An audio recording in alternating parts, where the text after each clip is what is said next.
Hello and welcome to An Evening of Old Time Radio. I'm Greg, and I'm glad you're here for this Escape to Adventure collection, with over 8 hours of exciting episodes from that groundbreaking show, Escape.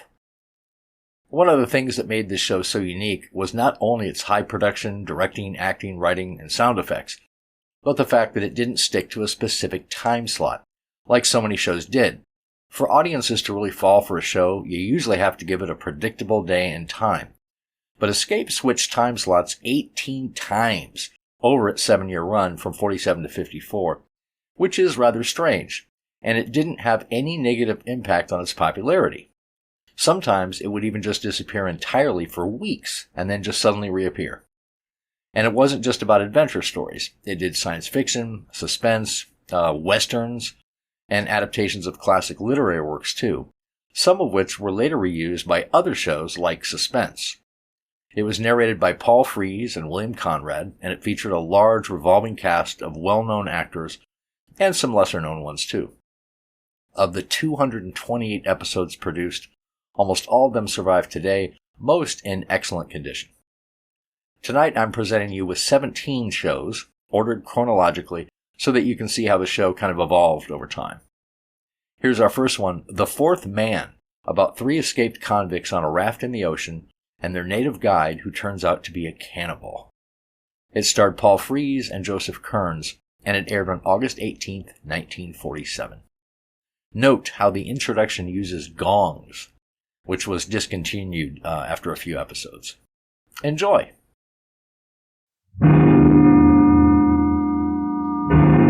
Escape! Escape tonight to a raft in the South Pacific.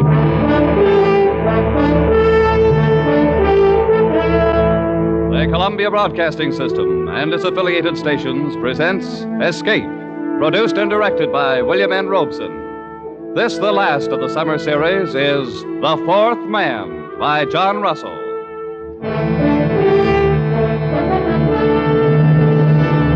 Noumea in the South Pacific. To a generation of French criminals, a word to be uttered in the same terrified breath with Devil's Island.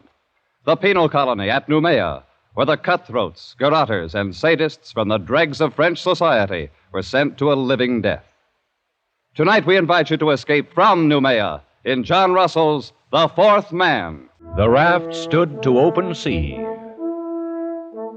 A mat of pandanus leaves served for its sail, and a paddle of wood for its helm. It was woven of reeds and bamboo sticks lashed upon triple rows of bladders, and it carried 4 men. 3 of them sat huddled together at the far end. Their bodies were blackened with dried blood, and the hair upon them was long and matted. They wore only the rags of blue convicts' uniforms. On wrist and ankle, they carried their mark, the dark and wrinkled stain of the manacles. There was Dubose, doctor, man of the world, murderer. Friends, the thing is done. And Fenneru, forger, ladies' man, weakling, coward. Yes, we've escaped. And the one known as the Parrot, thief and cutthroat. So far, so good. And by the way of celebration, gentlemen, may I offer you cigarettes? Cigarettes? Oh. Doctor, you're a marvel, a magician. Look at them. White and fresh as though they just came from the package. How did you do it? Oh, every 6 months there are about 75 escapes from Noumea, and not more than 1 succeeds. Ours would be that one, I knew. And so, 3 weeks ago, I bribed the night guard for these very cigarettes, so that we might sit here, my friends, as we are doing, and celebrate. I want a light. A light for the pet. Our doctor's a wonder. He thinks of everything. He gives us cigarettes, matches, and our freedom. Wait till you've got your 2 feet on a pavement again. That'll be the time to sound off about freedom. To wear starched collars again. To stroll with a girl, clean and fresh from her bath. Down the Place de la Concorde, the Rue de Rivoli. Suppose we get a storm. It's not the season of storms. Just the same. Suppose we get a storm. Perroquet, my friend. You must not be so impatient. Remember, we were convicts back there, festering in oblivion. Now we are men raised from the dead. Suppose we get a storm. You've got a gift of speech, Doctor. But where's the ship that was going to meet us here? This is the day, as agreed. It will meet us. The wind will blow us to China if we keep on. We can't lie any closer to shore. There's a government launch at Orient. And I doubt if the native trackers have given us up. Careful, Parrot. The natives will eat you yet. I've heard about that. Is it true, Doctor, that they'll keep all the runaways they can capture to fatten on? Oh, they prefer the reward still. I doubt if they've entirely lost the habit of cannibalism. Piece by piece, Parrot. First they'll sample you. Then they'll make a stew out of your brains. Oh, they won't miss a thing. Shut up, Finaroo. The filthy brutes. Oh, I almost forgot. We have one of them with us.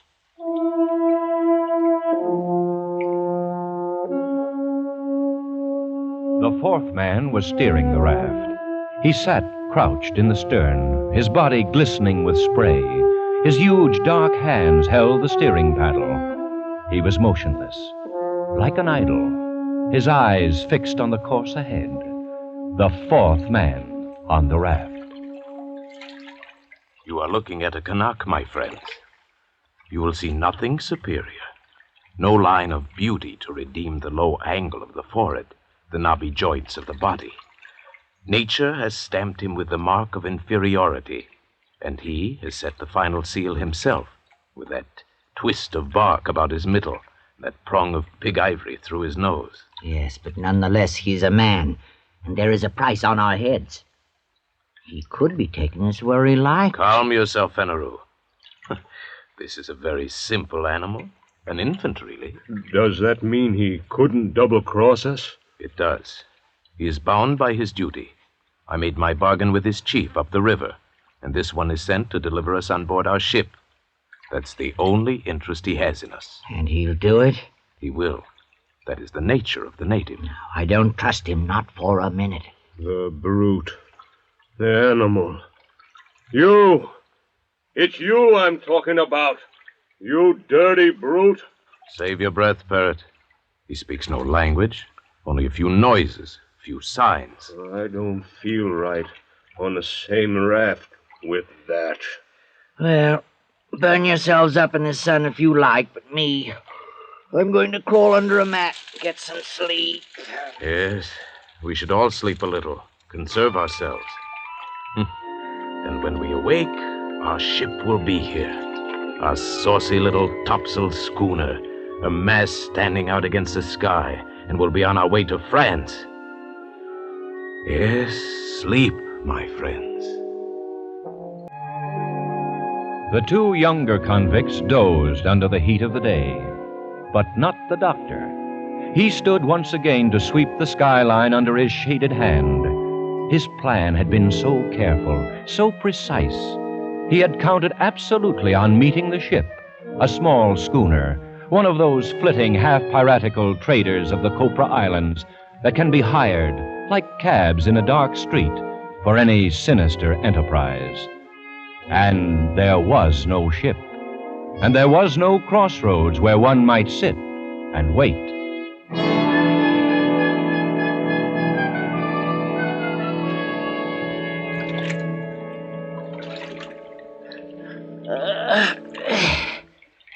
Good morning, Doctor. It's afternoon, Finaroo. Oh, yes, so it is. I slept like a corpse. Hey, where's the ship, Doctor?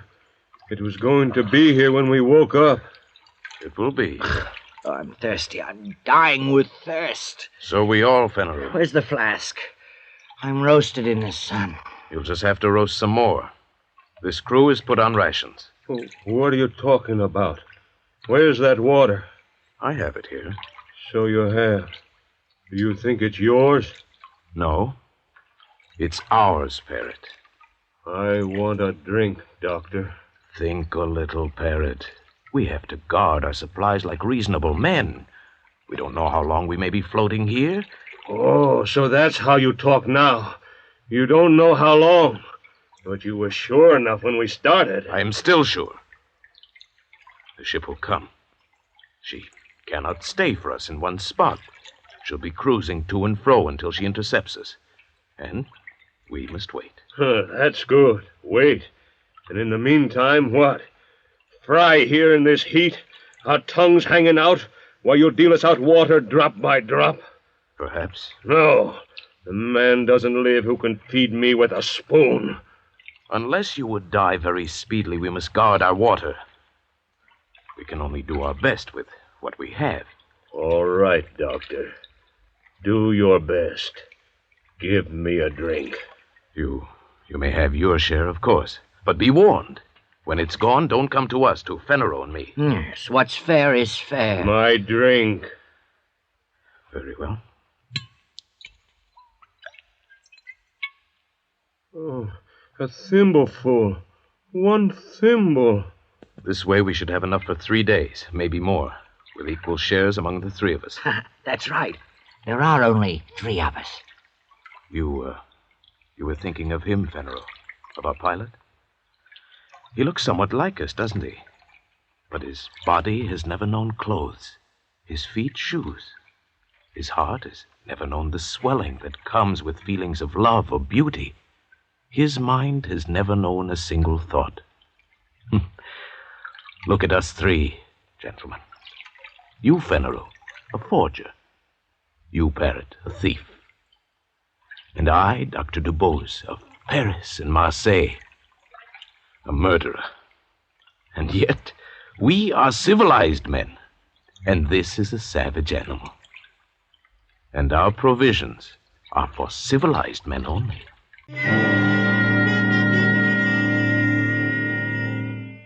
The 3 men awoke to the second day on the raft. They looked and saw the far round horizon and the empty desert of the sea and their own long shadows that slipped slowly before them over its smooth, slow heaving. The land had sunk away from them in the night. The trap had been sprung. As the savage sun kindled upon them with the power of a burning glass, a calm fell, an absolute calm. The air hung, waited. The sea heaved and fell in polished undulations, and the sun shone, driving in under their eyelids like white-hot splinters.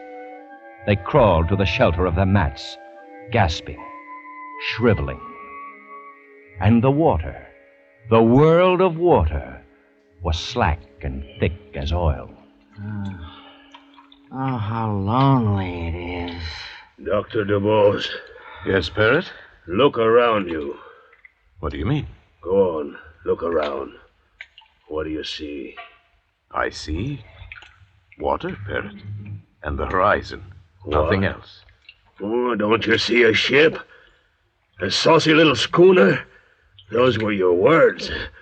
Well, where is it? Why don't you see it? It will come. Will it comfort us to be dead when it comes? You say that you count on your friends, but suppose they leave you to rot here. Leave Parrot and me to rot here. That would be a joke, eh, Doctor? To wait for a ship that will never come? It will come. My friends will not fail me. Why? How do you know? How can you be so sure? There's a safety vault in Paris, full of papers to be opened at my death. Those papers contain confessions. No, gentlemen, my friends will not fail me. Parrot. A moment ago, you asked me what I saw. Well? There was something I neglected. What's that? I see a Canuck on this raft with us. He does not join us. He does not look at us. He sits on his heels in the way of the native, with his arms hugging his knees. He sits at the stern, motionless under the shattering sun, gazing out into vacancy. Whenever I raise my eyes, I see nothing else. Only this Canuck. He seems to be enjoying himself quite well. I was thinking so myself. The cannibal. The savage. He does not seem to suffer. What's going on in his brain? What does he dream of there? Looks as though he hates us. Dirty rat. Maybe he's waiting for us to die. Maybe he's waiting for the reward. At least he wouldn't starve on the way home. He could deliver us piece by piece. How does he do it, Doctor? Hasn't he any feeling? I've been wondering. It may be that his fibers are tougher. His nerves... But we've had water, and he hasn't. And yet, see his skin. It's moist and fresh. And his belly, fat as a football. Don't tell me this savage is thirsty. Is there any way he could steal our supplies? Certainly not. Suppose he has his own supplies, hidden. What? We'll see. Search the rat. Come on, we'll learn his secret. Here, look under the mats. Tear it apart. I'll push him aside. Anything there? No. Gentlemen. We were mistaken. He has nothing hidden. You're wrong about him, Doctor. You say he has no understanding. There's one thing he can understand. Pain! Parrot, not so much. That's enough. There's come. That'll teach you. Not so chipper now, are you? Not so happy with your luck. That'll make you feel... Well, Parrot, you feel better now, don't you? Superior. Come back, my friends. Come back under the mats. The glare of the sun is not so bad there. Oh, idiots. What's the matter with our parrot now? Idiots. Why do we look and look? The schooner can't help us now. If we're becalmed, then they are too. Doctor, is that true? Yes. We must hope for a breeze first. Well, then why didn't you tell us we trust you? Why do you keep on playing out the farce? You are wise, Doctor. You are very wise. Put down the knife, Parrot. You know things we don't, and you keep them to yourself. All right, but be careful. If you think you'll use your wisdom to get the best of us, be careful, Doctor, because I still have the knife.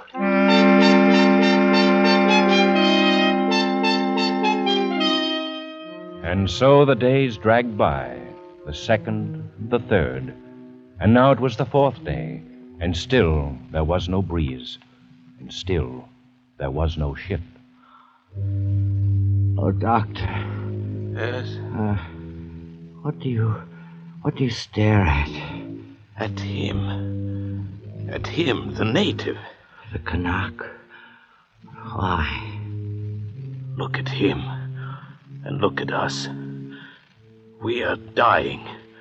Our powers are ebbing. And him. Naked, wild, brutish. He has yet to give the slightest sign of complaint or weakness. Doctor, is this a man or a fiend? A man. It is a man. A miracle. It is a man, and a very poor and wretched example of a man. Why, you'll find no lower type anywhere. Look at his cranial angle, the high ears, the heavy bones of his skull. Why, he's scarcely above an ape. Then what? He has a secret. A secret? But we see him. Every move he makes, every minute.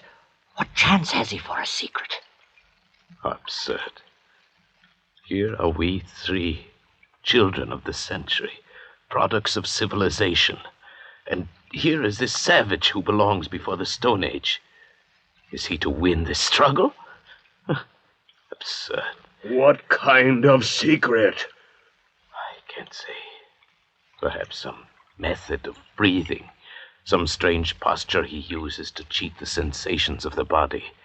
Such things are known among primitive peoples. Known and jealously guarded. Like the properties of certain drugs. The uses of hypnotism. Who knows? We can know. We can find out. Would you ask him? Useless. He would not tell. Why should he? We scorn him. We give him no share with us. We abuse him. And so he falls back upon his own expedients. They are the means by which he has survived from the depth of time, by which he may yet survive when all our wisdom is dust. There are a number of ways of learning secrets. I know them all. It would be useless. How could he stand any torture you might invent? You saw how he behaved before? No, that's not the way. Oh, listen to my way. I'm tired of all this talk. You say he's a man. All right, then he has blood in his veins. At least we could drink. No, it would be too hot. It would be salt. Well, kill him then and throw him over the side. Let's be rid of the thing. We gain nothing. Then what do you want? I want to beat him. That's what I want. To beat him at the game. For our own sakes, for our racial pride, we must. To outlast him. To prove ourselves his masters. Watch him. Watch him closely, my friends. Watch? I'll watch all right, my good doctor. I'm not sleeping anymore, and leave you alone with that bottle. The bottle. The bottle. I've been meaning to discuss our rations with you. Have you? We're running very short. I'm afraid we must cut down again. And what are we cut to? Half a thimbleful. No. We must keep our wits. I say no. All right. Then we'll put it to a vote. You say no. I say yes. Fenneru. Yes, anything, but give me mine now. Then it's half a thimbleful for Monsieur Fenneru. Your share, Fenneru. More, I'll die. Give me more. No more today. You must. Doctor. No more today. Look, a ship. Oh, at last. Where is it? I don't see any ship. It's a trick. Look, Fenneru, he has the bottle. You dirty thief. Look at him. You killed him with that oar. What about the bottle? Yes, there's some left. You caught him just in time. And you caught the bottle just in time. It seems I did. And there is no ship. There will be no ship. We are done. Because of you and your dirty promises that brought us here. Doctor. Liar. Fool. Don't come any closer. Unless you want this flask broken over your head. No. Oh, I wouldn't want that. Why, just think, Parrot. Why should you and I fight? We can see this trouble through and win yet. This calm can't last forever. Besides, there will be only two of us to divide the water now. Yes, that's true, isn't it? Fenneru kindly leaves us his share, an inheritance. All right. I'll take mine now. My share. Right now, if you please. Later, we'll see. So be it. Your share. Many thanks. And now, Fenneru's share. To me, please. As you say. And now, another good doctor. 3.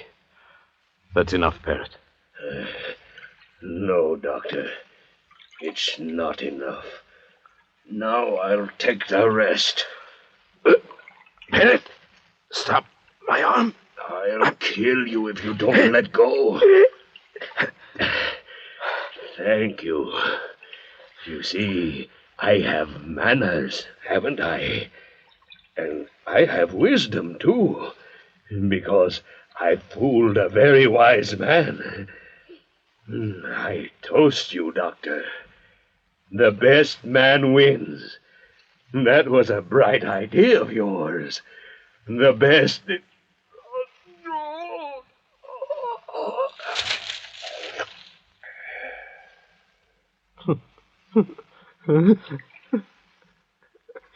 So the best man wins, eh, Bert? You forgot I'm a doctor, didn't you? You forgot that a man cannot go without water for 4 days, then drink his fill and live through it, huh? Go on, Parrot. Gasp out your worthless life. While I laugh. Yes, the best man always wins, Parrot. The best man... So, best man wins, yes, Doctor. You forgot my knife, didn't you? Forgot me lying at your feet. Gave me up for dead, didn't you? But now it is I, Veneru, who will outlast the two of you. Yes, my good doctor. The best man always wins. Veneru, you fool. The water, it's running out. Hey.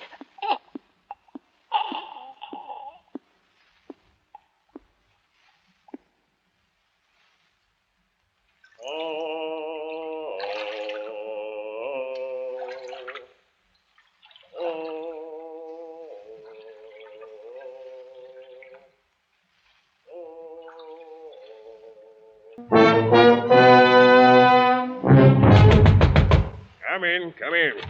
Captain, longboat's back, sir. All right, send Marteau in. He's right here, sir. Bad luck, sir. The raft was here all the time, not 10 miles away from us. Ah, that calm. Well, where are they, the passengers? We're too late. They're all dead. All dead, huh? Yes, one stabbed to death, another skull crushed, the other fried by the sun. They're all dead. Well, then, all the better. Of course, there's nothing to feed. Yeah, but how are you going Hogsheads, my friend. The hogsheads in the afterhold. Fill them nicely with brine, and there we are. I don't understand. Oh, you're dull, Marteau, very dull. The gentleman's passage is all paid. Before we left Sydney, I contracted to bring back 3 escaped convicts. I'll bring them back, pickled. So if you'll go back, Marteau, and bring them aboard for the trip, I'll be much obliged. Very well, sir. Oh, there's a 4th man on the raft, Captain. A Kanak. He's still alive. What do we do with him? A Kanak? No word in my contract about any Kanak. Leave him there. He's only a savage. And so Dr. DuBose and Fenneru and the parrot went aboard for the long trip to their beloved Paris, their bodies pitching and rolling gently in the huge vats of brine. On the raft, the 4th man raised his head slightly as a wind freshened from the west. He watched until the schooner turned, shaping away for Australia, and disappeared over the rim of the horizon. Then he spread his sail of pandanus leaves and headed his raft eastward, back toward New Caledonia, back toward home. Feeling somewhat dry after his exertion, the native plucked a hollow reed at random from the rushes on his raft. Slowly, lazily, he stretched himself at full length in his accustomed place at the stern. He thrust the reed down deep into one of the bladders underneath the raft, and slowly drank his fill of sweet water. He had a dozen such storage bladders remaining, built into the floats at intervals above the waterline, quite enough to last him safely home again. Escape is produced and directed by William N. Robeson. The 4th Man by John Russell was adapted for radio by Irving Ravech, with Paul Frees as Dr. DuBose, Joe Kearns as Fenneru, and Nestor Paiva as Parrot. Bill Johnstone narrated. The special musical score was conceived and conducted by Cy Fewer. Escape has been presented by the Columbia Broadcasting System and its affiliated stations.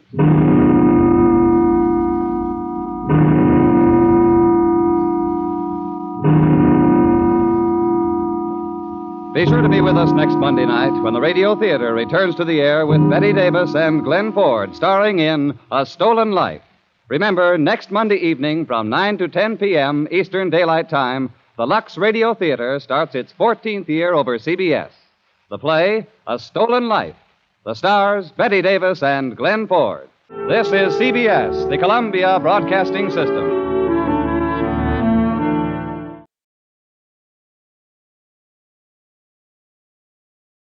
Had a hard day at the office? Backache from bending over a hot stove all day? Want to get away from it all? We offer you Escape.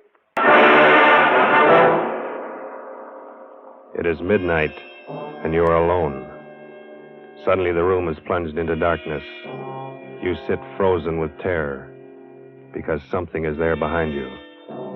Something you feared would come. Something from which you must escape. Escape, produced and directed by William N. Robeson, and carefully plotted to free you from the four walls of today for a half hour of high adventure.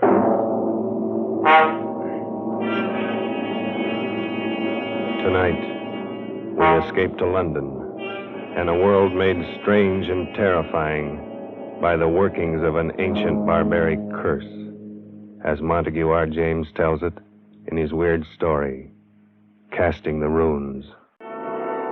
My name is Edward Dunning. I'm a scientist. I'm used to dealing with facts, not fairy tales. I'm regarded as Britain's leading authority on medieval life. And as such, I've studied much of the ancient fears and barbaric superstitions of those times. I should have been the first to scoff at any suggestion that the ancient powers of evil, the black magic of Teutonic days, could be believed and practiced in the 20th century. A few weeks ago, I should have laughed had you told me that a curse, a hex, could kill a man. Today, I cannot laugh. It has happened to a man I know of. And now, it's happening to me. My first presentiment of danger came on that day a few weeks ago when I dropped in to see Alfred Smythe, Secretary of the National Science Association, and found him in a state of irritation. Blast it all, Dunning. I almost wish you hadn't been so brutally honest in your report on that Carswell paper. Why? What's the trouble? Oh, he's such a frightful fellow. He's raising a terrible row. You mean Carswell himself? Yes, it's bad enough a vicious charlatan like that calling himself a scientist. But now he's taking all his vindictiveness out on me. Sorry, old chap. It's really me he'd like to get at. As a matter of fact, that's just what his last letter was about. He wants to know what supposed authority wrote the report rejecting his paper. You didn't give him my name. Heavens, no. As a matter of fact, Dunning, I haven't and I won't, and for a very special reason. Call it silly, call it crazy, call it what you will. I have an uncanny feeling about that man Carswell. Why? Do you know anything about him? Nothing. I've never seen him. I only know that he wrote a paper called The Truth of Alchemy. It was hopeless. Precisely. And why was it hopeless? Well, besides being abominably written, it was supposed to prove that alchemy, black magic, and such rot actually exists. I think the man really believes it. Undoubtedly he does, and that's what I mean. He lives in an isolated old house in Warwickshire. He's rarely seen elsewhere, and in his whole career he's written only two things. This paper and a history of witchcraft published 10 years ago. Yes, of course. I remember now. So that's the man. Yes, and that book was even worse than this paper. The man has a warped mind. I'm sure he's tried every unhealthy experiment in alchemy, witchcraft, and black magic. There's no telling to what lengths of vindictiveness a man like that might go. Well, it does sound a bit queer, but... Not queer, Dunning. Evil. Oh, come. Man has a right to believe what he likes. He has a right to be angry with me. Here I've glibly scoffed at the man's life's work. Well, perhaps I'm being overly suspicious and imaginative, but I think there's more than anger involved here, Edward. This may sound fantastic to you, but, well, John Harrington wrote the report condemning that witchcraft book of Carswell's 10 years ago. 3 months later, Harrington was dead. But, Alfred, what's the connection? Harrington died under very peculiar circumstances. He was walking home alone late one night, and suddenly he screamed, broke into a run, lost his hat and stick, and climbed up a tree. A dead branch gave way. He fell and broke his neck. No one's ever been able to explain why it happened. Come now, Alfred. Surely you're not suggesting... I don't know what I'm suggesting. I only know that after he reviewed Carswell's book, John Harrington didn't have a moment's peace. Now you've written an unfavorable review of this paper. If I were you, I should keep that fact well hidden. Oh, Alfred. Well, that's ridiculous.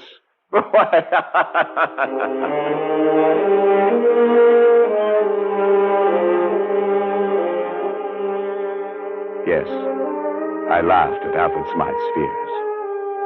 How could I have known then that I was to feel the same terror, the same agonized fear which gripped the heart of John Harrington as he crouched, panting, on the branch of a tree, for another moment or two of life, while beneath him the thing came closer and closer. I'd almost forgotten the incident when, a few nights later, I was riding home on a late train. I was half drowsing in my seat, barely keeping awake by looking idly at the car card advertisements. The man directly opposite me must have been doing the same, because suddenly I heard him say, "Here now, what can that one be advertising?" I followed his eyes to the window beside my head. What I saw brought me bolt upright in my seat. In memory of John Harrington, died September 18th, 1937, by falling from a tree. 3 months were allowed. Blimey, what do you say that means, sir? Well, I don't know.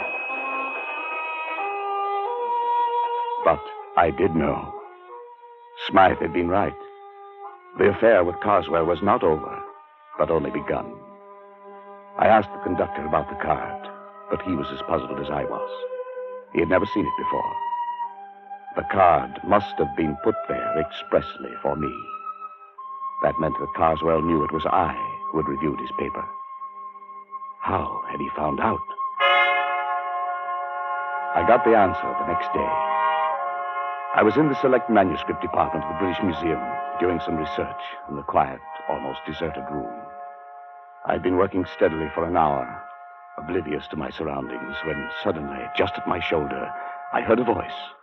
"Edward Dunning, you are allowed 3 months. I swung around in my seat.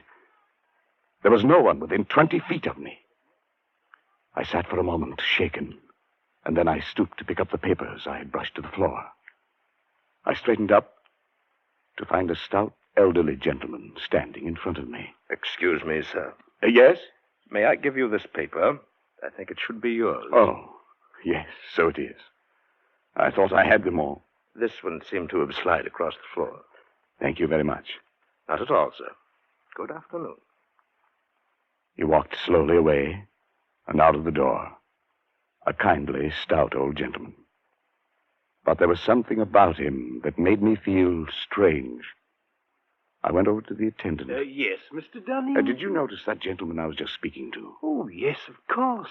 Can you tell me his name? Why, that's Mr. Carswell. As a matter of fact, he was asking about you only the other day. Asking about me? Well, he asked who were the great authorities on medieval science. Of course, I told him you were the only one in the country. Oh, I see. Would you like to meet him, Mr. Dunning? I'll see if I can... No.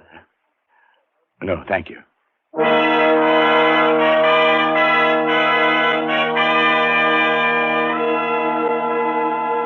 It was as simple as that. Now Carswell knew. What would be his next move? What was I to expect?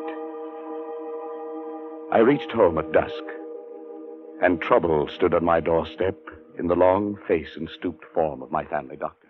I've had to upset your household arrangements, I'm sorry to say, Dunning. I've had to send both your servants to hospital. But what happened? Something like ptomaine poisoning, I should think. It's nothing serious. Well, what could have caused it? Well, that's the rather odd thing. They tell me they bought some shellfish from a hawker and headed for lunch. I've made inquiries, but I can't find that a hawker called at any other house on this street.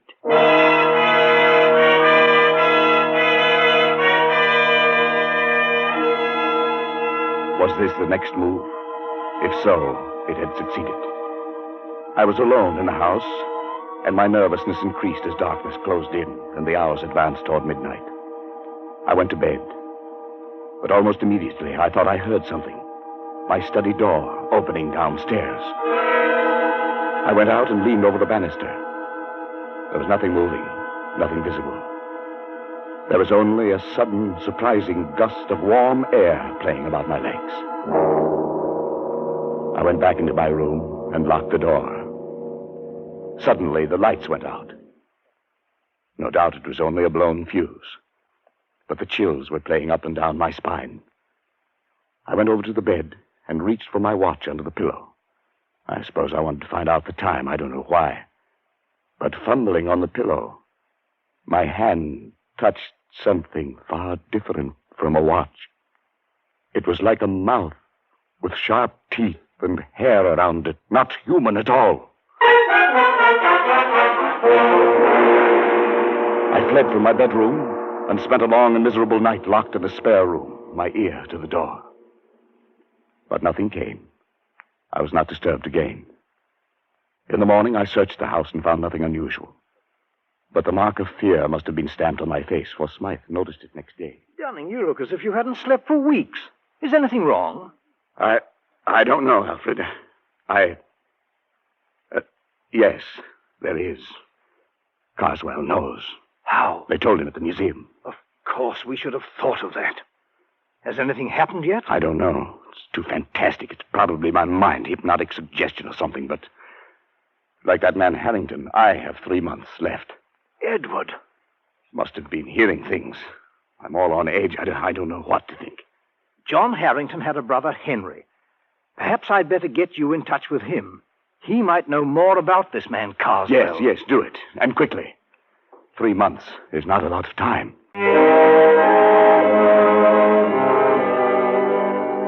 It was arranged. That night, I found myself walking down the dark street that led from the railway station to the Harrington home. It must have been along this same street that John Harrington had walked that last night. Where he had broke and run.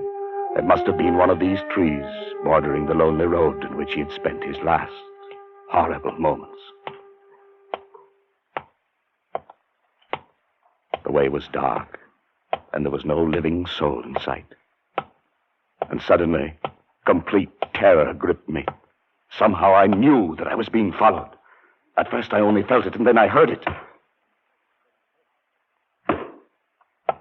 I walked steadily on for a moment, my stomach like ice. It was getting louder, coming closer. Unconsciously, my step quickened. I could barely control myself. I wanted to scream and run. The thing came closer, closer.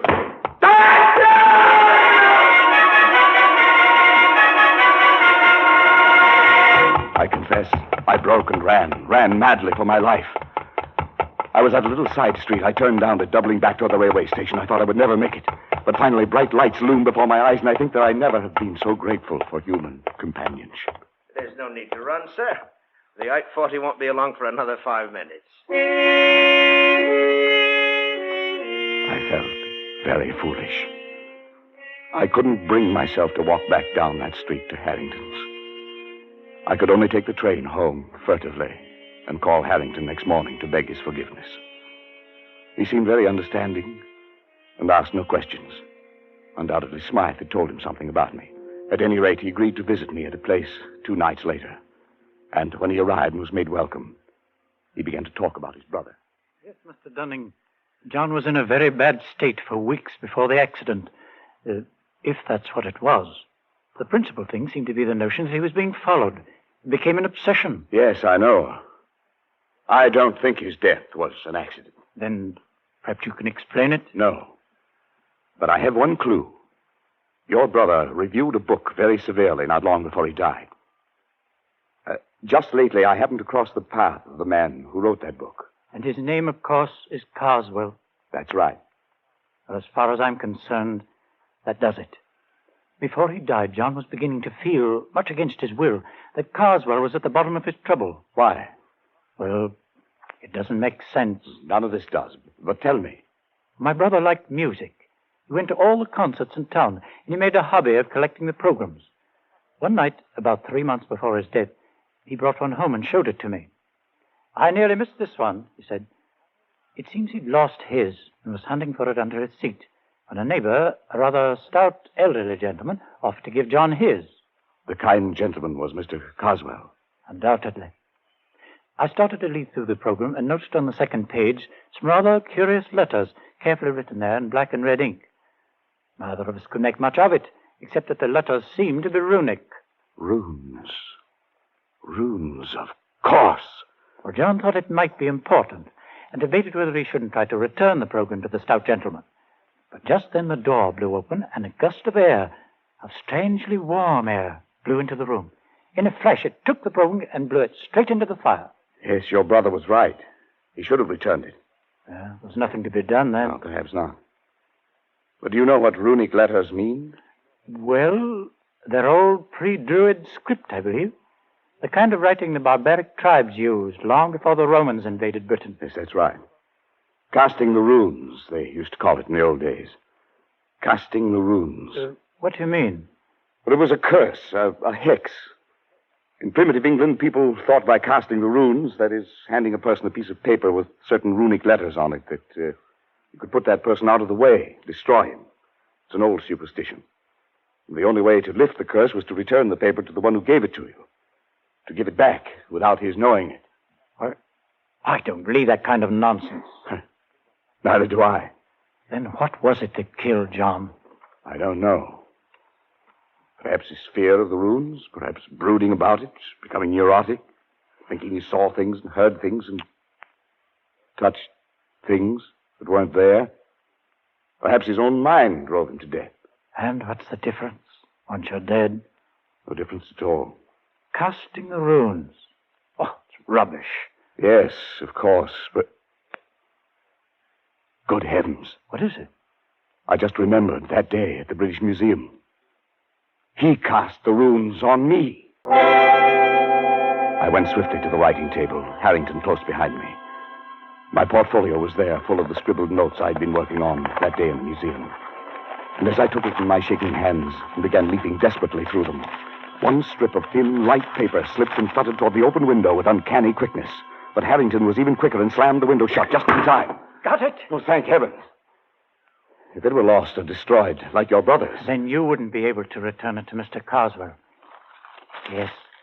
Look at it. It's identical with the one John got. I looked at the flimsy paper.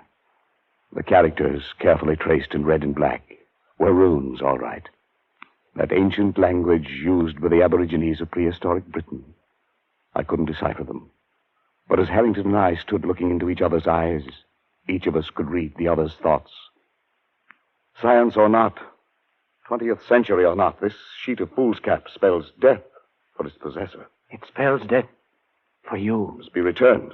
Yes, I know. It must go back in such a way that he doesn't know he's received it. That means we can't simply mail it. No, we can't. We must do it personally. That'll take doing. Well, he knows you by sight, doesn't he? Yes. You must shave your beard. It'll alter your appearance. He might strike any time. I have 3 months. That's what the warning said. We've got to make good on this, Dunning. I've searched 10 years for my brother's murderer, and now he must not escape. I dare not go near Carswell, so Harrington volunteered to keep a watch on him, to let me know when our chance came to return the runes, if it was ever to come. It was only a night or two after Harrington was there that I arrived home and found a calendar had come in the mail. When I examined it, I found everything after November 19th had been torn out. The next night, I had another envelope of the mail. This time it was a woodcut, an illustration torn out of a book, showing a dark, moonlit road and a man walking on it. And right behind him came a huge, dark shape, some awful demon creature. Under it were written some lines from the Ancient Mariner. And as I sat alone and read them aloud, I felt that now familiar gust of warm air playing about my legs. The man walks on and turns no more his head, because he knows a frightful fiend doth close behind him tread. Now I knew the face of my terror, and it was with me always. Walking down the dark street at night, I heard its footsteps behind me. In my lonely house at midnight it roamed the halls. Like the ancient mariner and John Harrington, I never turned to look. I couldn't. My nerves were going, and I could do nothing but wait. The days, the weeks slipped by, and still Harrington had no plan. I checked off the days on the calendar Carswell had sent. Now there were 8 days remaining, then 6, then 3, 2, 1. It was the evening of the 18th. My last day on Earth was to begin at midnight. I was sitting alone in my living room, bathed in perspiration, fighting to keep my nerves in check. Suddenly, I felt that warm gust of air. I listened. There were soft footsteps. A shadow seemed to cross the hall door. And then the footsteps blended into a loud banging. No, not yet. I've still got 1 day more. Not yet. Denning, it's me. Oh, thank heaven. Harry. What's the matter, man? What is it? It was you knocking on the door. Your footsteps. Yes, of course. Oh, thank heaven. I thought Look, man, you've got to pull yourself together. It's tonight we have our chance. What chance? Carswell leaves Victoria Station by boat train tonight at 10. I'll get on with him there. You take the car I brought and drive to Croydon. Get on the train there. And be sure to bring the paper. Yes, I have it.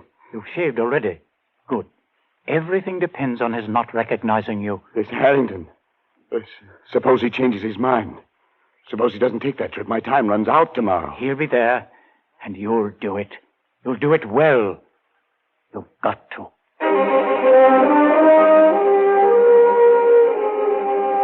I stood on the platform at Croydon, my mind in a daze. I thought the train would never come, but it did. I saw Harrington at the window. He stared coolly at me. Of course, there was to be no sign of recognition. I entered the coach and slowly made my way down the aisle to the compartment where Harrington sat. Opposite him, staring full into my face, was Carswell. He looked up as I sat down.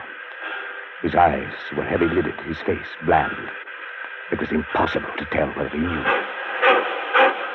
The train started. The next stop was Dover, the end of the line. My last chance. It was time to cast the runes.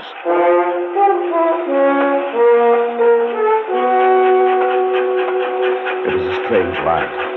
Carswell and I seated face to face, staring into each other's eyes. Harrington off to the side, pulling at his face with twitching fingers.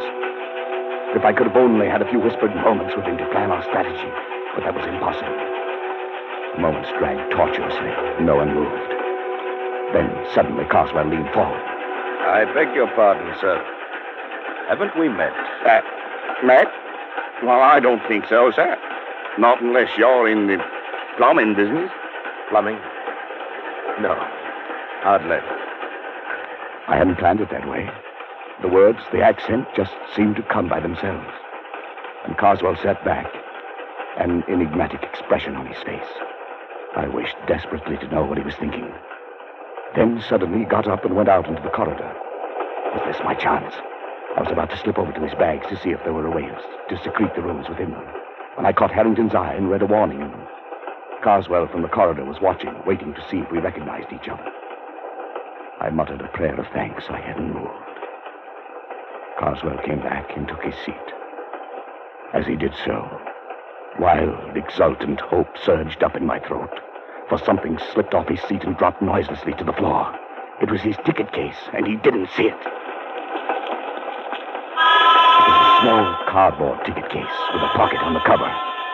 If I could just get to it and slip that tiny piece of paper into that pocket. For 15 agonizing minutes, I sat there and stared at it. If only Carswell would go out. But he sat stolidly staring straight ahead. We were coming into the outskirts of Dover, the train slowing down. Suddenly, Harrington stood up, reached up to the rack above Carswell to get his coat and bag. I stared at him blankly for a moment, surprised by his sudden clumsiness. And then I realized what he was up to. The bag, the coat, the briefcase all came tumbling down upon Carswell. What the devil? Oh, I say, I'm sorry. I'm terribly sorry. You clumsy fool, you might have injured me. What were you trying to do? Well, It was my only chance. Carswell stood facing I Harrington. don't blame you. I reached down, got the ticket case, and with trembling fingers slid the paper into the pocket. He turned sharply to me, and I extended the case toward him. Excuse me, sir. Is this yours? Yes, it's my ticket case. Where'd you find it? Here on the floor. Must have dropped off when... Yes. I'm much obliged to you, sir. Not at all. Not at all. He looked at me fiercely, his rage at Harrington still twisting his face into a devil's mask. Then he glanced briefly into the ticket case and put it into his pocket.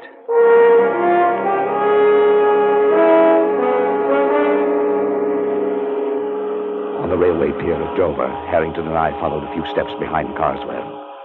I felt like I might faint.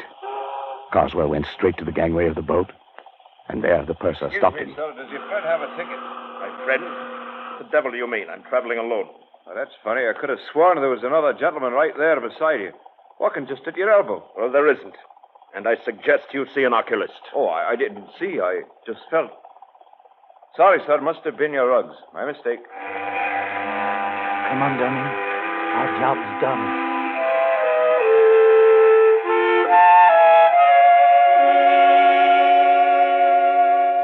I didn't sleep that night. I lay awake and listened. But there were no footsteps, no warm gusts of air, nothing to disturb me. All day I felt remarkably free, although this was to have been my last day on Earth. But only just now, when Harrington came in, could I really relax. Oh, Dunning, have you seen the afternoon paper yet? I know, not yet. Well, here, look at it. On the second page. There. Abbeville, France. An English traveler examining the front of St. Wolfram's Cathedral today was struck on the head and killed instantly by a stone falling from the scaffolding. A note of mystery was added by the fact that although the cathedral was undergoing repairs, no workman was on the scaffolding at the time of the accident. The traveler was identified by papers found on him as a Mr. Carswell of Warwickshire. Of course, it could have been an accident. Yes. Yes, it could have been. Escape is produced and directed by William N. Robeson, and tonight brought you Casting the Runes by Montague R. James, adapted for radio by Irving Ravitch and John Dunkel, with John McIntyre as Edward Dunning, Jan Wolfe as Harrington, and Bill Conrad as Carswell. The special musical score was conceived and conducted by Cy Fure. That was Casting the Runes from November 19th of 1947, still in the first season of Escape, about an ancient curse in London. It starred John McIntyre and William Conrad. Our next story is Wild Oranges from December 17th of 47, about a mysterious house on the Georgia coast with a beautiful woman, her father, and a murderer. It starred Paul Frees, Jeanette Nolan, William Conrad, and Jack Crucian. After that is the Orient Express from February 19th of 49, jumping ahead to the second half of the second season. No, this is not based on the Agatha Christie novel. This is based on the novel by Graham Greene, but it does involve a murderer, a strange group of travelers aboard the train, and an American political exile. Note that it has organ music instead of orchestral music in it. I hope you enjoy. You are trapped in the dank darkness of a ruined plantation house, and somewhere in the pitch-black room is a homicidal maniac armed with a knife, groping for you, trying to prevent your escape. Escape, produced by William N. Robeson, directed tonight by Richard Sanville, and carefully plotted to free you from the four walls of today for a half hour of high adventure.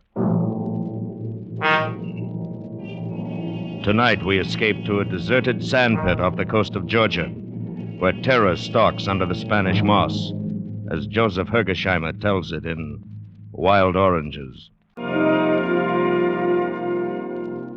What could have appeared more innocent of danger than that barren, low-lying shore of southern Georgia? What could have seemed less laden with terror than that Lovely little cove, so tranquil and well sheltered, so warmly bathed in late afternoon sun as we dropped the anchor of our ketch and prepared our mooring. And yet there was something. First it was an odor of a grove of wild orange trees in late bloom, growing defiantly amid the tangled undergrowth of the shore. The scent was strong and exotic and heady, and as I smelled it, I felt a vague uneasiness. Then as I watched the shore and Halvard, sole member of my crew, furled the sails, the mirror of the cove was shattered by a movement. First I thought it was a fish leaping and playing in the water. Came round a spit of land from an inner bay, and then Halvard was beside me. That's queer, sir. Huh? I would have bet there was nobody within miles of here. But there's someone swimming. Huh? Yes. It's a girl. Aye. She'll be surprised when she discovers us, no doubt. And embarrassed. Oh, she swims well, doesn't she? As if she's been born in the water. Yeah, that she's seen us. Yes. Now she's running away. That sprint would win an Olympic race. Wonder what she's doing here, where she comes from. Perhaps there. Where? Through the trees, there's a house. You can hardly see it. I spotted it a moment ago. Oh, yes, so there is. Oh, but it's a ruin. It's rotting away. No one could have lived in that since the Civil War. Well, there may be others back there. Yes, but this coast is deserted. Marked as swamp on the chart. Well, I don't know, sir. It's strange. Very strange. Yes, it was strange. And stranger still was this vague uneasiness I felt. As twilight fell, the aroma of the wild oranges was overpowering. Suddenly, without knowing why, I slipped on a jacket, went to the side and dropped into the tender. Halvard stood by to cast off. He asked no questions, and I said nothing. What could I say? I didn't know myself why I was going. I pulled the tender up on the soft sand of the beach and walked up a dim path through the orange grove. The scent of the blossoms was full of such wild sweetness that I picked an orange and tasted it. It was bitter, but of a pungence that was new and rare and strangely delicious. The dim moonlight only accentuated the ruin of the house. There were other smaller, ramshackle buildings scattered about, overgrown with weeds and creeping vines. This had once been a great plantation. Now it lay still and lifeless. Then I saw the light. Round the side were a smaller portico held off the weeds. A single doorway was framed in the pale light of an inner lamp. As I approached, I saw a shadow move across it, so swiftly, so furtively, that it was gone before I realized it had been a man. Then I saw her, sitting on the portico, rocking softly in her chair. What do you want? Nothing. When I came ashore, I thought no one was living here. You're from the white boat that sailed in at sunset? Yes, and I'm returning immediately. It was like magic. Suddenly, without a sound, you were anchored in the bay. I've robbed you, too. Some of your oranges are in my pocket. You won't like them. They've run wild. We can't sell them. They have a distinct flavor of their own. I should be glad to have some on my boat. All you want? My man will get them and pay you. Please, don't. Oh, Nicholas attends to that. Won't you sit down? My father was here when you came up, but he went in. Strangers trouble him. Oh, I should be getting back. I'm sorry to have disturbed you and your father. No, it was nothing. Good night, then. Good night. That was all. Fragment of commonplace conversation, but it was enough. Now the uneasiness I felt, the strangeness of this place took shape for me. I saw it in her lovely, fragile face. I heard it in her voice. There'd been a hidden terror, a terrible, controlled fright that approached hysteria. There'd been a warning in it, and something else, a plea. By the time I got back to the boat, I was completely unnerved, and Halvard made matters worse. You find anything, sir? There are people living there. Well, there'll be water then. Maybe we could stay here a couple of days, huh? What do you mean? Well, this is good anchorage, sir. I'd like to unship the propeller, and the topside could do with a coat of varnish. No, we're going on south. Aye, sir. No, wait, Halvard. Of course, you're right. We need a couple of days' work before we head into blue water. We'll do it here. And so we stayed. In the light of morning, the strange dread I'd felt seemed foolish, and especially when I went ashore and found the girl looking young and fresh and fragile, fishing off the little pier in the inner bay. She had a pathetic little rod and line, so I got our tackle from the boat and landed a big rockfish for her, enough for several dinners. We were carrying the fish to the house when we came on a pale, thin ghost of a man sitting on the portico. He started a swift retreat, but too late. Father, wait. This is my father, Litchfield Stoop. How do you do, sir? Millie, you all know I can't. Strangers, they... Father, you must manage yourself better. You know I wouldn't bring anyone to the house who would hurt us. And see, we're fetching you a splendid rockfish. Oh, yes. So you are. We are all alone here, sir. The man is away, my daughter and I. The fish, yes, acceptable. If you will carry it in for me. Nicholas would do it, but he's away. And Father isn't strong. This way. We have no ice. I must put it in water. In here, right there. Thank you. You've been very nice. Now I suppose you'll go on across the world. Not tonight. We're staying here, making repairs. Where do you come from? And where are you going? From Cape Cod. I'm going to the Guianas. Isn't that South America? I've traveled far. On maps. I was born here in this house, and I've never been 50 miles away. Oh, that's incredible. You seem like a girl who's been everywhere in the world and had the best education, everything. My father has many books in there, that's all. Your eyes are remarkable. Gray-green, like olive leaves, and magnetic. I came ashore to ask you if you had a large water supply and if I might fill my casks. Of course. Rainwater, the cistern's full. I'll send my man Halbert then. Yes. There's something else in your eyes, in your voice. What is it? Fear? Fear? Why, no, of course not. What should I be afraid of? I don't know. But I saw it in your father's face, too. It's only your imagination. Yes, no doubt. Goodbye, then. Thank you for the fishing.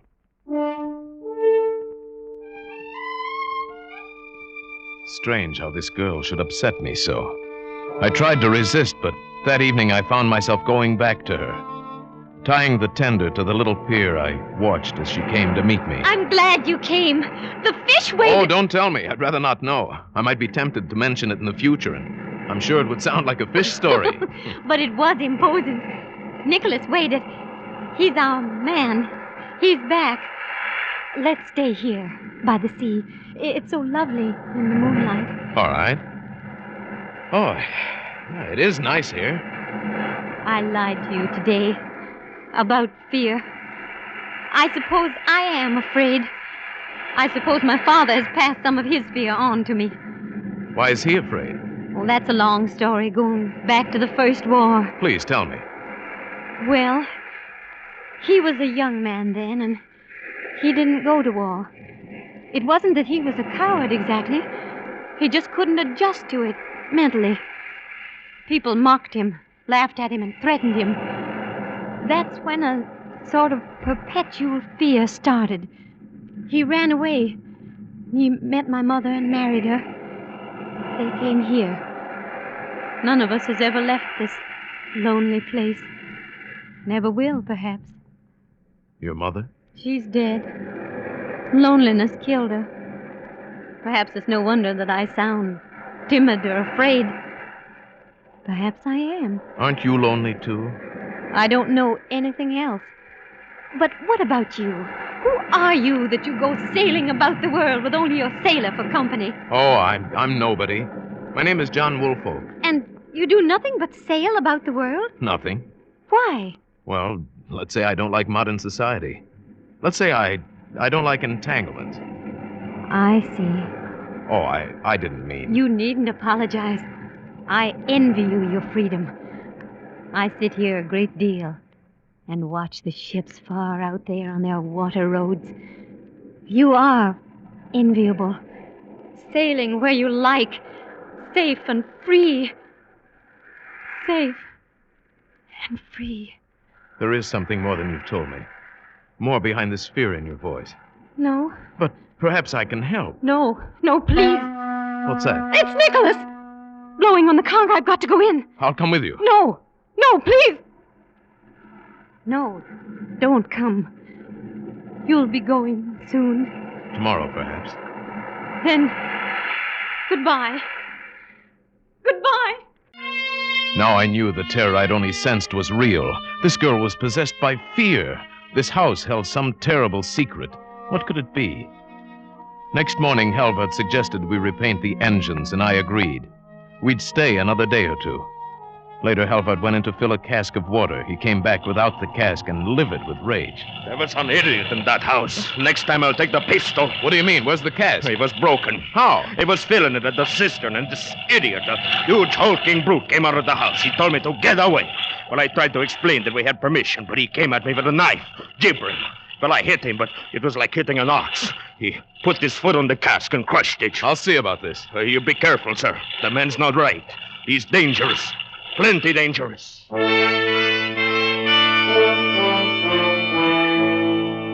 I went ashore and around to the back door of the house. Millie wasn't in sight, and when I knocked, a lumbering giant with pig-like eyes came to the door. What do you want? I take it you're Nicholas, the man who broke my water cask. It was full of our water. I'm not going to argue with you.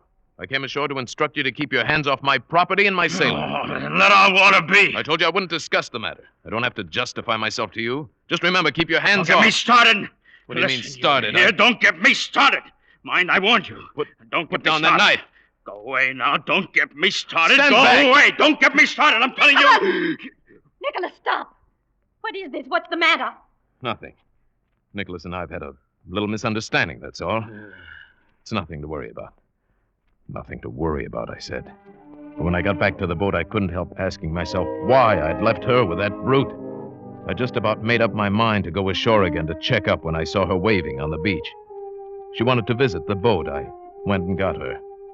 There was no hint of terror in her face now, just shining, girlish wonderment at the polished metal and the gleaming wood of the ketch.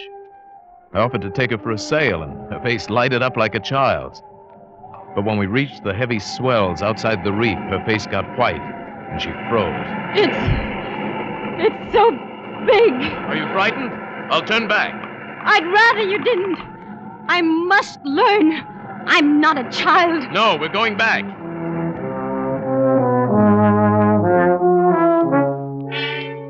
Before we got to the anchorage, her panic was almost out of control. But safely moored once more, she calmed slowly and said, How strange. To be forced back to this place I loathe by my own cowardice. It's not cowardice. The sea is frightening to those unused to it. Come, you must forget it now. Halvard will have tea for us in a moment. How do you like our boat? It's quite wonderful. Have you nothing else to care for? No place or people on land? None. And you're satisfied? Hardly. All the things most men value were taken from me in an instant. Can you talk about it? Why, I haven't for 12 years. Not to anybody, but now, yes, I think I can. You see, we were just married. Only a few days, and we were very, very happy. Then, in one instant, she was dead. It was a silly, stupid accident thrown from a horse, without rhyme or reason. So you left everything, taking your revenge on the world. You could put it that way, I suppose. I simply don't want to take a second chance to become involved and be hurt. But that's living. To be hurt. Do you think you can escape so easily? I don't know. Oh! I must go. Father will be waiting. Why so suddenly? There's... Oh, yes, I see. That's Nicholas on the beach looking out here, isn't it? Yes. Dinner will be ready. Why do you have a servant like that? That man's dangerous. You mustn't say that. Please don't. Just take me in. Please.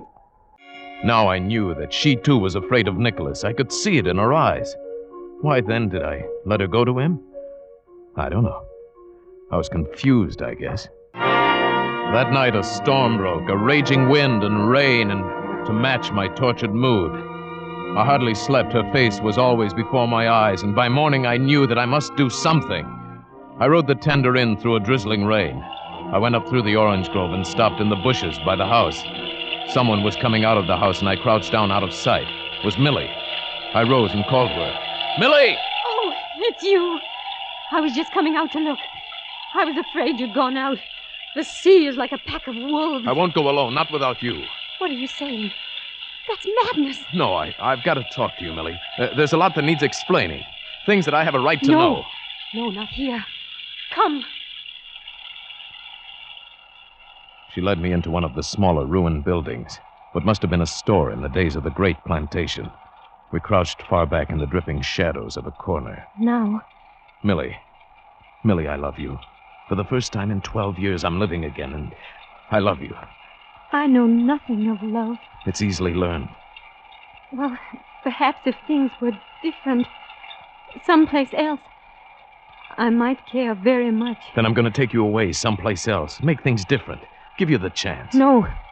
It's too late. You came too late. Why, Millie? Why? What is it? What is it you fear? Nicholas. Oh, he's nothing. Nothing to be afraid of. Has he been bothering you? He says he's crazy about me. He says I must marry him. Where is he now? No, you mustn't, John. Something frightful would happen. Not frightful, just unfortunate for Nicholas. You don't understand. He's not human. There's something about him. What about him? He came here in April. We were glad to get him. Servants are impossible to get back here in the wilderness. He would work for the smallest wages. Only a few days ago, I found out why he was glad to be here. I was cleaning his room, and I found this. Let's see. Wanted for murder. Iskon Nicholas. Homicidal maniac. He knows I found it. He knows. And he's been furious. Then you came, and he ran and hid in the pines. But he told me if I spoke about it, then it would happen to me. And if I left with you, it would happen to Father. You see, he thinks I'm in love with you. He told me to send you away. He said you must leave today. Millie, I should have realized. He says I must not be away for longer than an hour. I must go. Look, Millie, it'll take us a couple of hours to get the boat ready. I'll come for you tonight at 8. Now, tell him you saw me and I promised to go. And act quietly. Say you've been upset. You'll give him his answer tomorrow. Then at 8, bring your father and walk out to the wharf. That's all. But do it without hesitation or preparation. Oh, don't let him hurt us. Oh, please don't. Not now. He's finished, Millie. But do as I say. It won't be long, hardly 3 hours. And then, freedom. Now that I knew, now that there was to be action, I felt better. Halvard and I got the ketch ready for sailing, and 8 o'clock we tied it up to the little pier. The storm had abated slightly, but it was still raining. I got up on the dock and waited for Millie. 10 minutes passed. Then 20. Something was wrong. I told Halvard to wait there with the tender. Then I walked slowly up to the house. It was dark. I went up to the side portico to the heavy door. Tiny crack of light showed under it. I pushed it open. The light came from a parlor to the right. I looked in. On the floor lay a body. Old Litchfield Stope. He was dead, crushed. His arm twisted grotesquely under him. There was not a sound in the house. Slowly I walked through the downstairs rooms. Nothing. And back in the hall I heard a slight creak. Upstairs someone had moved. Was it Millie, alive? Or Nicholas, lying in wait? I groped slowly up the stairs. I dared not use my flashlight. It would have made me a target for his knife.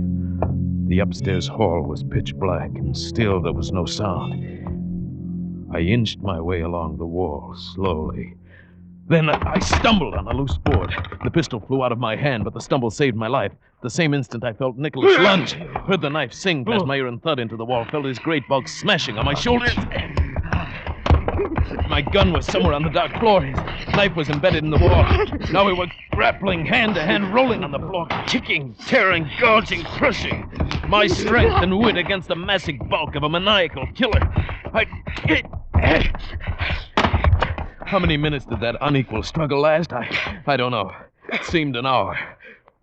Several times, as if by common consent, we rested for minutes at a time, locked in tight embrace. Once we rolled apart and lay panting, the breath aching in my throat. Then I heard him groping along the wall, searching for the knife or the gun. I threw myself on him again, but he was too big, too furious. I felt my strength ebbing away. His fingers were closing over my throat. With one last effort, I tried to throw him off, to roll him over.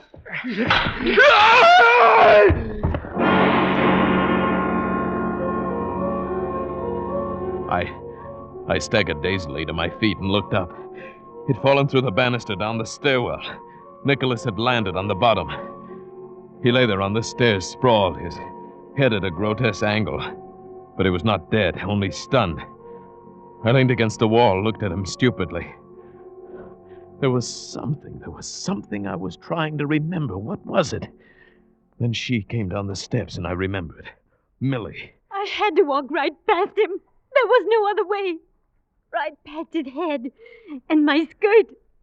I think we better go away. It's quite impossible here with him in the hall where you have to pass so close. Millie, yes, we'll leave at once. I must tell you about my father.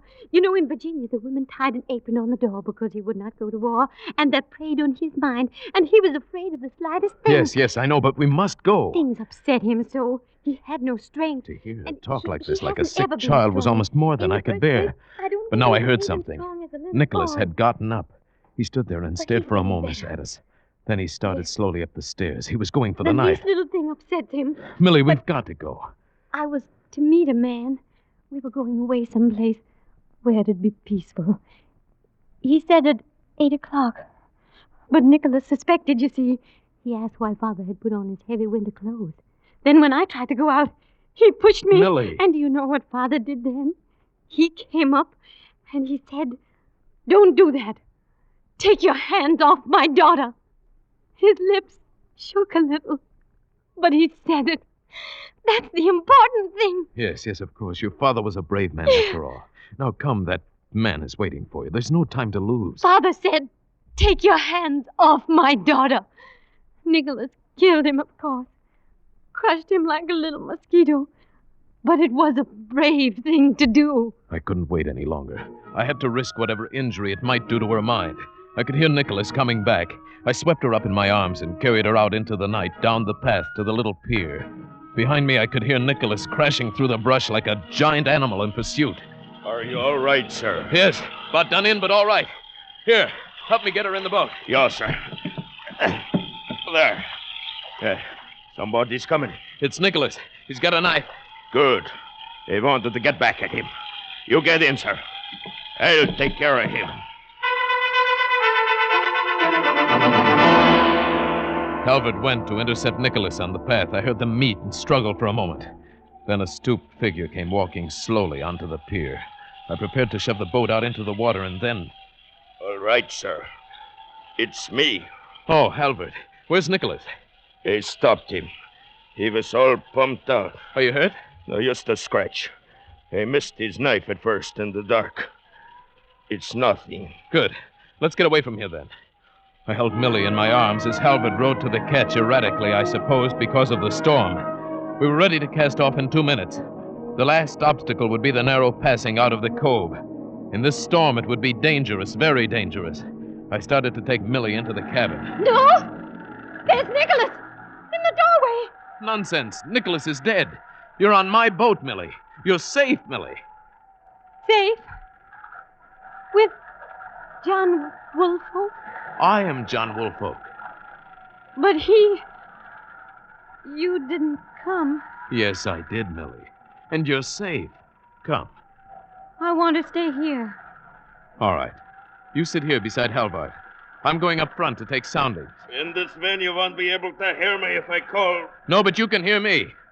Remember, we've only 3 feet clearance. You'll have to hold it steady through the passage. Yeah, I'll manage it. Halvard, this is no time for pretense. How do you feel? All right. I've taken knives before. Just a scratch. All right, we'll fix it as soon as we get outside. Now let's go. Turn over the engines. Pull up anchor. The boat headed into the tearing wind of the storm, sped swiftly toward the narrow inlet. A foot too far on either side, and we would hit. In this sea, that would mean death for us all. I stood far up on the bow, taking soundings, feeling out the passage. Fore! The howling wind carried my call back to Halvard. The boat veered. I realized he must have lost a lot of blood. Halvard! Halvard, steady her! Slowly, haltingly, it came around. 3.5! Steady now! But it was anything but steady. The boat waved and swung as if an amateur hand were on the wheel. In a moment, we might hit. 3.25! We were in the passage. Hold steady, Halvard! Steady! For just another moment. Just one moment. 3.5! We're through! Good boy, Halvard!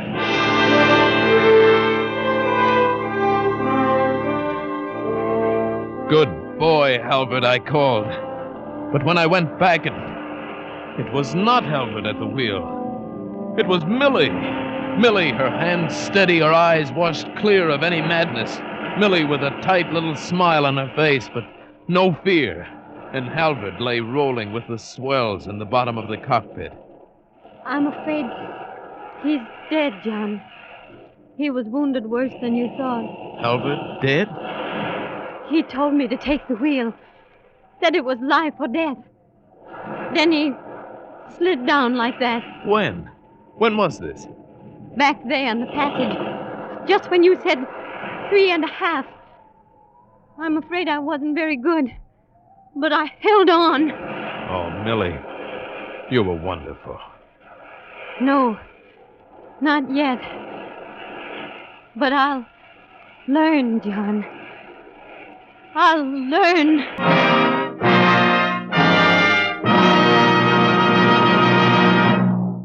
Escape is produced by William N. Robeson and was directed tonight by Richard Sanville. You have just heard Wild Oranges by Joseph Hergesheimer, adapted for radio by John Dunkel, with Paul Frees as John Woolfolk, Jeanette Nolan as Millie Stopes, Bill Conrad as Halvard, Jack Crucian as Nicholas, and Sherry Hall as Litchfield Stopes.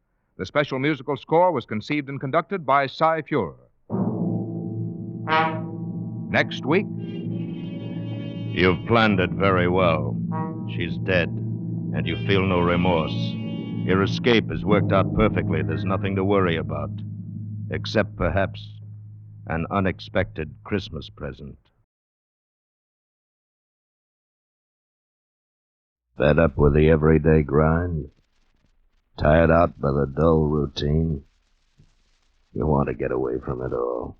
We offer you Escape.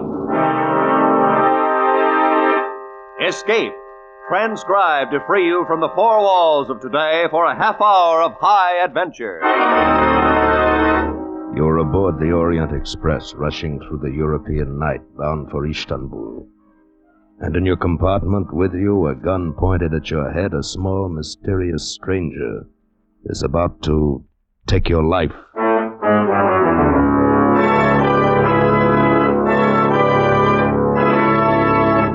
Today we escape from reality to the tense world of Balkan intrigue as Graham Greene pictured it in his famous novel, Orient Express. Orient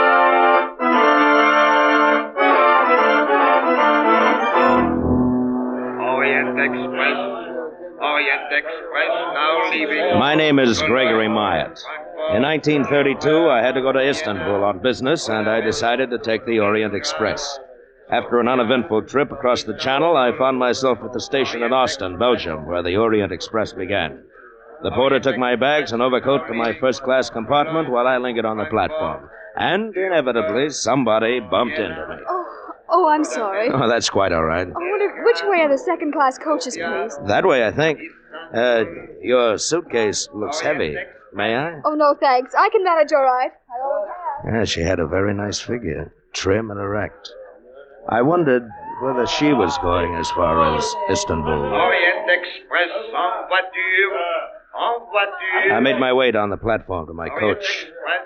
But there was a stranger in my compartment going through my overcoat. Young man, you have the wrong compartment. And you have the wrong overcoat. This coat is mine. Also this compartment, number 7. It happens to be number 8. 8?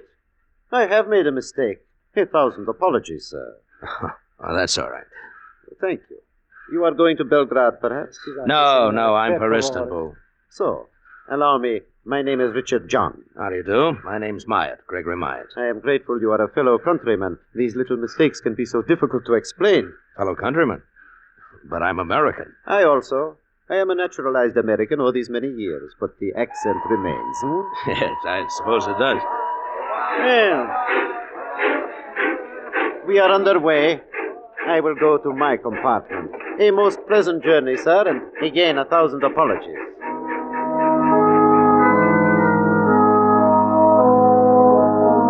I looked at the landscape a while and then got out a book and settled down to read. And at that moment, of course, we ran into a string of tunnels, all of them pitch black. I was just about to ring for the guard to ask to have the lights switched on when the train was crashing to a stop. We were in a tunnel.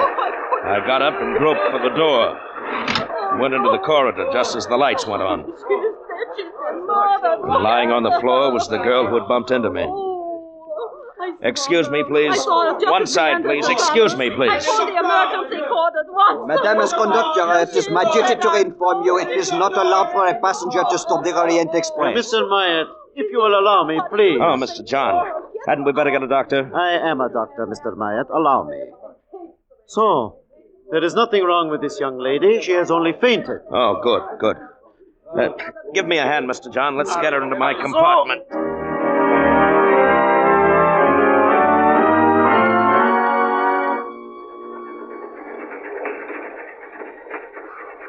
I'm all right now. Really, I am. Yes, of course you are. Here you are. Drink this. It's brandy. Drink it, young lady. It will help you. Good. I don't know why I fainted. I never did before. When did you last have a decent meal? Yesterday? The day before? Suppose it was the day before. That's my affair. You have no money? No. How would you like to have dinner with me? Well, Please say yes. I won't say no. Fine, fine.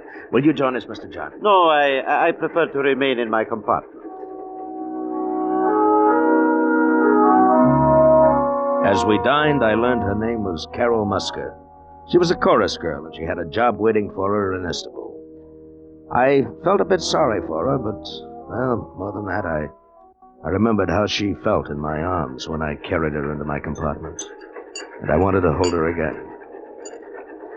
I ate a lot, Mr. Myatt. I hope you can afford the check. I think I can. Oh, good. Now, how about breakfast tomorrow? And all the rest of your meals till we reach Istanbul? Mr. Myatt, I hope you don't have any ideas about me. Well, of course I have. You're very attractive. Well, I don't know anything about you. For all I know, you're married and have 6 children. I am not, and I haven't. How about you? I have no one. Well, then there's no reason why we shouldn't have ideas about each other, is there? And by the way, my first name's Gregory. More coffee or dessert? No, thanks. Well, then as soon as I paid Mr. Myatt. Oh, Mr. John. Excuse me, is this yours? That's my pocketbook. I found it in the corridor outside my compartment. You must have dropped it when you lifted this young lady. He gave me my pocketbook and left the dining car. All my money was there, but one thing I knew, I had not dropped my pocketbook. Mr. John had taken it. Well, Carol and I started through the train. It was about 9 o'clock, and the lights were already dimmed. In the second-class coaches, people were asleep, sitting up in the crowded compartments. Mr. Myatt, here's my compartment. Thank you for dinner. It's, very early. You have to go in? Oh, I'm tired. Oh, it's too crowded in there for comfortable sleeping. And besides, you never know who's next to you. Oh, but I do. That little fat man, see? His name's Joseph Grunlich. He introduced himself. Oh, he did he? You're not jealous. No. But what do you know about him? He might be a thief or a bigamist. Now or... you're being ridiculous. Well, good night, Mr. Myatt. Gregory? Carol, Yes? you might kiss me good night. No one will notice. All right. What? Oh, young lovers, eh? oh Mr. Grunlich. If you're going somewhere, sir, why don't you go ahead? Do not be angry, please. I was not spying, Mr. Myatt. How do you know my name? We all heard of the gentleman gallant enough to take Miss Musker to dinner at the good doctor's suggestion. Doctor? What doctor? Mr. John. He's a doctor, is he not? Now, if you'll please excuse me, I must get some water. I'm quite thirsty. I don't think I like that guy. Carol, how about taking my compartment? Your compartment? Or I'll get you another one. We'll speak to the conductor right now, huh?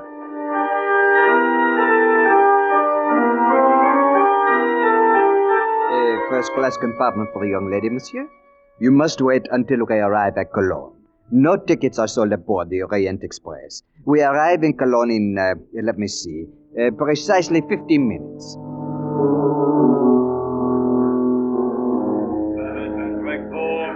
On track 2, Orient Express, leaving in 10 minutes. As we walked up to the first-class ticket window, a woman elbowed us out of the way. Please excuse me. You don't mind if I go first, do you? My train for Paris leaves any minute. Well, in that case, go right ahead. Thank you. Oh, Hans, bitte schnell. Fräulein Warren.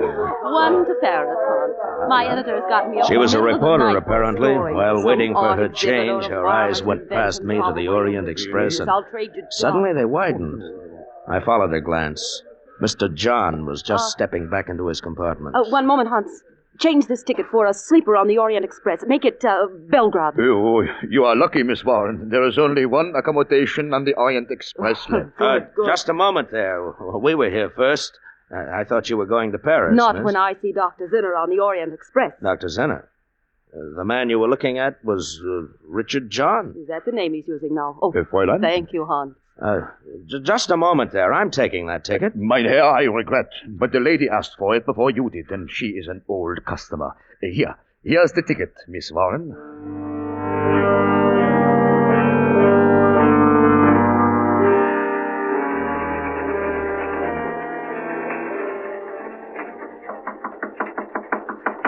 Who is it? Gregory Myatt, Mr. John. I'd like to talk to you for a moment. May we come in? Why, yes. Yes, of course. You are feeling better, Miss Musker? You are getting enough rest? Yes, thanks. That's why we're here. Miss Musker's taking my compartment, and I'm staying in here with you. I wish I could oblige, but I prefer my privacy. Why is that, Dr. Zinner? My name is Richard John. Where did you hear otherwise? From a newspaper reporter who saw you in the station at Cologne. Oh. I don't know what it's all about, and I don't much care, but Miss Musker is going to have my compartment, and I'm going to move into this one with you. Any objections? No. In fact, both of you shall stay here with me. What the devil? Gently, Mr. Myatt. Yes, a gun. I am an excellent shot, believe me. Oh, Craig. We shall all stay, I insist. Lock the door, Mr. Myatt. That's fine. Now, just who are you, Mr. Myatt? Who am I? A police spy? Here to keep me from getting to Belgrade? No, that's ridiculous. You surely don't expect me to believe your story about some... Mr. John. That sounds like the reporter from Cologne. Tell her she has made a mistake. Tell her, Myatt. Go away. You've got the wrong compartment. My name is Myatt. I'm a reporter. Mabel Warren, London Clarion. Myatt, put your arm around Miss Musker. Open the door part way, just enough for her to see both of you. I shall be behind the door, and remember, I have a gun. Oh, you're not the man I'm after, are you? My name is Myatt. I haven't the slightest idea where you can find your Mr. John. Well, I'll find him. He's on the Orient Express somewhere. Excuse me for interrupting your, Excuse me for interrupting you. Good night, Mr. Myatt. Bolt the door, please. Oh, perhaps you really are only an American businessman, Mr. Myatt. In that case, I owe you an explanation. Sit down. He told us a fantastic story. He was a political exile from his own country. He'd been forced to leave 5 years ago, and now he was going back to lead a rebellion, to overthrow the government by a coup d'etat. To me, it made very little sense. Had it not been for the gun in his hand, I might have laughed in his face. If I am captured before this train gets to Belgrade, I will be executed. Once in Belgrade, however, I am safe. I am very popular. I know the city. There are thousands ready to hide me. Yeah, that's very interesting. Now that you believe we're who we say we are, you could put that gun away. I'll bunk here with you, and Miss Musker can go to my compartment. I cannot allow that.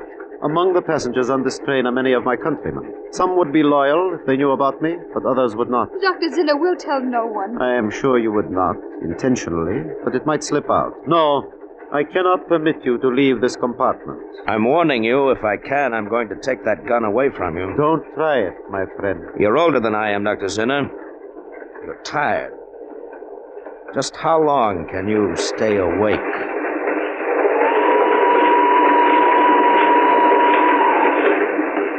I sat with Carol on one seat. He was across from us, the revolver in his hand. And it got later and later and later. I'm tired, Greg. Now just close your eyes then, Carol. Are you sleepy, Dr. Zinner? Not yet, Mr. Myatt. Carol was asleep on my shoulder. I fought to keep my eyes open, but I dozed off. And then somehow I came awake. I lifted my head. Dr. Zinner was asleep. I reached across and grabbed the gun. Oh, Greg. It's all right, Carol. I've got it. Well, Dr. Zinner? You are right, sir. I tried to stay awake, but... Stay here, Carol. I'm going to locate the conductor. I'm going to tell him what's been going on. Oh, no, you must not. I shall never get to Belgrade. Greg, they'll kill him. No, we're still outside his country. He won't be hurt. But if you report me to the conductor, I shall be put off the train. Well, in short, no harm done. I'll be back soon, Carol.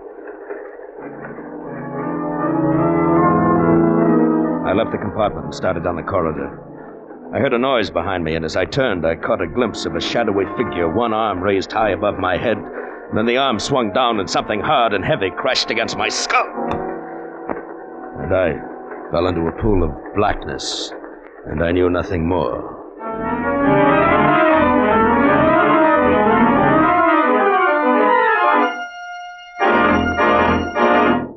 In just a moment, we will return to Escape. But first, the blazing billboard for CBS's 10 great Sunday night shows has an especially big blaze of lights near the top of the list. That's where the names of Spike Jones, Jack Benny, and Amos and Andy are found in succession. Spike Jones, Jack Benny, Amos and Andy, the most unusual sequence of top-rating comedy in radio. Don't miss a single second of their 90 non-stop minutes of mirth tomorrow night on CBS's great Sunday Night 10. Amos and Andy and Spike Jones come to you over most of these same CBS stations, and Jack Benny is heard over them all. And now, with our star, Bill Conrad, we return to the second act of Escape and the Orient Express.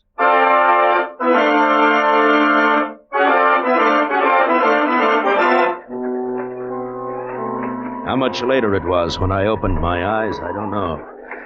Whoever had hit me had done an expert job. It might have been Zinner or even Carol. Had no way of knowing. The gun was gone. I dragged myself to my feet and stumbled down the corridor back to compartment number 7, but it was empty. Perhaps they'd moved to my compartment. I hurried to it. No, there was nothing in my compartment. My bags were gone, even my overcoat. Inside, I began to feel a strange, unreasoning fear. Why was it so quiet? Where were all the other passengers? Coming along the entire corridor. I opened every door in the coach. It was completely empty. I felt as if I were going crazy. And I lost consciousness again.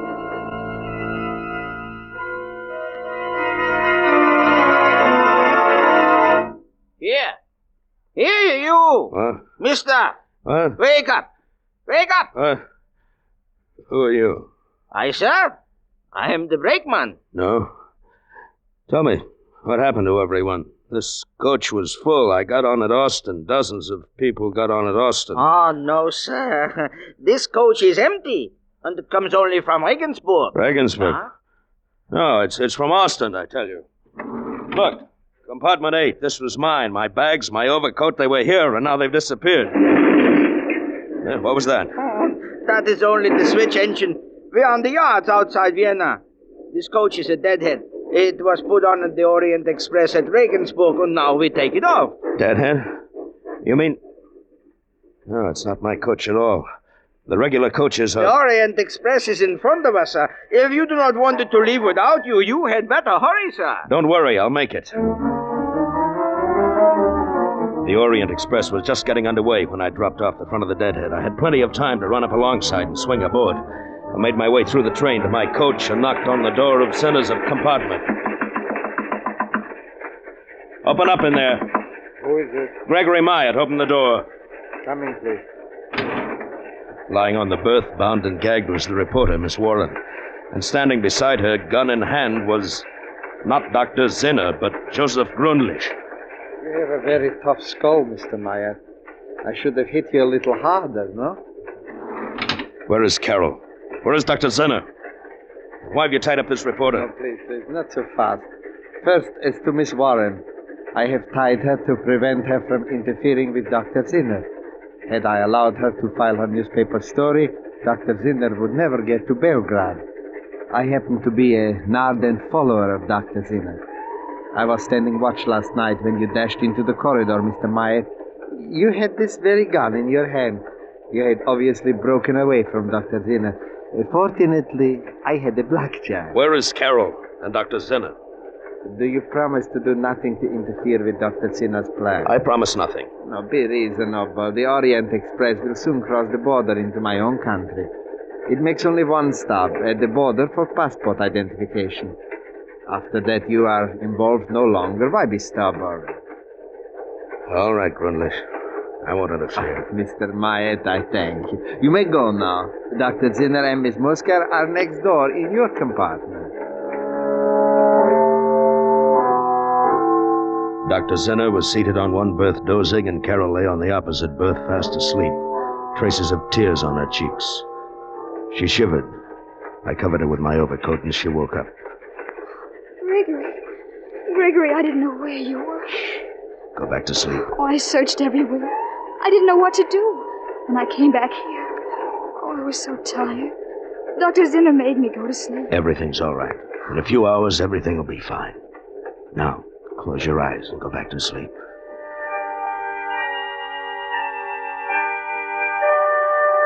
I left the compartment and went to the second-class coach. With both Carol and Grundlich gone, there was space for me. I slept until I was awakened by a Hungarian passport inspector. The train had stopped in a town named Subotica, just inside the border. I showed him my passport. Then I went to the dining car. The breakfast rush was just starting, so I gave a waiter a pound note and had him get me breakfast for two. By the time the Orient Express was 10 minutes out of Subotica, we were going down the corridor, the loaded tray tinkling as the waiter followed me. We arrived at my compartment, but it was empty. No sign of Zinner, no sign of Carol. A torn piece of paper was tucked under the cuff of my overcoat. It was a note. I have left with Dr. Zinner. I'm afraid this is goodbye. Signed, Carol Musker. Sir, the breakfast. Where shall I put the tray? What? The breakfast. Oh. Take it back. I don't want it. I sat near the window and watched the landscape drift past. My suspicions had been right all along. Dr. Zinner had played me for a fool, and so had Carol. After a while, I became conscious of a tapping sound on the wall of my compartment. It kept on, and suddenly I realized that it was coming from the compartment next to mine, someone's heel banging against the wall. It took only a minute to get next door, with Miss Warren, the reporter, all tied and gagged. Oh, thank goodness. I thought you'd never hear me. Where's Grundlich? Where are the others? You mean you don't know what's happened? Zinner's going to be executed. Executed? Well, they took him off the train at Subotica. Grundlich arranged the whole thing. He's a government spy. Oh, he can't be. Well, he is. They're probably holding a drumhead court-martial on Dr. Zinner back in Subotica this minute. I see. And Carol Musker's a government spy, too? The girl? No. She must be. They took her off the train. Well, they had to. They couldn't have any witnesses. Well, what will they do with her? Probably kill her. But... Hey, here, what are you doing? You can't jump out. The train's going 60 at least. I'm going back there. To Subotica? You're insane. Look, there's a small town up ahead. I saw it when I leaned out. Some cars are parked at the station. I saw them. I'm going to pull the emergency cord. Take one of those cars. What can you possibly do in Subotica? I don't know, but I'll do something. Go ahead, Mr. Myatt. I'm going with you. I pulled the emergency cord, and in a matter of seconds, the Orient Express was screeching to a halt right at the station. I flung open the door, and with Miss Warren close behind me, I ran toward the parked cars.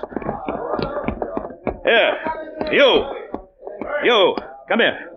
Do you speak English? A car, gentlemen, a car very cheap. I want to go to Subotica. It's too far, 50 kilometers. I'll give you 20 pounds. Well, get in, gentlemen, get in.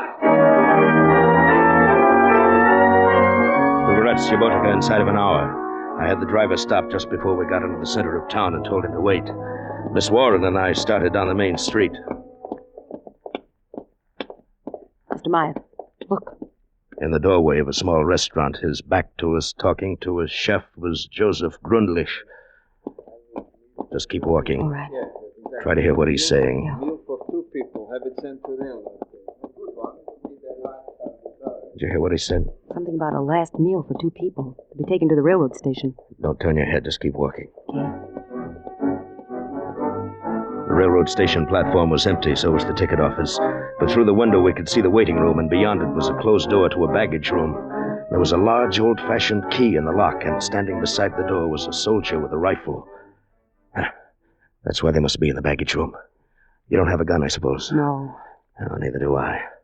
The key's in the lock, if I can get to it without the soldiers noticing. We've got to get the soldier away from the door, Miss Warren. How? Look, do you see that telephone over there in the far corner? Yeah. If we could somehow get the soldier over to the telephone, his view of the baggage room door would be cut off. Yeah. Look, that'll be your job, Miss Warren. Mine? Go into the waiting room and up to the telephone booth. Smile at the soldier as you go by. Then pretend you're having some trouble with the phone. Appeal to him for help. Right. When he joins you at the phone booth, keep him occupied while I go in and let him out. But he might look around. Just talk to him. Zinner and Carol and I will try to make the car. You'll have to hurry. Grulich and that last Neil may be here any minute. We'll hurry, all right. Through the grimy window, I watched as Miss Warren crossed the waiting room to the telephone, smiling at the soldier. She left the booth and walked over to him. Couldn't hear what they were saying. She smiled at him again, putting her hand on his arm, and went over to the booth. He took a deep breath and entered the waiting room. I could hear them talking as I started toward the baggage room.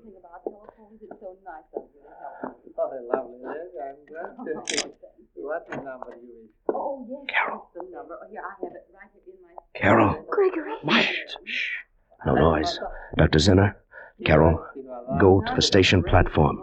Now, no noise. Come on. All right, follow me. Oh, no, but I heard about you. I didn't know. We started back toward the open door that led to the station platform. We went out slowly, not making a sound. Miss Warren was still talking to the soldier, and then suddenly their voices stopped. I glanced back. The soldier's gun had fallen to the floor.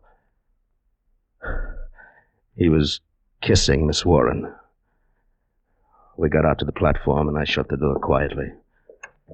All right, follow me. The car's 2 blocks away. What about her? She's a reporter. They won't dare touch her. Now, come on. All right. In a few moments, the station was behind us. The car was only a block away now. We turned the corner, and walking toward us, not 10 feet away, was Joseph Grundlich and a waiter from the restaurant. Before he could collect his wits, I ran at him. He crumpled to the ground. Then I hit the waiter. All right, run for it. All right. Grundlich fired a few shots at us, but hit no one. And then we were in the car, and he fired at us no longer.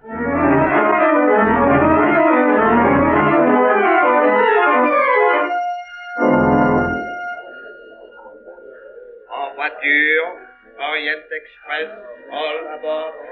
Goodbye, Dr. Zinner. You sure you won't come along? No, I stay here in Belgrade. I shall be all right now, thanks to you. Goodbye, Mr. Myatt. Goodbye.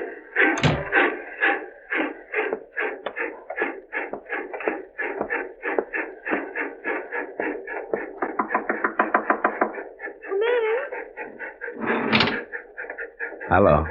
Hello. You, mind if I sit down? No, not at all. Well, we'll be in Istanbul tomorrow. Mm-hmm. A day late. You know, I probably lost that chorus job. Have any idea what you'll do then? Oh, I think so. I have an idea. Yeah. So have I. A very good idea. Come here.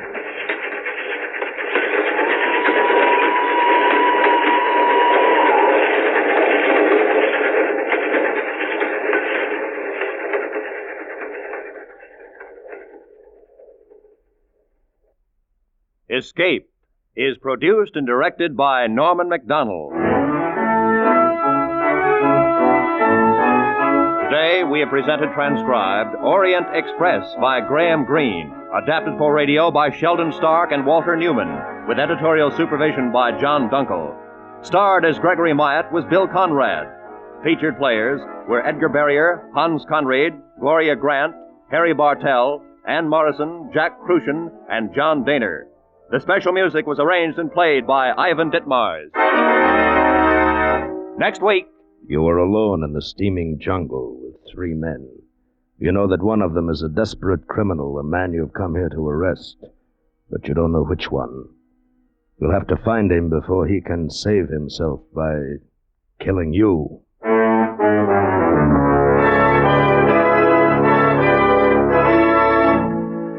Next week, we escape with L.G. Blockman's exciting tale of a manhunt, Red Wine. Goodbye, then, until this same time next week, when once again CBS offers you Escape.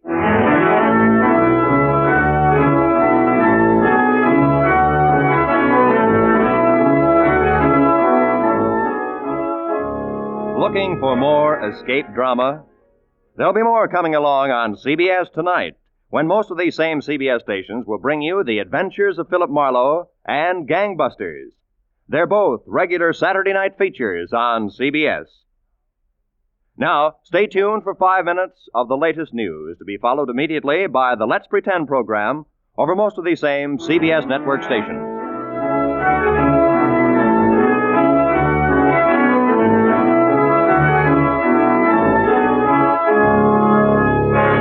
This is Roy Rowan speaking for CBS, the Columbia Broadcasting System.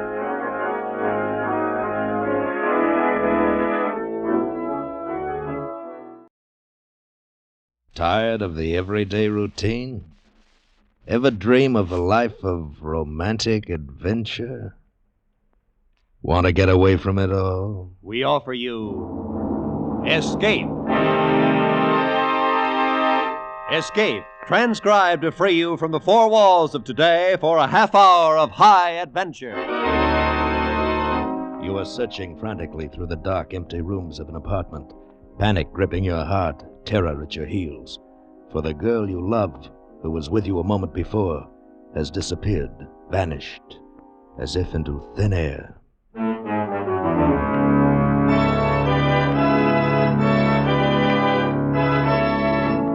Today we escape from reality with the gripping tale of a girl who vanished and the man who had to find her to save his life, as Cornell Woolrich told it in his great story, Finger of Doom.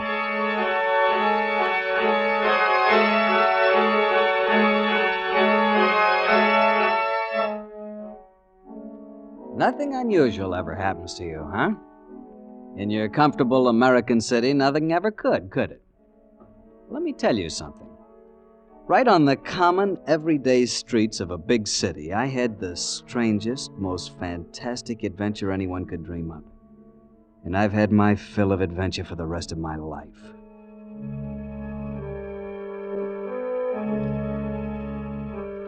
This happened several years ago, before the war, on an ordinary evening in early spring. Well, not so ordinary, because I had a couple of free tickets to a good show and I was picking Steffi up at her office for dinner. See, we were going to be married in less than 2 weeks. So naturally, I was impatient as I waited there on the sidewalk in front of her office building, and of course, she was late, last one to leave as usual. I felt like a picket pacing up and down in front of the door, but finally, there she was, spun gold piled on her head, blue eyes shining, and carrying... Hi, darling. What's that? Have I kept you waiting long? I tried to hurry all I could. With this? Just a package. I promised his nibs I'd deliver it on the way home. But you're not going home. We're eating out and going to a show. But it's right on the way. I have to leave it at a flat in Martin Street. It won't take a minute. Why can't he get somebody else to run his errands for him? We're late now. This'll cut our eating time down. Woof, woof, Grumpy. Oh, So this is what the 13th does to you. 13th? You mean you've forgotten? You mean you aren't counting the days? Oh, sure. 13 days left. 13 and a half. Don't forget that half of it's to be a noon wedding. I don't like the 13 all by itself. I'll be glad when it's tomorrow and only 12 left. You know something? You're cute. The more I know you, the cuter you get. I bet you won't say that a year from now. I bet you'll be calling me your old lady then. Will you mind? Well, not right at first, maybe. Okay, come on, let's make like delivery boys. Oh, what's the address? Mr. Miller, 415 Martin Street, apartment 4F. We're on our way.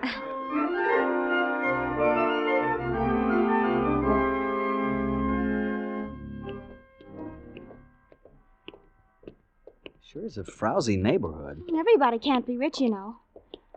411, 413. Oh, there it is. Yeah. Some clients your boss must have. I'll be glad when you aren't working for him anymore. Oh, did you give him your notice? Yesterday. He gave me the funniest look. Good thing he doesn't know you. He'd eat you alive. Hey, wait. Huh? Here it is. Oh, I was sailing right by. See how you affect me? Mm-hmm. Okay, give it to the hallman or the janitor or somebody, and let's get going. Oh, no, I've got to take it up personally and get a receipt. Besides, there doesn't seem to be anybody here. Oh, it's one of those push-button doors. What did I say the name was again? Muller or something, wasn't it? What would I do without you? 4A, 4B, 4C. Oh, here it is, 4F. Oh, no wonder I couldn't find it. The name card's fallen out. Oh, this must be the button. You wait down here for me. I won't be a minute. A minute's too long. Well, this'll hold you until I get back. Oh, the door. Only a minute now. Bye. Bye.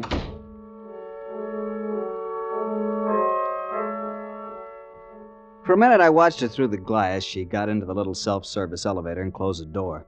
Then all I could see was the gleam from the elevator in use light. Then she was gone. I lit a cigarette and waited.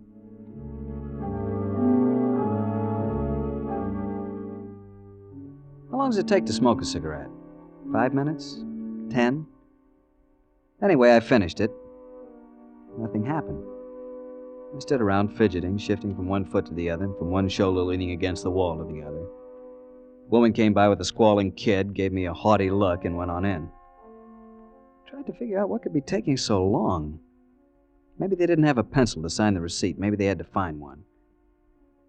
I lit another cigarette, took a couple of puffs, but now my patience was gone. What is this? I rattled the door first, and then I pushed the button for apartment 4F. I still didn't plan to go up. I just wanted to let her know that I was still alive. But I got no answering buzz. I kept ringing it, holding my thumb down till it was white. Still no answer. Suddenly, I wasn't angry anymore. Suddenly, I was scared. I did the instinctive thing. I ran out into the street again and looked up at the face of the building, searching the windows, but of course there was nothing to see. And that move cost me a chance to get in. While I was out on the sidewalk, a seedy-looking character came out of the door, letting it click shut before I could get back in. I tried the buzzer again. Couldn't be out of order. They'd answered it when Steffi pushed it. But now, nothing. Dead to the world up there. By now it was 20 minutes. 20 minutes since she left me. Now I was frightened. I knew I had to get up there. I pushed another button, anyone at random. The door was released and I was in.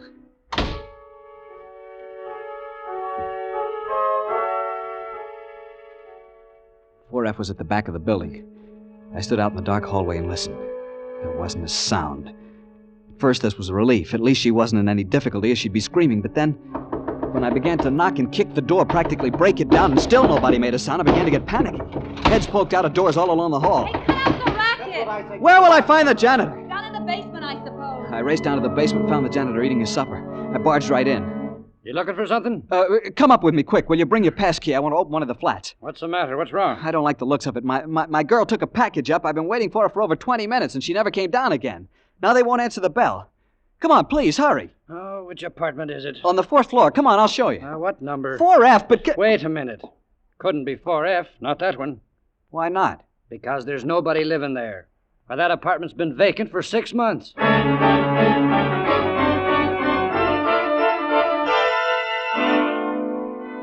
He took me up and showed me he was right. It was an empty flat.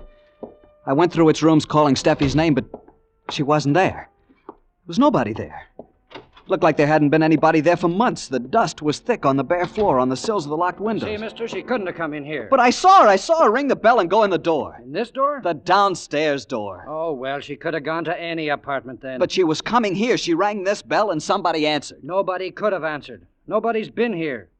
She must have rung another bell. Is there somebody in this apartment named Muller? No, we never had anybody by that name. Not in the whole 12 years I've been here. Somebody must have gotten in and was waiting for her. Will you tell me how they could? It was locked. You saw me open it with me pass key, didn't you? Listen, we're going to ask all the tenants on this floor. Maybe they heard something. Now, wait a minute. I don't like to disturb them. Maybe this girl just walked out on you. Maybe it had a quarrel.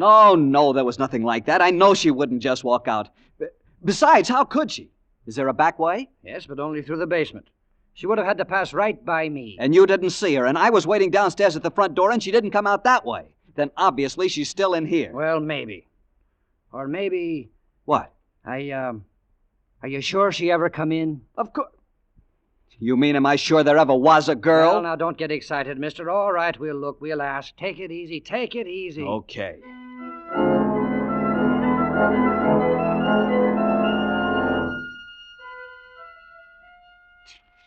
Hear anything in 4F? How could I? The place is empty. I know, but didn't you hear something? Anything? No.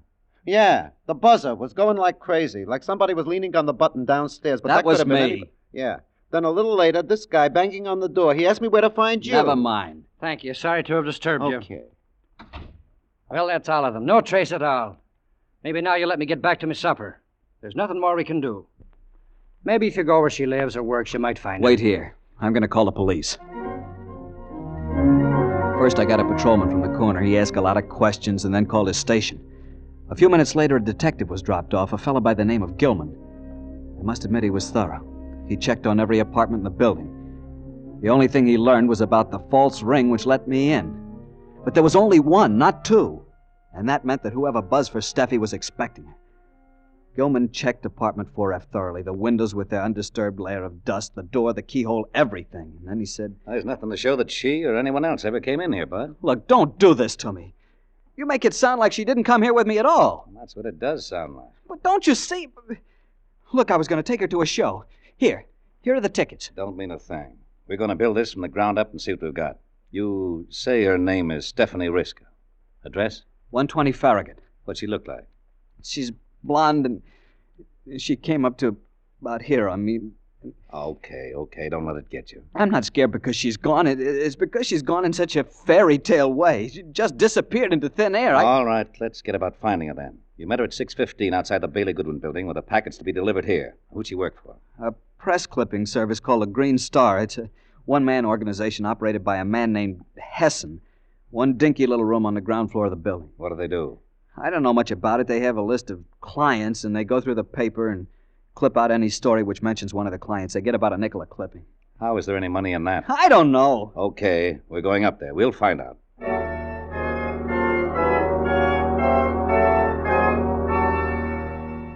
The night watchman led us into the office after Gilman showed him his badge. It was a tiny room with only a desk, a telephone, and another table and a filing cabinet. Except for a lone can of Canadian Ace brew, all of them were bare as bones. This is no office. This is a telephone booth. Not a big business, I guess.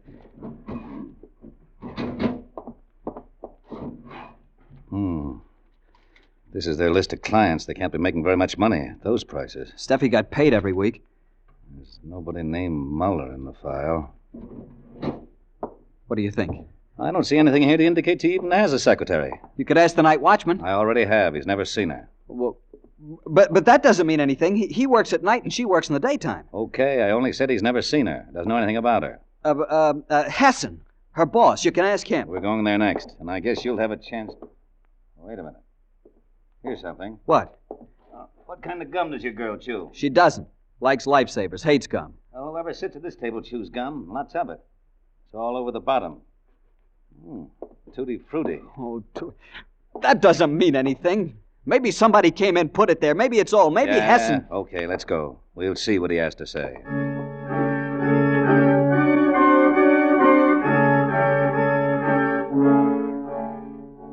Hessen lived in a swanky bungalow-type home in the suburbs. As Gilman and I left the police car and walked up the drive to the house, I got the strangest feeling of unreality. Like this was all a horrible nightmare. Couldn't be happening. My knees were sagging, but then Gilman was knocking on the door, and it was answered by an ugly, foreign-looking character who went away and returned to usher us into Hessen's presence. I'd seen him a time or two, but he didn't know me, so he gave no sign of recognition. Good evening, gentlemen. Mr. Hessen, I'm Sergeant Gilman, police force. Oh, yes, I'm pleased to know you. I won't take up much of your time, but I need a little help. Gladly, if it is within my power. Did you ever see this young fellow before? No. What has he done? I'm not sure yet. You know anyone named Muller at 415 Martine Street? Muller? No, I don't know anyone by that name. I think we have a Miller, a Mrs. Elsie Miller, on our list, who all the time divorces and remarries. Will that do? She owes us $29. Then you didn't send a package over to Muller, apartment 4F, 415 Martine Street at 6:15 this evening? No. Why, you... Hold it. You keep quiet. I'm sure I didn't, Sergeant. But wait, it's easy enough to confirm it. Oh, Miss Riska. Yes? Stephanie, will you please come in a moment? What? Steady. My assistant happens to be right here at the house tonight. I had some dictation to give her, and she's transcribing it. We usually mail out clippings. Only when there's some urgent request do I send them by personal messenger. Yes, sir? Suddenly the room was spinning in front of my eyes. I was looking at it, trying to see it, but lights kept streaking across the room like comets. And their voices came to me through a thick fog. Stephanie, did we send a package to 415 Martin Street this evening to a Mr. Muller? No, sir. Not that I know of. I see. And tell me, did you ever see this young man before? Do you know him? Why, no, I don't believe I do.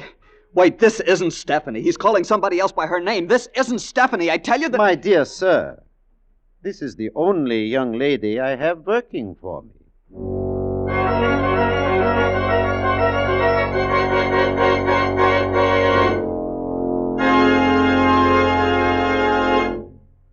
In just a moment, we will return to Escape.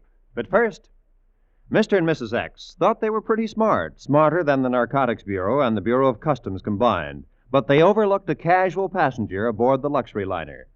For a fascinating true-life tale of crime and smuggling on the high seas, hear Gangbusters tonight. And along with it, CBS's other great Saturday night thrill-a-minute show, The Adventures of Philip Marlowe. Both of these programs are regular Saturday night features on most of these same CBS network stations. Gangbusters recreates famous crimes and their solutions by national, state, and local agencies. The Adventures of Philip Marlowe are based on the character of the famous Private Eye, created by Raymond Chandler, the noted mystery story writer. And now, with our stars, Harry Bartell as Kenny, and with Ed Begley as Gilman, we return to the second act of Escape and Finger of Doom.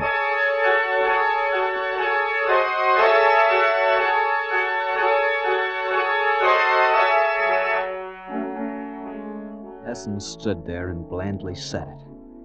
This strange girl was my fiancée, was Stephanie Riska. He stood there looking surprised and hurt, and she stared at me with a just right, puzzled expression on her face. Gilman was holding me with a sort of a half Nelson and gritting at me. Stop it. But I tell you, this isn't Steffi. Steffi is blonde. This girl is brunette. Steffi's short, comes up to here. This one's tall. I tell you... Shut up. You're asking for trouble. Now calm down. Sergeant, I don't believe I understand. I'm just beginning to myself. Miss, how long have you been working for Mr. Hessen? Why, since October of last year. About 6 months. And your name is Stephanie Riska? Why, yes, of course. She's lying, I tell you. Shut up. I don't mean to doubt your word, miss, but just for the record, I suppose you could show me some proof of your identity? Why, yes, right here in my bag. My driver's license. Oh, wait, the bag has initials. Oh, yeah, S.R. Of course, S.R. And the driver's license. Steffi doesn't drive. She has no car. But I do. It isn't a very good one, Anything else? This letter, addressed to me. Address 120 Farragut. May I look? Why, yes, of course. Uh-huh. It's genuine, all right. Here you are, and... I don't know what else I have here, but... Oh. I'll get it. Here you are. Oh, thank you. I see you carry chewing gum in your purse. Why, yes. Tutti frutti. Not many people like that flavor. I never chew any other. Well, thanks. Sorry to have bothered you both. Come on, chum. I hope we've been able to help, Sergeant. A lot, thanks. Good night. Good night, Sergeant.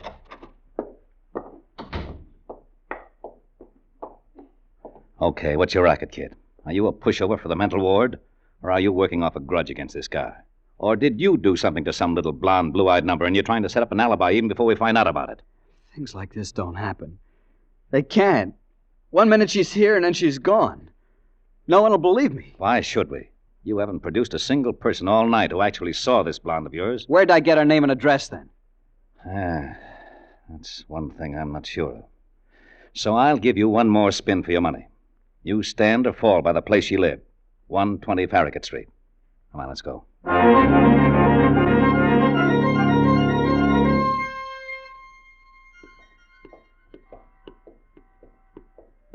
Okay, this is it. Come on. What is it, a rooming house? Yeah. She lived alone, just a room. She only came here from Harrisburg 6 months ago. But the landlady... Now, what's the matter? I just remembered. Hessen recommended this place to her. Now, look. You want to go in or you want to go to headquarters? The tougher you get with me, the tougher I'll be on you. Listen, you gotta listen. I was only up there once, but I remember it. Sticking in the mirror of the dresser is a litho of the Holy Mother. On the radiator's a rag doll I won for her at Coney Island and a Hickok wallet I gave her last Christmas. And on a shelf against the wall is a gas ring, and from the light fixture to the gas jet is a string where she hangs stockings to dry.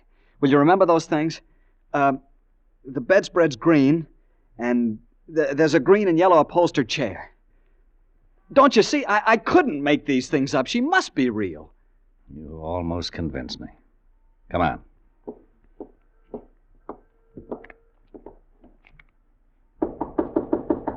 Now, when we get inside, you keep your mouth shut. One peep and I'll split your lip.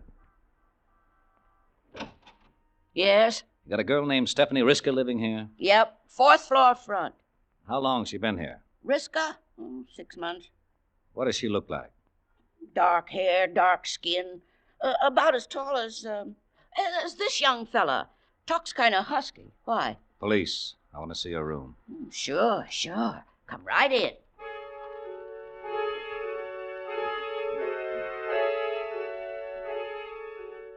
Gilman practically had to support me all the way up. My knees just weren't functioning. But that was nothing to the shock I got when the landlady opened Steffi's door. The room was all different. Not one thing was the same as I had told Gilman. He didn't even look at me. Has she always had it fixed up this way? Always, since the first week she moved in. Does she drive a car? Yeah, a little old coupe. She's a real clean roomer. Only one thing I got to complain about. Oh, there it is again, under the washstand. Oh, yeah. Chewing gum. Yeah, let me see it. Uh-huh. Tutti frutti. You better watch your friend. He looks like he's going to faint. Let him fold up. That isn't anything to the falls he'll be taking in a few minutes. What did he do? Murder her? Not her, but I got a good hunch he murdered somebody, and he picked the wrong name out of the hat. He don't look like... Look out! I hit him and ran. I knew I had to. He was going to take me to the police station. Then I wouldn't have any chance to find Steffi. Not for a long time. Maybe too long a time. And I had to find her.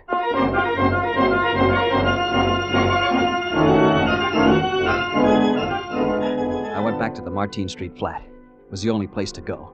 Back to where she disappeared. Start from there. I knew Gilman would catch up with me sooner or later, but I might be able to turn up something first. I told the janitor the cops had sent me back to take another look at the apartment and got him to give me the passkey. He fell for it. I went up to the apartment alone. But once there, I couldn't find a thing. I wandered through the empty rooms, calling her name helplessly. I tapped the walls, scraped the plaster, tested the windows. I'd been there about 10 minutes when I heard a little sound out in the hall, like somebody coming up the stairs very quietly. I slipped out the door and stood at the top of the stairs. It was the janitor, with Gilman and 2 cops. They were coming up the stairs. There was only one way for me to go, up, so up I went. And then they saw me. Hey, you, come down here. One flight up, I came to the top of the stairs. A sort of skylight window opened onto the roof. It was standing loose, partly open. I ran out across the roof, tried to hurdle the low wall to the next roof. I missed, fell. All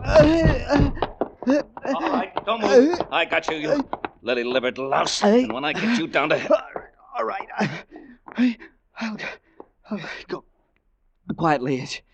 It's no use now. Well, I'll be... What's the matter? Calhoun, throw your light over here. What? Okay? What?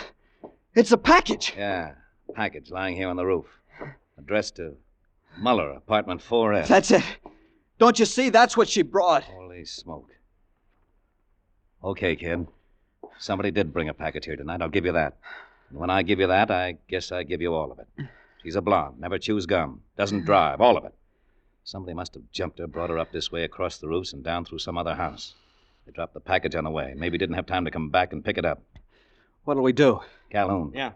Call in. Have a radio car keep Hessen's house on Myrtle Drive spotted until we get there. I want to stop off at that office again first. Right, Sarge. Do you think... No, kid, not yet. They would have done it right here in the empty flat and let you take the rap. Come on. Buck up. We got work to do.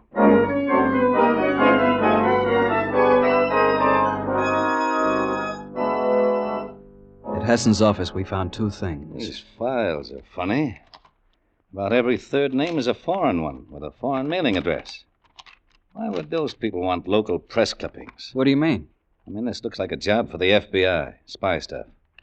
Maybe your girl had found something out. And that's why they figured she was too dangerous. Did she ever say anything? No, but she told them she was quitting next week to get married. So she didn't suspect anything, but they thought she did. Same thing.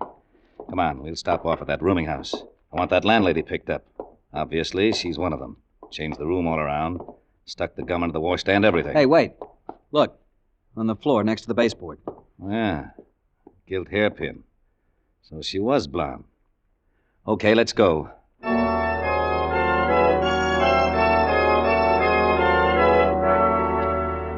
At the rooming house, with the landlady turned over to a cop downstairs, Gilman went over the room once more. Fished into the wash basin drain and came out with a couple of blonde hairs. Now, why didn't I think of that the first time?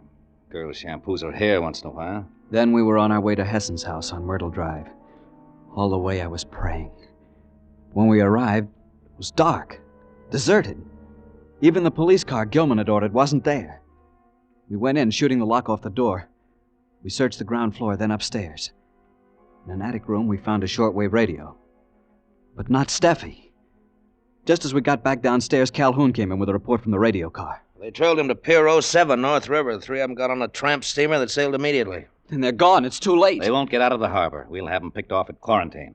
3 of them, you say, Calhoun? A blonde girl? No, they said 2 men and a dark girl. Then where's Steffi? Still here, probably. But where? We'll soon... Wait. You smell something? Smoke? Yeah. And gasoline. The basement. Come on, hurry. Smoke. The basement's filled with smoke. Here, over this way. Steffi! Steffi! Hurry, this place will be a mass of flames in a minute. I can't see. Steffi! Here, give me a hand. Here she is. Hurry. Oh, Steffi. Is she... No, she's breathing. Hurry, let's get her out of here fast.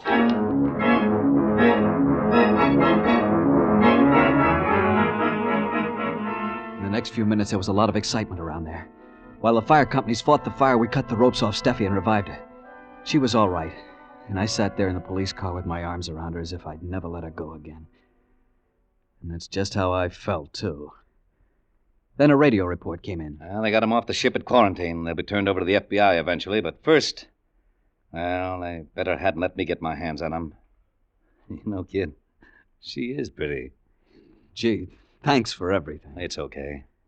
Well, I gotta go and... Oh, say, I've got something I want to return to you. Yeah, what? This. I went out like a light when he hit me. And a few minutes later, when I came to, Steffi was holding me in her arms, Kenny. stroking my head and smiling. Kenny, he said to tell you no hard feelings. But when anyone socks Dick Gilman over the head, he gets socked back, even if they're the best of friends. Steffi, you know something? What, darling? You're cute with stars in your hair.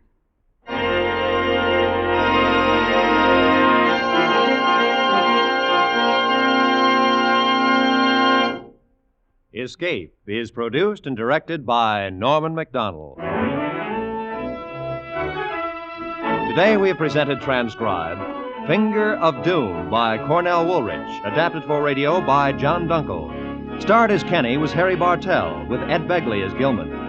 Featured in the cast were Joy Terry, Edgar Barrier, Louise Arthur, Peter Prowse, and Kay Miller. Special music was arranged and played by Ivan Ditmars. Next week. You are clinging to a narrow window ledge, your strength running out. While before your eyes, seen through the window, the most beautiful girl in the world is about to die. Because of you.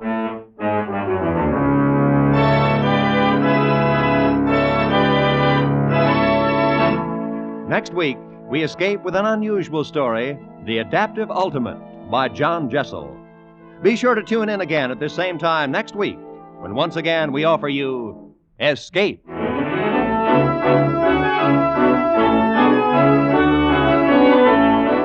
You can escape again tomorrow night when CBS's famous dramatic series presents screen star Edmund O'Brien in another special Sunday night Escape broadcast at 6:30 Eastern Standard Time. Mr. O'Brien will star as an explorer who becomes a prisoner in a beautiful and strange country populated by blind men. Be sure to hear tomorrow night's Escape, starring Edmund O'Brien in H.G. Wells' famous story, Country of the Blind, on most of these same CBS network stations. Now, stay tuned for 5 minutes of the latest news, to be followed by Let's Pretend, over most of these same stations. This is Roy Rowan speaking for CBS, the Columbia Broadcasting System. That last one you just heard was Finger of Doom from March 19, 1949, still in Season 2 of Escape, about a man's girlfriend who disappears off the face of the earth. And more organy music goodness. Next up we have The Adaptive Ultimate from March 26th of 49, which is one of the sci-fi stories I mentioned earlier that Escape did from time to time, and I think that it did them very well. A scientist discovers a serum that allows a person to heal instantly, and their test patient suddenly becomes the most powerful and dangerous woman in the world. It starred Edgar Barrier and Stacey Harris. Just can't get enough of that organ music. I hope you enjoy. Tired of the everyday routine? Ever dream of a life of romantic adventure? Want to get away from it all? We offer you Escape. Escape, transcribed to free you from the four walls of today for a half hour of high adventure. You are standing outside a room, horror gripping you, while before your eyes, seen through the transom window, the most beautiful girl in the world is about to die because of you.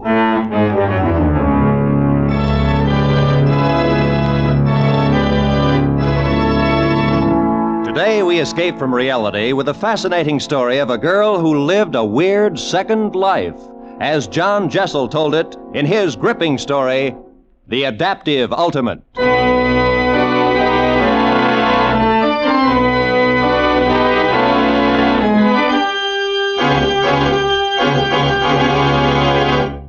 No, Daniel, I can't do it. You have a very interesting theory, It's but... more than a theory, Dr. Bach. I've proved it. It works. I tried my serum on tubercular guinea pigs and it cured them. They adapted themselves to the tubercular bacillus and live. I tried my serum on a dog with rabies. He adapted himself, too. I tried it on a cat with a broken spine. The cat instantly adapted itself to its injury so that the spine had time to knit and heal. Don't you see what a tremendous discovery this is? Yes, perhaps. Well, think what that would mean in accident cases. There'd be no further need for emergency surgery. Don't you see that? No matter what the condition, the injury to the body, a mere injection of my serum would permit the patient instantly to adapt himself to his condition and live. No matter what his injury. Exactly. A serum made from insects. From a common fruit fly, the most adaptable of living organisms. Tear off a wing and it grows a new one. Tear off its head even. Stick on a new head and that too will adhere in time. Think of imparting that same adaptability to human beings. To grow new heads, it has merit. Oh, now please, Dr. Bach. All right. No, seriously. I know this may be a great thing, but to permit you to experiment on a human being, no, the most I hopeless case you can find, Dr. Bach. Someone already doomed. Well, if someday I discover in the hospital a hopeless case, understand it will be hopeless. I understand. And if the patient shall consent, then you will have your human guinea pig.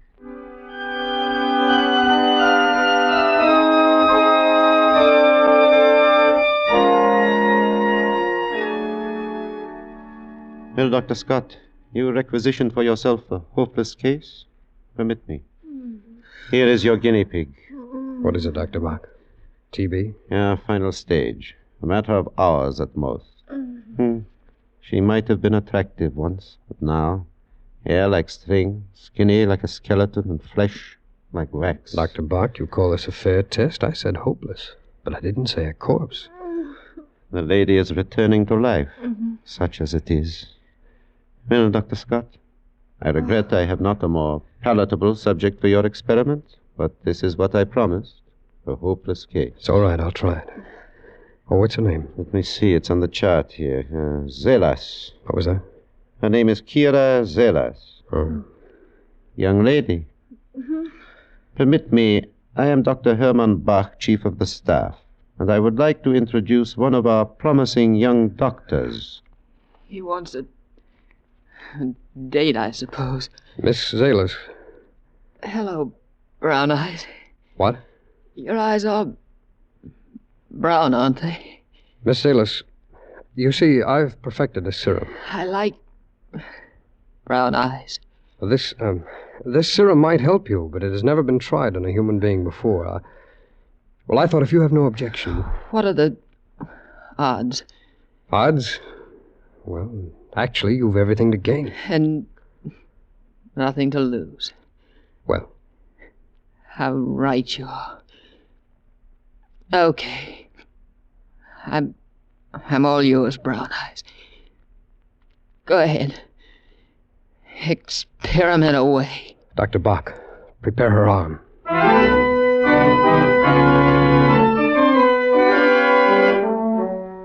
24 hours and she is yet alive. I would have said yesterday it would be impossible she should survive the night.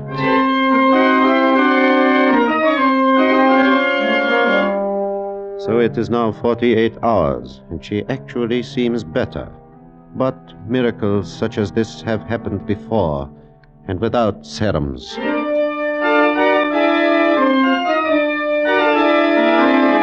A week, and she still lives. Each day she becomes better. It is miraculous. The spots on her lungs are disappearing. Her coughing is stopped. There is no sign of bacillus in the culture. But even more amazing, a reaction to abrasions, skin punctures. Yesterday I took a blood specimen. Before I had 1 cc, the puncture in her skin had closed. Yes, in 30 seconds. The ordinary person, it takes a day, 2 days for it to heal. With Miss Kira Zelas, 30 seconds. It is amazing.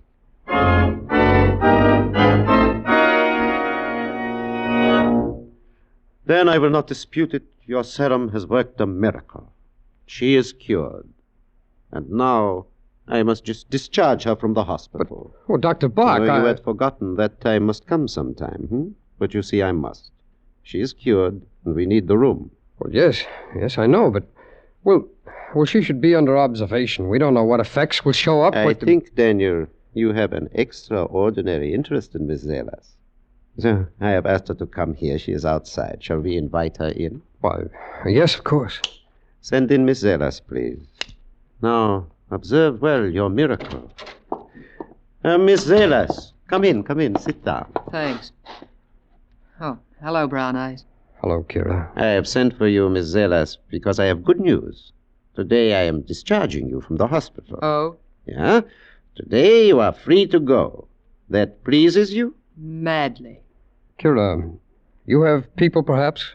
A family? Aren't we all brothers and sisters under the skin? Miss Zelas, I will come to the point. I wish to make you a proposition. I mean purely a scientific... Yes, I know. An experiment. Precisely. We are interested, Dr. Scott and I, to observe the further effects of the serum he gave you. Yes. I will pay you board and room and $30 a week. You will live at my house. I have a housekeeper, Mrs. Getz. She will look after you. Is that satisfactory? Wouldn't I be a fool to say no? Excellent, excellent. Does, Brown Eyes live there, too? No, but Dr. Scott will continue to have a clinical interest in the experiment. Miss Zelas, have no fear. Good. Yes. Well, it is now almost time for dinner. I will take you, Miss Zelas. You will join us, Dr. Scott? Oh, yes, fine, Dr. Bach. Very well. We shall meet outside in, 10 minutes? That'll do me nicely. Miss Zelas, you wish to wait here or maybe outside? A little fresh air? I think I could use a little air. Good. There is a little park across the street. You will find benches there to rest. We will meet at the front entrance in 10 minutes.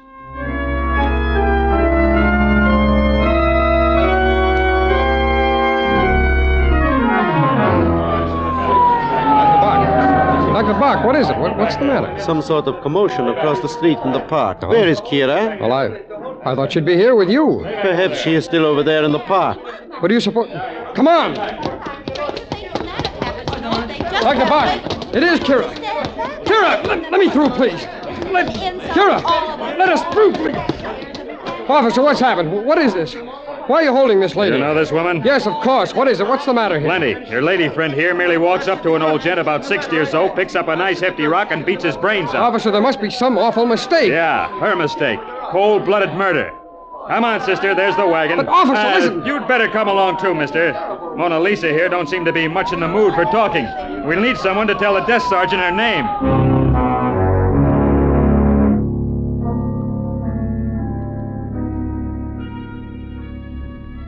Kira, this is terrible, seeing you here like this. I've got to get you out of here. I've got to help you. It's not so bad when you're here. Well, listen, this is all a terrible mistake. If you'll tell me what... Mistake? Why, yes, of course, you...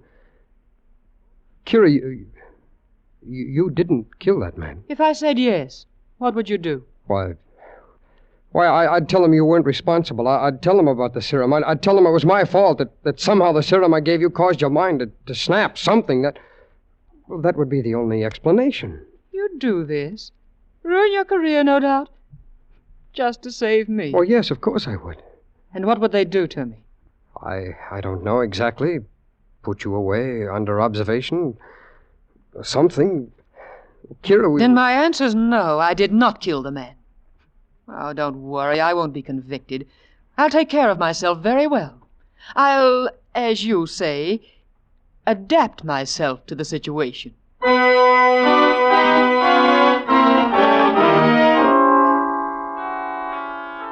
All right, now, Mr. Salvatore, continue. Tell the court in your own words precisely what happened. This old man, you see, is buy circus peanuts from me every day. For months, every day. And this one day, he pull out his pocketbook. It's a billfold. And I'm a look, it's stuffed with the bills. The big money. He say, Salvatore, can I make a change for $20? And I'm a laugh. I say, mister, I'm a peanut man. You take the peanuts and you pay me tomorrow. He said, thank you very much. He turn around, and then here's this dame, she pick up, it's a great big stone, and it conks him. It's a murder. I object, Your Honor. Objection sustained. Continue, Mr. Salvatore. Oh, she nothing more to say. This dame, she bend over, and she reach in his pocket to take the money. I'm a grabber, people come, police come, and Mr. Salvatore, can you describe this young lady to us? Oh, I remember her very well.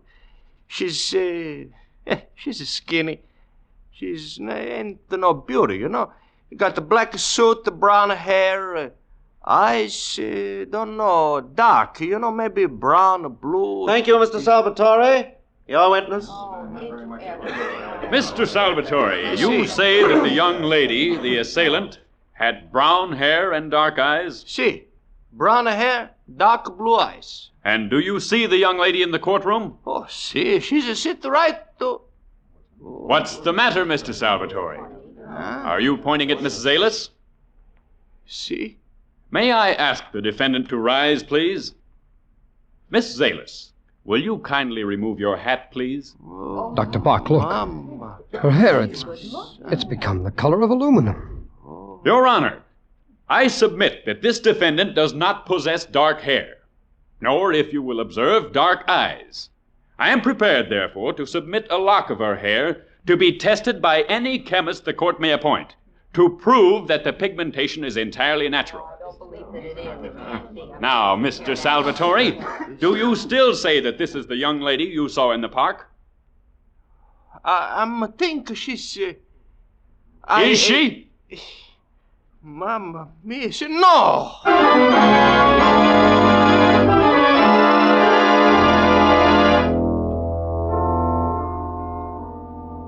Good Lord, Dr. Bach, that hair of hers.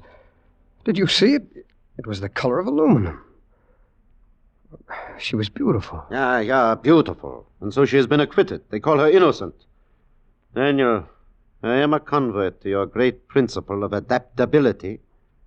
But where will it end? You start with an ideal, and you wake up to discover you have created a monster. But she was acquitted. It was all a mistake. You really believe that? Dr. Bach. Yes, Mrs. Gritz? She is here, Doctor. She? That woman in the newspaper. Ah. Kira is here? You said she was so poor, such a church mouse. Ah, you should see her. What do you mean, Mrs. Gitz? So fine, so great a lady. I'll go and talk to her, Dr. Bach. Hello, Brown Eyes. Hello, Kira. Aren't you glad to see me? Oh, yes. Yes, of course. Oh, congratulations on your acquittal today. We were there. I know, I sensed it. I was hurt that you didn't come up and congratulate me. Well, there were photographers and what... Why, Kira, your hair, it's black again. Isn't it always? Don't you like it? Oh, yes. Yes, of course. It's beautiful. Am I beautiful, Brown Eyes? Very, very beautiful. And are you happy to have me back? Oh, yes. I always did like Brown Eyes. Kira. Tell me, how do you like my new clothes? My gown? Why, it's very nice. Nice. It's exquisite. I have a whole new wardrobe, hats, shoes, Well, suits. how, Kira? Where did you get the money? Money? You only had $3 when you left the hospital. Oh, so I did. Kira. Kira, you did take that wallet from the old man. Why, naturally. You did murder him. Certainly. Oh, come. Don't look so shocked. Oh, I'm tired, Brown Eyes. You'll excuse me if I appropriate Dr. Bach's room. Good night.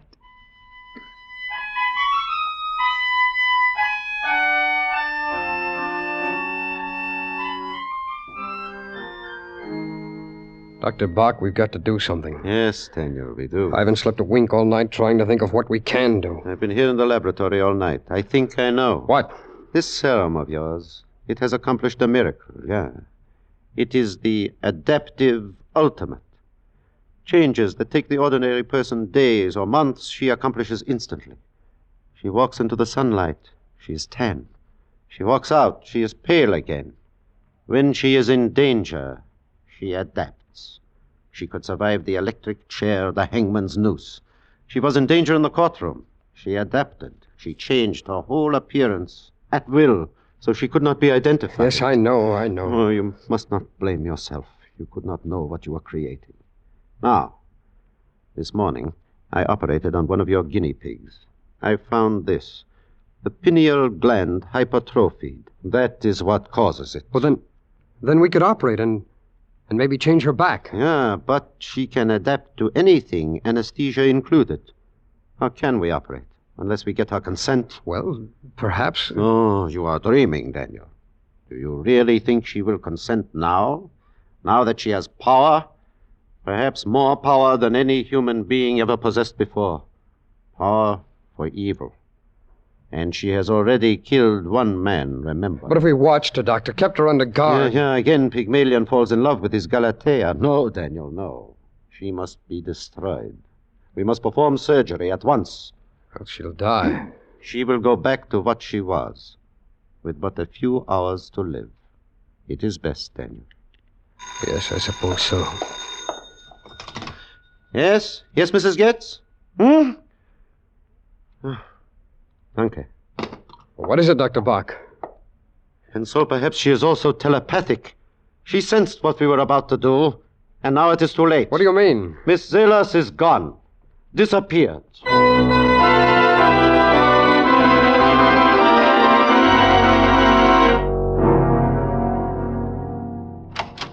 Dr. Bach, did you call for me? Yeah, Daniel. Have you seen the evening paper yet? No, not yet. Then here. After 2 months, there is news of our Miss Kira Zelas. What? Let me see that. Where? Oh. The surprise of the evening was the appearance of John Callan, Ambassador at Large, Diplomat Extraordinary, the man slated to head the forthcoming World Atomic Energy Control Commission. Mr. Callan, one of Washington's confirmed bachelors, squired the gorgeous Kira Zelas. You see? She has become gorgeous, our drab little urchin. Miss Zelas, the dazzling beauty who affects a dark wig by day and a white one at night. A great power of adaptability, courtesy of Dr. Daniel Scott. Dark by day, white by night. Well, what are we going to do, Doctor? Do? The World Atomic Energy Control, the one real hope of world peace. Kira isn't interested in peace. What can we do? Surgery, I know. But politics? We must wait and see. We must wait and see how far your mad woman will go. Washington is agog with rumors about the romance between glamorous Kira Zales and John Callan, the newly appointed head of the World Atomic Energy Control, one of the most powerful political figures on the globe. John Callan leaves tomorrow for the crucial atomic energy conferences at Geneva, Switzerland, and sailing on the same boat as the exotic Miss Kira Zales, with whom his name has been frequently linked. Rumor has it Miss Zales acts as a sort of unofficial assistant to Mr. Callan, thus making her one of the most important women in the world. Glamorous, exotic. Of such fragile stuff is world peace fashioned these days, Daniel. I wonder what she intends to... Somebody calling at dinner time? Oh, sit still, Dr. Buck. I'll see who it is. Yes? Kira! Hello, Brown Eyes. May I come in? Why, yes, of course. Oh, our exotic guinea pig, hmm? Good evening, Dr. Buck. I'm not intruding. Of course not. You're very kind. John and I...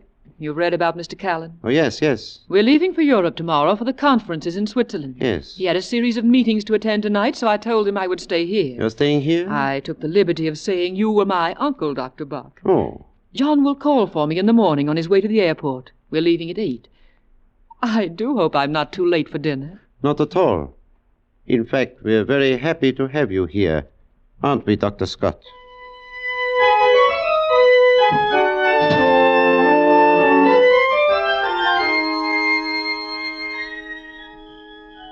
Kira, Hello, Brown Eyes.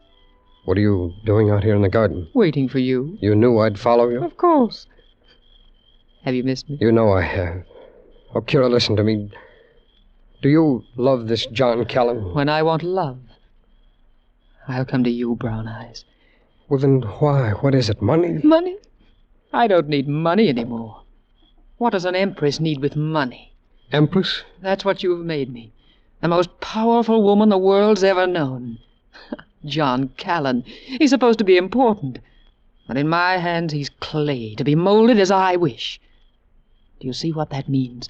Yes, I see. You hold the fate of the world in your hands. Exactly. To do with as I want. And I shall. Would you like to rule the world with me, Brown Eyes? Kira, you're evil. What is good? What's evil? Come here, Brown Eyes. Look at me. And forget such things.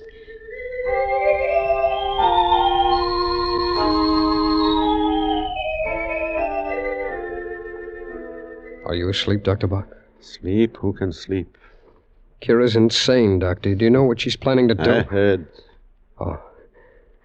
Maybe we could get to this Callan. Yeah, and then what? Well, if we could talk to him, tell him... Tell him what? Didn't I talk to you? Would you listen? Where is she? Oh, she's gone to sleep. I tell you, there's only one remedy, surgery. It is the only hope. But she'll never consent to surgery, Dr. Bach, and she's probably immune to anesthesia. Maybe not all anesthesia. What? Downstairs in my laboratory, I have a tank of ethyl chloride. You mean operate here tonight? Yeah, tonight. Right here, where she sleeps.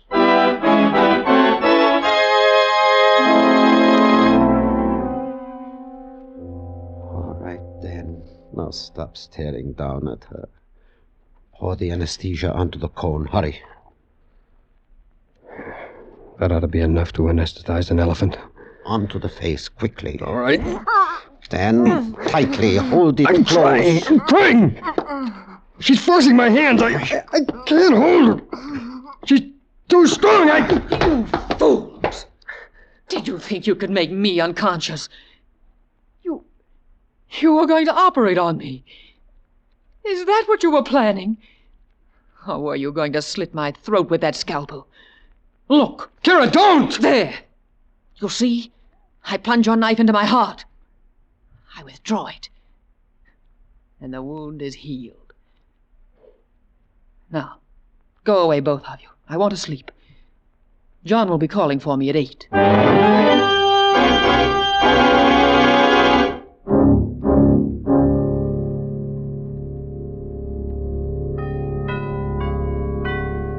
Past 5 in the morning. 2.5 hours more and she will leave. And the world will be one step nearer chaos. We are scientists, Dan. We have a responsibility to civilization. We must find a way to destroy this... Carbon dioxide. Carbon dioxide, It's a of fundamental course. biological law. No human can survive in its own waste product. Carbon dioxide is a human waste. Dr. Bach, if we could fill the room where she's sleeping with carbon dioxide, she'd become unconscious. You could operate then. Who are you calling? The hospital.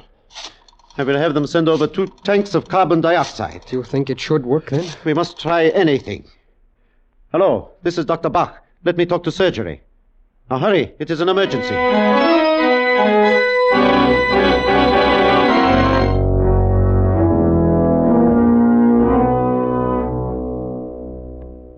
The tube is ready. You sealed the crack under the door? Yes. You closed the window? Yes. All right.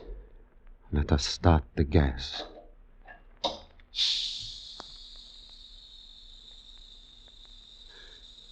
Oh, then, through the transom above the bedroom door, you will be able to observe her reactions. You placed the lighted candle inside the room? Yes, Doctor. I left the candle on the table. Observe it carefully. All right. When it goes out, your Miss Kira Zelas should be unconscious. Dan, can you see inside the room from up there? Yes, Doctor.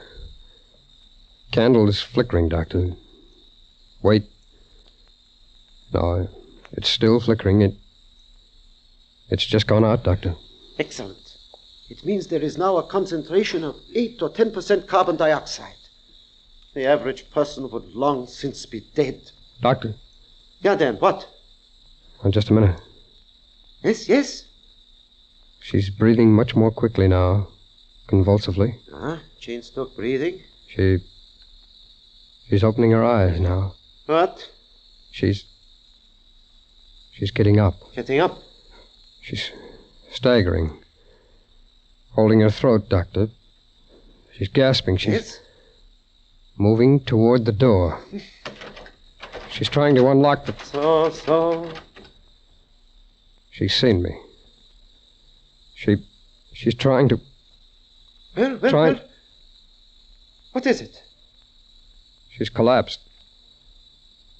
It's over.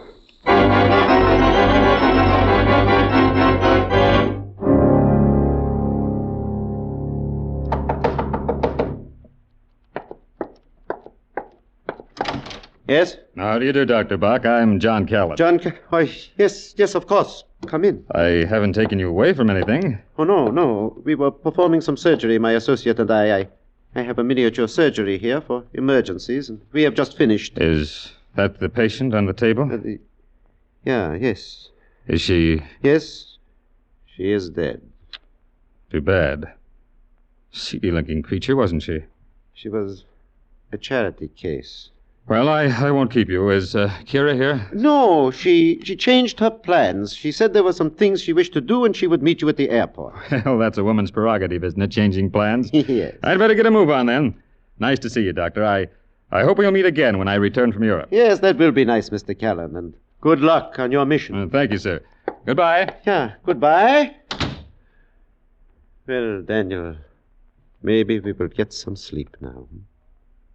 Dan? Huh? Oh, I'm sorry, Doctor. I was daydreaming. She's lovely, isn't she? Lovely. Yeah, then lovely. May she always be in your memory.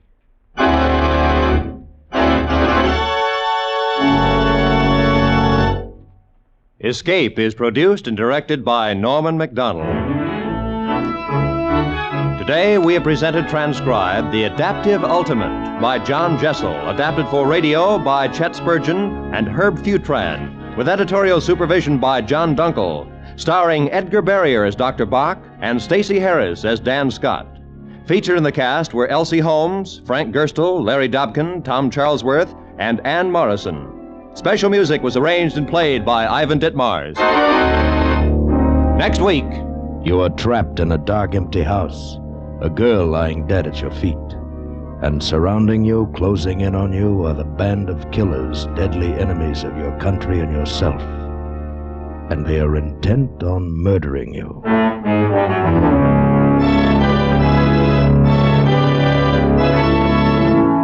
Next week, we escape with the famous story Confidential Agent by Graham Greene.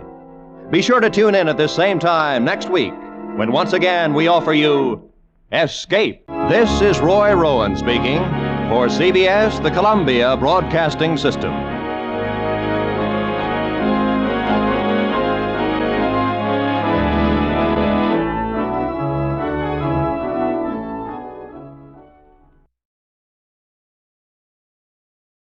Tired of the everyday routine?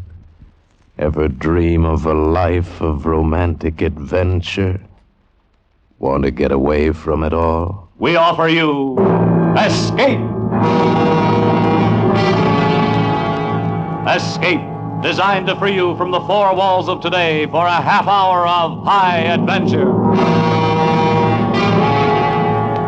Tonight, you are swimming for your life in the dangerous waters off the Florida Gulf Coast, about to be smashed by a launch carrying a vicious criminal who must kill you or die himself.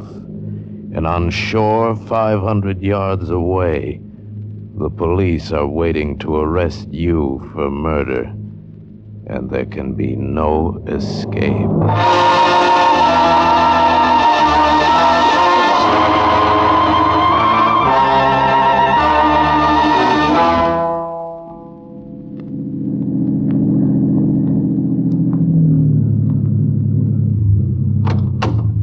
All right, buddy.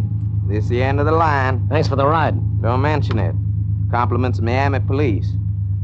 Now, you see that sign? Yeah, I see it. Read it.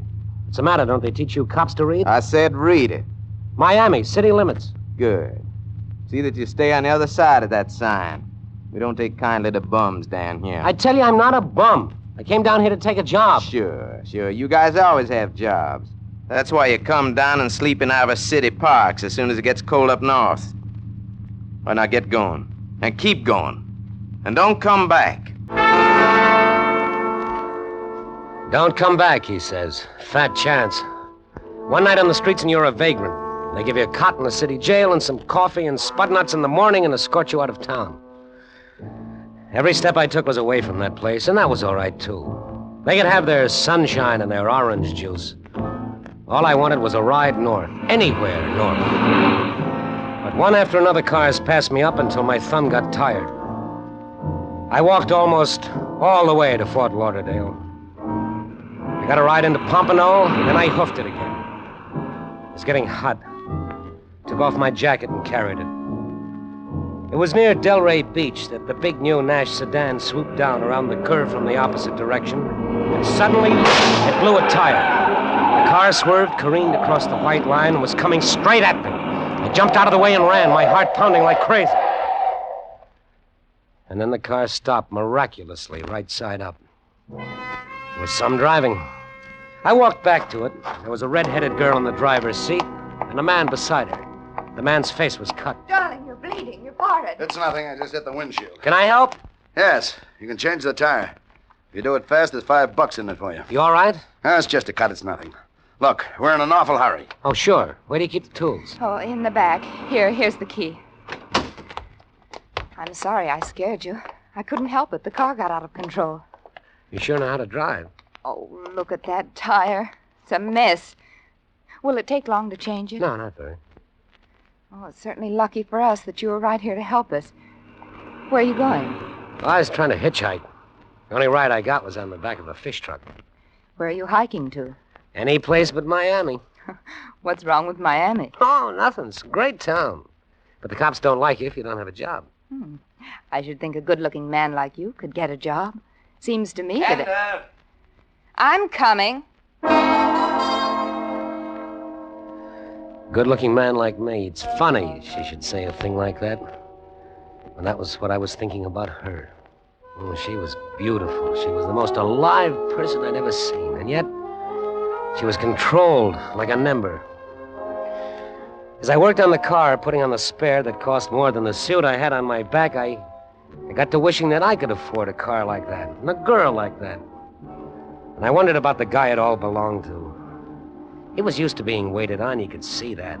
He sat in the front seat and the girl sat close to him. Every now and then she'd look back at me and smile. Couldn't hear what they were talking about, and I was glad. Because I suddenly didn't want to know what he said to her. Ah, a jerk, that's me, a daydreaming jerk. How are you coming? Oh, I'm through. What's your name? It's Joe Mazurka. Would you like to go to Miami with us, Joe? Oh, I can't go to Miami, not without a job. Well, that's what I mean. You want a job, don't you? I'm fixing tires? No. I've been talking to Mr. Ress. If you really want a job, he has one for you. Are you kidding? He has a job for me in Miami? Would you like that? Oh, boy, would I. Then put the tools away. Come on, let's go. Now, wait a minute. There's something I want you to know. I had a job. I came down here to take the job as swimming instructor at the Bay Club, but I was a day late and the job was gone. Oh, so that's how you got those shoulders. Swimming. Oh. Well, I just wanted you to know that I'm not a bum. Of course you're not a bum, Joe. Whatever made you think I thought you were? And, we haven't got all day. Come on, he's getting impatient. Yeah, but the job, what kind of a job is it? Mr. Ress will tell you about it on the way in. But You want to go to Miami with us, don't you? Yeah, I sure do. Then come on, let's go.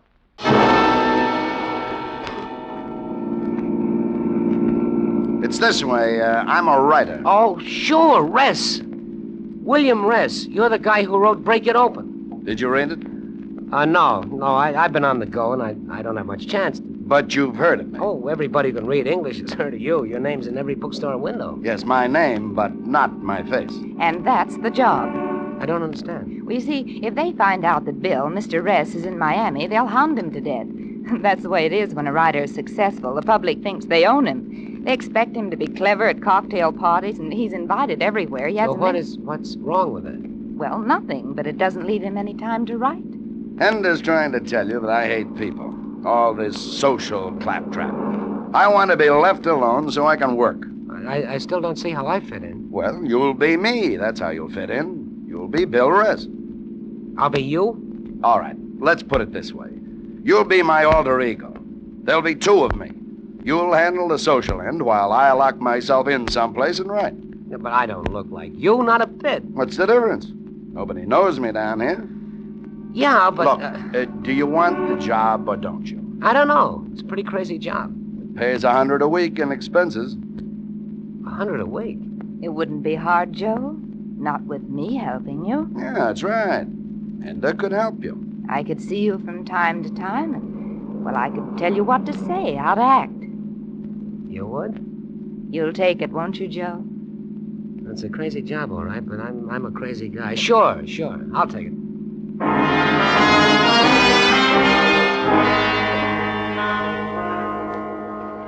They coached me all the way into Miami.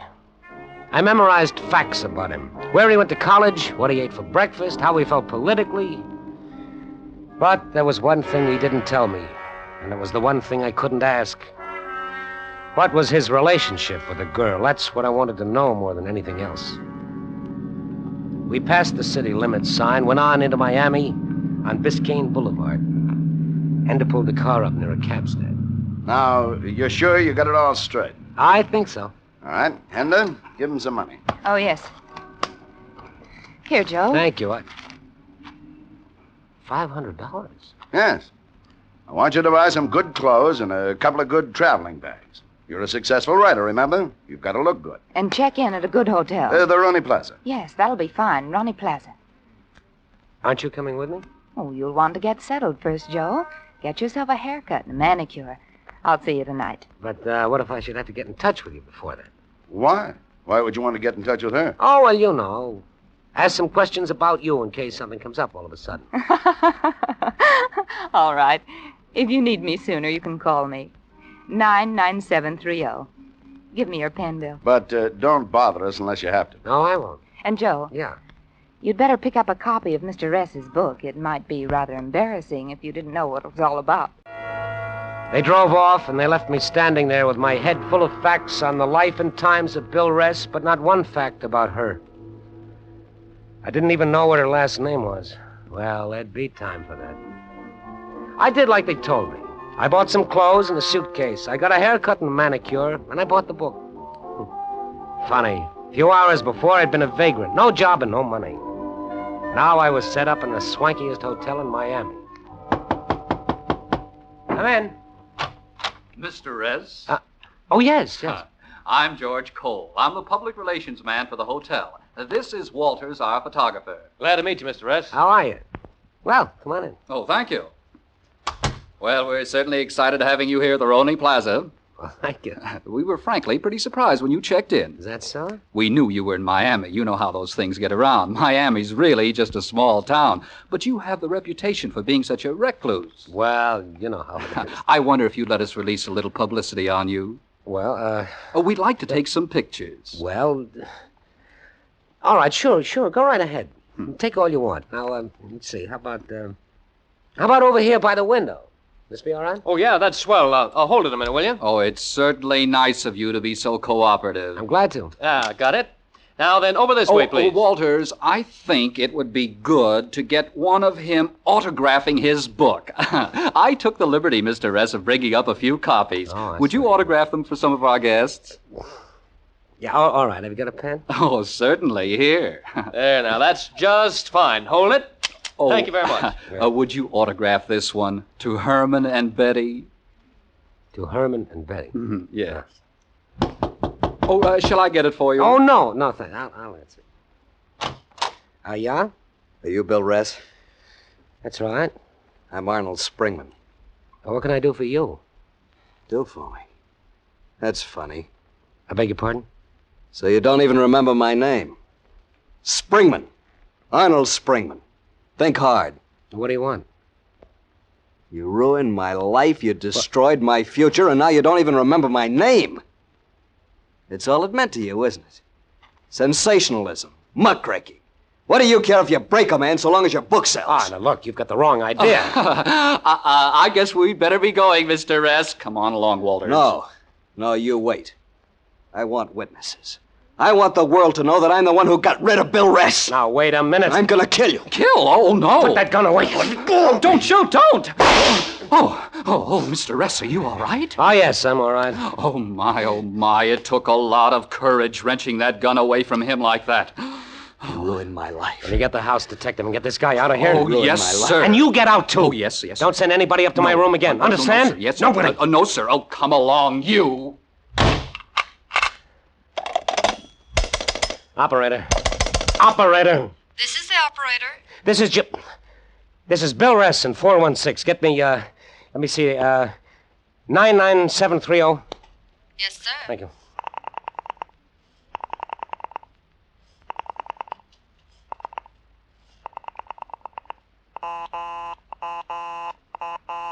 I'm sorry, Mr. Ress, the line is busy. Call me back when you get it, please. As I waited for the operator to get hand on the line, I leafed through Bill Ress's book. The name Arnold Springman hadn't meant anything to me, but on page 5 it began to mean a lot. He was a small-time political campaign manager, crooked as a broken finger, and Ress's book had exposed him. That's what the book was, an expose of dozens of politicians, large and small, and every one of them had plenty of reason to get rid of Bill Ress. Dozens of potential killers. I realized the spot I was in. I was the clay pigeon for a political muckraker. Hello. I have 99730 for you now. Oh, thank you. Hello? That you, Ress? Oh? This is Louis. Well, is Henda there? You got the wrong number. This is Louis's pool room. Operator. Yes, sir? That was the wrong number. Dial it again, please. 99730. Right away, sir. Good, I'll hold the phone.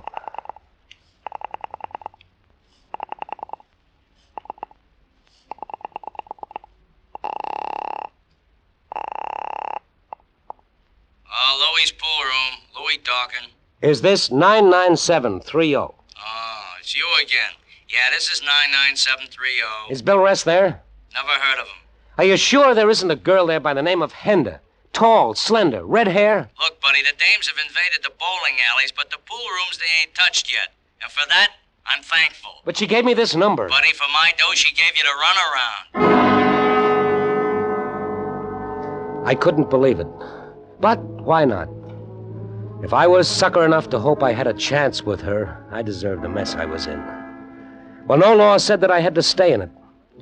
Not even for $100 a week would I stand still and let Bill Ress's enemies take potshots at me. I grabbed my hat, my new $15 hat, and I walked out of the room, took the stairs to the lobby, and went out the side door of the hotel.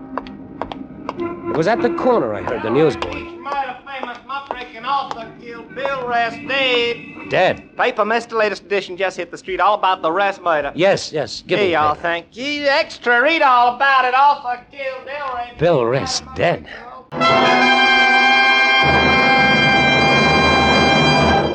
In just a moment, we will return you to the second act of Escape. But first, suppose Junior has cut the telephone wire with your pet jackknife or kitchen shears. That's no reason for not listening to Sing It Again. Of course, if your phone is okay and Dan Seymour does put in one of the big calls to you, there's the chance that you'll win $51,000 in prizes and cash. But Sing It Again is more than prizes. It's a solid hour of tuneful riddle songs and hit music, highly entertaining in themselves, with Alan Dale, Bob Howard, and Eugenie Baird.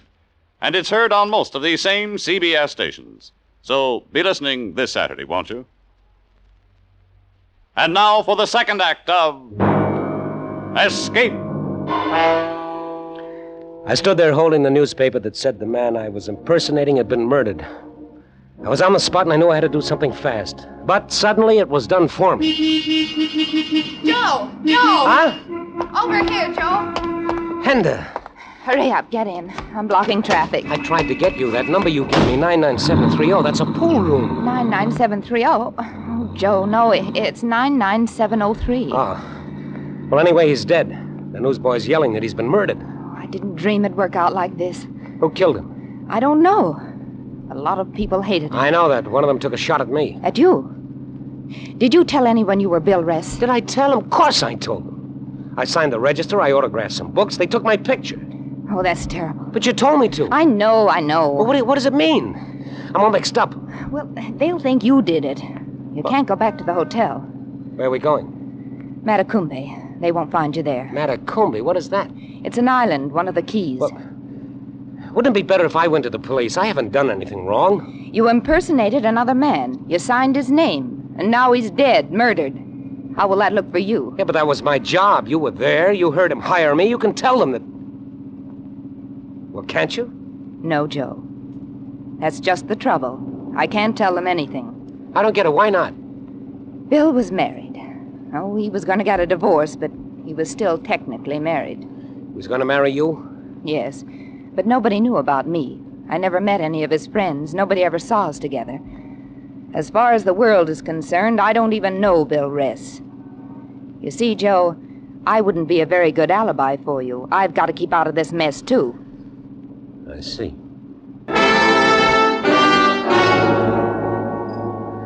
I was still mixed up as we drove south on the overseas highway across the twisted chain of islands that is the Florida Keys.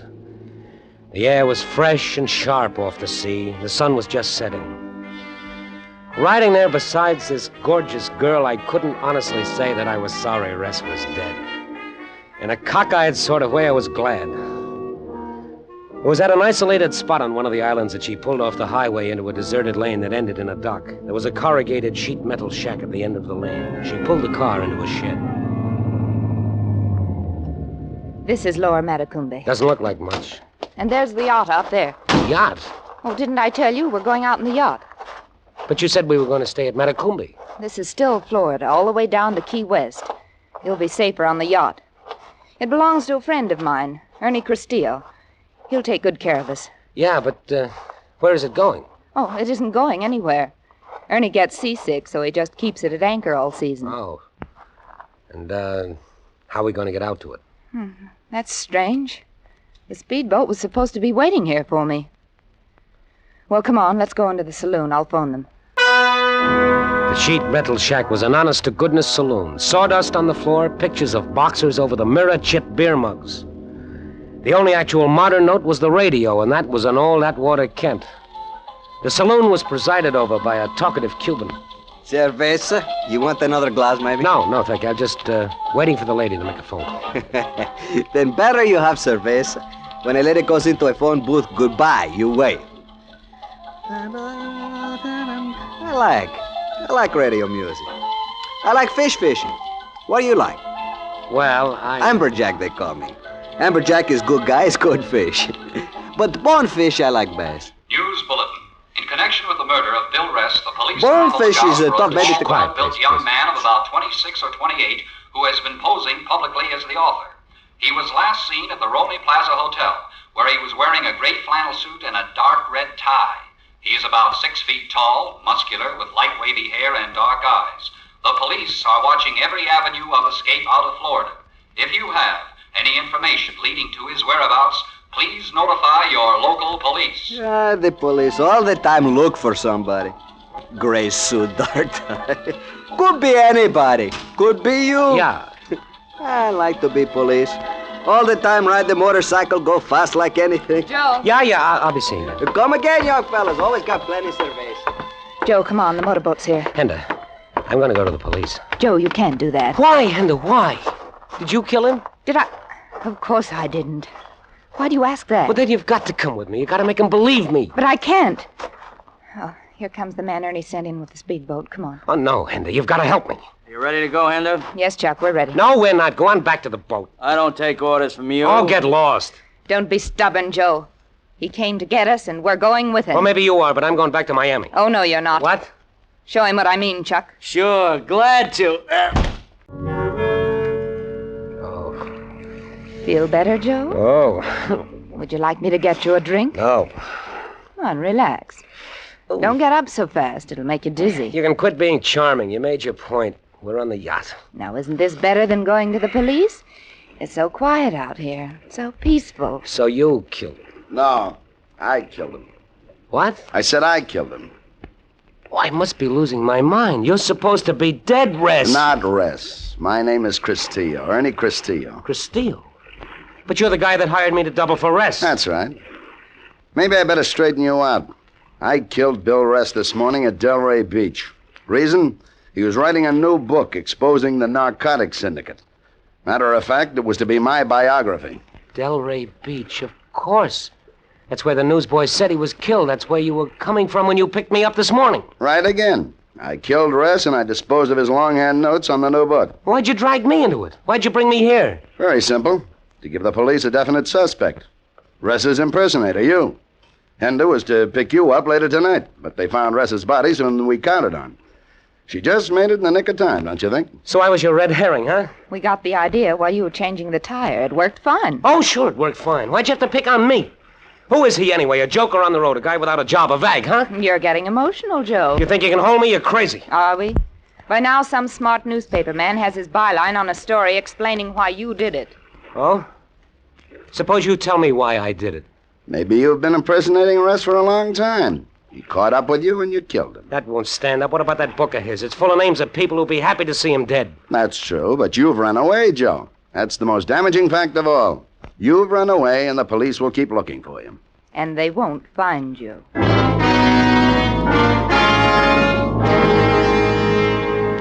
There had been just the three of us on deck, and now I was conscious of others. 2 or 3 men, including the one who had slugged me. They were securing the motor launch to the deck. Even as they worked, I could feel them concentrating on me. It was like waiting for someone to give a signal. What's that? What's that noise? The anchor. The anchor? We're sailing? Right out to sea. Your last voyage, Joe. Way, way out to sea. The engine started up and the yacht began to move, nosing into the Atlantic. I looked back at Matecumbe Key, at the overseas highway silhouetted against a dusky sky, a little fishing boat innocently anchored near the reefs, only a couple of 100 yards away. That's all they were, a couple of 100 yards. There was one wild, crazy chance, and I took it. Stop it! Get it! It's diving overboard! Over the launch! Jump on after it! If there was one thing I knew how to do, it's swim. If I could just get to the reefs before they could get that boat in the water and come after me. I was less than 50 yards off the reefs now. 50 yards from the little fishing boat. I looked back just as that motor launch hit the water. And Ress was in it. And he came right at me. He was going to cut me in two. I swam faster. A few more strokes, I'd be at the fishing boat. I could already see the guy in it. Hey, look out, that motorboat! You idiot, get away from me! I grabbed a hold of the fishing boat's gunwale just as the launch swerved to avoid collision. You crazy jerk, you want to kill somebody? Hey, look at that, he's out of control. He's heading for the rocks, crazy nut, he'll crack up. Hey, what a mess. Give me a hand up, will you? Pull me over the boat. Sure. Hey, you know that guy almost killed you. Yeah. You all right? Oh, I'm great. Just get me to the police.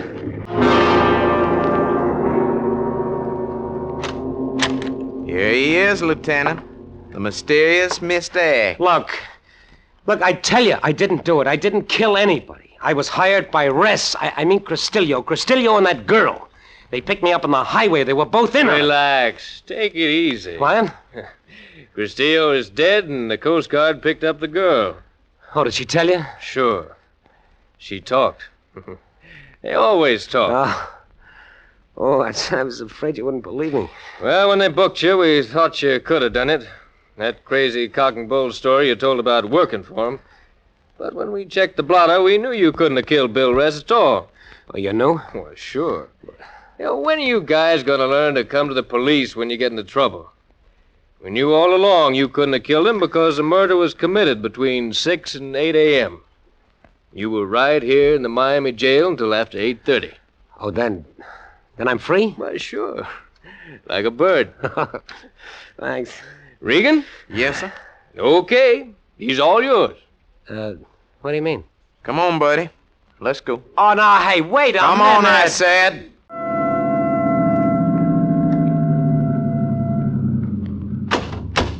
Okay, buddy. See that sign? Yes, I see the sign. It says Miami City Limits. That's right. Now... Oh, wait a minute. I know. You want me to stay on the other side of that sign. Is that it? Yeah, that's it. Now get going. Keep going. And don't come back, yeah? Because the next time you're liable to get yourself in some real trouble.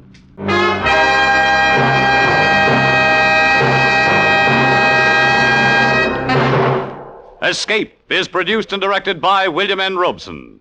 Tonight we have presented Danger at Matecumbe by John and Gwen Bagney.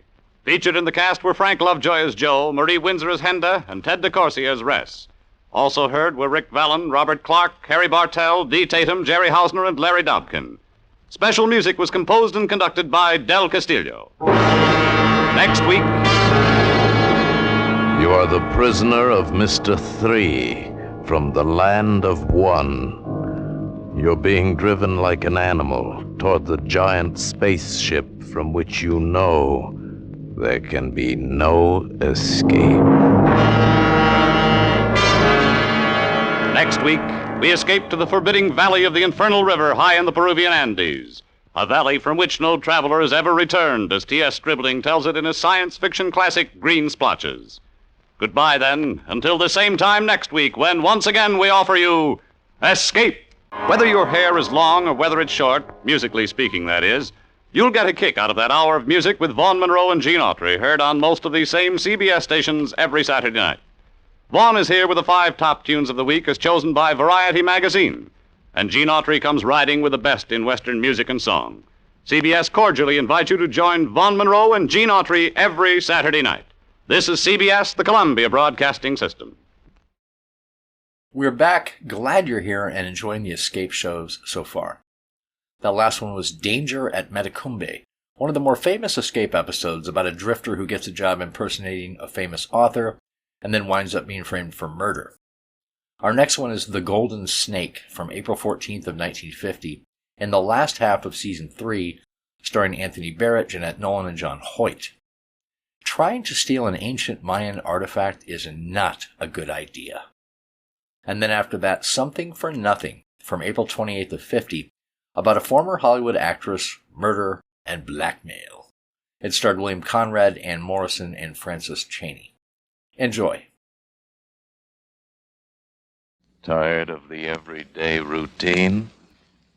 Ever dream of a life of romantic adventure? Want to get away from it all? We offer you Escape. Escape, designed to free you from the four walls of today for a half hour of high adventure. Tonight, we escape to Yucatan with a man and woman who dare defy the curse of the ancient priests of Maya to find a hidden jungle shrine and millions in jewels and gold. As Les Crutchfield and Paul Pierce tell it in The Golden Snake.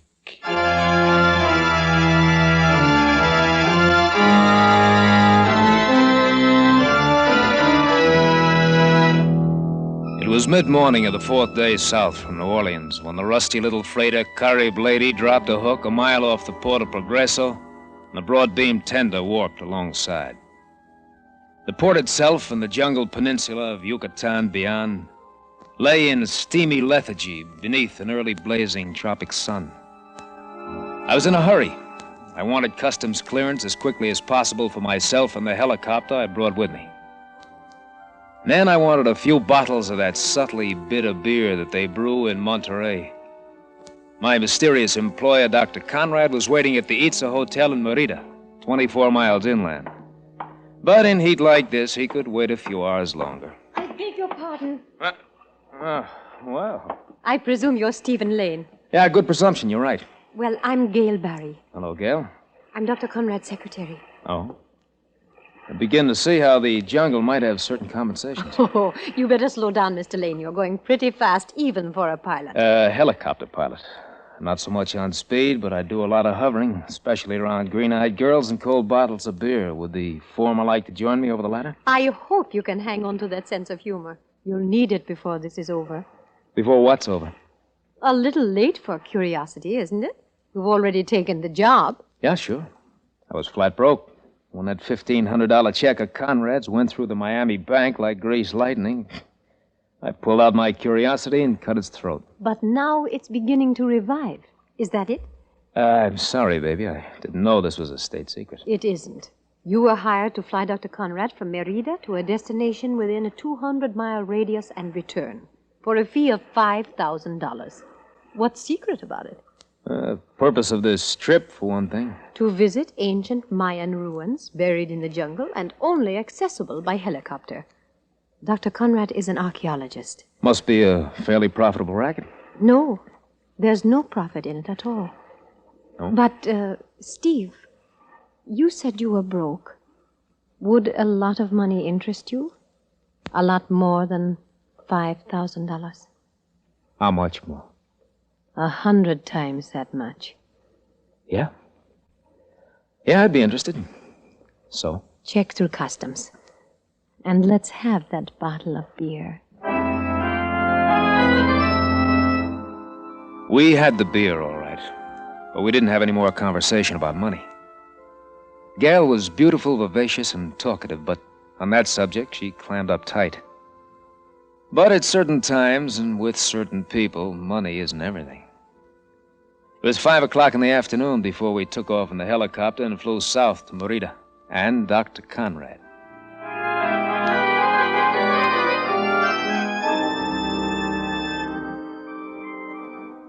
You can look down from this balcony, Mr. Lane, and there lies the town of Merida, all silver in the moonlight.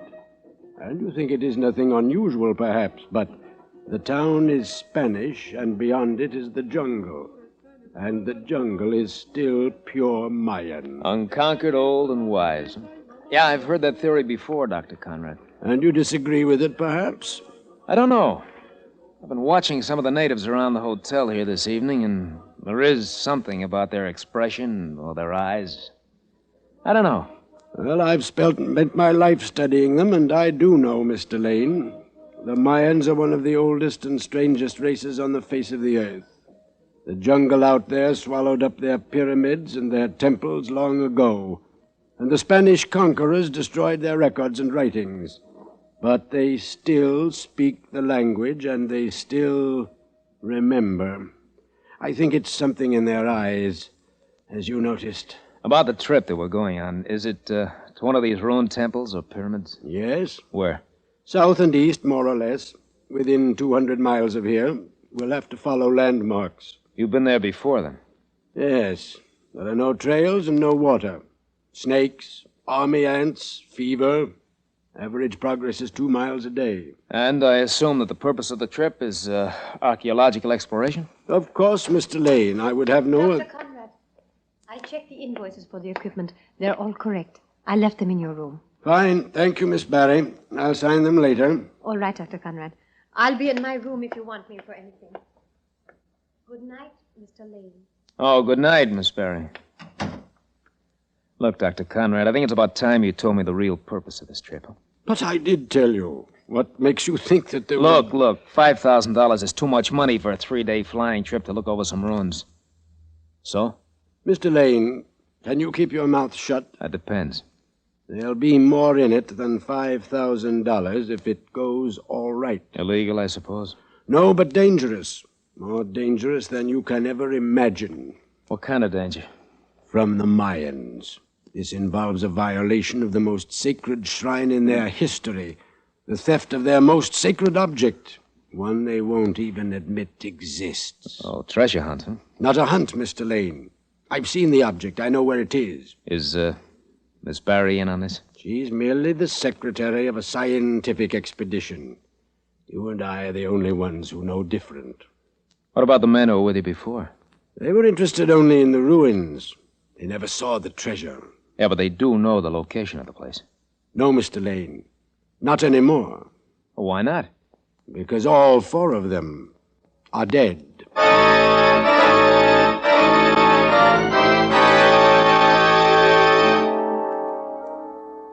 Yes, I can also tell you why Dr. Conrad didn't want to talk about it, Steve. It's because of that obsession of his, that fear of the Mayans and their vengeance. Yeah, but you feel it yourself. You told me earlier. No, not fear. Something else. Something deeper. Oh, Steve, please, get out of my room now. If Dr. Conrad found you in here, it would ruin everything. Honey, look, if I'm going to play games, I've got to know the odds. But I've already told you Dr. Conrad had nothing to do with their deaths. I know. 4 fatal accidents within a year. What kind of accidents? Different kinds. The first one happened 6 months after the joint expedition. Dr. Bentley and the original pilot took off from Merida and crashed in the jungle 10 miles from town. They were both killed. The native guide got out with a broken leg. I see. 2 months later, Dr. Pelton started overland through the jungle. A week out of Merida, he was bitten by a snake and died at one of the native Chicle camps. And the other man? His name was Dr. Blom. He tried to come north from Guatemala by canoe and was drowned when it capsized. Oh, by himself, was he? No. His native guide recovered the body. Native guide. In every case, it was a Mayan native. In at the death, you might say. Yes. That's what worries Dr. Conrad. Look, were all of these men trying to get back to that same temple? I think so. Because of the treasure?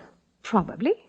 They knew they'd found the long-lost temple of Kukulkan, and they knew the legends. All right. Where do you fit in? What's the difference, Steve? You don't mind, do you? Mine? I like it. I also like to know the score. I'll do better by you than Conrad would. Much better. All right, baby. I'll buy that. Only there's one thing. Conrad hasn't told this to anybody before. How did you find out? From my father, Steve. Before he was drowned in a river in Guatemala. My real name is Blom. Yeah, I'd figured. Even though she'd never been to Yucatan before, she'd learned enough Mayan history and legend from her father to worm her way into Conrad's employ. The treasure, whatever it was, belonged to her as much as to Conrad. And given halfway even odds, I'd rather play Gail's game any day in the week, and twice on Sundays.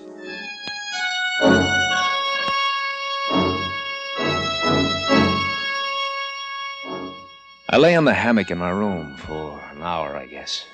The lamp out, the moonlight splotching silver patterns through the bamboo slats of the blinds. I smoke one cigarette after another while I try to fit all the pieces into place. I was tired, but I'd had several drinks of Johnny Walker that I'd brought along, and I wasn't asleep, that's for sure.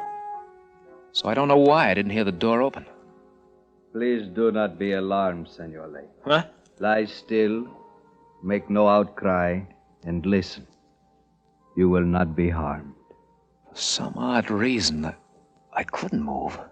I couldn't cry out. It took great effort just to turn my head and look at him. It is our desire to warn you because you are not aware of the thing you dare to do. Dr. Conrad knows, and he deserves no warning. In the scattered moonlight, I could see very little of his face except the eyes. The eyes of a Mayan. They seem very wise and 1,000 years old, like the eyes of newborn babies. I say to you once, and only once, go not to the temple of Kukulkan. There seemed to be a strange music playing far off. The plumed serpent of gold must lie hidden for 5,000 years, and the time is not yet. To alter the time is to die. For just an instant, the moonlight shifted, and I saw the golden band around his forehead, raised in the front and fashioned into the feathered head of a snake. You have been warned, Senor Lane. I go. The closing of the door seemed to break the spell, and I lunged for the pistol on the table beside my bed. Only it wasn't a bed, it was a hammer. Oh, confound it! Senor Lane! Oh. Senor Lane, is anything wrong? Oh! Senor Lane! Come on in! I was passing along the hall. I heard the noise. Who are you, anyway? Rodolfo Moreno. I am the night clerk. Look, did you see the man who came out of my door just before the noise? What, senor? No one came out. What?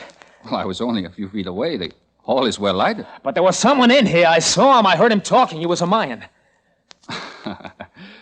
Senor Lane, sometimes one from the north requires a day or two for becoming accustomed to the tropics, and I must tell you, the beer in Mexico is a little more strong than you may think. No, wait a minute. So you sleep now, we talk about it mañana, eh? Buenas noches, senor. Buenas noches.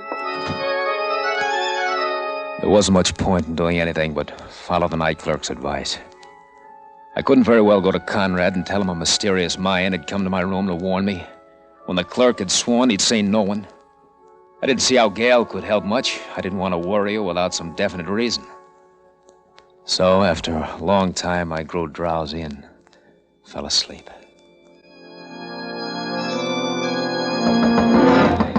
Senor Lane, wake up.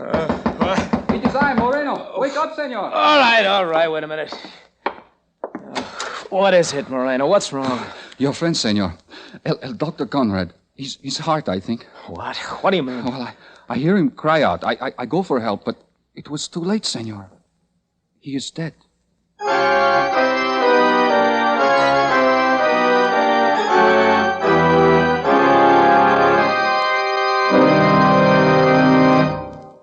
In just a moment, we will return you to the second act of Escape. But first, Molly Goldberg's warm-hearted approach to life has gotten her into mix-ups over and over. But this Saturday night, Molly really shoots the works. Molly and Jake have planned a motor trip to Florida. But when the people who've been invited to ride along get together, Grand Central Station couldn't hold them all. What happens to the trip? Be listening this Saturday night when the Goldbergs bring their warm, rich humor to most of these same CBS stations. And now, for the second act of Escape.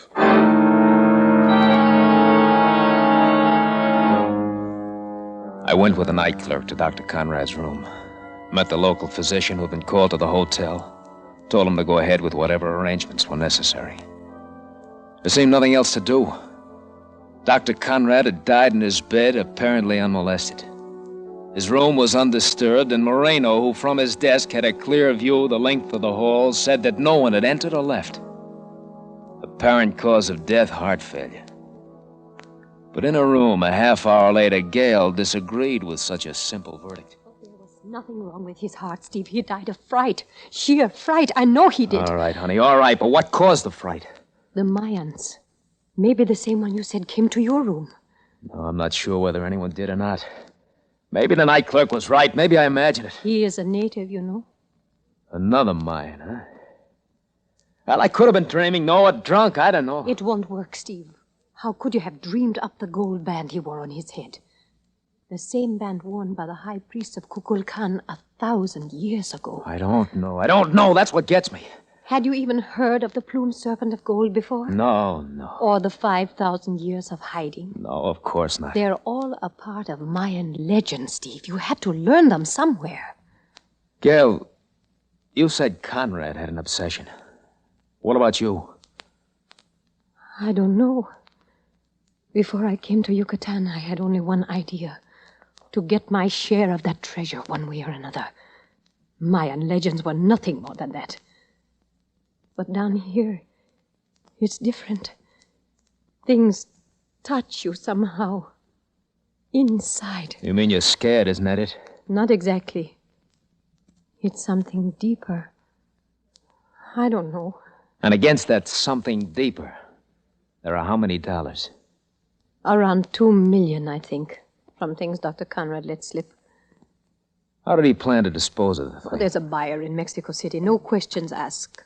Conrad wanted his name kept out of it. Native vengeance again, huh? Yes.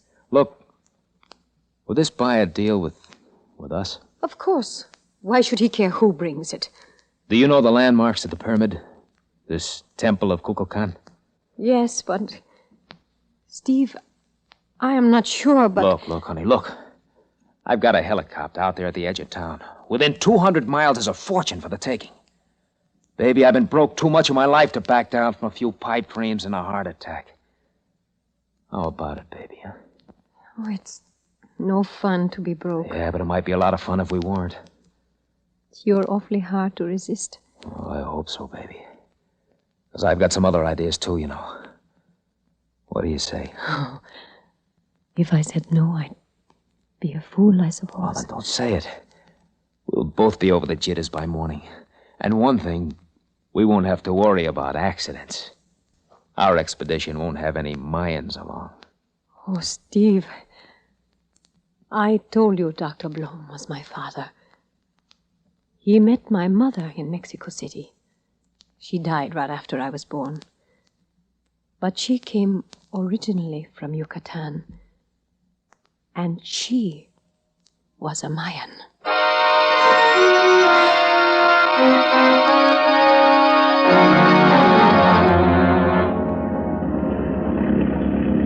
Can you tell now, Gail?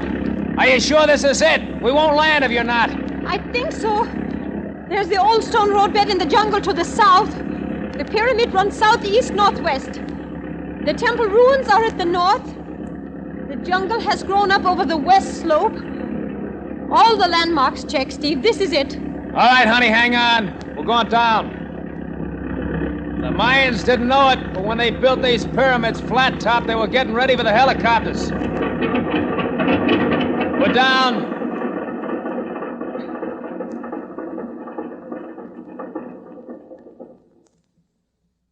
It's terribly quiet, isn't it, Steve? Yeah, especially after hearing that egg beater for the last 3 hours.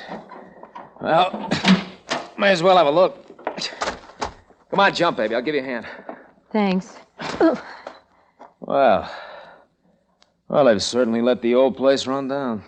It's lain here like this for more than 1,000 years, Steve. Full moons and dark moons, rains, lightning, sun and wind.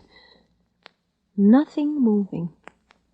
Only the jungle, growing and growing and creeping up over it. Hey, now, baby, relax. We shouldn't have come here at all. We are only interlopers, strangers, not wanted. Well, maybe they like us better when we're rich, huh? There's no use joking about it, Steve. I think you feel it, too. We are in some terrible danger here, some kind we've never known before. It's like we're being watched. Only there are no watchers. Well, not unless you count that parrot there in the lianas. A parrot. A feathered bird. A feathered snake. Now, look, Gail, look, we've talked this all out. We're here now. We're going to go through with it. I admit that I feel just as... Well, this morbid talk of yours isn't helping anything. I'm sorry, Steve. I feel so strange. And Oh, it's just nerves. Forget it. Okay, baby. It's a deal. Come on. Let's go find that cave.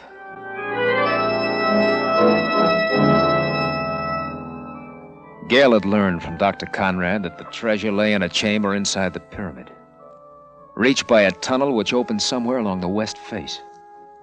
And the length of rope he'd specified in the equipment, we knew about how far down the west face. So we started working our way along at that level. Gale carried the rope, flashlights, and a hacksaw, while I swung a machete against the lush growth of jungle that made every yard of progress a measure of hard work and sweat.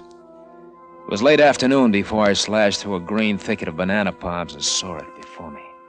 Black and forbidding. Framed in hieroglyphic stone was the squat, square mouth of the tunnel. Its floor was paved with bricks velveted in green moss, undertrodden for centuries. A cool draft floated out against the jungle heat, inviting and repelling.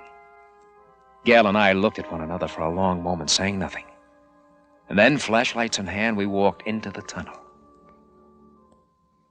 Careful, honey, careful. The ceiling's low in places. I'm watching, Steve. There may be snakes. Our boots ought to protect us. Seems to be widening out a little. I think maybe... Yes. There's a room right ahead, Steve. Good. Wonder if there's anybody home. Steve, don't joke, please. No, I'm sorry, honey. Hey, here we are. Oh, it's a big room. Yeah. I'll say it is, and I wonder where it's... Steve! Swing your light over there.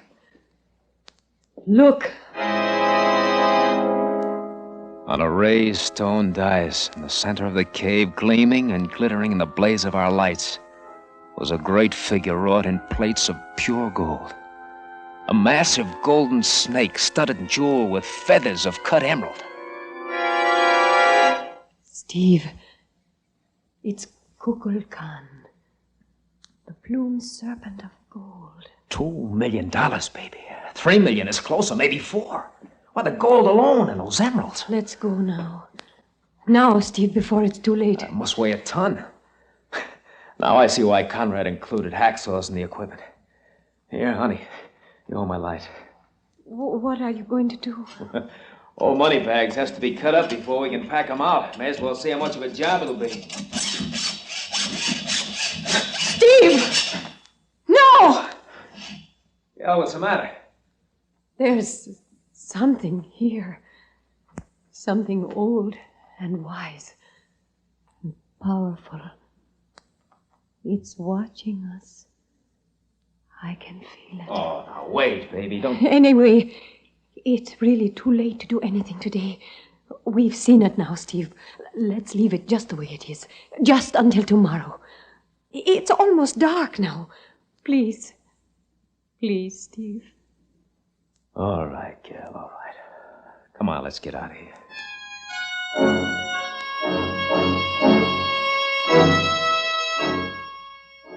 I pitched our camp on the level top of the pyramid, not far from the helicopter, spread our sleeping bags, and built a fire in a pile of stones. It was dark by the time we'd eaten, and a round full moon flooded the ruins and the miles of empty jungle with an eerie light. I lay back and I watched Gale sitting across the fire from me, staring into the strange night, lost in her own thoughts. An odd thing had happened while I was gathering rocks for the fireplace.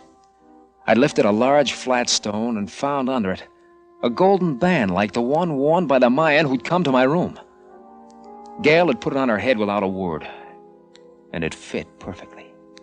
She still wore it, and now and then the polished gold caught flashes of light from the fire and from the moon. It was very late when I drifted off to sleep. It must have been a sound that woke me, but I think it was the odor that seeped into my sleep. That was it, the odor. Pungent, aromatic, and for a moment, unidentifiable. And then I came suddenly awake, saw by the fire's embers that Gale's sleeping bag was empty. I sprang to my feet.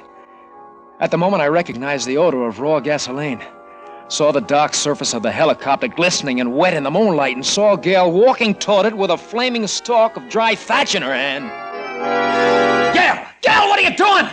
No, stop it! She paid no attention, stood like a sleepwalker watching the burning plane she'd set afire, the golden band gleaming on her forehead. Then I was running, stumbling headlong toward her. Gale! Gale, come back, Gale! She didn't hear me. She moved slowly away, looking towards something that I couldn't see beyond the fire. nor did I see the vine that caught my foot and sent me crashing onto the sharp rock. I lay there on the ground, unable to move, half blinded by concussion. By the blood that ran into my eyes, I tried to call out again and could make no sound. I could see Gail moving away past the burning plain, swaying as she walked, trance-like and alien. I seemed to hear again the weird music of Merida far off somewhere in the night. And then, in truth or in delirium, in the shadows, past the fire, I saw them. Saw them waiting for Gail. They were clothed in white, and their eyes were Mayan, wise and old and powerful. And on each forehead gleamed a golden band, the high priests of Kukulkan.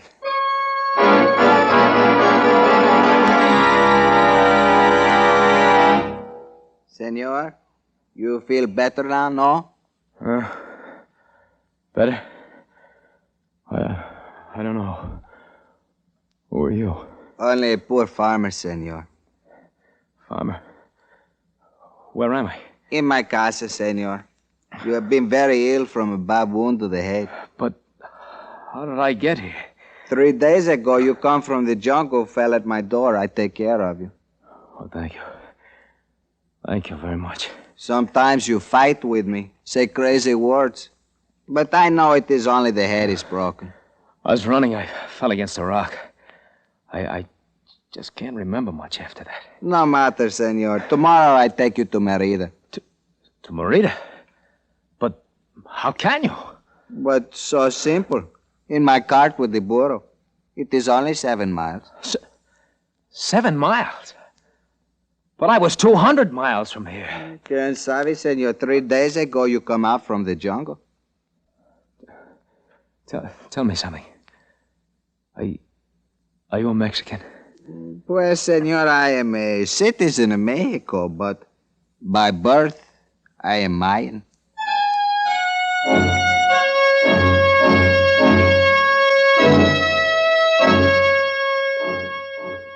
I have flown 5 times since into Yucatan, into the dark lands and the uncharted jungles. I've searched through tumbled ruins, moss-grown, rotted. I built fires on ancient pyramids at night and cried aloud to the silent moon. But never again found the temple of Kukulkan, nor the plumed serpent of gold, nor a beautiful girl named Gail. And I know I never will.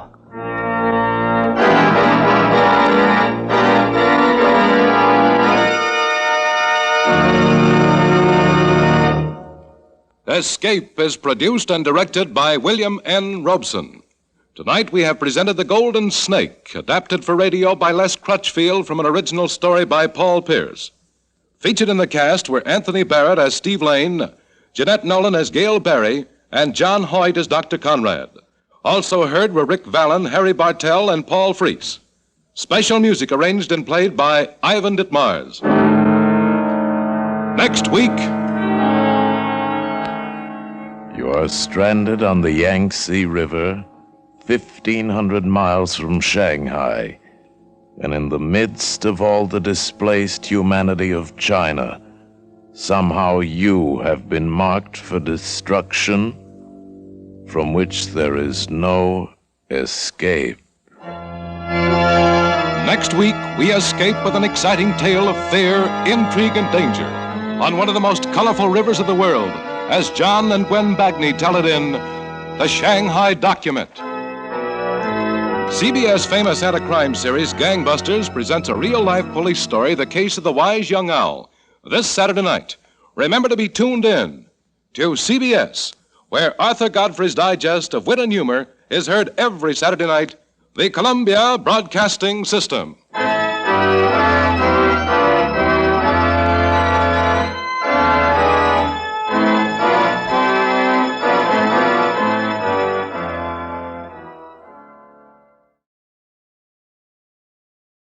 Tired of the everyday routine? Ever dream of a life of romantic adventure? Want to get away from it all? We offer you Escape. designed to free you from the four walls of today for a half hour of high adventure. Escape, brought to you by the Richfield Oil Corporation of New York and the independent marketers of Richfield gasolines, motor oils, and other petroleum products. Look for the Richfield Eagle on the cream and blue pumps. Tonight, we escape to a small town on the California coast, behind whose scenes exists a world of terror, blackmail, and death. As H.V. Dixon tells it in his exciting new novel, Something for Nothing.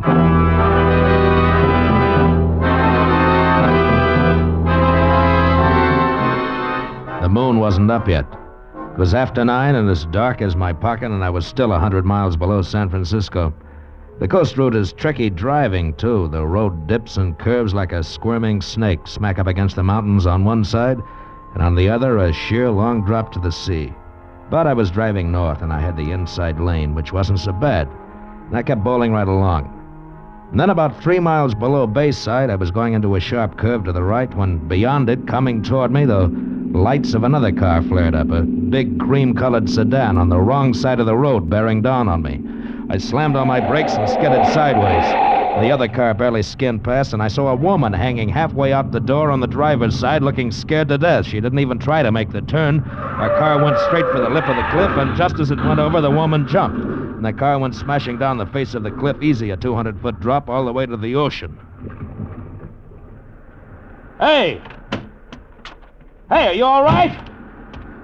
Maybe she slid over. Hey there! Oh. What? Where are you? Don't bother. Oh, there you are. I'm all right. Here, hold on. Don't fall over the edge now. I'm a little shaky. There we go. I didn't see your car not till the last second. Look, lady, I didn't run you off the road. You were way over on my side. Oh, I didn't mean it was your fault. My brakes failed. I was coming down the grade. I guess I lost my head. You could have made it all right without brakes. You weren't going very fast. Oh. I can't see your car down there. It's probably underwater. Might have landed on the rocks, huh? No, I heard it splash. Can I drive you anywhere? I wasn't going your way. Oh, that's all right. I'll go back to Bayside. I was going to see some friends down the road, but I don't feel like seeing them now. You can drop me in town. Fine. I'd be glad to. Oh. Whoa, you're pretty wobbly. Here, let me help you. It was a shock, I guess. Yeah, that was a close one. Say, wait a minute. Hmm? There wasn't anybody else in that car, was there? No. No, I was alone.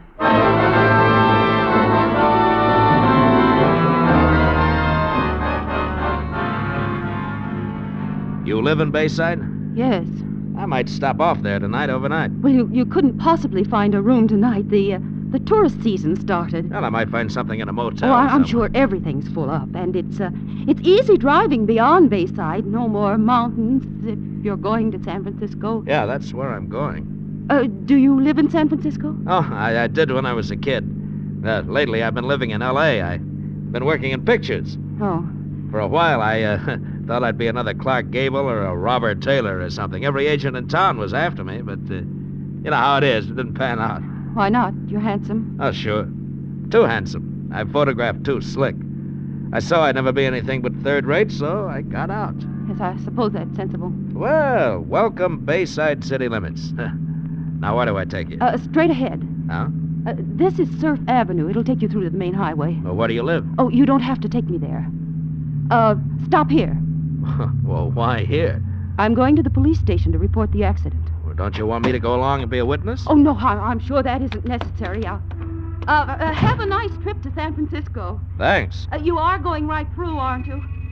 I guess so. Well, you'll be there in 2 hours. Yes, I know. Yes, well, thanks again, and goodbye.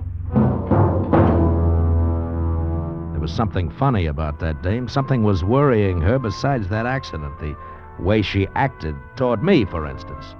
All she cared about was getting me out of town fast. So, naturally, I decided to stay a while to find out why. I found a room without any trouble at all, and then I walked around Bayside. I liked what I saw. The cars, the stores, the way the women were dressed. Yeah, Bayside was loaded with money. And then sometime after midnight, I dropped into a bar.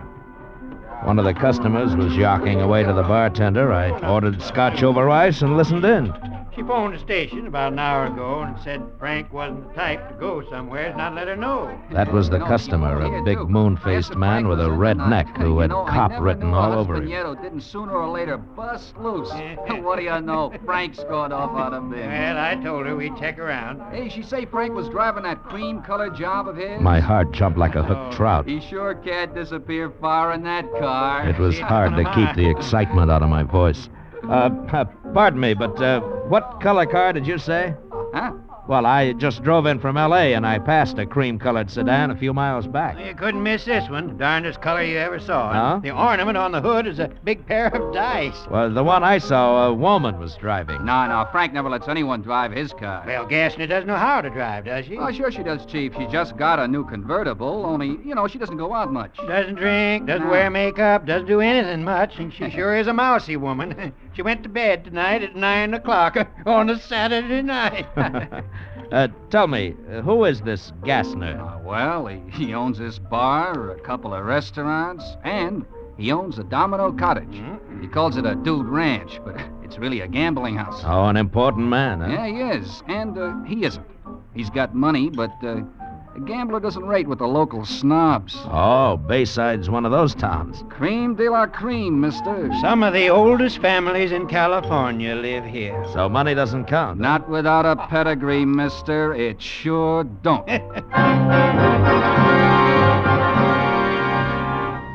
But money counts with me, especially easy money.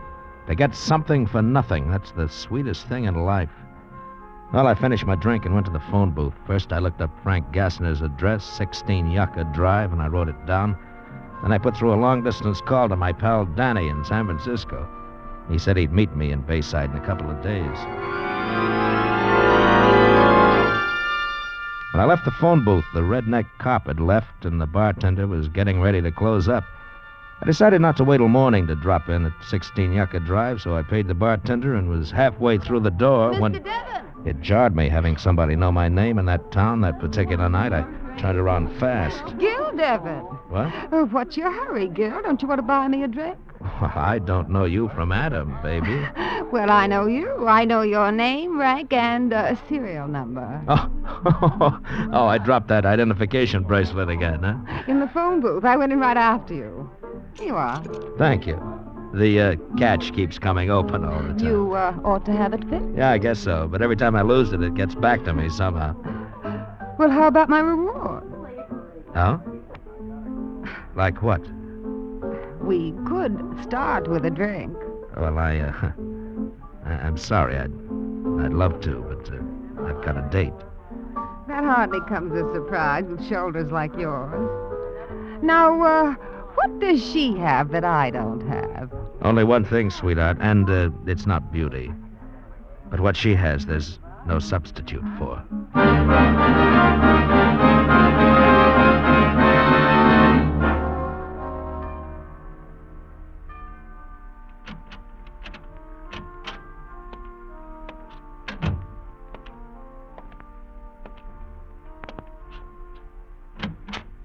Hello, Mrs. Gassner. You forgot to lock the front door. Why didn't you go to San Francisco? Well, when I get a feeling I'm not wanted, that's when I stick around to find out why.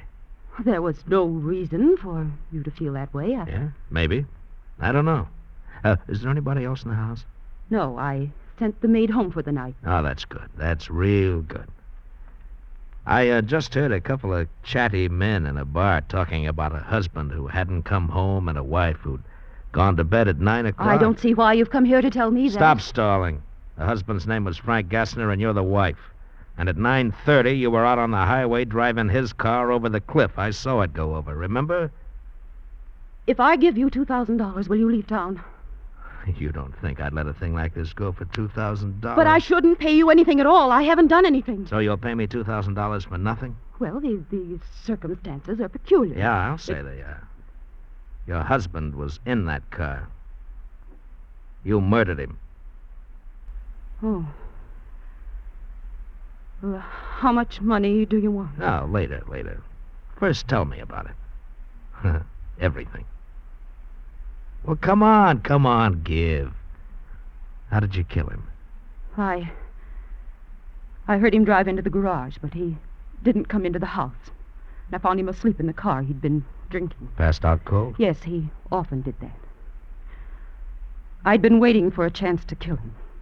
So I started the car and closed all the windows and ran a hose from the exhaust pipe in close to his face. When I went out later, he was dead. Oh, carbon monoxide. I knew it might not look like an accident because he was too drunk to have closed the garage doors. So I drove down the highway and... Well, you know the rest. You had it all figured out, didn't you? You'd wait for a truck driver, a woman in distress. He'd pick you up, drop you off near home. Truck drivers always stick to their schedule, so he'd keep right on going, fast, no time for questions. But instead of one of those knights of the road, I came along. Yes, you came along. How much money do you want? Oh, you can't pay me off. Not with cash. I'll give you $10,000 and not a cent more. You'll what? Don't tell me what you'll do or what you won't do. From now on, you'll do what I say. But you can't prove anything. Shall I phone the police? You saw the car go over the cliff, but you can't prove I was there. It's your word against mine. And you think they'll take yours? Well, they might, seeing that I'm a stranger, except for one thing. You didn't have a purse when I picked you up on the road. No. No, it's in the car. I forgot. It has my initials on it. Oh, please, I must get it back. Can you get it, please, please? The car's probably underwater. No, please. Well, I'll rent a plane and fly down there and look. Probably have to use a boat to get to the car. Try. As soon as you can. Tomorrow? No, that's a little too soon. No, please, before someone sees the car. Just a minute, Mrs. Gassner. First, you and I have to come to a little understanding. Oh, anything. I'll give you anything. You mean everything, don't you, Belle?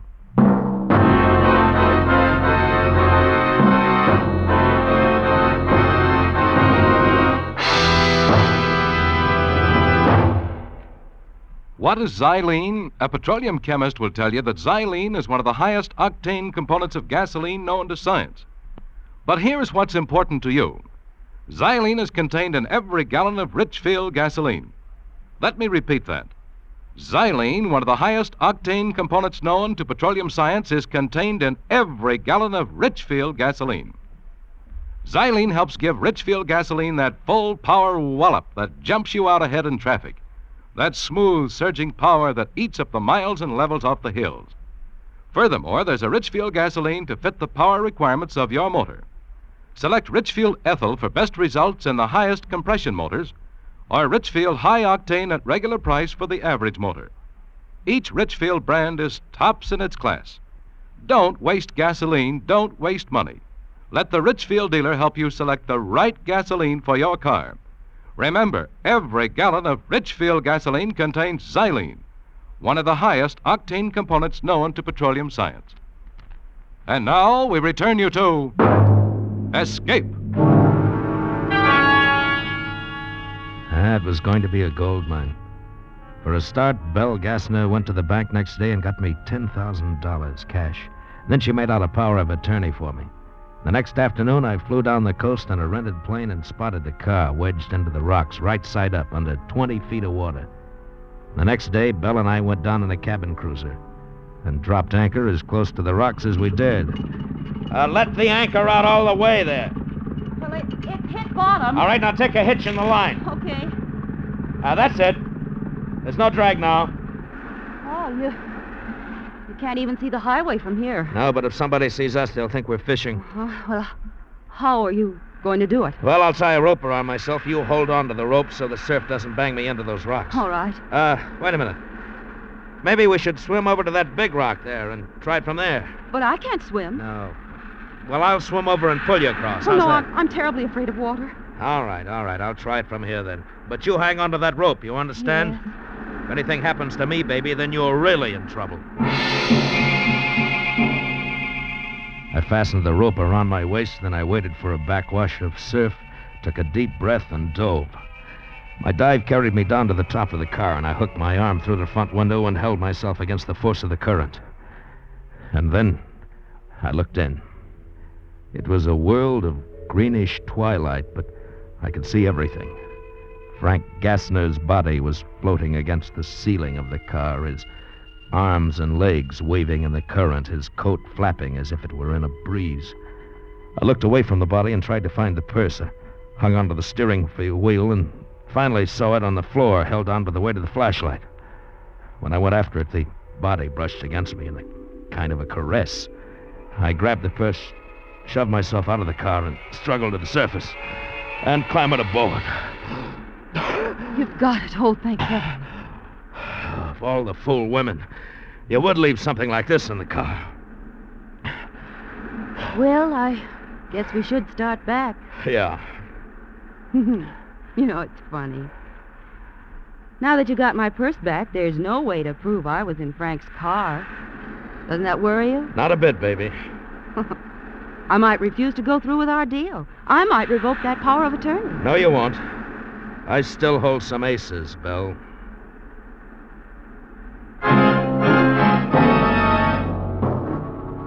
That night I started playing those aces. Belle Gassner had never known a man like me, only a husband that she'd hated. All I had to do was make one move, and she fell as hard as any of the rest of them. And having her crazy about me was the best way to keep her in line, better than any threats. I didn't have to worry about Belle Gassner. Not anymore. And now I had the world by the tail on a downhill pull. When I got back to the Bayview Lodge later that night, Danny was waiting for me. So? What's the pitch, Gil? Ever hear of a character named Frank Gassner? Yeah, sure. Had a place in Reno once. Last I heard, he had a gambling joint here. Why, you working for him? No, his wife. Huh? Gassner's missing. He took a powder, met with an accident. Nobody knows yet.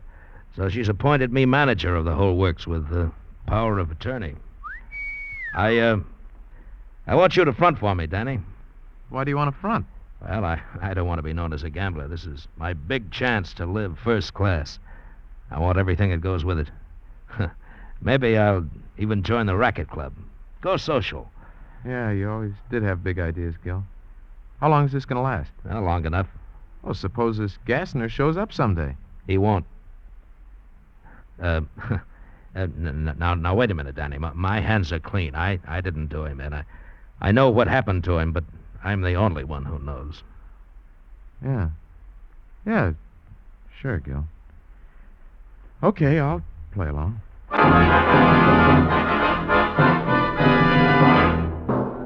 A week later, Belle introduced me around, and I took over. Danny did most of my work, and I began living high. I even bought a brand new plane, a beautiful low-wing 4-place job. And I took Belle up the first day. You know, flying's the only time I'm really myself, Belle. There's nothing like it. I know a little about it. Oh, you do? Uh-huh. I took lessons for a while. Frank was going to buy a plane. Well, how many hours do you have? Oh, almost 20. Oh, then you're soloed, huh? I wasn't very good. Just never could get the hang of it. Well, come on, try it. Take over. Oh, no. Oh, come on. Do you think I can? Why, sure, it's a cinch. Well. There we go. Oh. Yeah, that's very good. Now, try a turn to the left. Huh? Oh, no, not too steep. There we go. You got the feel of it? Oh, it's fine. Why, it's wonderful. Yeah, sure it is. You must have had a bad instructor. But now, baby, you've got me.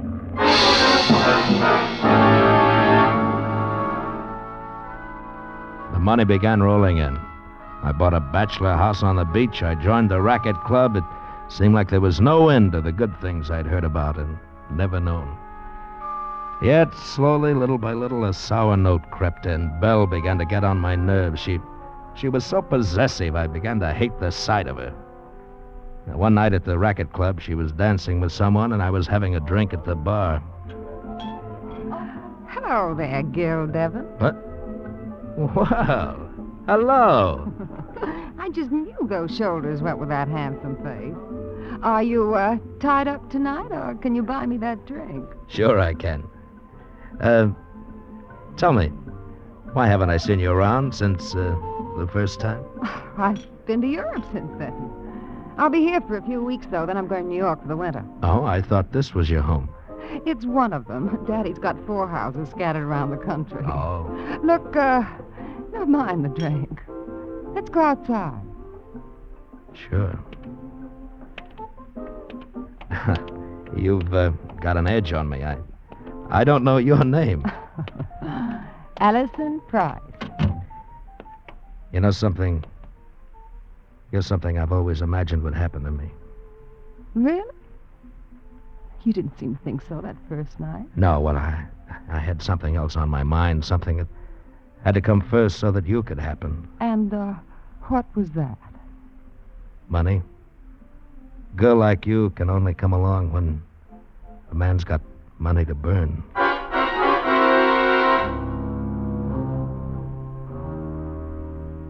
And on the way home that night, I was in real trouble. Where were you? I saw you leave with Allison Price. I told you, Belle, we were outside talking. I warn you, Gil. If you ever think of leaving me, I'll go to the police and tell them we both killed Frank, and I mean it, Gil. Oh, calm down, Belle. I'm not interested in that Price girl. Are you sure? Why, sure. As soon as you're legally a widow, we'll get married. That's a promise, Belle. I felt like a steel trap had closed on me. That Belle was dangerous. She had to be handled right.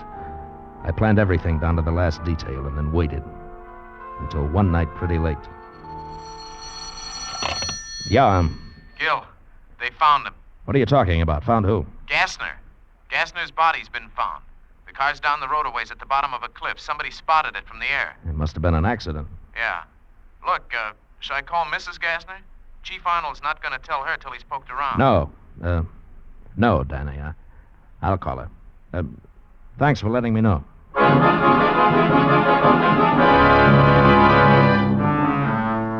Hello, Belle. I'm so glad you called, darling. I was just going to bed. Well, you're not going to bed now. You're going to leave town. Why, Gil? I can't tell you why over the telephone. I'll pick you up in 10 minutes. All right, darling. No. Wait a minute. You better take your car. Pack a bag and drive out to the airport. Don't let anyone see you. I'll meet you there.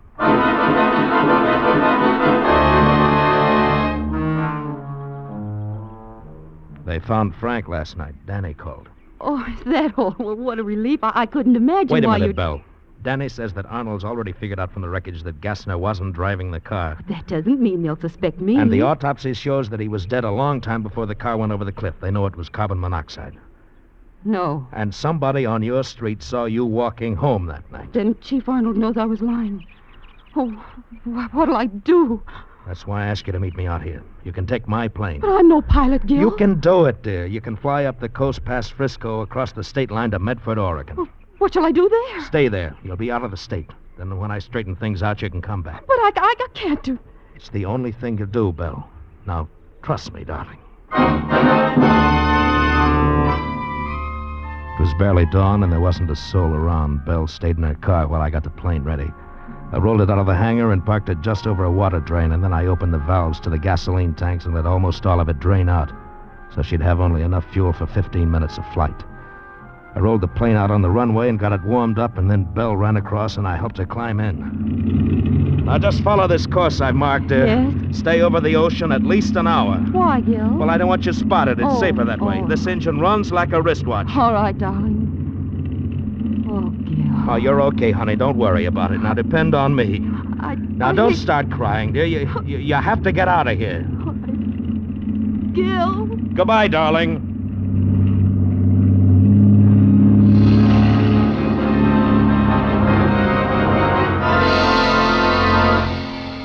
She took off to the west and then flew northwest over the ocean. What a trusting fool she was. When I looked at my wristwatch driving back to town, it was 18 minutes since the plane took off. By then, it was down somewhere in the ocean out of gas. It would sink at once, and Belle couldn't swim. Well, it wasn't such a terrible way to die. And Chief Arnold would figure it this way. Belle had heard that Frank's body was found. She lost her head and ran because she had murdered him. Case closed.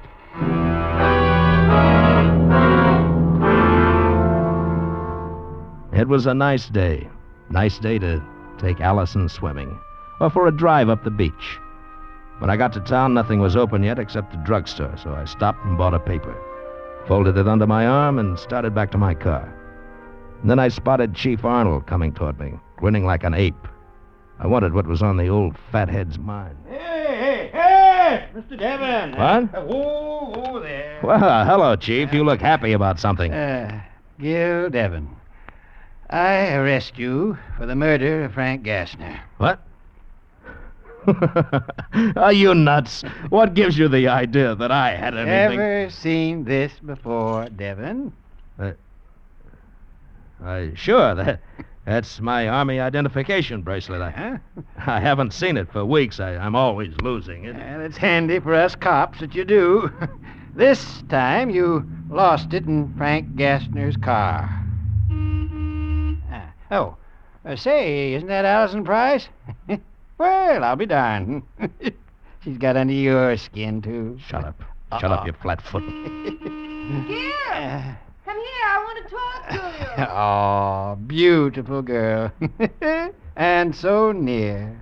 So near. And yet so far.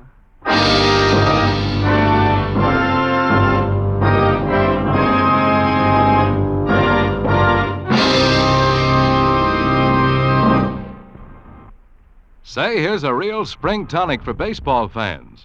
A new 32-page baseball book just off the press, packed full of tips and information on America's favorite sport. Where can you get it? At the Richfield Gasoline Dealer Station. And this new Richfield baseball book is absolutely free. It contains Major League and many minor league schedules, World Series box scores, and Major League standings, baseball questions and answers, seating diagrams of 16 baseball stadiums. This new, colorful Richfield baseball book is a goldmine of baseball lore you won't want to miss. A storehouse of fascinating information that fits right in your pocket. And remember, it's absolutely free. Ask your Richfield gasoline dealer for your copy tomorrow. And while you're about it, ask him about Richfield All-Point Safety Service, the complete scientific lubrication service and safety checkup that prepares your car for the warm weather ahead. Stop where you see the Richfield Eagle on the cream and blue pumps.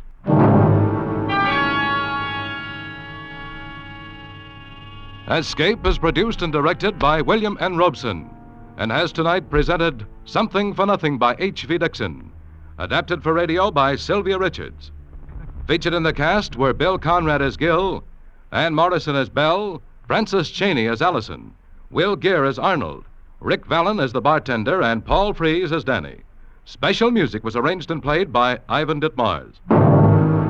Next week. You are being whirled through the streets of New Orleans by the gay revelers of Mardi Gras.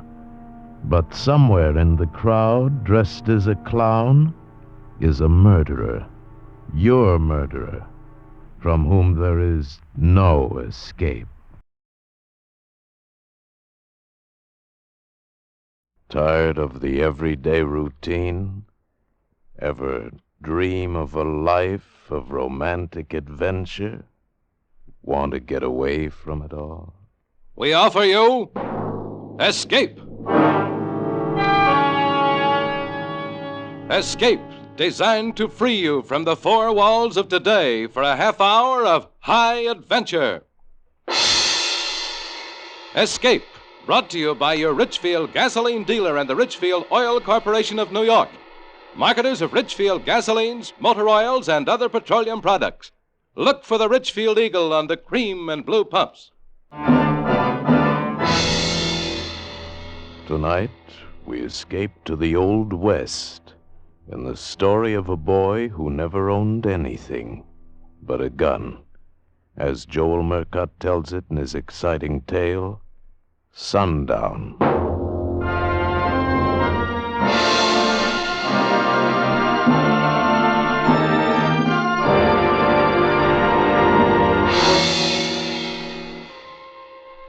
The sun is kissing the top of the mountains, and in a minute the shadows will start to sneak along the street. It's sundown, and you can't do nothing to stop it. Everybody knows that.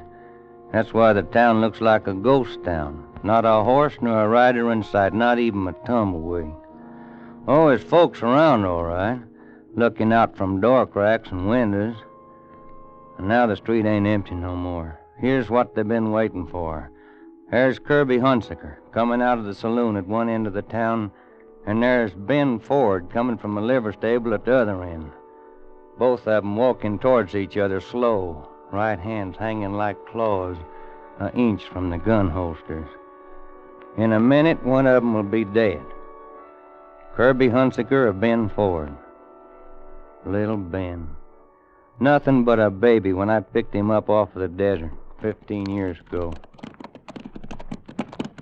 Hold up a minute, Sam. What is it? Over there, a dried out hole, see ya? Yeah, looks like a man. Let's have a look. Yeah, it's a man right enough, or what's left of him. Oh. He's come a long way for water. Come to the wrong place. Give me a hand with him. You alive? I don't know. Yeah, he's alive. Canteen. Here, friend. Swig this. You better hold it to him. Huh? Son's got his eyes. He's blind. Oh. Drink you. Drink just a little bit of it. Oh, it ain't gonna help him much. Burn clean through. Yeah. That better? Thanks. My wife and my kid. Yeah, where they at? Back there, where I left the wagon. Animals died. I came for water. Better give him some more, Dan. No, he don't need it no more. All we can do is find his wife and kid, if there's anything left to find.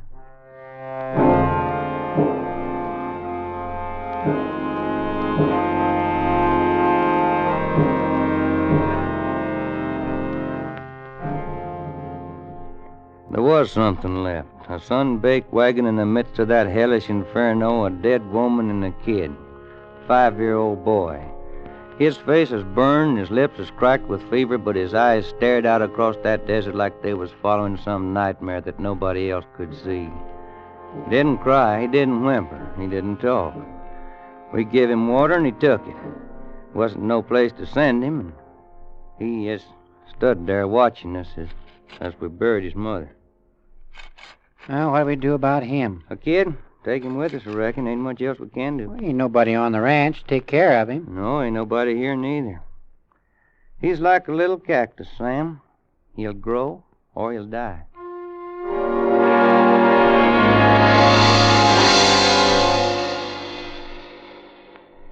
He grew.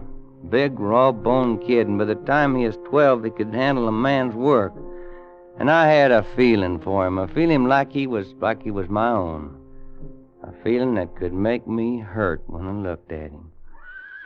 Dan? Yeah, Ben? Do I have any money? Well, yeah, I reckon you have. You work for your keep.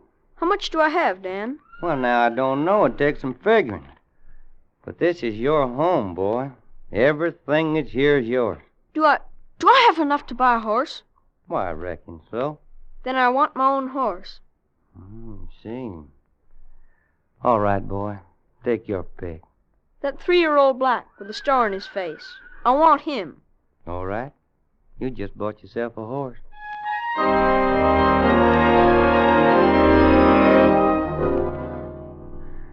Yeah, he'd bought himself a horse, but it was more than that to him.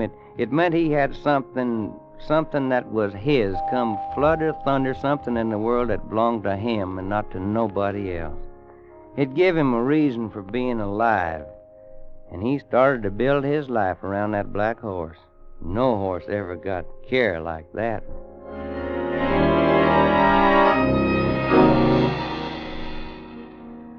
Ben had had the horse for almost a year when Kirby Hunsaker came. He rode in one afternoon while me and Sam was down at the corral. Ben was in town with a buckboard picking up supplies when Hunsaker rode in, just pounding leather. Whoa, boy. Whoa. Howdy. Howdy. Your horse looks like he could use a rest, Ranger. Needs shoeing. He'd be all right. I'll trade him and cash for a fresh horse. Ain't nobody gonna ride a horse of mine that way. Maybe you didn't hear me. I said I'm going to trade him. That means I'm going to trade him. My name's Kirby Hunsaker. He said the name like it should mean something, and it did.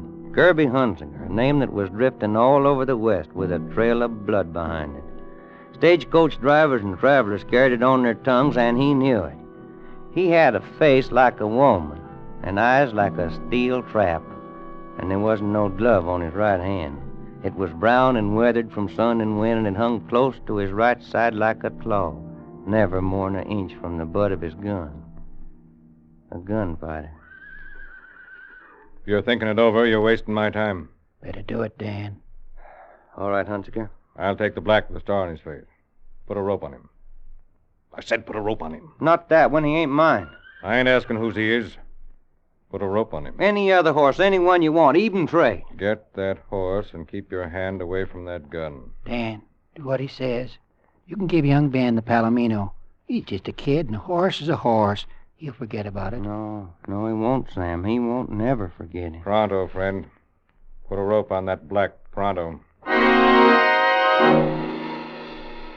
There wasn't nothing else to do. Hunsaker saddled Ben's horse and just lit out down the trail. Me and Sam just stood there. We was still standing there when Ben brought the buckboard back from town. I watched his eyes go to the corral like they always did, and then he turned and looked at me and Sam like we was a firing squad. Where's my horse, Dan? I told him. His face was like stone, but there was a change in his eyes. They got back that same look they had the day I picked him up half dead on the desert. Lost and robbed and helpless. You let him take my horse. Well, that Palomino's worth twice as much, boy. Not to me, Dan. The Palomino ain't mine. Yes, he is. 'Cause I'm giving him to you. I don't want him. I want my own horse. Yeah, simmer down, boy. You come back here. Let him go, Sam. Let him go. He'll cool off. We might as well unload this here buckboard. All right, I'll drive her on up the house. Get up there, boy. Hey, Ben! Ben, wait! Yeah, that fool kid ain't even using a saddle. Crazy. He's going after Hunsaker. What? Hurry up, Sam. Saddle up. Hurry up.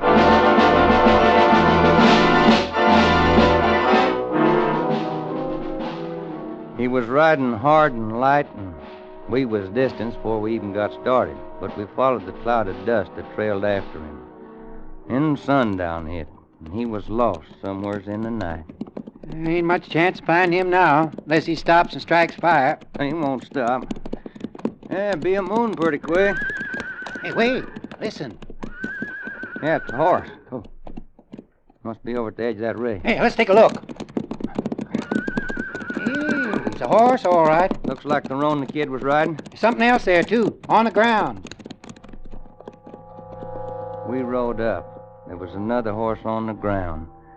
And in the light of the moon, I could see the white star on its black face.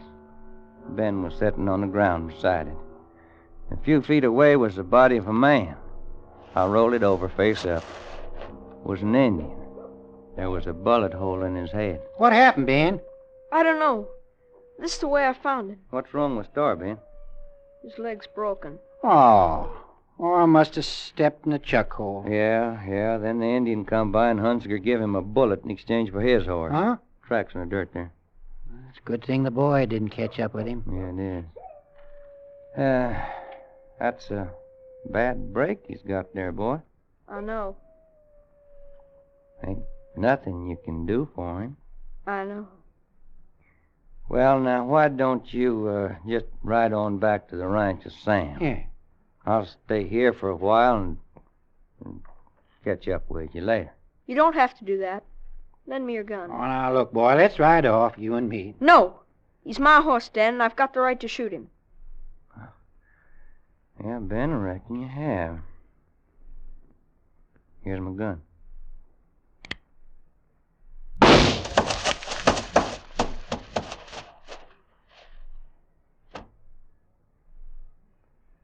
Come on, boy. I'm coming. Well, me and Sam will walk off a little ways, Ben.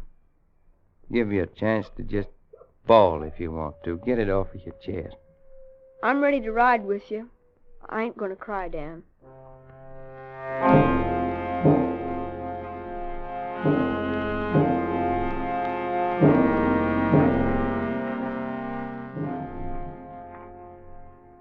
He didn't cry.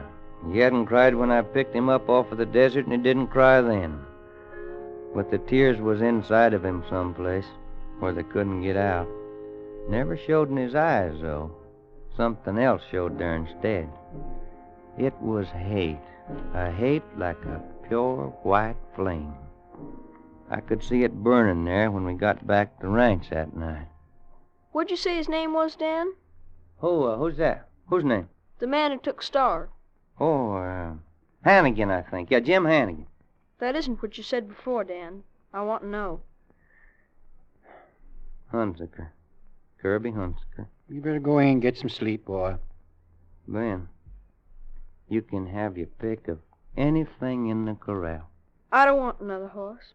Well, when you see something that you do want, you just holler it's yours. That's a promise. Anything, Dan? Anything. All right, then. I'll take your gun. My gun? You promised, Dan. I promised. Here. It's yours. Good night, Dan. Good night, Ben.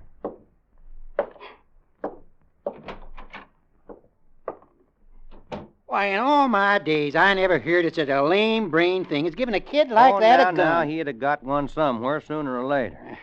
And if I know him right, it'd best be soon. Oh, he's only a boy. 13. He'd get to be a man fast in the next few years. And we can hope for him to get better sense. You're just wasting your hopes, Sam. I'm turning mine the other way. I'm hoping that Kirby Hunziker don't never come back here.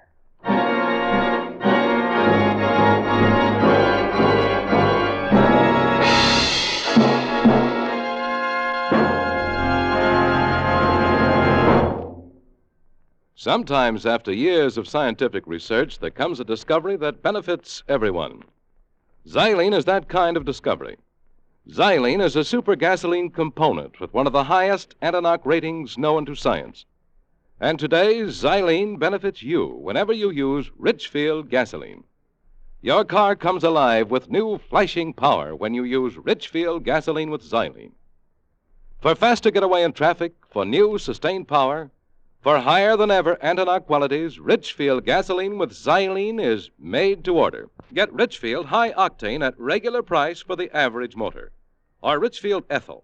Ethyl at its best, for finest results in the highest compression motors. Each Richfield gasoline contains Xylene. Each is a leader in its class. Tomorrow, get a tank full of Richfield gasoline with Xylene. Test it against the gasoline you're now using. Feel that Xylene zip.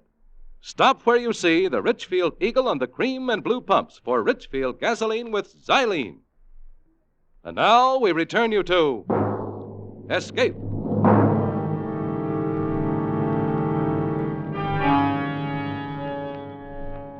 A boy and a gun. They were together night and day. Ben kept it with him in his sleep, not under the pillow, but next to his cheek, and you could see the red marks of the barrel on the side of his face when he'd get up in the morning.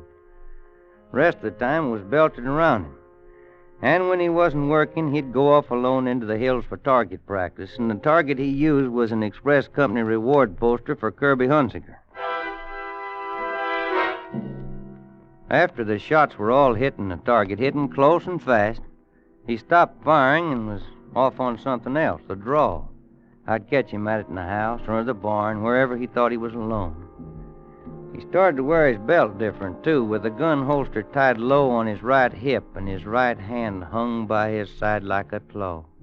And it got more claw-like with the passing years. Rest of him had changed, too. He wasn't a boy no more. He was a man.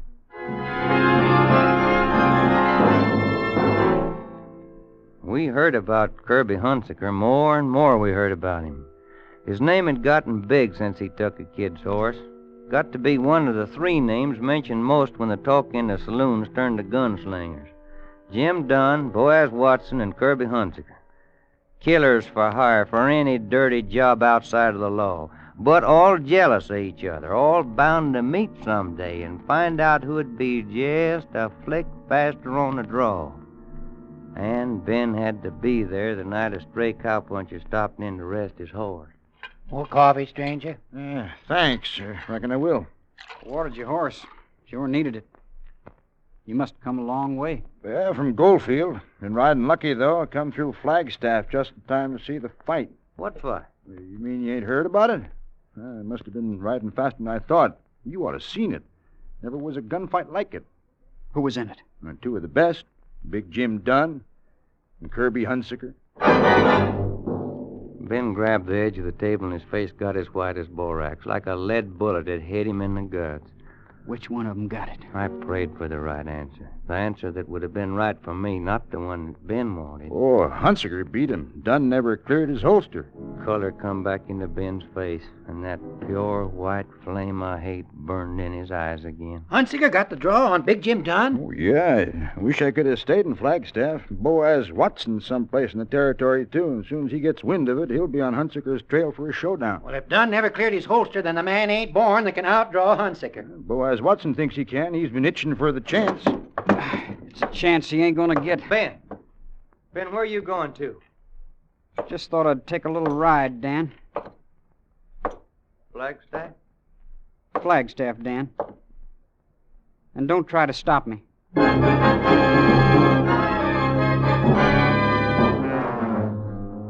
Trying to stop him would have been like trying to stop an avalanche, but he couldn't stop me from following neither.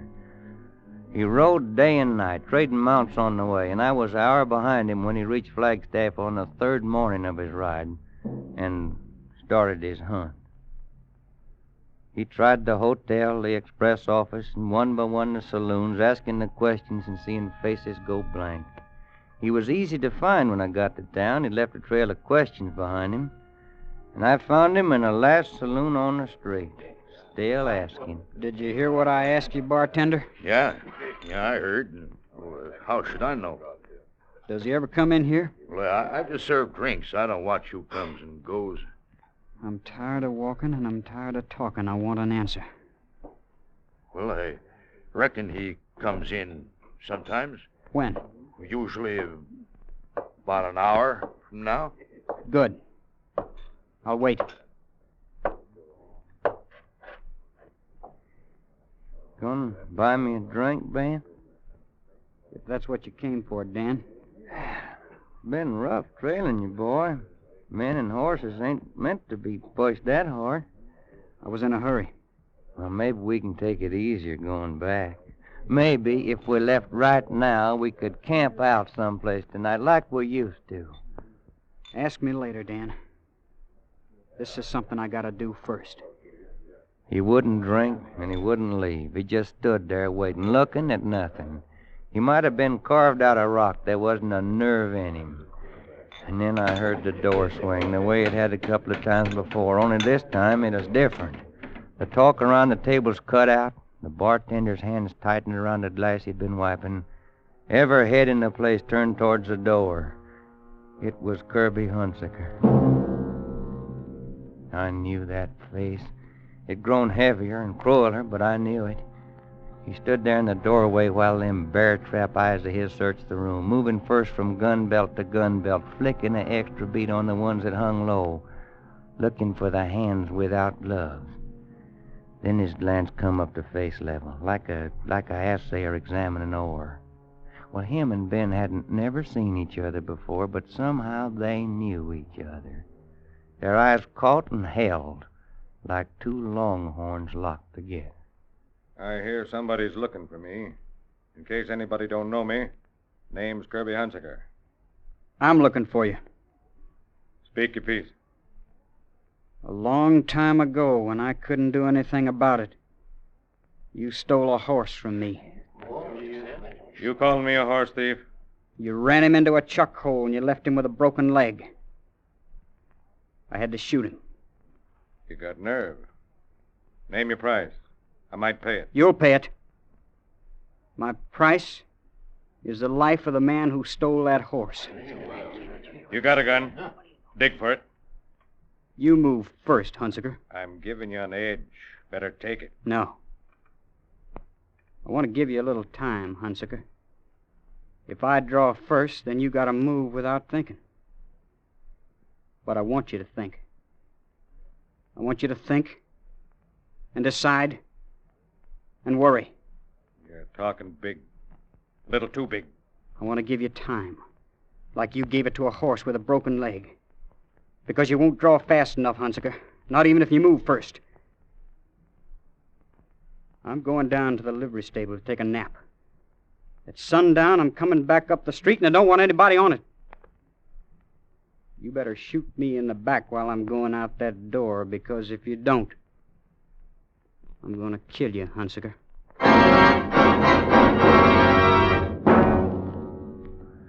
The flame was in Hunsaker's eyes, too, but it was a man's hate, not pure and white, but diluted with the memory of the way Ben's gun hung, and diluted with just a shadow of fear. Ben went back and slept, like he said. I sat beside him for the best part of an hour. Then I shook him, kind of gentle. Sun's hanging pretty low, Ben. Just about time to get up and wash. Why don't you start for home, Dan? I'll catch up to you later. Well, I thought that I'd wait up at the hotel. All right, Dan. See you later. Yeah, Ben. I'll see you later.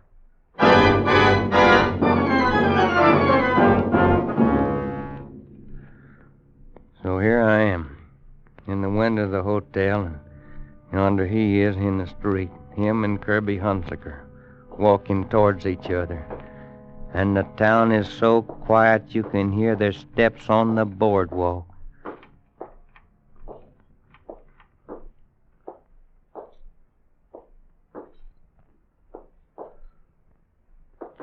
The fingers of the right hand is clawed like hooks, almost touching the gun butts. Don't even seem like the sun is moving anymore.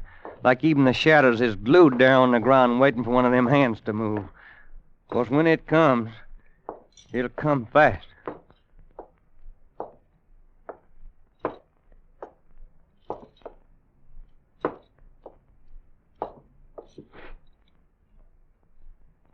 Better dig, Hunsaker. You punk. I'm going to collect for that horse. Dirty little.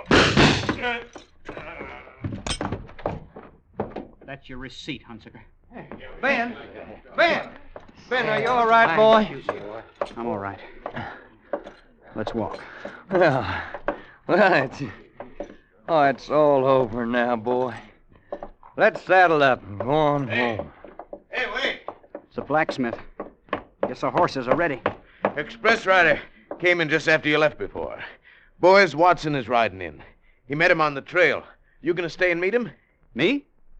I got no quarrel with Boaz Watson. Well, looks like you will have. He was mighty keen on meeting up with Hunsaker. Looks like you've taken over Hunsaker's place. You'd better go on alone, Dan. What do you mean, Ben? I killed Hunsaker. Now every gunslinger looking for a reputation will try to get it by killing me. From now on, I gotta fight or run. Well, I'll stay with you. I've been holed up in one place too long anyhow. No, Dan. This is where we gotta split. Right now.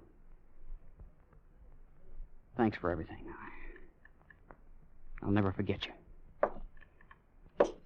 Goodbye, Dan. Goodbye, Ben. Goodbye, boy. Goodbye, son.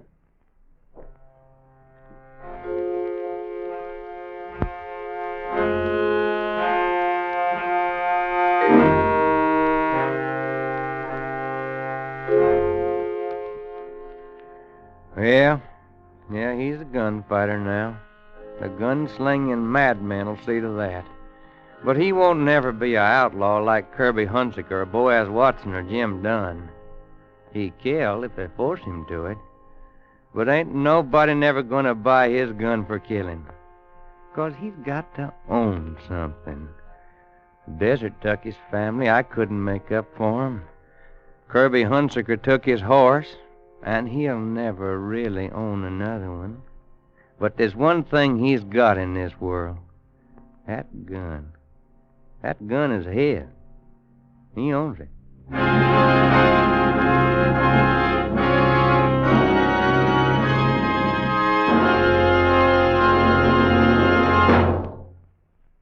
No one wants to have car trouble, especially on a vacation trip.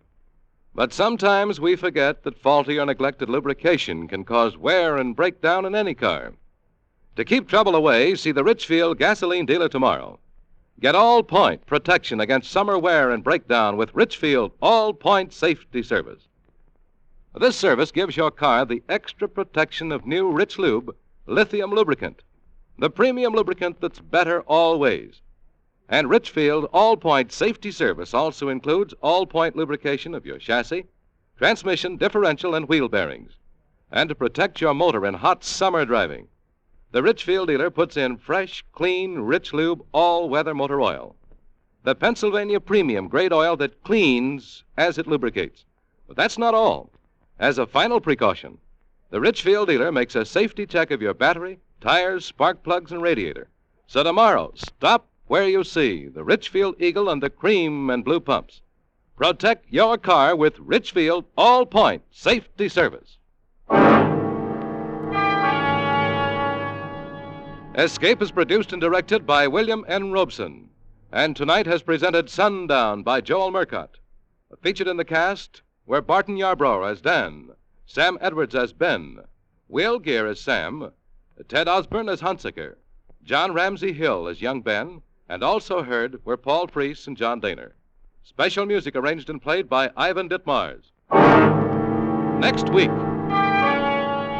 You are trapped on a dwindling sandbar amid the rushing waters of a South American jungle river. Night is coming, and with it hordes of Amazonian vampire bats.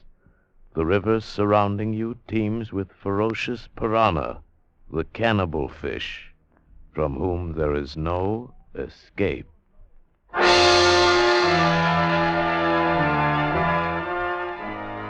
Next week at this time, the Richfield Oil Corporation of New York invites you to escape to the jungles of South America with a seething tale of terror and violence, as James Poe tells it in Bloodbath, starring Vincent Price.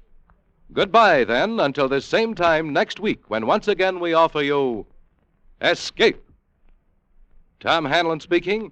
This is CBS, the Columbia Broadcasting System. I hope you liked that last one, Sundown, where Escape delved into the Western genre and the gunfighters of the Old West. It starred Barton Yarbrough, Sam Edwards, and several others, as well as Jackie Kelk in a very minor role. You might remember him as Homer in The Aldrich Family. Our next story is Bloodbath from June 30th of 1950, finishing up the third season. Vincent Price stars in this one, along with Ted DeCorsia and Wally Mayer, about 5 men who discover a uranium mine in the jungle and the greed that ultimately causes their downfall. I hope you enjoy. Tired of the everyday routine? Ever dream of a life of romantic adventure? Want to get away from it all? We offer you Escape.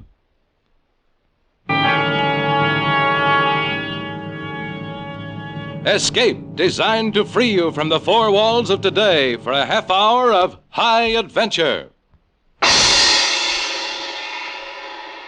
Escape, brought to you by your Richfield gasoline dealer and the Richfield Oil Corporation of New York.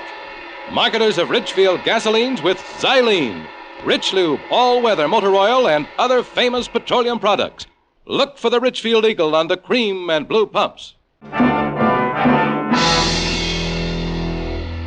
Tonight, we escape to the jungles of South America and a seething tale of terror and violence, as told by James Poe in Bloodbath, starring Mr. Vincent Price.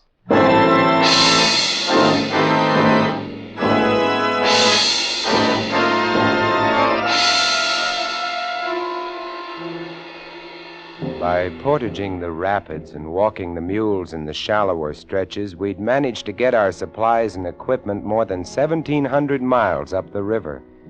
After this, further navigable passage being impossible, we'd traveled by foot, hacking our way through the thick, steaming jungle, coaxing and goading the heavily laden beasts. We'd left the jungle and begun the climb.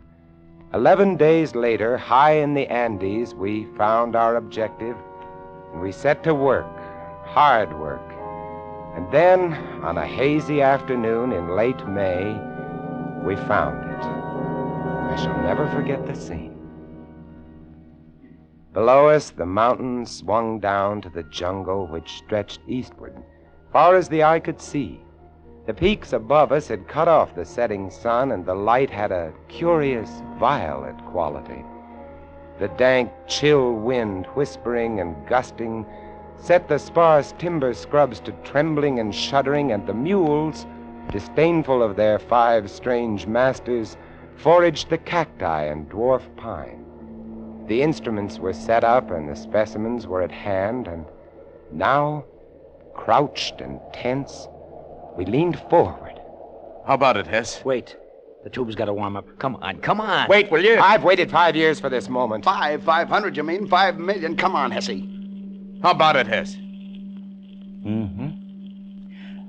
Okay. Give him the sample, O'Brien. Yeah, here. Come on, baby. Shut up, will you? Shh. Here goes. Switch on.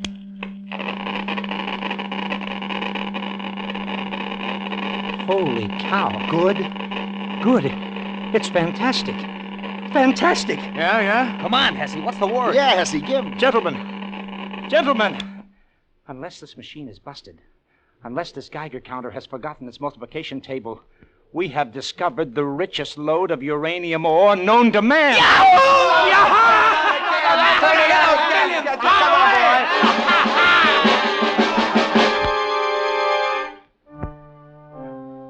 I won't go into the details of how we'd come to locate the ore, because that's a story in itself.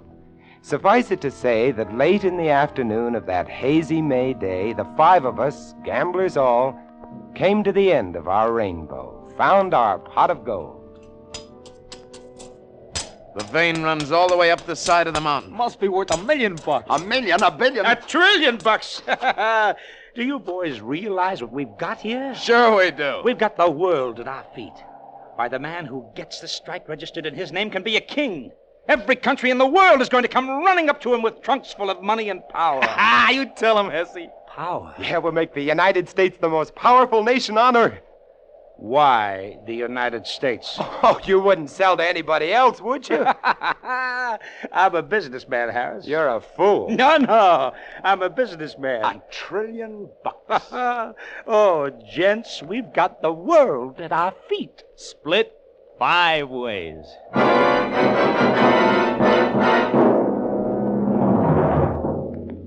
The world at our feet, split 5 ways. That night, as I lay huddled under my thin blanket, I wondered what it would be like, being a wealthy man. Wondered if it were really true. Wondered how it would affect the others, how it would affect me. In the morning, we were to set off on the long return journey down to the jungle and through the jungle to the launch and down the river to civilization. There we'd register our claim, purchase, if need be, the land, lease it perhaps from the government.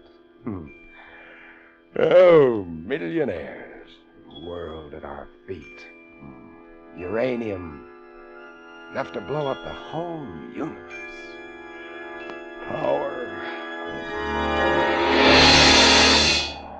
Harris, wake up.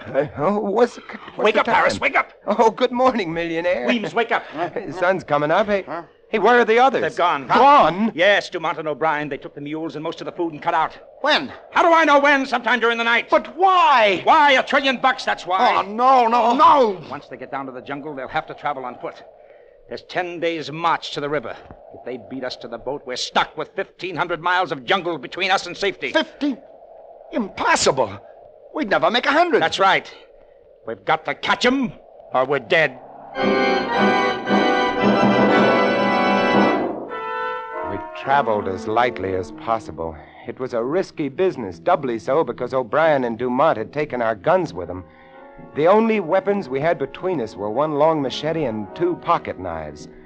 These would be of little protection against jaguars, bushmasters, tapirs, boa constrictors, and the rest of it. Fortunately, they'd left our number 1 necessity to survival. They'd forgotten to take our quinine. This and our food was all we carried.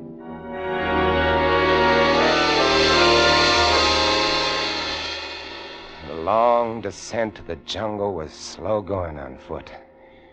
It was here that we nearly gave up hope. We moved as fast as we could, but we were no match for men who were riding.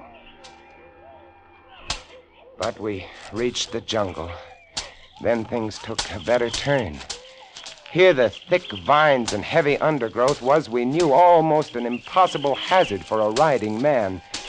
And we could see their boot prints mingled with those of the mules. We knew that they were having trouble, too. The animals were afraid of many things in the jungle, would balk suddenly, require careful handling. We pushed ahead as rapidly as possible, battling mosquitoes, pume flies, matucas, and the blood-sucking carpato ticks, and, of course, the jungle itself with its never-ending barrage of razor grasses, needle vines, swamps, bog traps, and so forth. It was hot, stinking hot, and the going was hard, but we had to make it.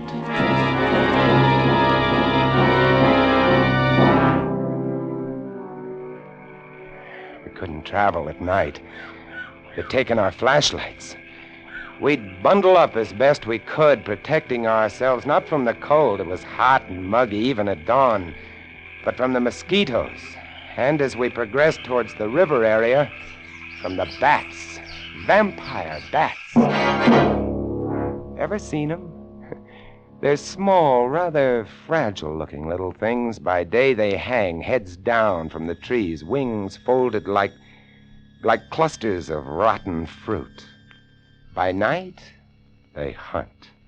They have razor-sharp teeth, bite like the finest steel scalpels. Their object is to break the skin very delicately, start the blood to coming, and then they simply hang on and sip. Without mosquito netting, we had a rough time of it, a sleepless time. But we managed to keep on going. And on the third day... It's no use, fellas. We can't make it to the river before them. We've got to, Weemsy. We've got to make it. right, Weems. And even if we do catch up, they got the guns. Shh. Huh? What are you stopping? Quiet. I heard something. What did you hear? Shh. Gunfire. Yeah. Come on. They can't be more than a mile or two ahead. Come on. We ran through the jungle, following the fresh marks of the animals and the two men. And a half an hour or so later, we broke into a little clearing, and there was Dumont. Dumont. He's dead. Shot in the back. Good old Obie. Sweet guy, that Obie. Here, come on. Let's turn him over. He's really been sweating, huh? Yeah. It's malaria. You see his face? Good old Obie. And Dumont came down with malaria, probably started to slow him down. Sweet guy, that Obie. Come on. Come on, let's go. Hey, they should have remembered the quinine. I got no sympathy for Dumont. You know what'd be nice? What? If that Obie should get malaria now. Yeah. He'd be helpless. He'd ask me for quinine. And I'd throw him a stone. On we went. Now there were no boot marks with the mule tracks. Apparently O'Brien was riding one of the animals. From time to time, we'd see a flurry of tracks churned up as though he had had to dismount to tug one of the beasts back onto the trail. We followed the tracks for another 2 days, and then on the 6th day, we found one of the mules. How you feeling, boy? Huh? Where's your saddle? He really looks beat. Look at those marks on his flanks. Vampire bats. Yeah. That leaves O'Brien on foot. Yeah. Hey, you hear that? Hey, it's the launch. We're to the river. He's starting the motor. Come on. It wasn't very far, just a few hundred yards, and the path was strewn with O'Brien's discarded supplies. Quite suddenly, we came out of the jungle and onto a narrow white sandbar. The river. And there, not 30 feet away from us, just drifting off into the deep, dark, fast-moving waters, was O'Brien and the launch. O'Brien!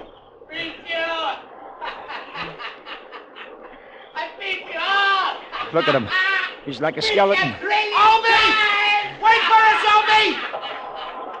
The launch lurched dizzily as it floated downstream. O'Brien was feeble, sweating, possessed. He had the fever, had it bad. Come on, let's go after him. You can't. This is piranha water. Cannibal fish, they'll eat you. Yeah. Hey, Obie! Hey, you know me, Obie! Your old pal Hesby! Hey, what do you say, Obie, huh? Huh? He staggered dizzily about the cockpit, trying to start Look the at him, engine. he can't hardly stand He was laughing, and he was so weak that he could barely spin the flywheel to the kicker. Obie! He slipped! Good Lord, he's in the water. The fish, the piranhas! They got him, they got him! I ain't gonna look at this.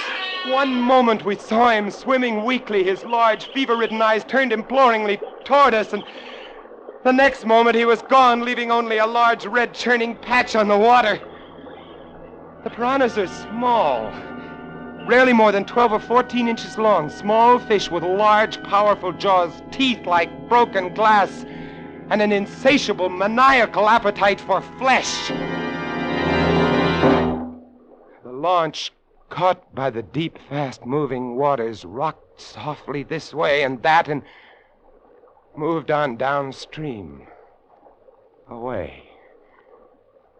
Away around a bend and out of sight.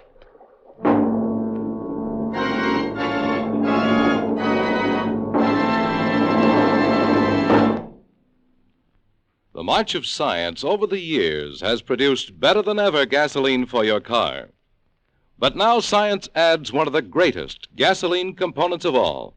It's called xylene. Xylene, a super gasoline component, adds two great qualities to gasoline. Xylene gives higher than ever Antonox performance. Xylene means power. Today, every gallon of Richfield gasoline contains xylene. If you want a motor that runs quiet as a whisper, if you want pickup and power to spare, try Richfield gasoline with xylene. Your Richfield dealer offers a choice of two great Richfield gasolines with xylene. Richfield High Octane at regular price for the average motor. Or Richfield Ethyl. Ethyl at its best for tip-top results in the highest compression motors. Drive in where you see the Richfield Eagle on the cream and blue pumps. Get Richfield gasoline with xylene. Xylene, one of the highest Antonox components in gasoline history. And now we return you to Escape, starring Vincent Price.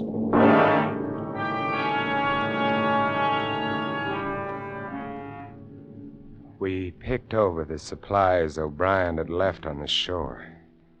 There wasn't much we wanted. A gun without ammunition, a few tins of food, a tent and some bedding, cooking equipment, a coil of rope. We loaded these things onto the mule and set off through the jungle, downstream along the river's course. 1,500 miles to civilization.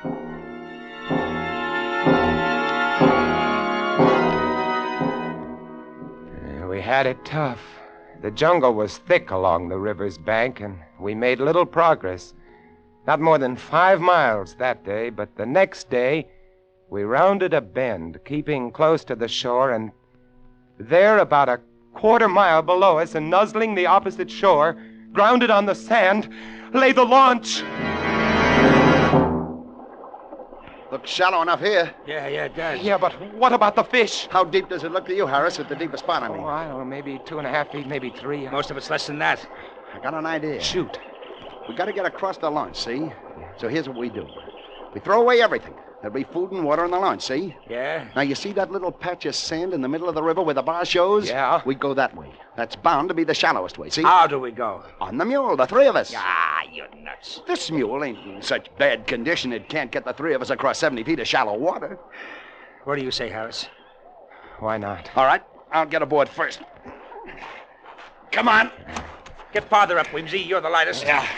Harris, you get on next. Hang on to Weemsy. Here. Carry this coil of rope around your neck. We may need it. I've got the machete strapped to my back. Hey, you set, Weems? Yeah. Now hold tight to me, Hess. Don't worry. If I go, you go too. Yeah, and if he goes, I go. So let's hang on, gents. Yeah. Let's really hang on. As long as he's moving fast, he can't get at his legs. Ain't that right? He's not showing anything to him but hoofs and hair. Hold his head up, Weems. Don't let him look down. Now, you all set? Yeah, all set. All right, here we go. All right, get along. Come on. Come on, baby. I felt the mule lurch when he stepped into the water. The sand was softer here than on the shore. Sand, huh? Ahead, not 40 feet away, lay the little spit of land. The mule refused to run, couldn't run, and before he'd taken 10 steps, I knew he was too weak to support the three of us.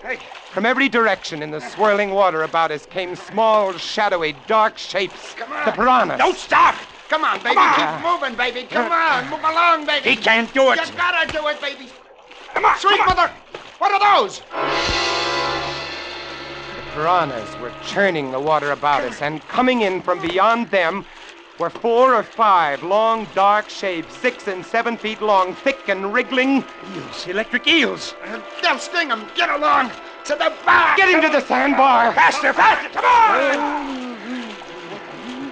Made it. It's true about electric eels. They can throw a jolt that'll kill a jaguar. They got jaws like a vice. So, here we are, gentlemen, stuck. Just 30 feet of water between us and the shore. Get across it, and we can get to the launch and to civilization, and I'll arrest Oh, the 3 of us are too much for that mule. Only 30 feet. Why, you could run it in seconds. You see those little shadows around us in the water? I see those little shadows around us. You don't have to draw pictures. Hey. Oh, here's another bright idea coming up. As a matter of fact, yeah. Yeah, hold on to your hat, Harris. We got that coil of rope. Yes. The mule could carry one of us. That mule's not in such bad shape, you know. Yes. Tie the rope over his bridle. Then one of us pulls him over with him fast, you see. One rides, and then the other 2 pull him back. Yeah? And the next one gets on. Yeah. What do you say? Oh, he can't stay here. It's a natural. Who goes first? Me, on account I'm the lightest. I won't tire him so much. How about it, Harris? All right. Well, get going then. Okay. Tie that rope to his bridle. I'm doing it. All right, give me the machete. What do you want the machete for? I want it, that's all. Give me. No. Okay. All right, Here. now you 2 get at the end of the spit. So as when you pay out the line, you don't get it caught in his legs. Well, you think of everything. That's right. I'm a smart boy. Ready with the line. You sure it's tied fast to the bridle? Yeah, I'm sure. No funny business, Weems. All we gotta do is jerk this rope once while you're over that water and you're done for. You're a sharp article. Yeah, that's right. But not sharp enough. Hey, Weems, you cut the rope! So long, sucker! The rope. Our only salvation was cut. And now Weems, grinning and riding, was out into the stream, heading for the shore and safe. He went not 15 feet when one of the long, dark, wriggling shapes made for the mule and got his leg. The mule reared up on his hind legs, the eel clinging to his foot, pumping paralyzing shocks into him. Weems clutched his neck with one hand and slapped him on the flank with the flat of the machete with the other. The mule came down, and more eels went for his legs. He began to lurch sideways. Weems swung the long steel blade in an arc, barely missing the mule's leg, and connected with one of the eels. His hair seemed to stand on end. His other arm released the mule's neck. The arm holding the blade was extended stiffly, still caught in the thick, muscular back of the electric eel. And then the mule reared again, and Weems fell back into the water.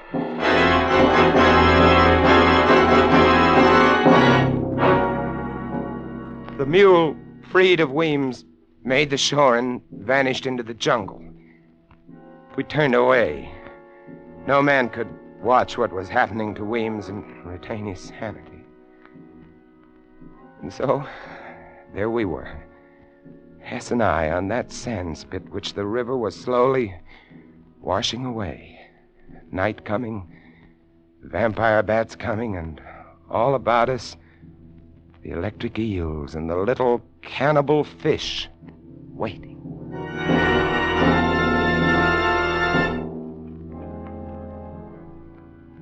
There was no moon. There were evil stars, red and yellow. There was a black sky, and against it blacker shapes, the vampire bats. We waved our arms and kept them off, but again and again during that long and terrible night, they brushed against us, squealing and squeaking, trying to get us. Dark, evil, thirsting bats.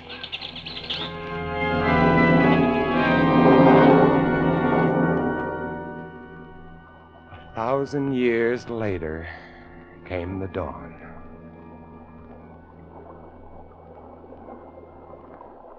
That water's taken a lot of sand away. This thing isn't much bigger than a card table. Look at them. Look at those fish. You'd think they had enough to eat yesterday. Listen, Harris. No matter what happens now, at least you and I have played it square, right? Yeah, that's right, Hess. Shake my hand, Harris. All right. Because I think I got an idea on how we can get out of here. What? Yeah. Look up there. Yeah. See that vine hanging down from the big tree? It's over the water, and it must be 15 feet up. Yeah, but if you were on it, you could do a Tarzan to the shore. The rope? That's right. Now, if we can just lasso the end of that and pull tight, we'll have enough swing to make it across. Swing like a pendulum, if you follow me. One guy gets on the other's shoulders to swing over to get the start, see? Then when he gets to shore, he fastens a rock and swings the rope back to the other. That vine will hold. It'll work.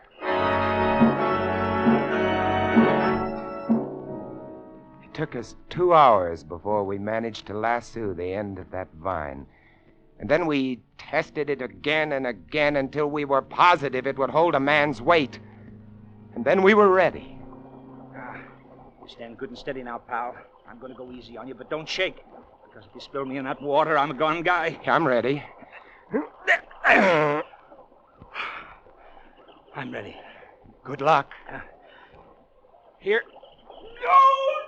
I felt his feet leave my shoulders, and then he was off, skimming the water with his feet drawn up, and then, miraculously, he was on the shore. Good boy! Good boy! Yeah! Like a breeze, huh? Like a breeze. Hey, any rocks around there? Sorry. He smiled at me and shrugged, and then looked down the stream at the launch. I knew that smile, that $1 trillion smile. It said, "So long, sucker." Don't do it, Hess. Send me the rope. You're too nice a guy, Harris. You and I would never get along. You can have it all, Hess. Every scrap of it. Only for the love of mercy, send me the rope. No, you'd want some. You wouldn't approve of what I mean to do with it. Hess! He stood there laughing at me and shaking his head slowly. But above him, just over his head, was another vine, thick and mottled, and it was moving. Look out, Hess! Hess! He didn't understand or didn't hear me. Just stood there smiling and shaking his head. The boa constrictor dropped heavily and accurately, a thrashing tangle of scaly muscles.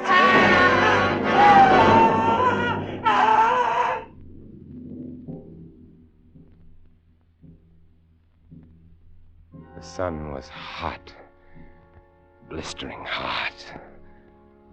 I was alone, all alone, except for the ever-waiting piranhas. Hess's body was hidden by the low, scrubby vines and palmettos. Several hours later, I saw the boa, now gorged, slither lumpily away. I waited, and I waited. From time to time, I thought of stepping out into the stream. It would be over very quickly, I told myself, very quickly. But I couldn't. And then I noticed an odd thing. The current which had been sweeping the sand away had shifted slightly. A whim, a miracle. And now new sand from some sunken bar was beginning to pile up between me and the shore, grain by grain, rib by rib. I watched this. And I watched. And I watched. And at 5 o'clock that afternoon, I walked ashore to the launch. And didn't even get my feet wet.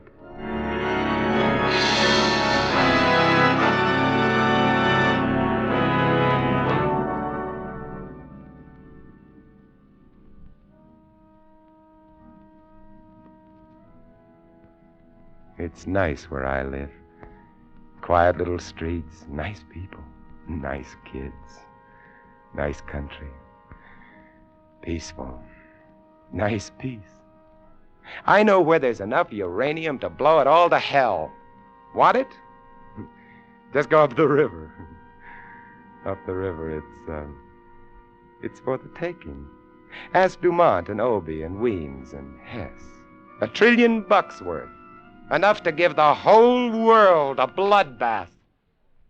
yourself included.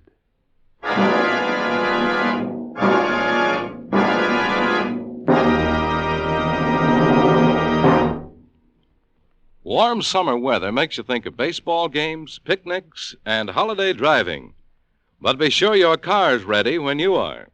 Get Richfield All-Point Safety Service, the service that puts your car in top shape for warm weather driving. With Richfield All-Point Safety Service, you get a careful all-point lubrication job that protects the chassis, transmission, and differential. You get lubricants that stick to your car's ribs no matter what the temperature.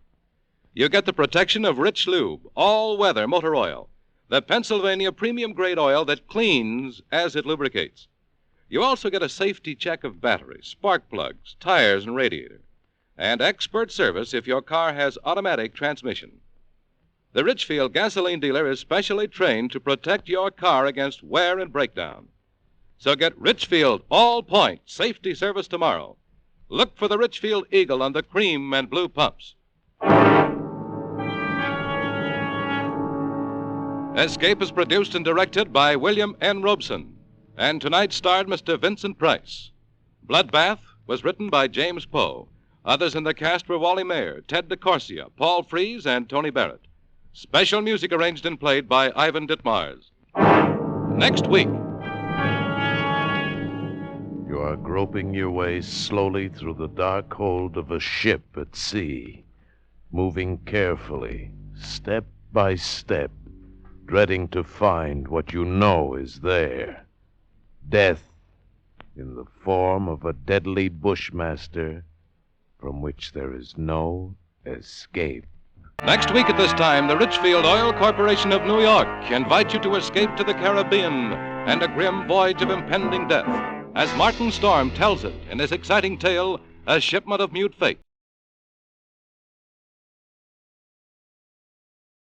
You, finding life rather dull, dreaming again of exotic places, wishing you were somewhere else, we offer you Escape. Escape with us now to Mexico City and the story of a man caught up in a terrifying web of murderous intrigue, as Patrick Quentin tells it in his exciting story, The Follower. My name is Lytton, Mark Lytton. I'm a petroleum engineer just back from 3 months in Venezuela. I hadn't cabled my wife that I was coming home to New York because I wanted to surprise her. We'd only been married 2 weeks, Ellie and I, before I went on the trip, and well, I was crazy to get back to her.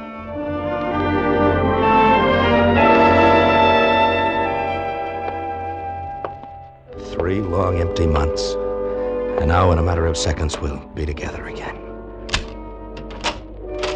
Ellie! Ellie, it's me, Mark. Ellie?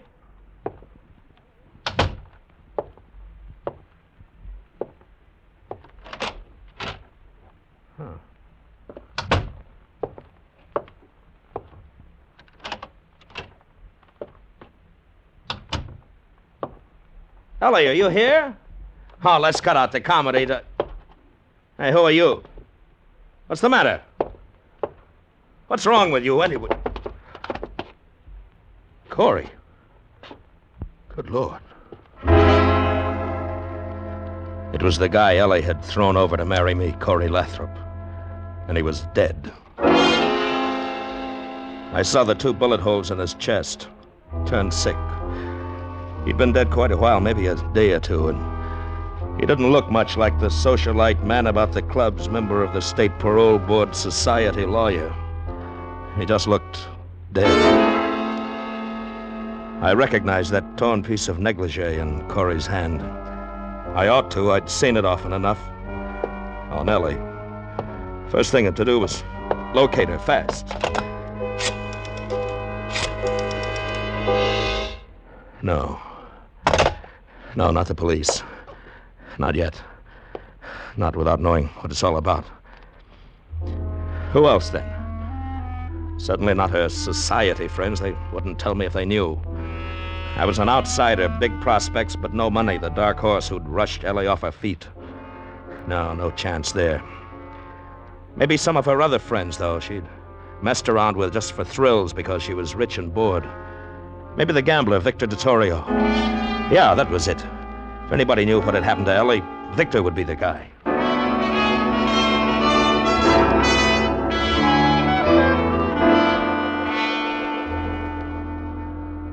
You've really beat the odds, Mr. Liddon.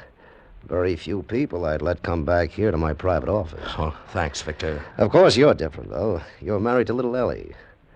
I'd do anything for Ellie. How is she, by the way? Well, I was hoping maybe you'd know. Oh? Now, why would I know anything about her? Well, you're a friend of hers, aren't you? Why, sure. I knew Ellie long before she met you. She's a great little kid. Too much money for her own good, but still... You know where she is, Victor? No, I don't. But she wasn't here a couple of nights ago. Saw her at one of the roulette tables. Ellie sure has a weakness for roulette. Yeah. Well, look, can't you tell me... I remember now. That was the night she got into me on credit for $20,000. $20,000? I guess the guy she was with was bad luck for her. That nose in the air, what was his name? Lathrop? Corey Lathrop. Lathrop? Yeah, somebody ought to smash that guy. He's just too good to live. Yeah. Yeah. Look, Victor, about that money Ellie lost... Oh, don't worry your head about it, Mr. Liddon. Ellie's a friend of mine. She'll pay when she gets the dough. These little cafe cookies understand gambling, how it works and all. They always pay off. Every one of them pays in the end.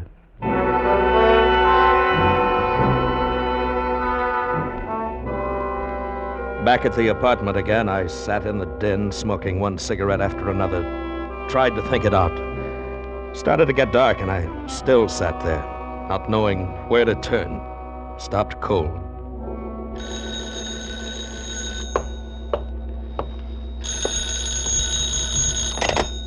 Hello? May I speak to Mrs. Liddon, please? Well, she isn't here right now. May I take a message? I'm Mr. Liddon. Oh, well, this is Franchot's Originals, Mr. Liddon. We have those 2 new suits ready to send out, and I find a note here with him. It is a request to forward the suits by air mail to Hotel Granada, Mexico City. Mexico City? Oui. Mrs. Liddon evidently telephoned the message, but I did want to confirm the address. Is that correct, Mr. Liddon? Hotel Granada, Mexico City? Yes, that's right. She flew down there for a few days. Ah, nice. I do hope she enjoys her trip. Well, I'm sure she will. Goodbye. Mexico City. So that's where she'd gone. Well, whatever the game, I was sure of one thing. I was on her side, win, lose, or draw. And that meant following her on the next plane south to Mexico City. From the airport, I phoned the police, told them where they'd find Corey's body, and hung up.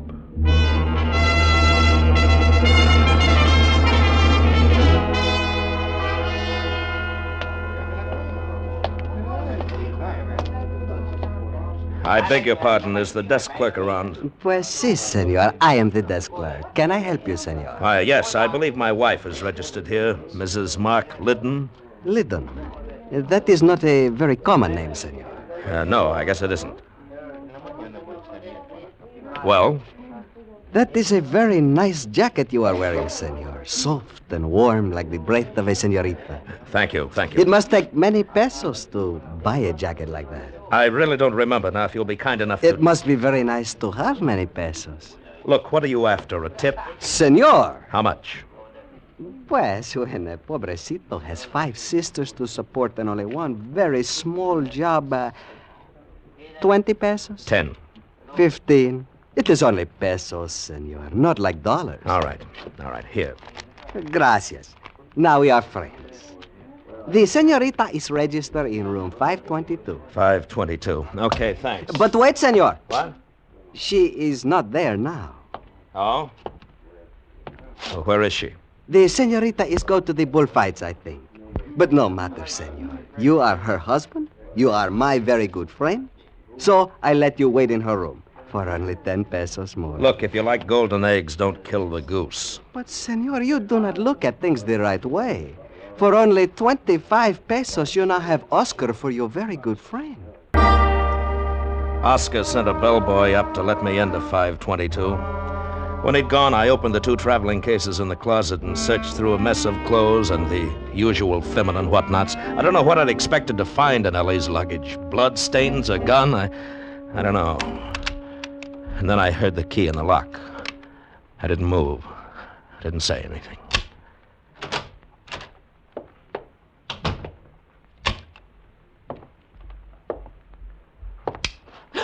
Ellie, baby, who the devil are you? I could ask the same question, and with a lot more reason, too.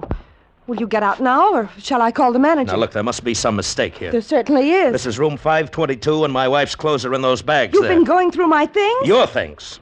Not unless you happen to be Mrs. Mark Liddon. That's exactly who I happen to be. Oh, now, wait a minute, honey. I'm Mark Liddon. Oh, please, that's a real old one, and I'm just not in the mood. I'm Mark Liddon no matter what, and you're impersonating my wife. I'm Mrs. Mark Liddon, and you're trying to impersonate my husband. Now get out, or so help me, I'll phone the manager. Wait, let me make a call first. It just so happens I know the Spanish words for police and American embassy. You wouldn't. I wouldn't, huh? Hello? Wait, no, don't. Okay. Now, what's the game? Where's Ellie? I don't know, Mr. Liddon. I've never met your wife. I was desperate, that's all, and when the chance came along, I took it. What chance? What were you desperate about? Well, I'd come down here for a week and got stuck. I didn't know you needed papers to get back across the border. Proof of citizenship, I mean. You see, I've lived in New York all my life, but I was born in Czechoslovakia. Go on. Well, I was broke, too. I didn't know what to do. That's when I ran into this bartender, George, and he fixed everything up. Fixed it up how? Well, he said this Mrs. Liddon, your wife, had just got in from the States and wanted to disappear for a few days. She was looking for somebody to take her place here at the hotel, so George arranged the whole thing. Brought me here, gave me her tourist card. That's all I know about it. What were you supposed to get out of the deal? Just the tourist card. I could use it to cross the border. Mrs. Liddon was going to say later she'd lost it and get a new one. Anyway, that's what George said. George, huh? Where does this George work? Well, it's one of the American bars. He's off duty now, though. Where can I find him? Well, sometimes he hangs around the Salon de Lisboa. It's a cantina over near the plaza. Look, if this is all the truth, how come nobody here at the hotel noticed the switch when you took my wife's place? Well, she checked in during the night and stayed out of sight. No one's seen her but the night clerk. Oscar, I think his name is. Oscar, huh? That boy really gets around. He's the day man now. Mr. Liddon, what are you going to do with me? I don't know yet. What's your name? Frankie. Okay, come on, Frankie. Let's go find George.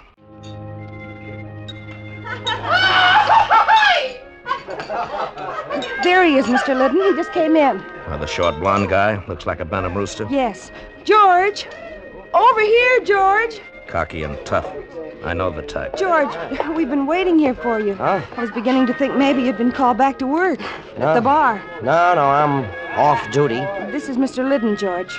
Mr. Mark Liddon from New York. Oh. Okay if I sit down? Sure, George. That's the idea. Thanks. I suppose you're looking for your wife. That's right. Where is she? You've been away somewhere, haven't you? Out of the States? Yeah. And your wife wasn't expecting you back so soon? No, she wasn't. Well, I'm afraid you're out of luck, Mr. Liddon. She took a plane to Guatemala this afternoon. Dispénsame, jefe, pero el cantinero quiere saber si ustedes desean algo que tomar. No. You wouldn't be lying, would you, George? Don't push me, Mr. Liddon. Your wife's missing, and you're all upset about it, but don't try to push me. Where is she, George? I just told you. That's all I know about it. I'm just a guy who helped her out of a jam. What kind of a jam? All I know is what she told me. Said she'd run out on a big gambling debt in New York. And they were sending a gunman after her. She had to get away. You see, that's where I came in, Mr. Liddon. She wanted someone to take her place here, cover up her trail. How did she get out of Mexico when you've got her tourist card? She had a passport with her. She didn't need the card. I see. Well, I still think you're both lying. Mr. Liddon, I warned you about Shut up, trying George. You can do your talking to the police and the American embassy. That's who I'm going to talk to. Oh, don't be a fool, Mr. Liddon. I'd be a fool to believe this story of yours. You don't know what it's all about. You're not going to do anything with this blundering around except get your wife killed. Go back to New York and stay out of it. Skip it, Frankie. When I want your advice, I'll...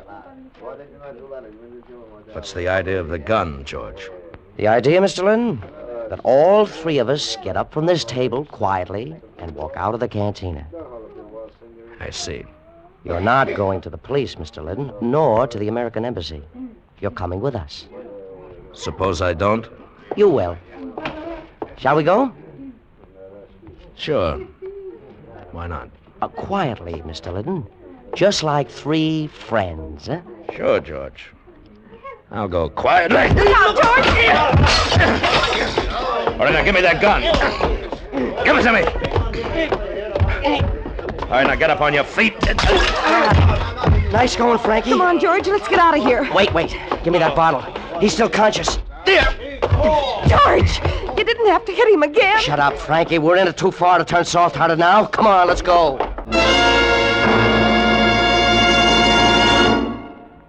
Escape, under the direction of Norman MacDonald, returns in just a moment. The Book of Etiquette loses a lot more pages tonight when Jack Benny tries to ingratiate himself with the suave, oh-so-social Ronald Coleman's. Yes, Ronnie and Benita will be Jack's guests on CBS tonight. And on the Charlie McCarthy Edgar Bergen Comedy Hour, Charlie will try to enlist in the Air Force and end up as a skywriter advertising pumpernickel bread. Red Skelton, Amos and Andy, Corliss Archer, and Eve Arden as our Miss Brooks will also be on hand on most of these same CBS stations with their famous brands of CBS Sunday night comedy. And now, back to Escape. When I came to a half hour later, Frankie and George were gone. The only lead to Ellie I had, gone. And I left the canteen and flagged a taxi. In the whole picture, there was only one man who might be able to help me now.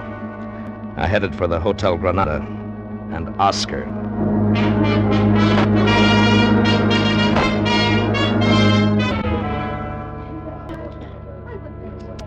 Too bad. It is most unfortunate that you have such a very bad accident, senor. You should come to me. I would have tell you. The Salon de Lisboa is not a good place for tourists. Oscar, you're a chiseler, a liar, and a crook. Senor, that is a very bad way for friends to talk to each other. You'd sell out your own mother for 10 pesos. You are what they call a very cynic man, senor. I would never do such a thing. Not for 10 pesos. Why didn't you tell me there was another woman living here posing as my wife? But you are her husband, senor.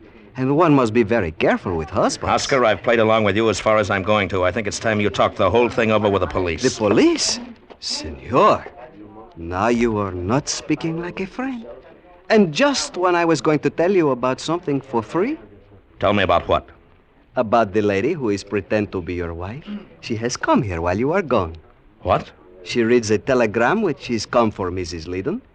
Then she has checked out of the hotel. I didn't think she had the nerve to come back here. Maybe you like to know what the telegram is said, huh? It was not sealed so tight. Of course I'd like to know what the All right. How much? 200 pesos. For free, huh? Okay. Here's 150, and that's all you get. Gracias, amigo. The telegram say, plans changed. Go to Hotel Casa Miranda, Acapulco. Acapulco? Who was it signed by? It was only the one name, Victor.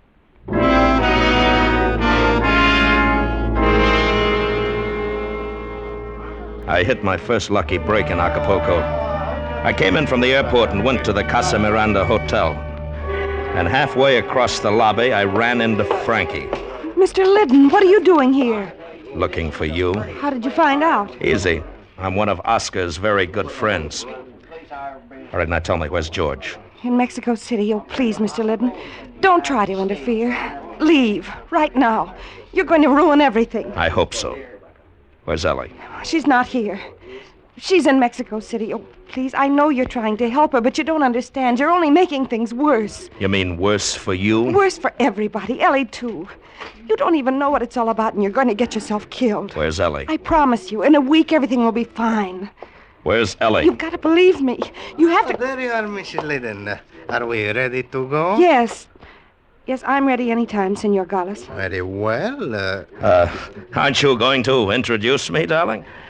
Introduce you? Yes. Well, yes. Senor Gonzalez, this is my husband, Mark. Oh, a pleasure. How do you do, Senor Gonzalez? He just arrived unexpectedly. Oh, I see. And are you planning to go out to the villa with us, Mr. Linden? Oh, I don't think he Oh, will. sure, definitely. I'm in on this too, you know. You know what is involved then? Well, naturally. The little woman always tells me everything. And you have no objections? Well, if it's all right with her, it's all right with me. Well, you are a very broad-minded man, Mr. Linden. Shall we go?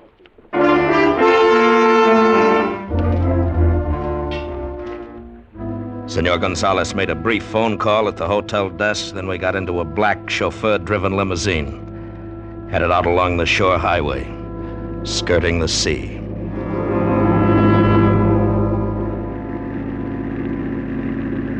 About 3 miles out of town, we turned into a private roadway, stopped in front of a large Spanish villa. I regret the necessity of asking you to wait here on the veranda for a few minutes, Mr. Linden. But I believe it is better that you don't come down to the boathouse with us. Right. Sure, that's fine. Just make yourself comfortable, Mr. Linden. This shouldn't take long. All right.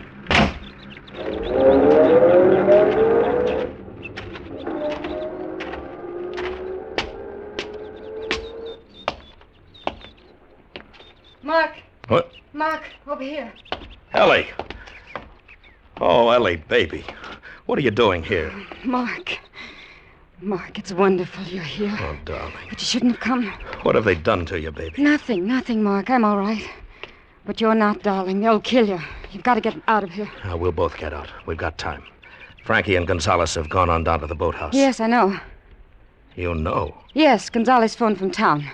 They won't do anything to you if you leave right now. Victor promised me. Ellie, what are you talking about? I didn't want you to get mixed up in it, Mark. I wanted it to be all over before you came back from Venezuela. I think you better tell me what this game's all about, Ellie. I had to do it. Victor made me do it. I lost a lot of money at his club, and he said if I didn't, he'd kill me. If you didn't... If you didn't what? Bring a load of dope across the border for him. Dope? That's another one of his rackets, along with gambling. He gets it down here from Gonzalez. So, Victor hasn't been after you. You've been on his side all the time. But then, what if Frankie and George come in? They're both working for the police. They kidnapped me from the hotel, gave me drugs so Frankie could take my place and meet Gonzalez. They planned to get the dope from Gonzalez, deliver it to Victor, and then have the police move in on everybody. I got away, though, and phoned Victor. He came down here. So that's why Frankie was impersonating you. George used to be one of Victor's boys. Then he got sent to prison. He just got out on parole. It was through Corey he began working with the police. Ellie, tell me the truth. You killed Corey, didn't you? I had to, Mark. He was going to turn me in. He was on the parole board, and George reported to him, so he found out about me. He was going to turn me in. All the time you've been in it up to your neck. It'll be all right, Mark. Victor will fix it. About Corey, I mean. We'll pretend it never happened. Just another thrill, huh, Ellie? Mark. I've been crazy about you, but I guess I haven't known you very well. You know, I thought this fooling around the clubs with Victor and the others was just bored little rich girl stuff. Mark. But it goes a lot deeper than that, doesn't it? But, darling, I had to do this. Don't you understand? What was I, Ellie? Just another thrill? Something different for a while, huh? No, that's why I did it. For us, I mean. Victor was threatening me. He'd have told you all kinds of bad things about me. That's why I had to. Is Victor down at the boathouse? Yes. What are they going to do to Frankie? What? I don't know. They're going to kill her, aren't they? Why, I suppose. I don't know. What's the difference anyway? Who cares? She doesn't matter. Don't you see that? It's us that counts. That's why I did what I... Mark, where are you going? To get her out of it if I can. That's the least I can do. No, come back. Goodbye, Ellie. Mark, no! No! I ran down the driveway toward the boathouse. I was sick. Sick inside and all over. Sick from seeing Ellie the way she really was for the first time. Dazed with the shock. They looked at me startled when I burst through the door. Frankie, pale but defiant, sitting in a chair against the wall with Victor and Gonzalez bending over her. Well, this is quite a surprise, Mr. Linden. You're supposed to be escaping. Yeah, I know. I talked with Ellie. Generous of you, Victor. Letting me go? Oh, we do anything for Ellie. She's a great little kid. Right, Gonzalez? Oh, yes, indeed, a most charming young woman. She wanted us to let you go, so we said okay. That's too bad you had to blunder on down here. That's all right, Victor. I wanted to see Frankie. I tried to keep you out of it, Mr. Liddon. I guess now you know. That's right, Frankie. Now I know. That's too bad, Mr. Liddon. But you ought to have taken Ellie's advice. No, Victor. You're all mixed up. I'm in on this, too, now. You know, any game Ellie plays, I play, too. Well, we figured you for one of those moral guys. Real gone on a kid, huh? Yeah. Yeah, real gone on the kid. Well, fine, Mr. Liddon. Join the party. Thanks. We're trying to get this little cookie to tell us where George is. If she doesn't, I'm going to count to 10 and then... Well... How about it, honey? I told you. I don't know where he is. It's too bad. 1, 2. Better talk, Frankie. 3. I stood there watching them trying to 4. figure a play. Victor held a gun pointed at 5. Frankie's head, and Gonzalez was probably carrying one, 6. too. Whatever the play, it had to be fast. 7. 8. 9. Victor! Don't hurt him, Victor! Ellie. He doesn't know what he's saying about trying to help Frankie. I mean, he's out of his head. Mrs. Liddon, you fool! So that's a game. Victor! No! No! As Victor swung the gun toward me, Ellie jumped and grabbed his arm and hang on. Gonzalez was just drawing his gun when I hit him, and we both went down. As he scrambled to get up, I drew back my foot and kicked him in the head. I fumbled on the floor for his gun, and from the corner of my eye saw Victor turn his own gun point blank on Ellie. As he turned toward me, I was up on my knees, Gonzalez's gun in my hand, and I let him have it.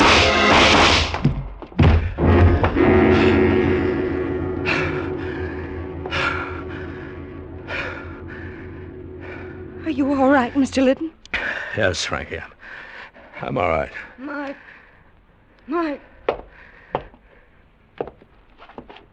Yeah, baby.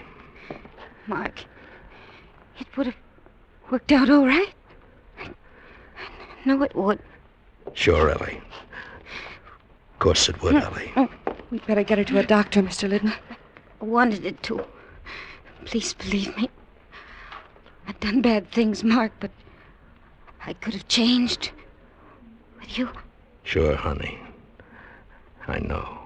Mark, I could go up to the house and phone for a doctor.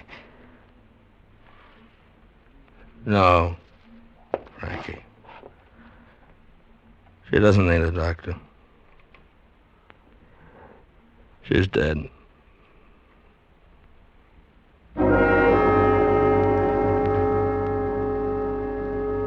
Well, that was it. Whatever Ellie was, whatever she'd done, I loved her more than anything else in the world. A love like that becomes a part of you. And even when it gets diseased, it has to be cut out. It leaves a deep wound. It takes a long time to heal. If I'd known more about it, I may have acted differently. She might still be alive. I don't know. But as it was, I'd done the only thing I could. I'd followed her. I'd followed her clear to the end.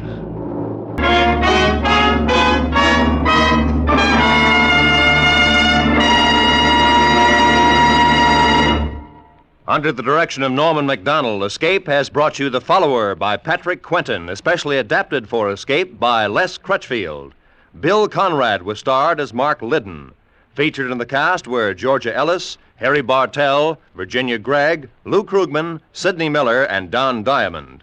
The special music for Escape was composed and conducted by Del Castillo.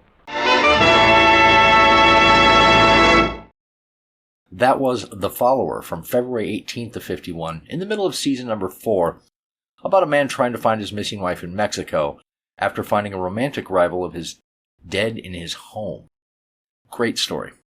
Next, we have The Running Man, another of the more famous Escape episodes, which aired on November 2nd of 52.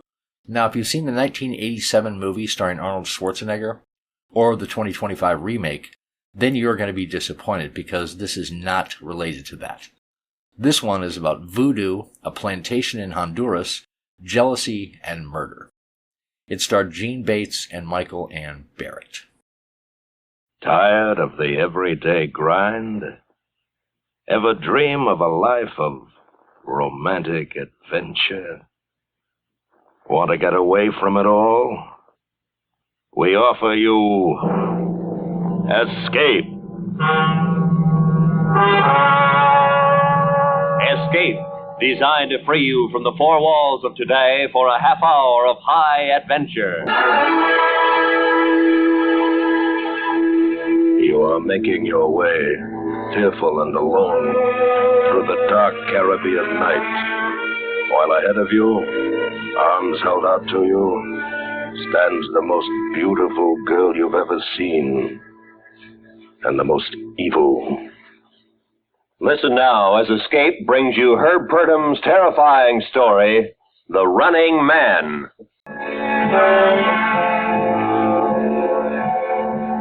It was hot in Taylor that night when it began. The little Honduran banana port simmered and stewed in a sticky heat that made your bones soft and your skin wet. Even Chato's casino wasn't much relief. The usual handful of chapinis and caribs crowded around Chato's warped and tired roulette table, while above, the big ceiling fan slowly churned up the warm, smoky air. All right, little ball. Drop anchor in that number 4.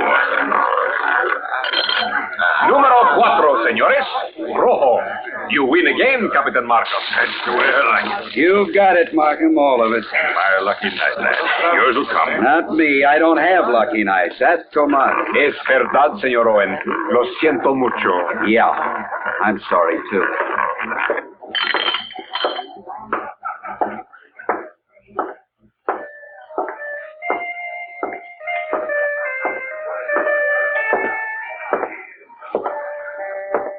I was hoping you would not be coming to see me tonight, Owen. It's a monotonous world, Chato. Every night you sit there on your stool playing that mandolin and watching me lose money. Every night I lose it and come to you to borrow it back. It's a pretty dull circle. For you? Qué lástima. I don't want pity, just money. 500 lempiras. Ah, yes. Well, come on, let's have it. You're in a hurry, Owen. Always in a hurry. I like to get places fast. I know, but I think maybe you're running so fast you miss what you're passing. Thanks for the philosophy, but I need the money more. What's the matter? My credit no good? You owe me 4,000 already, Owen. So? My plantation's worth 10 times that. Plantations, I don't want. Just money. Okay, forget it. I'll just have to sell some more bananas. Good night, Cheto. Buenas noches, amigo.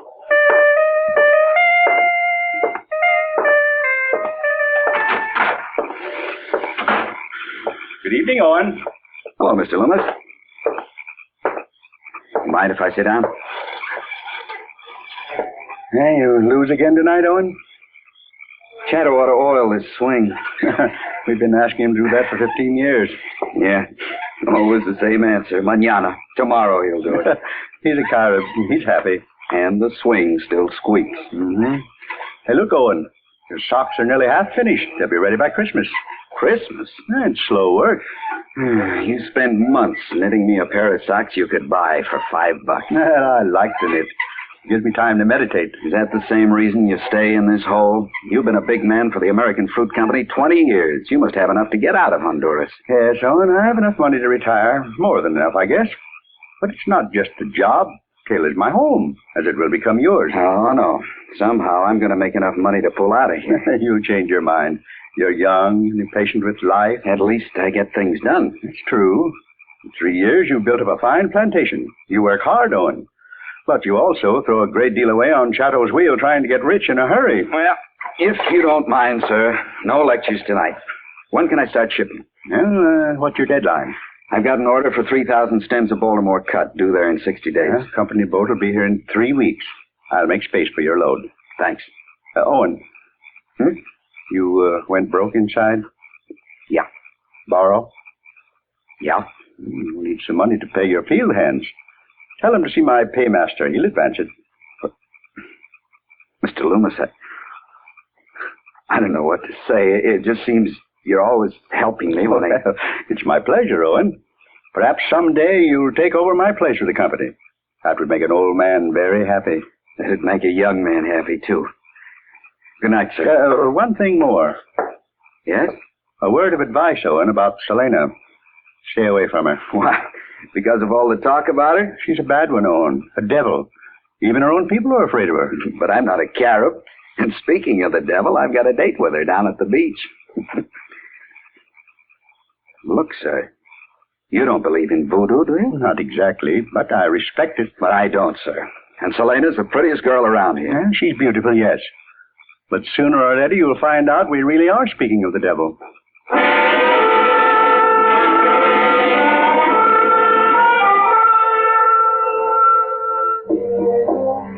When I got to the beach, it seemed empty except for a few sleeping gulls.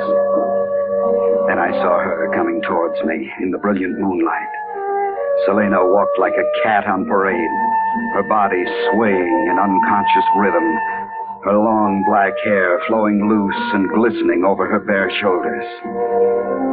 Swimming or talking or just lying quietly beside me on the warm white sand, Selena was a wonderful antidote for loneliness. Boyne, you are happy with me, yes? Sure, Selena. Sure I am. Then why you look at me so funny tonight? I didn't realize I had.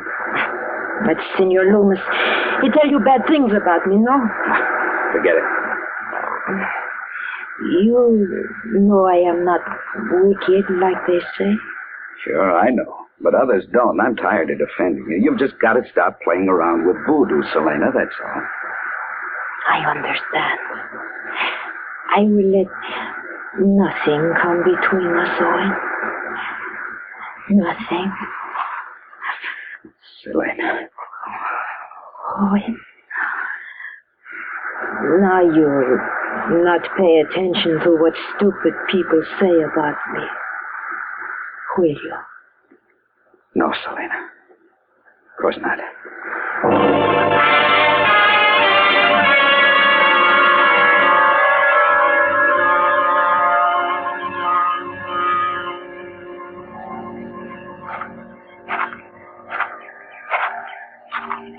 Hello, the house. Anybody home? Here on the porch. Glad you came. I got a surprise for you. Surprise? How'd the loading go? Same as always. Ship's pulling out now. What's this surprise? My socks finished ahead of time? Oh, no. This is far more important than my knitting. Come inside. Well, you're certainly being mysterious about it. What is it that's... Oh. You must be Owen. I'm Betty Stannard. Betty's the daughter of a friend of mine, Owen. Yeah, and as a tourista, she'll need showing around the island. Oh, but Betty hardly needs some showing around, Owen. Well, of course she does, and I'm the one to do it. But you don't understand. She is... All right. We'll let her decide. How about it, Miss Stannard? Oh, well, you're rather impetuous, aren't you? You should see him when he's gambling. Well, Miss Stannard, what's the verdict? Can I be your guide? Well, since you insist that I need one, I'll be delighted. Well, you've now traveled on Taylor's One Railroad. 56 miles of it belongs to the American Fruit Company, but those last 4 miles are all ours. Oh, and so impressive. Even from the maintenance car. There's our house. Your house. I'm only a turista, remember? But if you stay, you'll be a chapine. I think I'd rather be a turista. What? Give up a chance at this wonderful life of tropical skies and red bananas. And chiggers and scorpions and zopos and mosquitoes. Huh? And sopalotes and paludismo. Wait. Stop. Something wrong? Plenty's wrong. I spent 3 days showing you the sights of Taylor and the banana plantations, but I never said anything about black buzzards or malaria. Where'd you learn all that? Here. I was raised in Taylor. Well, Are you going to show me your house and the rest of your plantation? So you can make more fun of me? You were the one who insisted I needed a guide. You and Loomis must have had quite a laugh. Well, I admit it started out as a joke. But... Yes? Well, I've spent every day with you since I came here. That's a lot of time to waste on a joke. Perhaps you mean it's a lot of time to waste on me. It wasn't wasted, Owen. Betty, I owe you an apology. Owen... With me, it started as a kind of a game, too, but now it's changed. In 3 days, it changed. Changed for me, too. Then you... Yes, Owen. Oh, Betty. Betty. Wait, before you say anything, Owen, there's one thing we must settle. You're gambling. Oh? What about it? You must quit, Owen, completely. You're serious? I've never been more so. Will you do it for me? Well, with my bad luck, I guess it won't be too hard to quit. Promise me, Owen. All right, you have my word on it. Good. And now go on about the tropical skies and red bananas. Zompopus and all. Zompopus and all. What?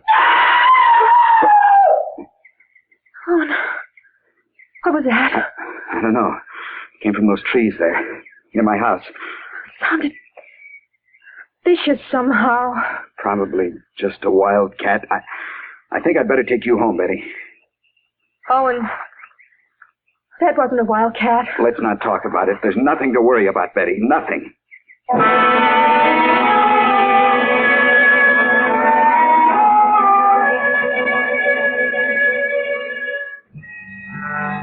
It was dark when I got back to my house and found the Carib servants gone. The reason was in the living room. In the flickering light of 7 small candles lay what was left of 3 white chickens, ripped apart in a fury of feathers and bones. But it was the blood that made the scene one of utter horror. Dark, glistening blood. And crouching in the candlelight was Selena. When she lifted her head, I saw her eyes. They were dark fires of hate now. And she was no longer beautiful, but something incredibly evil. Selena, why are you here? Why did you do this? Porque gods and devils love and hate, but no one knows why. Why? Get out, Selena. Get out and take this voodoo junk with you. I will go. See. But you will come to me, Owen. You will come. Never. You will come, for you are cursed tonight. I have put the curse of fortune on you, Owen. The what? From now on, you will never be able to lose. My wedding gift, sweetheart.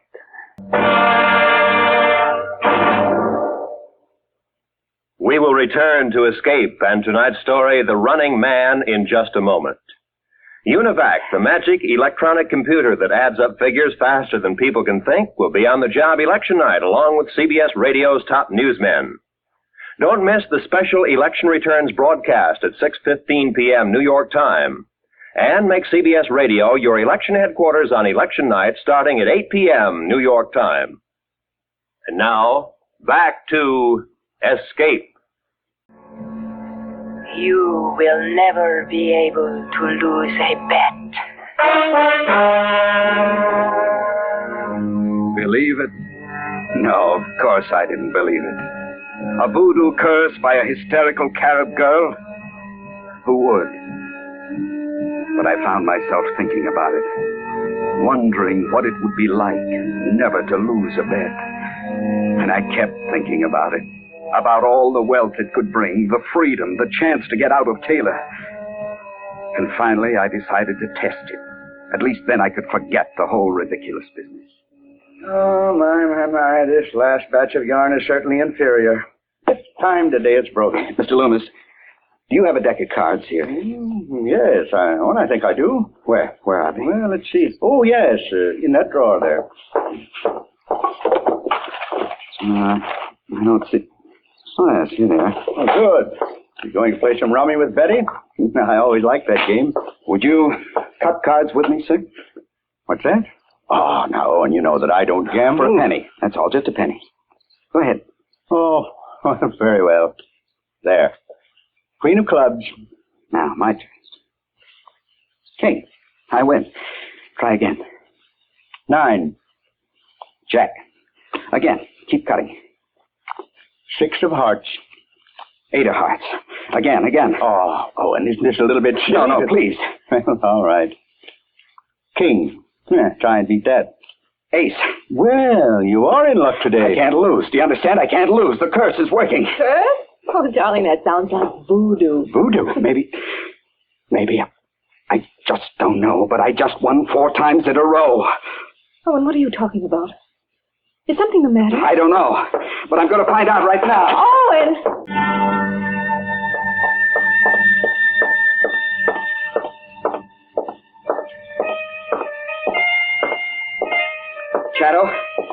Shadow, I've got to play the wheel. Too early, amigo. Later. Now, Shadow, now. So much impatience, my friend. The croupier is not here. No one is here but me. Well, then you run the wheel. Me? But I'm the owner. It's not proper that I run my Proper? wheel. Who cares if it's proper? I do. Come back later and you can play. You don't hear well. I want to play that wheel now, Primitivo. Primitivo? You're giving me much insult, senor. An apology would save me the trouble of having to kill you. I'm sorry, Shadow. That was a stupid thing for me to do it. Here. I hope I didn't break it.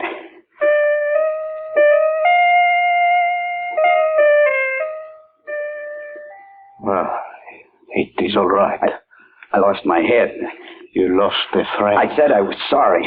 See. I'll come back later. My casino is open to the public, senor. Look, Shadow, I didn't mean that crack about Primitivo. Adios, senor. But I... Adios, Shadow.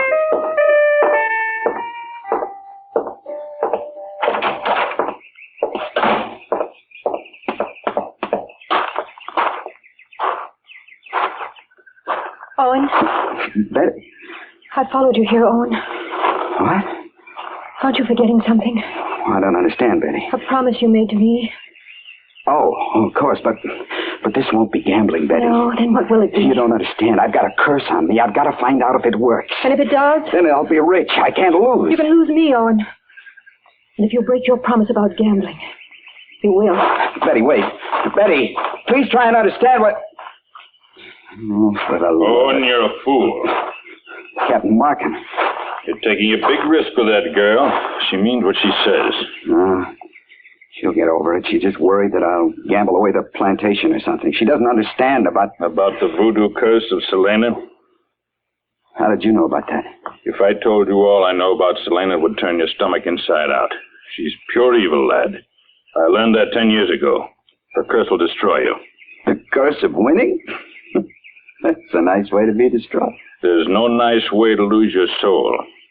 Just what is it you know about Selena? Nothing you'd believe now. But I know she wants you and she may get you. And if that happens, may God have mercy on you, because she won't.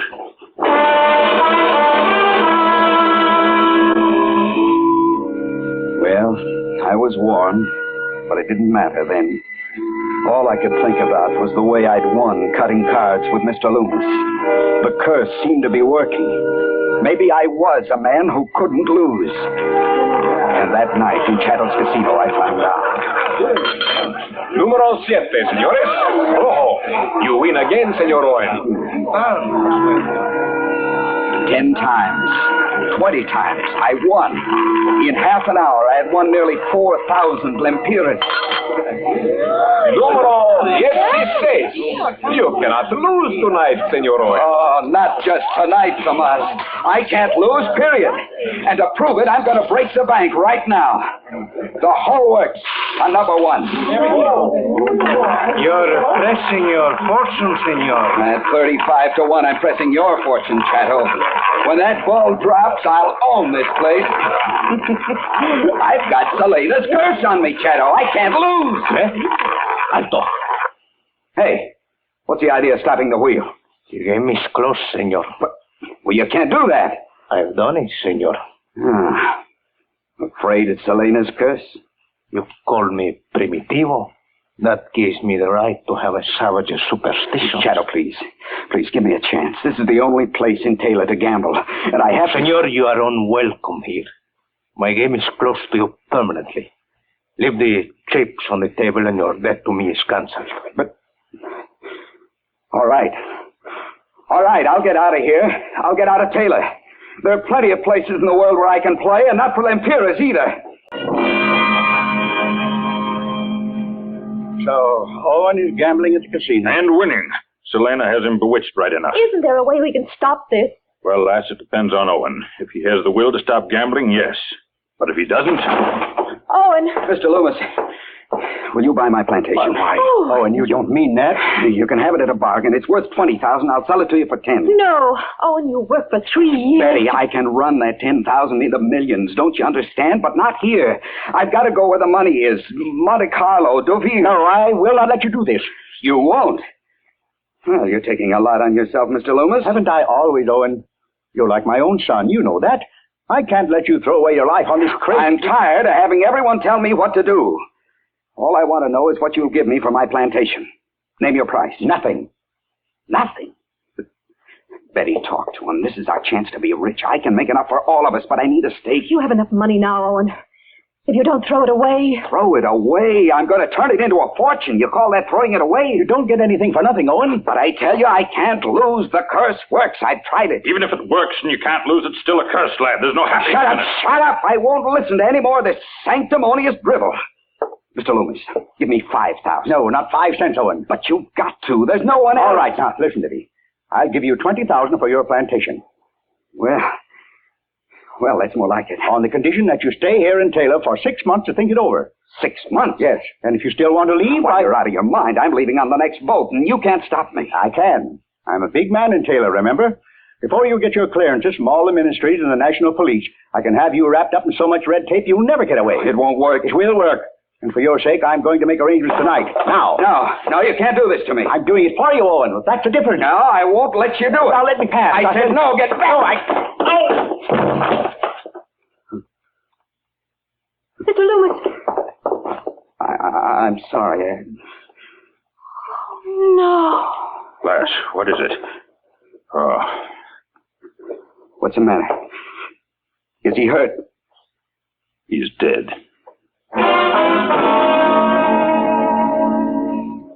Just a little push, that's all. But when Markham lifted the old man, I could see he'd fallen on the needles with which he was knitting.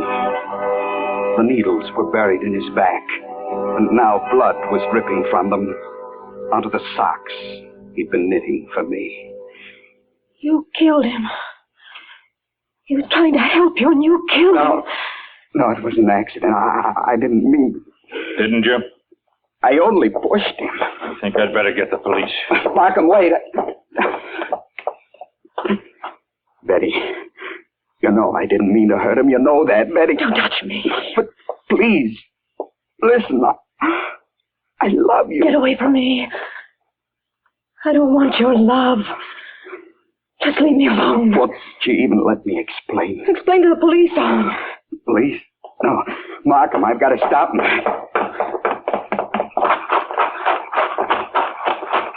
Markham, stop! Markham, please help me. They'll hang me. They sure will. But you know it was an accident. You can help me get away. Your boat. My boat to get away? I'd scuttle her first. Markham, I'll give you anything. Money. Get it through your head, Owen. You killed one of the finest men that ever drew a breath. But it wasn't my fault. It was a curse. Please, Markham. We're friends. You don't have any friends. Not now. Except maybe Selena. Selena. Yes, Selena. She could hide me in the jungle. Aye, for the rest of your life. All right, Owen, go to her. She'll take you. I'll let you go. It'll be a worse punishment than a hanging.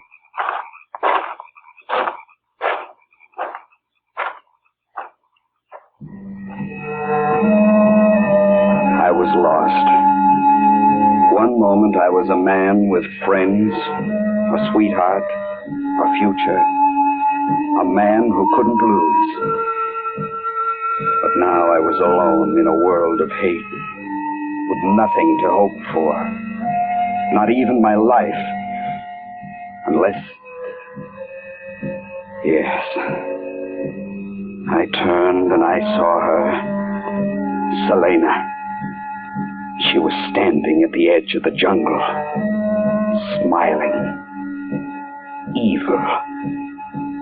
She was waiting for me.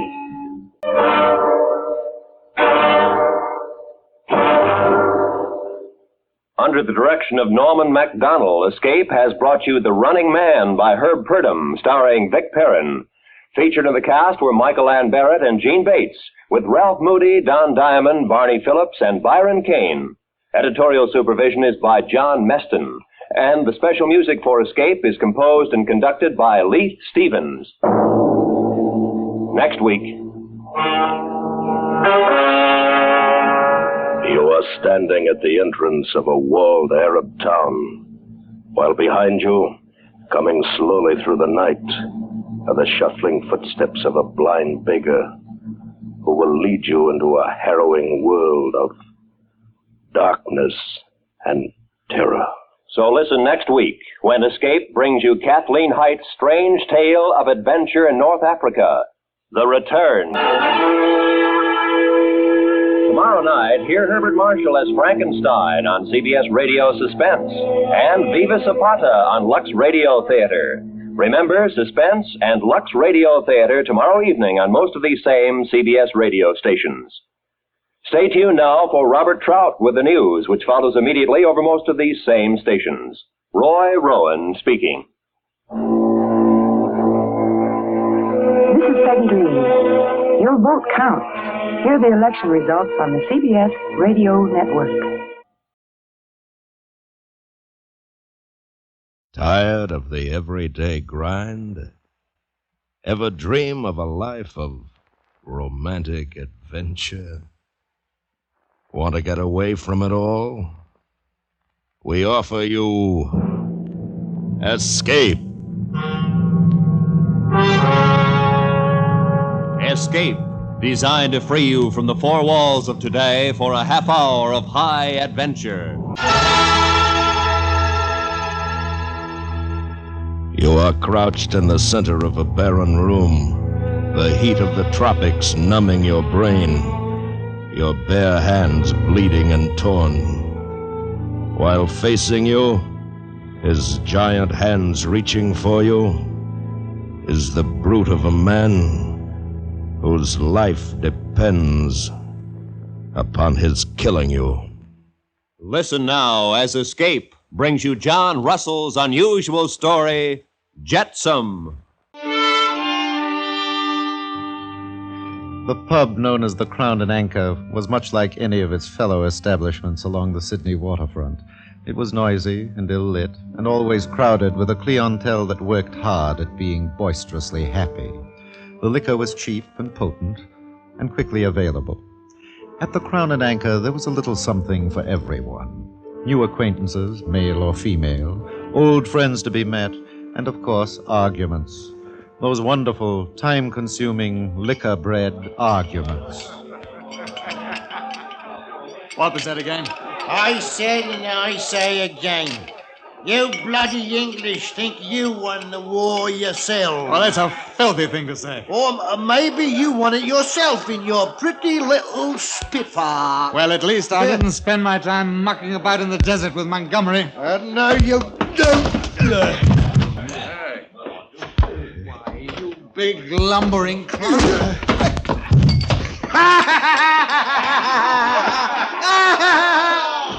The fleet air arm has just collapse.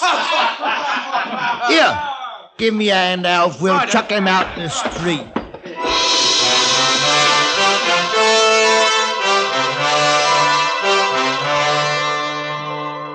And now, sitting in the waiting room of Morley & Sons solicitors, Junius Peabody couldn't remember too well everything that had happened.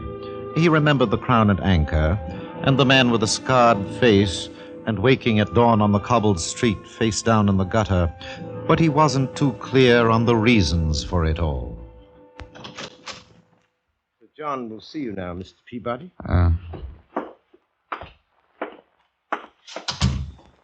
Good morning, Junius. Sit down. I'm sorry about not keeping our appointment the other day, Sir John. It was almost 2 weeks ago, Junius. Yes, I'm sorry, sir. I wanted to see you because I've had another cable from your father. Yes, sir? Sent along a letter of credit, drawn in the amount of £50. From what he says in the cable, I don't think he expects you to come back to England. But the last time I wrote, I said I'd be home. I said I'd work for him there. Yes, I don't think that's of much interest to your father anymore. Would you care to see the cable? No. No, thank you. Now, he also has instructed me to advance you no more money under any consideration. So I'm not to be a remittance man after all. Junius, do you have any plans? I have no plans. Well, what about your commission? Who can use a 35-year-old flyer, one that can't even hold a rum glass steady? Yes, and that's something else, Junius. This drinking of yours. This is going to be a lecture, Sir John? Well, in a sense, yes. Now, ever since the war, you've done your best to become an alcoholic. Why? Why does anyone drink? Well, may I tell you why I think you do? The war. You're still fighting it. Still in a Singapore prisoner of war camp. Well, you were a good officer and a good pilot, I'm told. You could have gone on if you'd let yourself. Why can't you forget what's behind you? Forget what you went through. Others have. This is a lecture, isn't it? Well, you came to Australia at the war's end. You haven't done a lick of work since. Now, really, you lived as well as you could on the money your father sent out here. You've held only one position in all that time, and that you managed to keep for just 3 weeks. I was out sick. In a hospital. Oh, you were dead drunk in a back street house. I was out sick. Call it what you want. But don't use the war as an excuse for your own shortcomings. Oh, it must be very fine to be successful and smug and righteous. Now, Junius, listen to me no, for a moment. I won't. I'm sick to teeth of men like you and my father. Preaching, moralizing. I'm tired of the lot of you. Now, if you'll be good enough to give me that letter of credit, I will get out of your office. Now, you're talking like a child, The Junius. letter, please. Yeah? Junius, where are you going? For as long as my money holds out, Sir John, I shall be at the noisiest, filthiest, and most enjoyable bar in Sydney.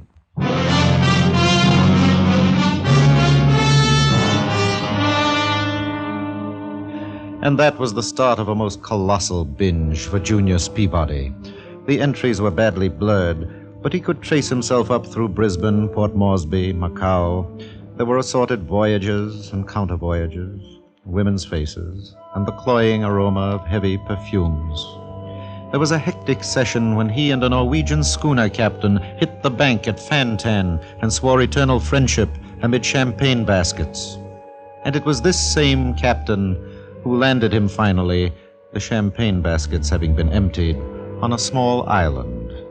And it was on this island that he found a bar where a tall, cynical white man by the name of Bendemeer cashed in the remains of the dwindling letter of credit for the last magnificent splurge. And now, weeks after leaving Sydney, Junius awoke on the wide sandy beach, watching the dawn spread over the butternut sea. Hello. You don't happen to have a flask or anything handy about you? Well, if I had one, it would be empty. Shame it is.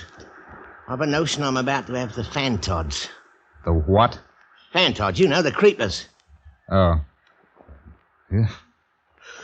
I could use a bracer myself. I'm the Sydney Duck. Your name's Peabody. That's right. It wasn't half a party you gave last night at the Bendemere's. Bendemere's? It seems to me I was thrown out of there last night. Is that right? That's right. Yeah. You was, and me, and the big Dutchman, Willems. But it was your fault. You started playing chuck farming among his bottles with a bunch of copper spikes. I never seen a man hold his liquor worse. Well, I paid for it, didn't I? It was my money, and heavens knows you had your share of it. Well, Lord love you, chum, that I did. Hey, seeing as he threw us out, I suppose your credit's gone. I imagine. Sydney? Yes? What is this place? This is a beach, chum. And the island's Fufuti. And what the devil's Fufuti?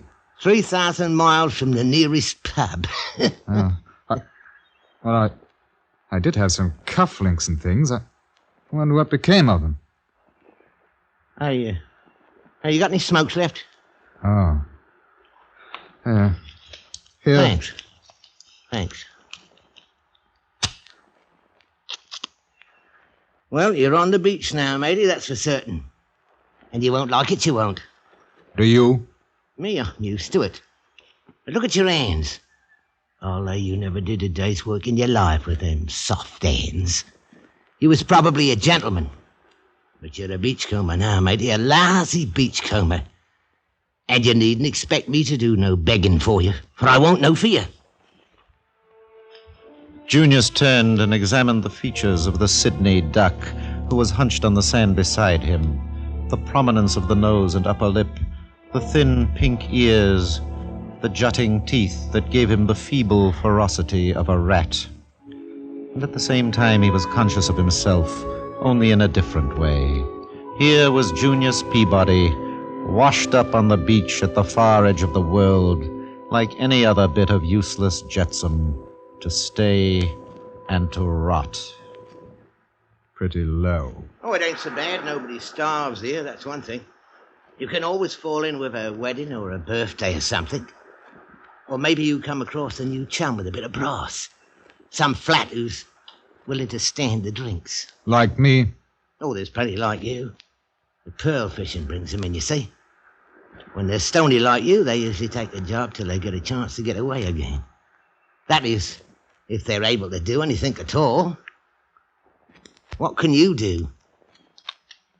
That's a good question, Sydney. Well, what can you do? I can fly a Spitfire, and I'm a good judge of French brandy. Huh. That's not much, is it? Not much. Hey, yeah, what's the game? Where are you going? Going to take a swim. Have you had yours yet? Ho. Morning bath on the beach at Fufuti. Well, you can't tell, Sydney. You might like it. Oh, gone. Can't prove that water ever helped anybody. Aye. You really are going in. Yes, I really am. Keep an eye on my things, Sydney. Oh, right you are, me lord. Hope the bath ain't too cold, me lord. Junius walked down the sand alone to the water's edge and stood looking out to where the sun sent a long, glittering path toward him across the morning sea. And he was suddenly conscious that he made an ugly figure under the clear light. He moved out into the water till it reached his knees. Then something bumped against his shin, nearly tripping him. He could see the object floating nearby. It was a rough lump of some substance, grayish-brown, the size of a boy's football. He picked it up. To the touch, it was greasy. Sydney! Sydney Duck! What? Come down here to the surf a minute. I'm close enough now. You got something to show me? Bring it here. This was floating about in the water. I think I know what it is, but I can't quite believe it. Think you know what is? This. Sit up and have a look at it. Hey, boy, the great Lord, Harry. It's the stuff. Look at it. All smooth and greasy like. Oh, we ain't struck it rich nor nothing. Oh, no, not much. But shouldn't there be an odor, a perfume? That comes later when it's not so fresh, and anybody else would know it. Hey, what could this be but ambergris, worth nearly £2 an ounce, right here on Fufuti. Here, let me take a feel of it. £2 an ounce. Ambergris was right as rain. And there must be 10 pounds here. And half of it's mine. What? I say half of that's mine. Ain't I been palling along with you? Wasn't I here? It's a fair divvy. I want me half. Your half? Nothing small about you, is there? No, my lad. This is my insurance of this island. I'll give you whatever I don't need. Oh, no, Mr. Peabody. You wouldn't forget an old friend who came to your side when you was on the beach, would you? Why, you dirty old windbag. You just be happy if you get anything. Mr. Peabody, I know a gentleman like you who'll do the right thing. Yes, well, don't you worry, Sidney. You just... Now, lie cozy, Mr. Peabody. It's a real shame to see a gentleman like you lying all stretched out in the sand. But since you're there, I'll just relieve you of this insurance of yours.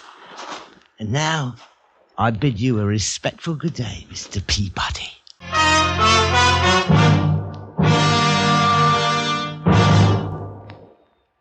In just a moment, the second act of Escape. But first, tomorrow night at most of these same CBS radio stations, hear William Powell in a startling anti-communist drama titled The Man Who Cried Wolf on Suspense, tomorrow night on CBS Radio. And now, back to Escape. Why Junius Peabody hadn't been killed by the Sydney Duck's blow at the base of his skull was hard to understand. But it was only a matter of minutes later that he presented himself at Bendemere's saloon and general store. It was the only place Junius was known on the island of Fufuti, and Bendemere was the local authority. He was at once the best loved and the best hated individual, being police, landowner, merchant, trader, and purveyor of bad alcohol. Junius stood a moment, trying to get his breath, and then... I've been robbed. So? The property of mine, it's been stolen. Money? This was? No, not money. Then what do you care? What do I care? What are you talking about, man? What was this property you lost? Well, that's not important to you. I want to know if you're going to do anything about it. No. Why should I? But you're the only authority on the island. That's right. Who was the man who stole from you? Sidney Duck. He hit you and ran off? Yes. I could help you, but I won't. What? I've seen too many of your kind here on the beach. Drift stuff that gets washed in. You're not worth it. All right, I'll do this myself since you won't help. Where are you going? I don't know, but this island isn't so big I can't find the Sydney Duck. You go alone to retake this property of yours? Since I must, yes. You're a fool. They'll probably kill you. Well, they'll probably... They? Those that live at Tenbo Head, that's where the Sydney Duck will be now. That's where they all go when they must hide because of some minor lawlessness. The Sydney Duck has something of mine, and I'm going to get it back. And when I do, I'll be in to see you to talk business. I still think you're a fool. Bendemeer, last night you cashed in the last of my letter of credit. That's right. You were glad enough to help me then. You had money. That's the only drive you have? Money? It's the biggest. But let me tell you more. I don't mind helping a man who is worth something, a man who wants to help himself, but you... I know you're kind. You're filled with rum and useless. You're Jetsam. You always will be. You're very sure, aren't you? I know you're kind, pitying yourself, thinking no one understands you or your problems, so you swill in rum in order to hide. You always will. I'm going out to Tenbo Head, and I'll be back. I'll give you a drink if you get back. It took the better part of 2 hours for Junius to work his way over the lava cliffs and crevices, knife-like and treacherous, to Tenbo Head, or what was better known as the Rocks. And here, his fingernails bleeding, his clothes torn, Junius finally found the Sydney Duck and Willems. They were seated on a small ledge, half hidden by pandana sleeves, overlooking the blue Pacific 30 feet below. Between the hulking German and the little Sydney Duck was the prize. His prize. The gray-brown ball, now enclosed in a torn fishnet. Empty-handed, There was no way to take the ambergris from the two of them. Junius crouched low behind the foliage, thinking. And then a plan came to mind, so simple that Junius smiled. With a rush, he cleared the foliage and, stooping, clutched the filled net with one hand. Then, before the two startled men could more than cry out, he dove into the ocean 30 feet below.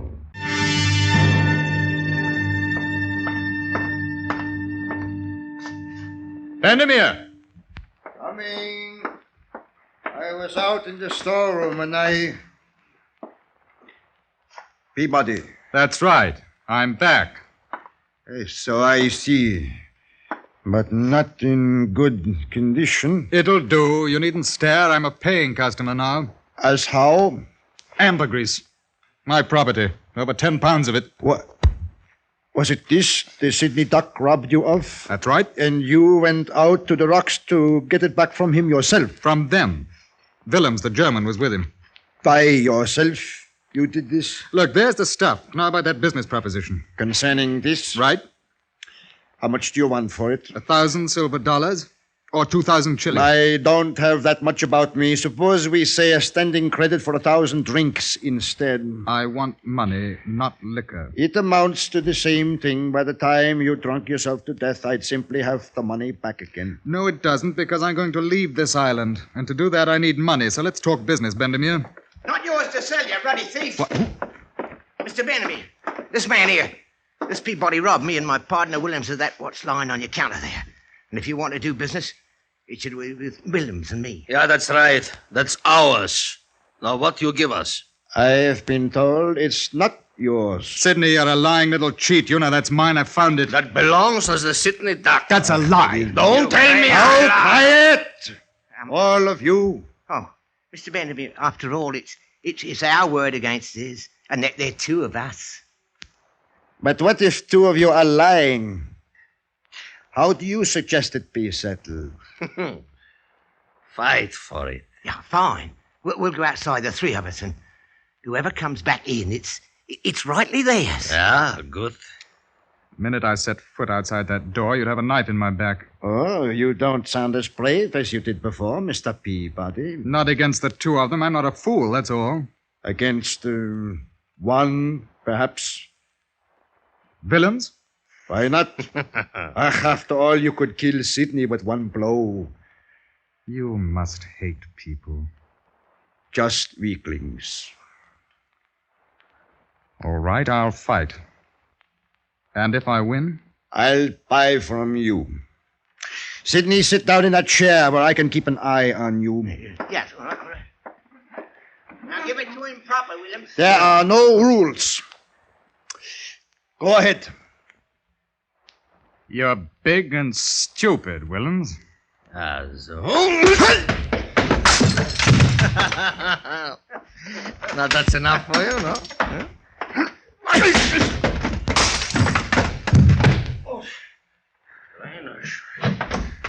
Will ihr ausstellen,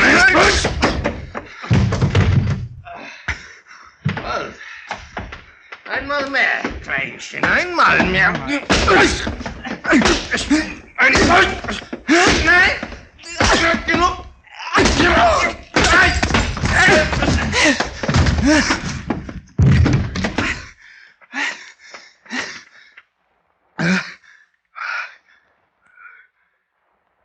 And so, you see, it is easily settled.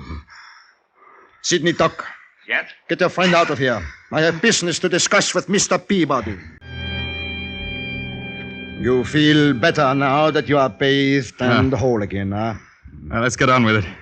I want money for this stuff. I want to leave this place as soon as possible. You can only get off this island when and how I allow you. You see, mine is the only boat, the Likely Jane. You can see her through the window there. A brandy? I had my final drink in this place last night when you threw me out. Sure? Quite. Well, just in case. Now, let me suggest my plan. The island of Nukava, which I own, is well planted with coconut crop. However, Nukava is on the edge of the earth, the farthest corner, and the loneliest and the driest.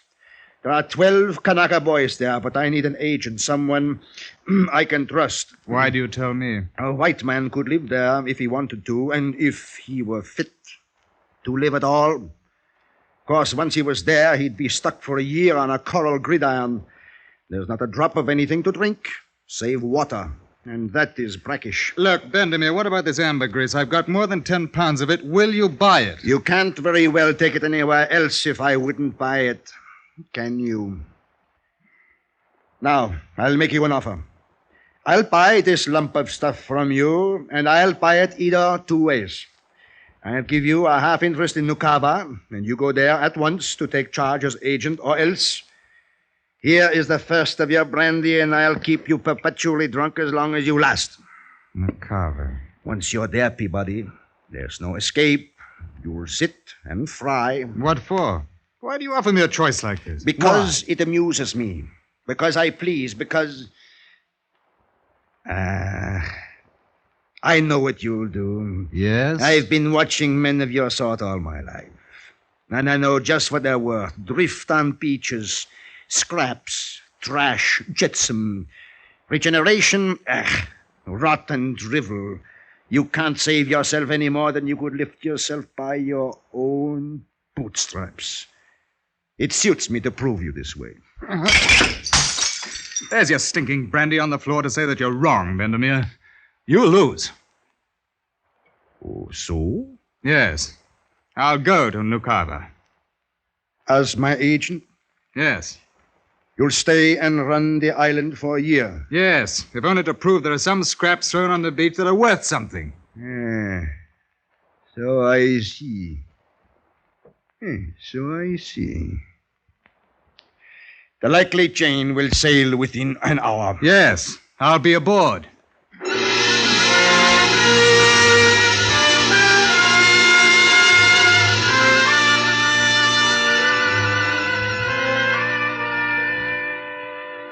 An hour or so later, as Bendemeer watched the Likely Jane set a course for Nukaba, there was a smile on the face of that remarkable man, curiously unlike that of a loser's chagrin. He was still smiling as he went back to his storeroom to put the place to rights. There was a clutter of odds and ends of cargo from one of his surf boats, which had upset the day before while hauling cargo out to his schooner. Most of it had been salvaged by his Kanaka boys along the shore. But a certain tub containing tallow had lost a part of its contents. However, he was able now to restore the missing tallow, a large lump, weighing perhaps 10 pounds or so.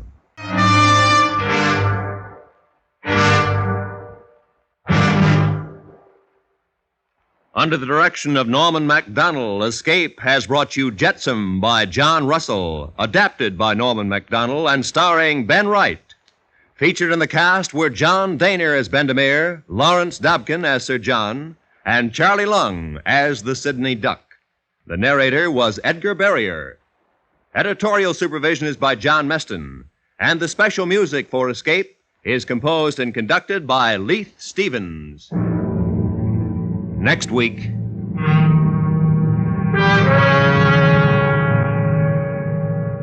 You are standing in inky blackness, looking up a long flight of stairs, at the top of which lurks something unbelievably evil, while in the moving shadows behind you, coming closer to you, is the shadowy figure of something that could only come from a nightmare.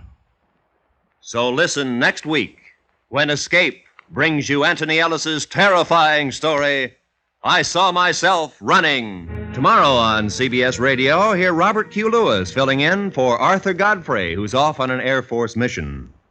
On House Party, another of our Monday through Friday mainstays here on CBS Radio, popular Art Linkletter holds the reins. Don't miss them tomorrow on most of these same CBS radio stations. This is Roy Rowan speaking. America now listens to 105 million radio sets and listens most to the CBS Radio Network.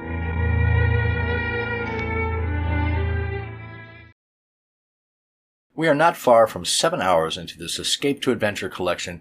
Glad you're still here with me, and I hope you're enjoying the selections from this awesome old-time radio show. You just heard Jetsam from February 8th of 53, starring John Dehner and Ben Wright. Next up, we have The Man from Tomorrow, another well-known episode, and another of the sci-fi stories that Escape did from time to time. A former jet pilot is trained to develop his senses beyond what ordinary people have, until he develops a sixth sense. It starred Lawrence Dobkin and Edgar Barrier. After that, The Price of the Head from August 7th of 54, approaching the end of Escape, about the special value of a red-headed drunk in the South Pacific, and then The Boiling Sea from September 4th of that final year, about a ship that gets caught in the newly formed caldera of an active volcano just born in the middle of the ocean. It starred Ted DeCorsia, Herb Butterfield, Harry Bartell, and Herb Ellis. I want to thank you so much for tuning in and enjoying the video. Please give it a like if you did, and leave a comment letting me know what you thought. I truly appreciate it. I'm Greg, and hopefully I will see you on the next one. Tired of the everyday grind? Ever dream of a life of romantic adventure? Want to get away from it all? We offer you Escape. Escape, designed to free you from the four walls of today for a half hour of high adventure.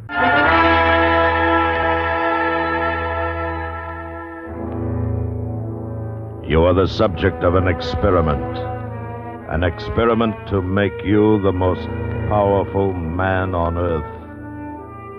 While if it succeeds, from that moment, you will be forever locked in a world from which there can be no escape.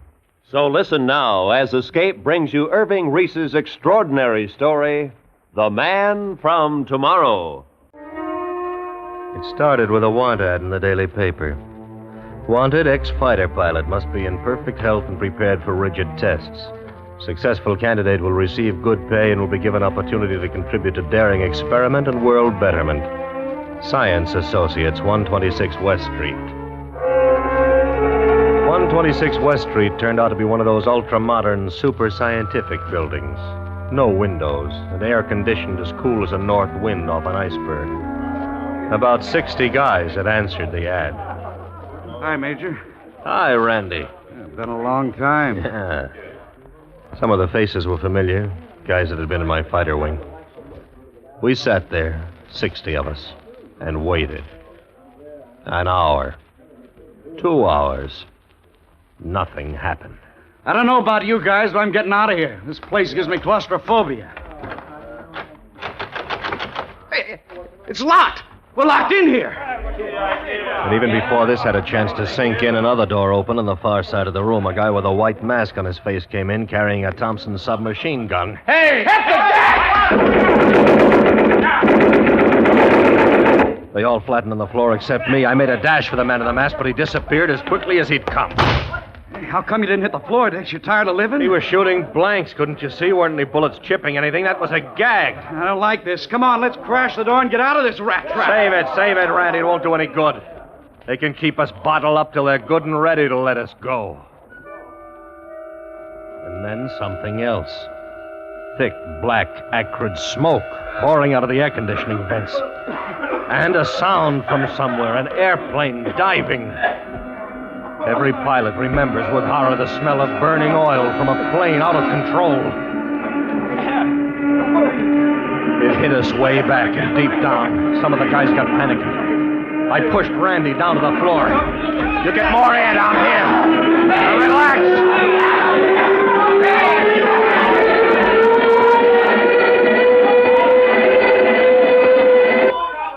Then the blowers reversed. And that smoke was sucked out quickly. And a loudspeaker cut in from nowhere. Attention, please. Hey, quiet down, fellas. Quiet down. Take it easy.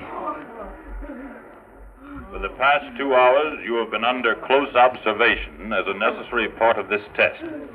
You were warned in advance the test would be rigid. As you file out past the guard, you will receive a token compensation for your time and discomfort. We now ask you all to leave except the man who ran for the gunner. The door is now open. Thank you.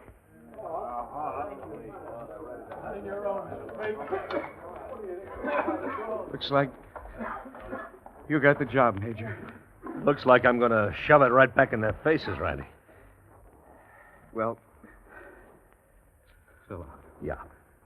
See you soon. So long, Randy. Take it easy.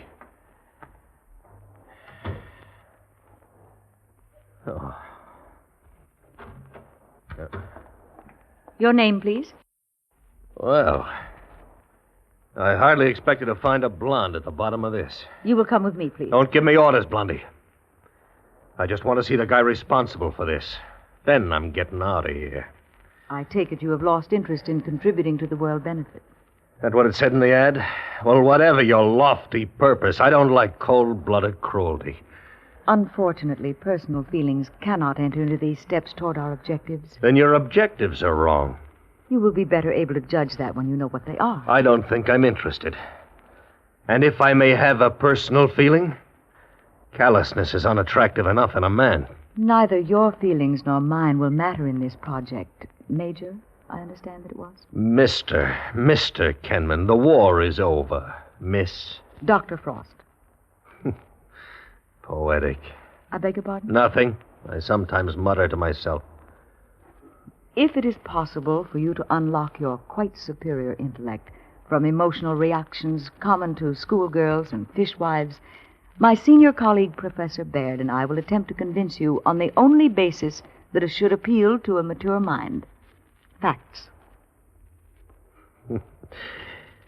By all means, Dr. Frost.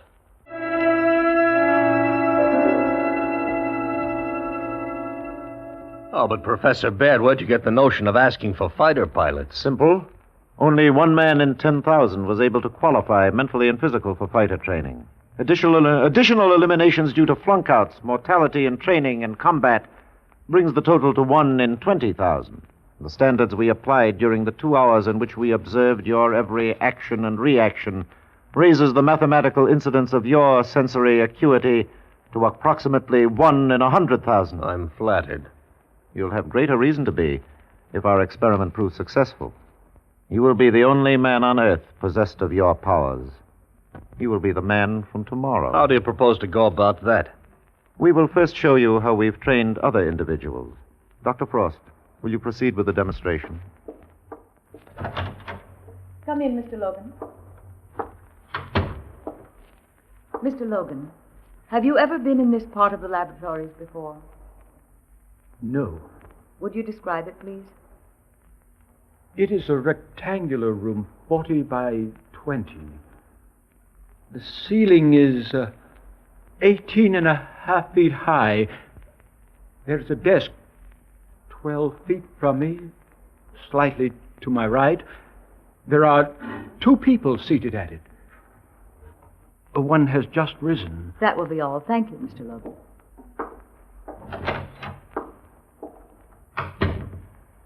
Well, Mr. Kenman? Well, it'd be very impressive if any schoolboy with normal vision couldn't do as well. Agreed. Mr. Logan is totally blind.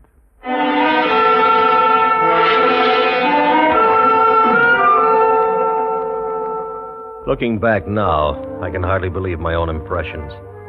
A blind man was followed by a deaf mute, then by a paraplegic who'd lost all sense of touch and smell. The demonstrations were incredible. Not one of these persons possessed physical senses above the average. The deprivation of one sense or another, in the case of the blind or the deaf man, stimulated nature's desire to compensate for the loss. But what are you trying to prove? That man has powers even now that are beyond his comprehension. We wish to explore those powers. Suppose one nearly perfect man, with superior sensory perception to begin with, could develop the extension of his 5 senses to the maximum degree we've just observed. What do you think would happen? I don't know. Neither do we. But it is our conviction that this man would also acquire a new sense, a 6th sense, that would endow him with a power never dreamed of before. Don't you think it's a dimension worth exploring? Maybe. How could anybody accomplish that? By training. By producing the circumstances that surround the blind man, the deaf man, and the handicapped. You would have to agree to cut yourself off from the outside world for 3 years. You would spend 6 months living in a pitch-dark laboratory. You would sleep, eat, function in a world of darkness. We will use various sound devices to train and measure your hearing responses. After that, 6 months will be devoted to simulating the world of the deaf-mute, and so on. You will be paid $20,000 at the end of the 3 years. All the necessities of living will be provided during that time. Then a test will be made, and if our predictions are realized, you will be signed for an additional 5 years at $20,000 per year. Dr. Frost will be in charge of the training program. Do you wish to undertake it? Well,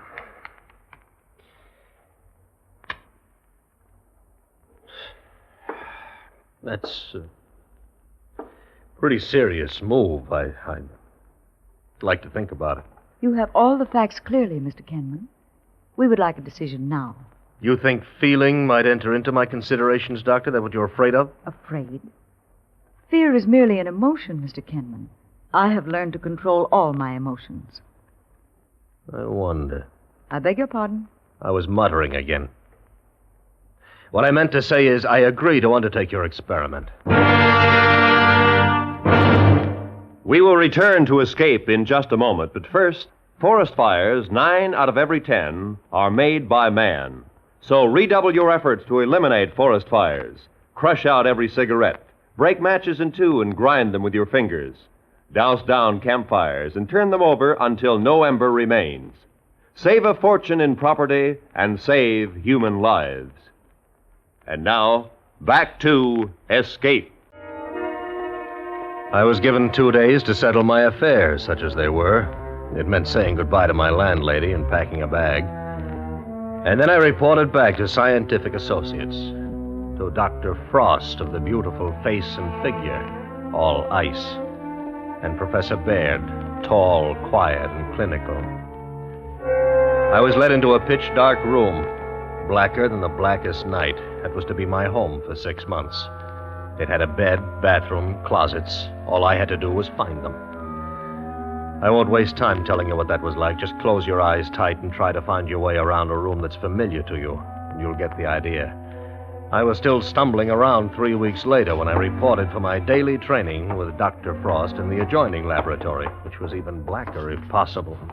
Oh! Are you hurt? No, you wouldn't care if I broke my leg. There is a chair nearby. I know, I just fell over it. No. We can begin as soon as you're settled. Yeah. Lucky it's so dark. I'd have to apologize for wearing my pajamas. Don't you like dressing? Oh, I love it. When I can find my pants. Today's exercise will be recognition of pure tones. Here is an example.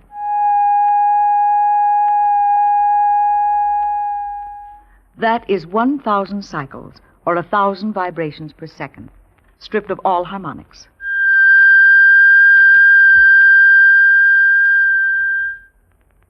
What would you say that was? Oh, 1,100. It is 1,500 cycles. Now, please tell me when you begin to hear the next tone and what the frequency is.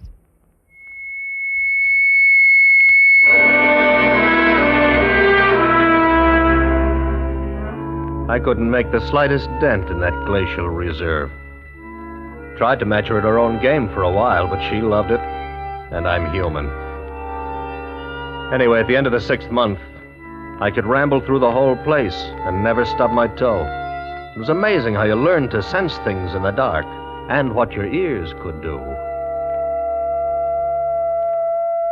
800.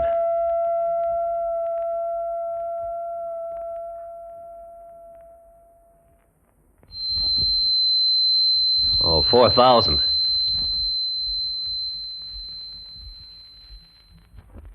Out. Good. Excellent. Mr. Kenman, you're 20 decibels greater than the average ear. That's very good. Dr. Frost, I can't see you, but do I detect a note of enthusiasm in your voice? Satisfaction, Mr. Kenman. The experiment Dr. so far Frost, have you ever let yourself go? Mr. Henman, I'm not nearly so naive as you assume, nor have any of your innuendos or mumblings for the past 6 months escaped me.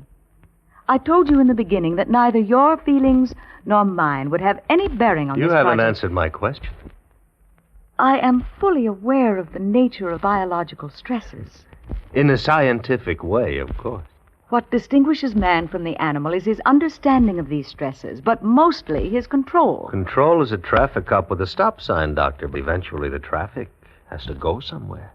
I can understand the frustration of your masculine ego, especially in this forced loneliness of the experiment. Thank you. But we have only begun. We have 2 years or more to go.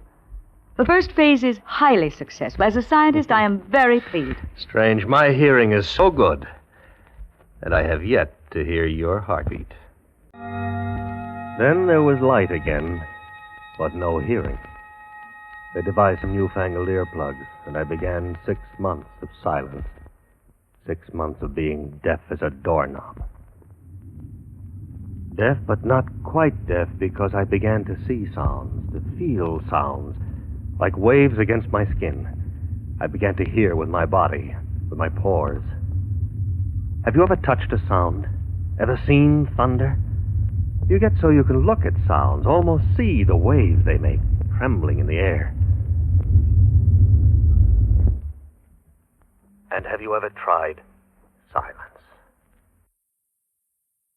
Try not saying a word, not a syllable, for an hour, or a day.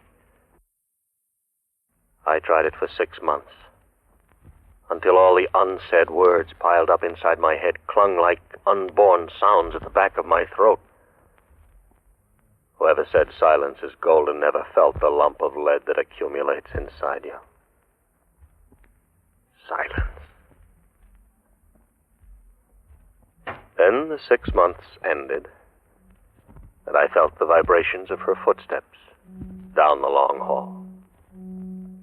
And I saw the door opening, a split second before you would normally see it open, for my eyes were my ears, and they were a jump ahead of what they'd ever been before. I saw her lips move, and I could read every word. In a moment, you will hear again. In just a moment. Then she removed the fancy earplugs, and the little canyon I'd been living in widened to a continent. And then her moving lips became sounds. Can you hear now? Can you hear me? Nod to me or raise your finger when you can hear the sound of my voice. Oh, I heard you 5 minutes ago. Were the plugs defective? No, I read your lips. Incidentally, I take it it's okay for me to talk now. Of course. Have I been a good boy? Have I done everything you wanted? So much so, Mr. Kenman, that we're giving you a few days' rest before we begin your training for taste and touch. Can I do anything I want? Anything, within reason. I'd like to have a drink. Strangely enough, I'd like to have you join me. Perhaps that can be arranged.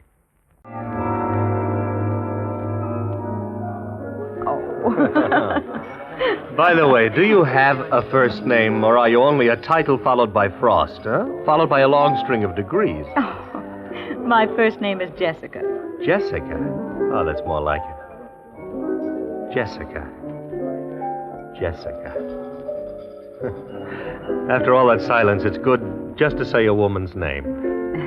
Well, until the experiment is completely over, Mr. Kenman, it had better remain Dr. Frost. Okay. Dr. Jessica Frost, plus degrees. But when I get to take you out for a drink as a normal human being and not as a guinea pig, let's just go to a cocktail bar where they don't cheat. Cheat? Yeah. You ask for a particular brand, this bartender pours out a few drops of it and then fills the rest of the jigger with some of that cheap stuff behind the bar. How do you know? Oh, I've been trained in these little subtleties of life by a master mind. For one thing, I can spot the different gurgling sounds of the bottles. And then, too, I seem to have an uncanny knack these days of seeing around corners. Good. Well, despite the watered-down booze, I give you a toast. To you. You've been very cooperative about this.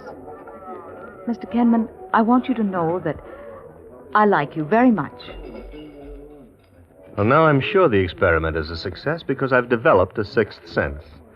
I distinctly heard a lovely lady saying, "I like you very much," and that couldn't possibly have been you.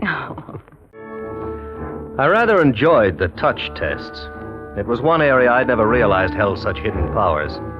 After a few months, my fingertips knew the difference between crystal and diamonds.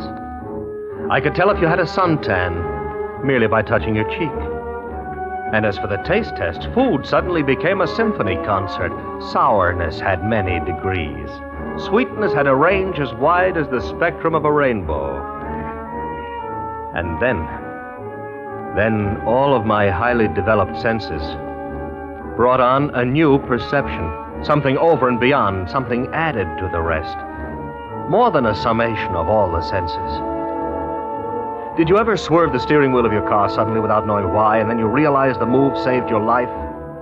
Or one day you thought of an old friend whom you hadn't seen or communicated with in years, and then you found a letter from him in the box that morning? Coincidence? Black magic? I once thought so. I didn't anymore.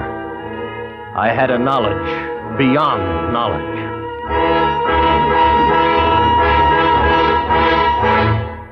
Sit down, Mr. Kenman. Thank you. Your period of training has been completed. We've taken the final tests, and we've decided to retain you. Will you execute the contract, please, Mr. Kenman? It's the arrangement as decided. $20,000 a year for the next 5 years. Is anything wrong, Mr. Kenman? No, nothing wrong. Not now. Mr. Kenman, what are you doing? Obviously, I'm not signing it. Why? Because I'm afraid. What is there to be afraid of? Of myself, Professor.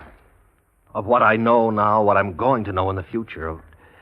Of what you and Dr. Frost may ask me to do. Afraid to make contribution to scientific progress, undreamed of progress? Professor, remember the sixth sense you gave me. Do you know what I can see? I can see beyond the test tubes and the telescopes, all your theories and experiments. And I don't see one important thing. I don't see happiness. Only fear in falling buildings. That's all I see coming out of my super sense. I suppose, then, that you think that all my work, our work, is to go to death and destruction? It might. That's not fair. Isn't it? What happens if I sign the contract? Who makes the decisions? These are things I can't honestly answer. I know. That's what I mean. It might be out of your hands, then. Governments would pay billions for me. Our own country would guard me like Fort Knox. I would be the most valuable thing in the world. Alive, even more valuable for some people dead. But a thing, not a man. That's not going to be for me. Not that way. All this work, everything we've done doesn't mean anything, then. It's all for nothing. I don't know. I'm sorry. I guess you picked the wrong man for the job.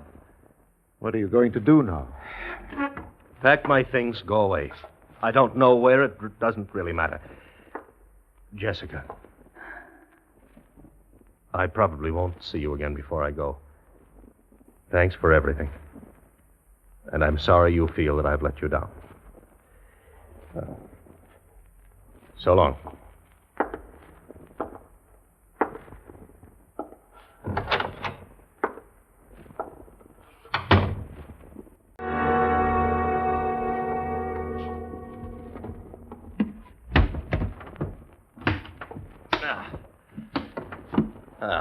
That is that.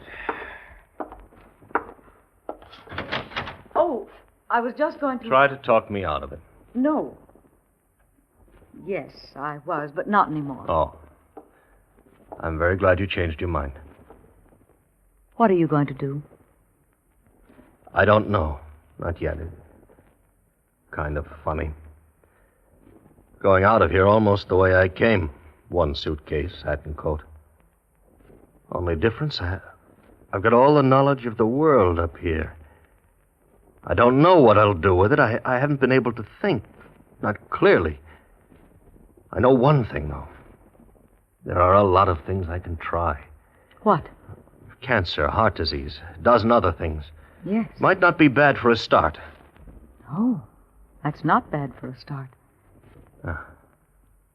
Do you think you might need someone to help? Yes. Yes, I think I might. I've talked to Professor Baird. I think perhaps he understands. Ah, does he? Yes.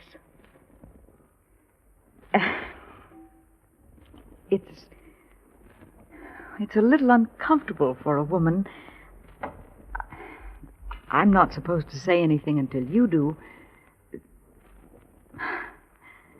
You already know what I'm thinking, don't you?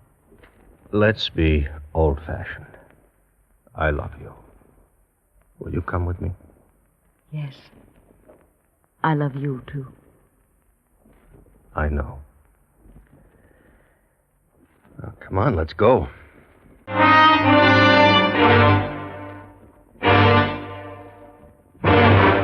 Under the direction of Anthony Ellis, Escape has brought you The Man from Tomorrow by Irving Reese, starring Lawrence Dobkin as Dix.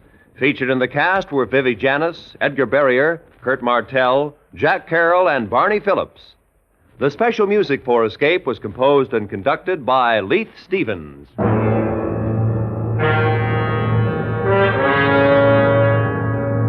Next week, we present a story of two boys and the dreadful game which they played. You might have read about it in your newspaper. It might have happened in your town. And if it did, it must never happen again. So listen next week when Escape will bring you Anthony Ellis's terrifying play, The Game. Tired of the everyday grind? Ever dream of a life of romantic adventure? Want to get away from it all? We offer you Escape.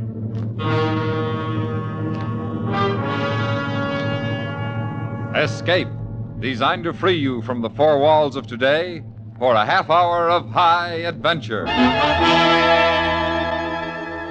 You are adrift in a native canoe, somewhere off the Solomon Islands. Ahead of you lie the unknown terrors of native savagery. And closing in on you is a white man whose gunboat will smash you to the bottom of the sea. Listen now as Escape brings you John Russell's story, The Price of the Head. The possessions of Mr. Christopher Pellet were these: a bad name in the islands, a suit of ducks in which he lived and slept, a continuous thirst for liquor, and a set of fine red whiskers. And strangely enough, he had a friend, Karaki. Now no man can gain friendship except by virtue of some decent quality attaching to him, and Pellet had none. How then explain the loving devotion lavished upon that drunken brute by the gentle native? This was the mystery at Fufuti. But mystery or no, Pellet himself became unendurable to the decent, peaceable folk of the town.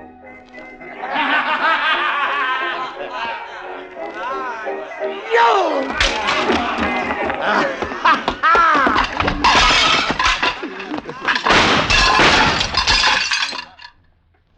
Next shot's gonna kill you, Pellet. So help me, I'd put a bullet in your drunken brains. Get out. All right, I'm going.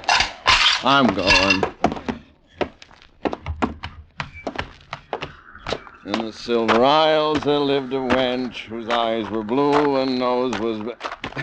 Hey, Mummery! You missed the fun, Mummery. Mummery, Take your hands off me, Mr. Pellet. You're an offense, sir. You're an offense, sir. Karaki! Where is that boy? One day Mr. Howe may be obliged to shoot you. Hey, shoot me, that'd be murder. Murder's fine talk for a company agent, Mr. Mummery. Where's that boy? Karaki! Come here, Karaki! Karaki, come quick. Here's shot. You all right? No hit pellet anywhere? I'm fine, Karaki, fine. Go fetch one bottle of rum. You come along home, huh? Me go along, Mr. Howe. Pay for trouble. Catch 'em bottle. Wait here. Me no be much long. You wait. Fine fellow, that Karaki, eh, Mummery? Only friend I got in this filthy island. May I suggest, Mr. Pellet, that perhaps if you behave Suggest somewhat... nothing. I got a headache. You tell Karaki I've gone to the beach, huh?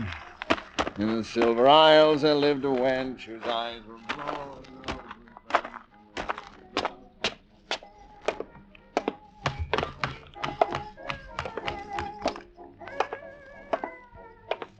All right, Karaki. He'll pay for this mess, but next time he blows up, I'll put a bullet in his leg. No, Mr. Howe. No shoot. Karaki all time. Pay good. Well, Mr. Mummery, beat it, Karaki. I'd like a chat with you, Mr. Howe. Right with you, sir. Boy, Jack, give Karaki a bottle of rum and get this mess cleaned up. Yes, sir, Mr. Howe. Come into the office, Mr. Mummery. We're more cozy there.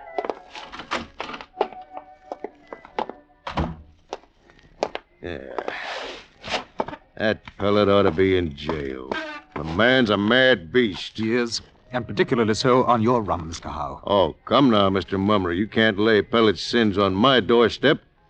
Nothing I can do, as long as he pays his bills. Well, I'm a fair man, Mr. Howe, and I won't order you to stop selling Pellet your rum if there's any other way to handle the matter. Well, to be honest with you, sir, I do make a small profit on Karaki's pearls, what he pays me with.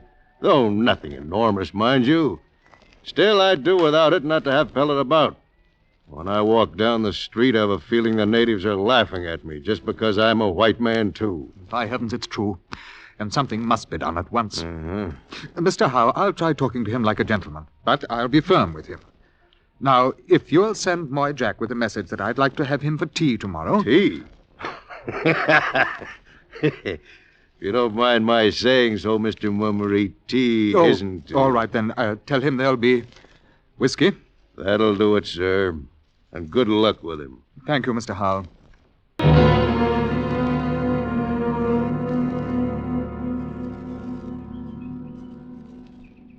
Tagara? Tagara, whiskey for Mr. Pellet, girl.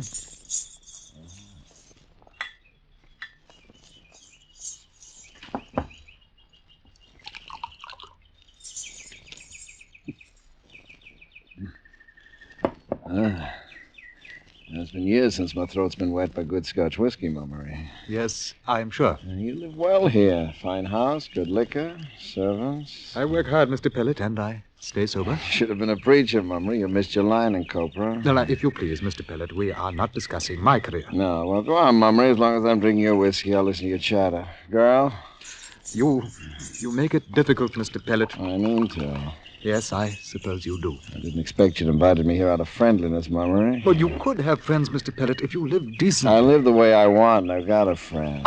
A savage. That's odd. Never thought of Karaki as a savage. I suppose he is. Yes, civilization lies lightly on these people, Mr. Pellet. At heart, Karaki is nothing but a heathen from Bougainville. Bougainville. Yeah, you know Karaki likes it there. He's always talking about it. Well, you must probably talk about your home. Well, there is a vast difference, I'm sure. Karaki's quite a serious little man. You just haven't got to know him, that's all. Well, we'd scarcely find much in common, I fear. Good heavens, Mr. Pellet, surely you haven't sunk so low as to have forgotten everything we stand for out here? I've no use for any man, except Karaki. He's the only friend I ever had. But how do you know what is going on in that head of his? How can you tell? I don't have to. So far, he's treated me right, it's enough. But you have no respect for the position the rest of us here must maintain. You disgrace us in the eyes of every native on this island. I'm impressed. Didn't know I was that important a figure, Mummery. Tagara, whatever your name is. You're beyond reasoning with, Mr. Pellet. You can go on trying, Mummery, as long as the whiskey holds out. Have you no pride, man?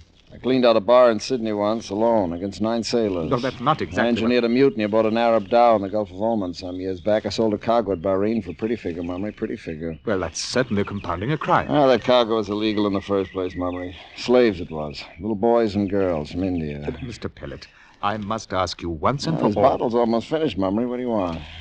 Will you take a job if I offer you one? A job? Mummery, I stopped working 9 years ago. I'm against working. All right. Then I must ask you to leave this island on the next boat. I like it here, Mummery, and I'm staying here. Well, I can't make you go, I suppose. You suppose right. But I do have certain powers. The company controls the sale of liquor here, Mr. Pellet, and if I order that none be given you... You'd do that? I would. Unless I take a job of leaves, huh? Exactly. Well, I'm not working, I'm not leaving, Mummery. Then you won't be boozing either, Mr. Pellet. Give me the rest of that bottle, girl. I've earned it. Good day, Mr. Pellet.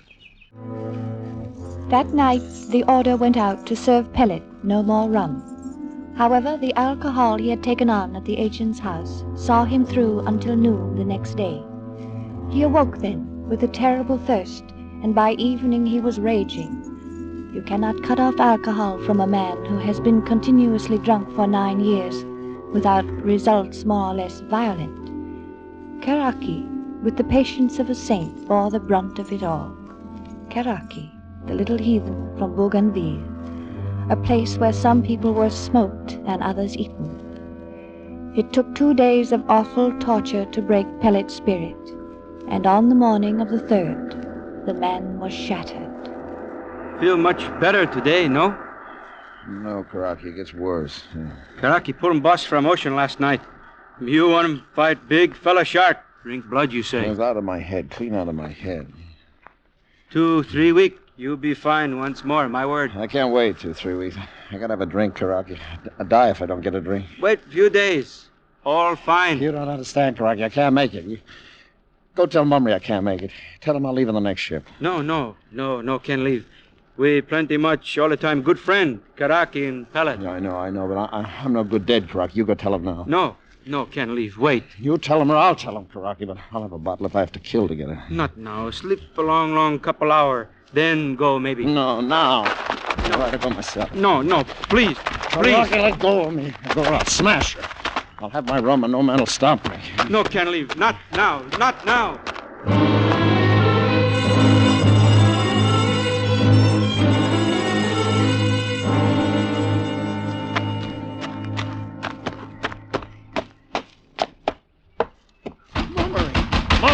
Mummery! Mr. Pellet, please. Come in, man, come in. Mummery, I need a drink. No, Mr. Pellet, not a drop. Here or anywhere else in Fufushi. Give me a drink, man. I'll get on your blasted ship. Oh. Well, then you agree to leave? Yeah. And on the next ship? Yes, on the next ship. You can have your rum, but you'll be on that ship when she sails. I'll be on it. Give me a drink, man, quick. So you can get a drink at Mr. Howe's. I'll send a message to him. Mummery was all I could do to get this far. I need a drink now. All right, Mr. Pellet, but just one. I will not have you disgracing me in my own house. Yeah? Take it. One more. No. Give me that bottle.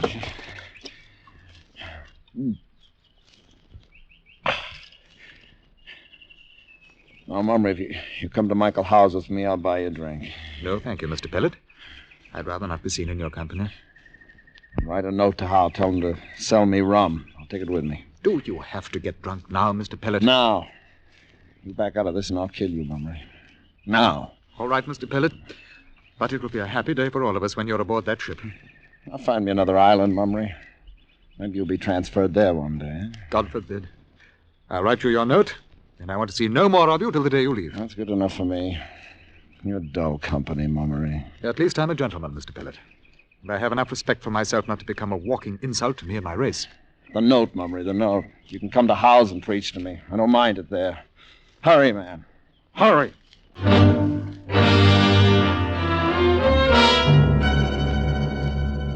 You are listening to The Price of the Head, tonight's presentation of Escape. Sometimes it's fun to escape with an adventure story, as you're doing now. At other times, it's fun to relax with music. Tomorrow on CBS Radio, you can enjoy the second in our series of Helsinki's festivals. The program will open with the Sibelius Symphony No. 5 in E-flat major and continue with 4 more of his most impressive works. Enjoy easy listening on World Music Festivals tomorrow over most of these stations. And now back to Escape and the second act of The Price of the Head. In the days that followed, Pellet became a sodden lump of flesh preserved in alcohol. He did not smile, nor dance, nor exhibit any of the amiable eccentricities that sometimes recommend the drunken to a certain toleration. He was a brute, and he behaved like a brute. But all the time, waiting for the day the ship would arrive, Karaki remained true and showered more devotion than ever upon his friend. He spent his evenings outside Michael Howe's bar, patiently waiting for Pellet to get drunk enough to take along home. Night after night, Karaki waited, while the white man stood roaring inside. Boy, Jack, bring me another bottle. Please, Mr. Pellet, close up now. You plenty too much drunk already. Now, don't tell me when to drink. I'll go get that bottle. Jump. All right, Mr. Pellet, all right. I get bottle. I fix you bottle. And hurry it up, you bald clown. Who told you to open it? Next time I'll open the bottle. Don't you want a broken head, Moy Jack? Where's Howe? Mr. Howe gone home. Pretty good rum, yes, Mr. Pellet? It stinks. So do you. So does everyone on this bloody island. No like rum? Here's what I think of your rum. Now come here, Moy Jack, because I'm going to crack your head. I'm going to crack your head.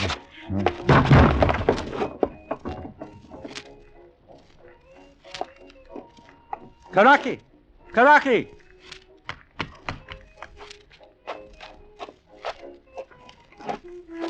Take him along home now, Karaki.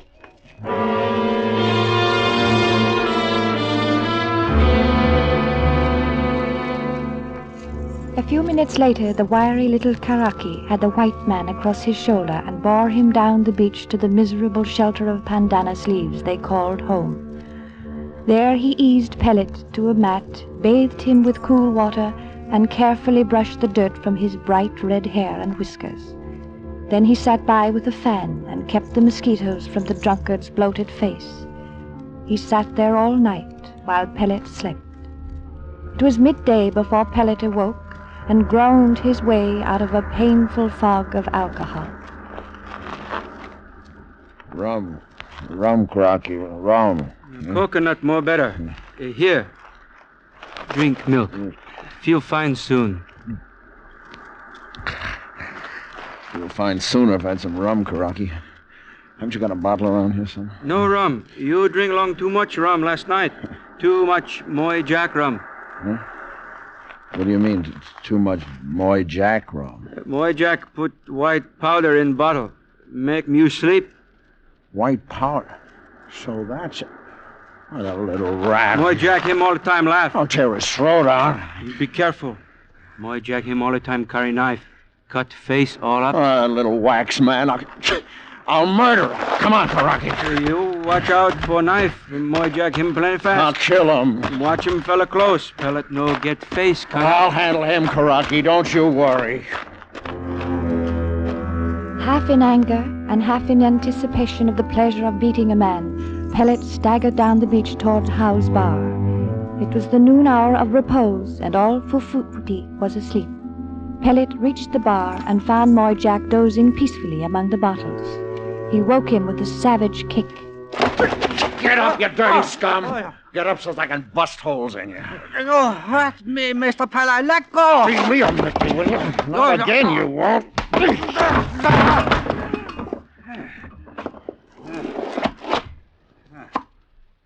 Now, I cut you. Cut you, Mr. Pellet! Would you now? Well, I'll just fix me a knife, too. Come on, boy. I want to twist this bottle around in your face.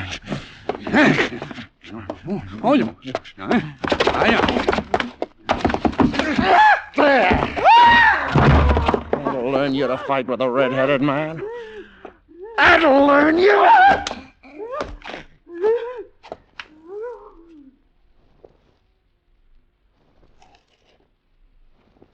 He's dead. I killed him. I killed him like I said, Karaki. Yes, dead. Plenty trouble now. Police? Yeah. Come on, let's get out of here. Where we go, Karaki? I gotta hide someplace. You go along house on beach. Wait there. Me fix 'em both. Leave for Footy quick. What boat? You got no boat. Me find a boat. Me hide, fella friend, Pellet. All right. I trust you, but hurry, man. Hurry.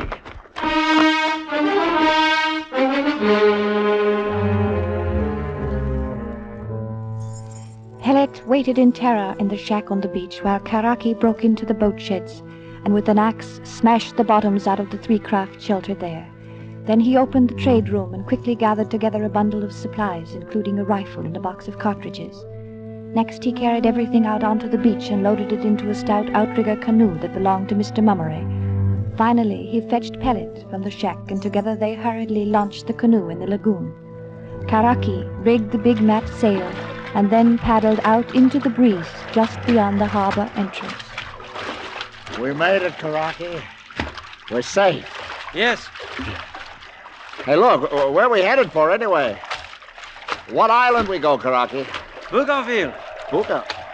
You crazy? That's 800 miles from here. All the same, we go along my home.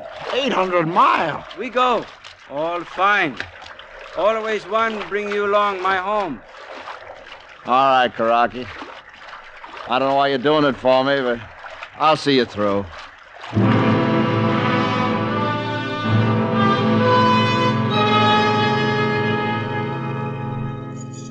It was not the beginning of a very pleasant voyage for Mr. Christopher Pellet. The fear of being captured and hanged was great enough, but added to it were the horrors brought on once more by the lack of alcohol. The first night he was too seasick to care, but by morning he was raving. Rum! Give me rum, you blasted heathen! No got him rum. You bloody fool, why didn't you pack in some rum? Need water.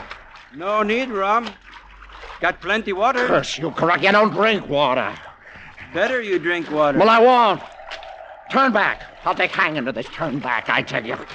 Soon catch him one big fella wind. Blow straight to Bougainville. No. How could you find Bougainville anyway?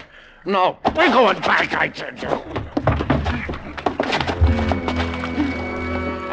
Karaki easily tied the weakened white man hand and foot and continued to sail off into the open sea.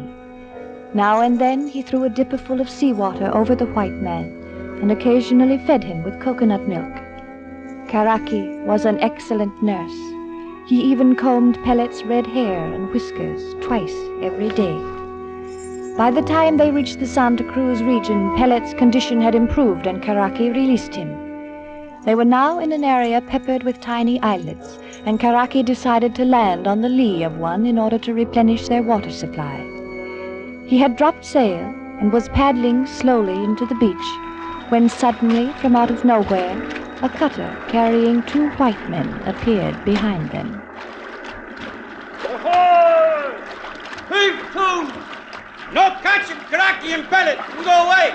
Heave to! Put that gun down, Karaki. We're in enough trouble now. Okay, I shoot! Oh.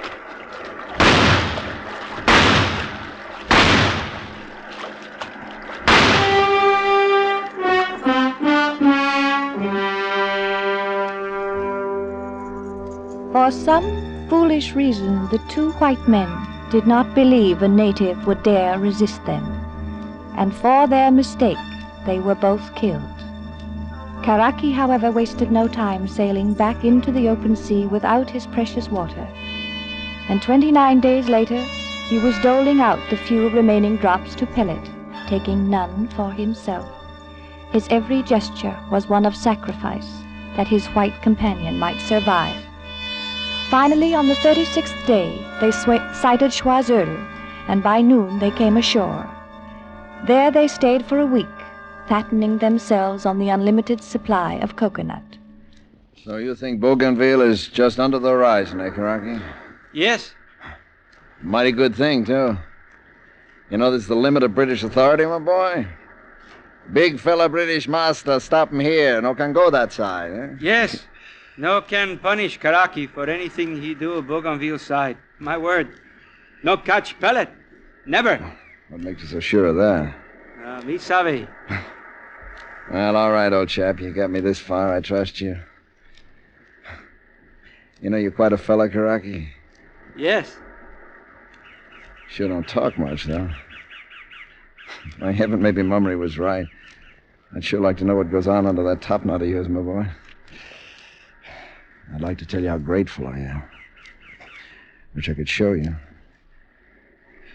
Listen, Karaki, me one big fella friend, long you, sabe? You one big fella friend, long me, sabe? We two big fella friend always. What? Yes, my word. Oh, Karaki, you kill me.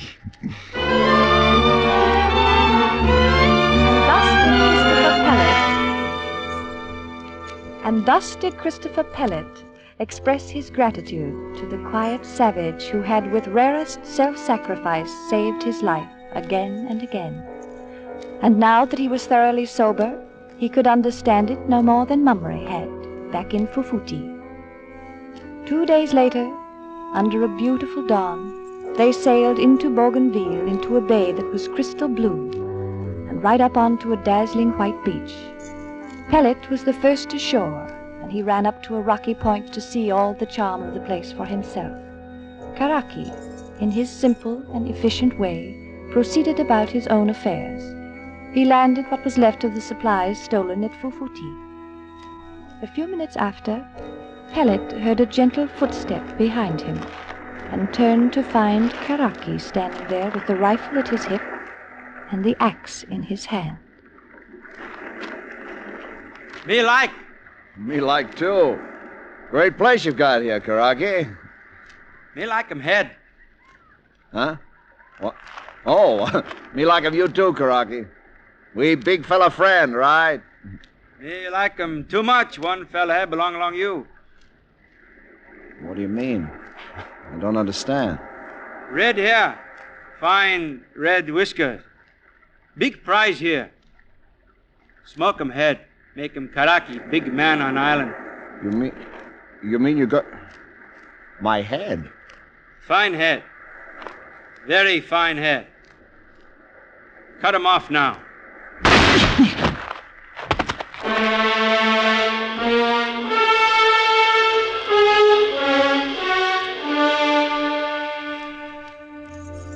That was the way of it. That was all the mystery. In Karaki's country, a white man's head, well smoked, was indeed a prize. But that of Mr. Christopher Pellet, with his precious red whiskers, was a thing to be desired above the love of women. And the simple, patient, enduring Karaki had served hard to win it. And did it really matter to Pellet how or why he died, since his own race would have hanged him for murder anyway?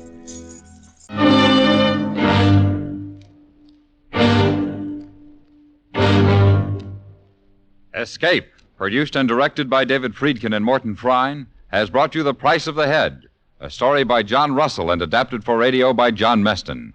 Featured in the cast were Mary Jane Croft, Hans Conried, Ben Wright, and Jack Crucian. Also heard were Clayton Post and Herb Butterfield. Your announcer, George Walsh. The special music for Escape is composed and conducted by Leith Stevens. Next week.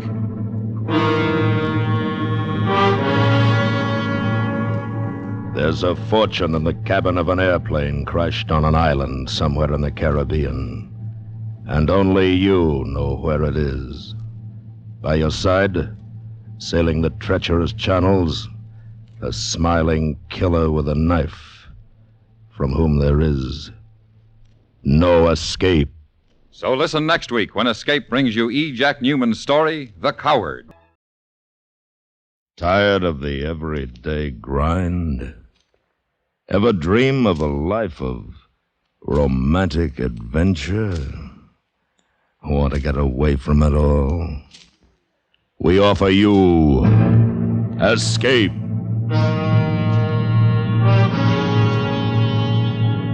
Escape, designed to free you from the four walls of today for a half hour of high adventure. You are somewhere in the Pacific, out of Leyte in the Philippines, charting a course of south by southeast, when out of the deep of the sea, a new volcano is born, and your ship is caught in the middle of it, from which there is no escape. Listen now as Escape brings you Vincent McHugh's story, The Boiling Sea. It should have been an easy trip. It was the spring of 45. The war was almost over, and what few Japs were left that far south didn't figure to give us any trouble. I was first mate of the Hopi Victory, hauling cargo for the landings in the Philippines. But this trip, we detoured south to the tiny island of Karazuruti in the Moluccas to pick up a detachment of Rangers, a demolition team, and bring them up to Samar. We cleared for the north about 1830 hours, and as darkness fell, I went out on deck. There, I found Lieutenant Drury, the Ranger CO, and his top sergeant watching Gamkamura, the volcano over on the island. Hi, McCallum. Evening, mate. Quite a sight, isn't it? Sure is, but it'll get better. We passed closer to it off Tenati. In the dark, you can see the lava spouting like 4th of July. We got to look at a small one back on Kazaruti. Inactive. This whole group of islands on both sides of the strait is volcanic, you tell me. That's right. Now, you can have my share of them. That big baby there used to keep us awake nights, rumbling. Well, they aren't exactly conducive to peace of mind, I'll admit, Sergeant, but they're very interesting. I'd like a chance to study one more closely. No, not for me, Lieutenant. Well, probably won't get another chance now. The men all comfortable, Sergeant? Well, it ain't the Queen Mary, sir, but they're okay. Sorry. This baby wasn't meant for troop transport. No matter. We're used to improvising. Well, night, gentlemen. Night, sir. Drury. Nice guy. The best. One of them guys with principles. Serious. You know, educated. Them kind usually get clobbered first thing. But he's come through. Plenty. You have a time back there in Kazaruti? Not much. Jap radio station. Half starved out already. Of course, they put up a fight. They always do. But not so bad. Hey, look at that thing. Belching smoke a mile high. Flashing like... Yeah. Spectacular, all right. Hey, Lieutenant, could I interest you in a human scalp tanned with mangrove bark? Got me a couple of extra back there. Sell one cheap. Oh, thanks, Sergeant. I got one scalp. I hope that'll last me the run. That night, for the first time since we left home, I couldn't get to sleep. I tried reading a while and gave that up, too. Finally, I got a cup of coffee and took one up to Hannigan on the bridge. Hey, thanks, Mac. Just what I needed. We sipped our coffee quietly. The bosun stood silently at the wheel. The time was 04:25 hours. We were steaming up through the Molucca Passage. Course 1 degree true, speed 18 knots. A smooth, gentle swell. The phosphorescence in the bow wash was bright enough to show our hands and faces. It was peaceful. Hey, Mac, you smell anything? Coffee? No, come here. Stand over here. Yeah. A little sulfur and something that smells like wet dust. That's what I thought, too, sir. Well, couldn't it... Say, isn't there a volcano over there in Halmahera where you might be getting a little land breeze? Yeah, but we passed it an hour back. I'll take it. I got him. You guys spitting over the side up there? What's the matter, Brown? I just happened to notice my intake water's heating up. How much? Well, it's supposed to be about 25 degrees centigrade around here. It's 29 now. We're pulling sludge, too. Looks like pumice. Okay. Guess you better call the captain, Hannigan.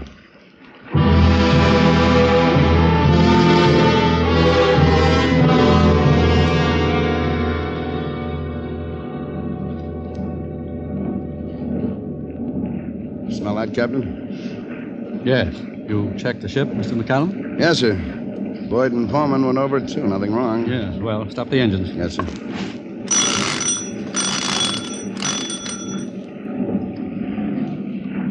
Mr. Hannigan, you've checked our position? Yes, Captain. It's verified here on the chart. Sonic depth finder on, Mr. Grangine? Yes, sir. Turned it on right away. Reads 1143 fathoms. Now, see here. This is where we are, about 35 miles west of Gambaki and Halmahera, nautical miles, that is. Yes, sir. Now, over here, you see, less than 3 miles northwest, you've got a Vigia.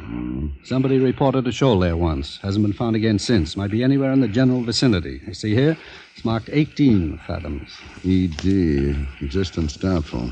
Reported February 1871. Well, if there is something there, it can't be anything but a submarine mountain. Not with those depths all around it. Yes, probably volcanic. One of those buggers that push up, and sink back down again. Got some of them up in the boonies. But all we've got to go on is this old captain that came through here in 1871. Probably a whaler. Didn't care where he was, so long as he had his foot on a fish. You think he could have got his bearings in Halmahera? Can't tell, I suppose. Now, here's this old fella dawdling through here in February. Northwest monsoon at its height. Fairly good winds, mostly north or west to north. Current sets about 2 knots with the wind, so if he's out in his reckoning, you see, it's probably because he's farther over to the south and east than he thought. Like this. Mm-hmm. That puts us pretty close to the trouble. We can't go up to the southeast because we don't know how far out he was. If he was out. Now, here, we could go this way, but it seems foolish to backtrack on our course and then go west to get clear. Don't see why we wouldn't be safe if we cut across the angle to the southwest. Sounds right to me, Captain. Yes, sir, should be safe enough. Well, let's hope so. Mr. Grandjean, stand by the depth finder and sing out if you get any shoaling. Yes, sir.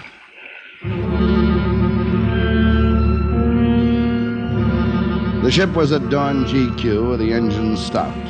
An eerie ocean silence hung over everything. It was still dark, but a soft glimmer was beginning to show behind the peaks on Halmahera. Start the engines, half speed. Yes, sir, half speed.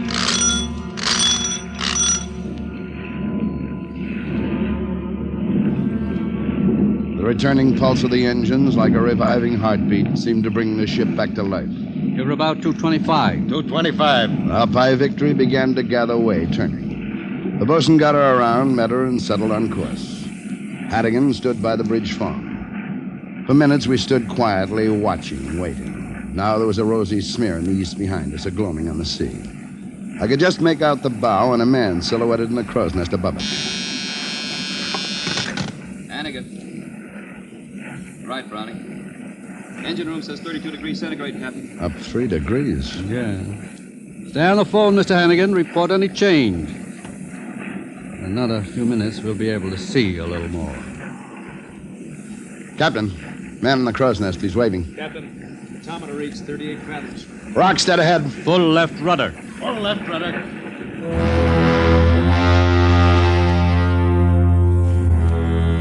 We could see it now, not 500 yards ahead. Nothing in a nightmare had ever been so awful as that jagged, rocky crest hunching and lifting like the back of a great dawn lizard in the yellow light.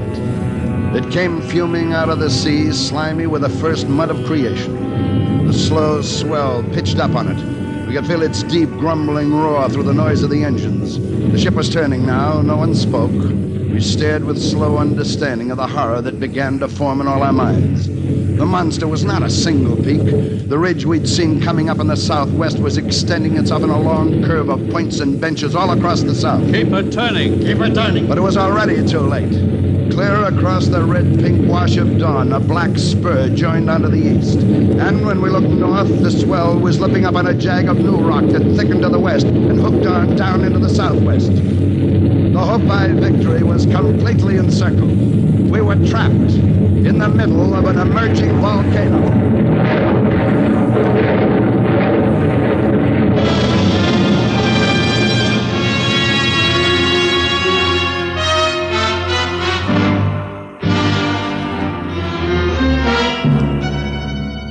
You are listening to The Boiling Sea, tonight's presentation of Escape. Keep the family intact this holiday weekend by driving safely. Observe speed laws, stay on your side of the road, and don't try to save time at the risk of losing a lifetime.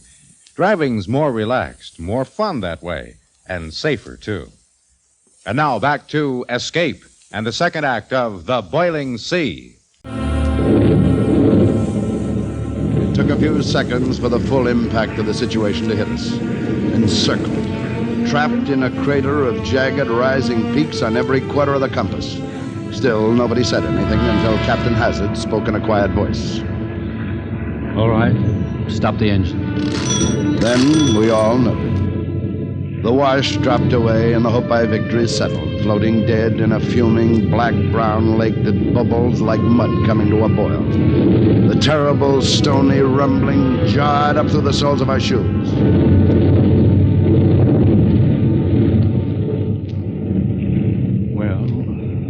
Got you fellas into this. Oh, no, Captain. You did the best you could. How could anyone know where an uncharted mountain would come up out of the sea?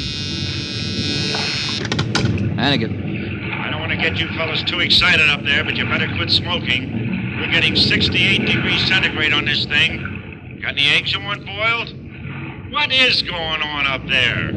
Brownie, we're in a volcano. Well, I always told you something like this would happen. You know, you gotta watch where you're going. 68 degrees centigrade, sir. Well, Jonah made it. Yeah, we don't know. Maybe there's a hole in it somewhere. We can wait till it settles down, get the boats out. Yes, by golly. Gave me an idea, Mr. McCallum. If we do a good job of surveying, maybe they'll forgive us for getting into it in the first place.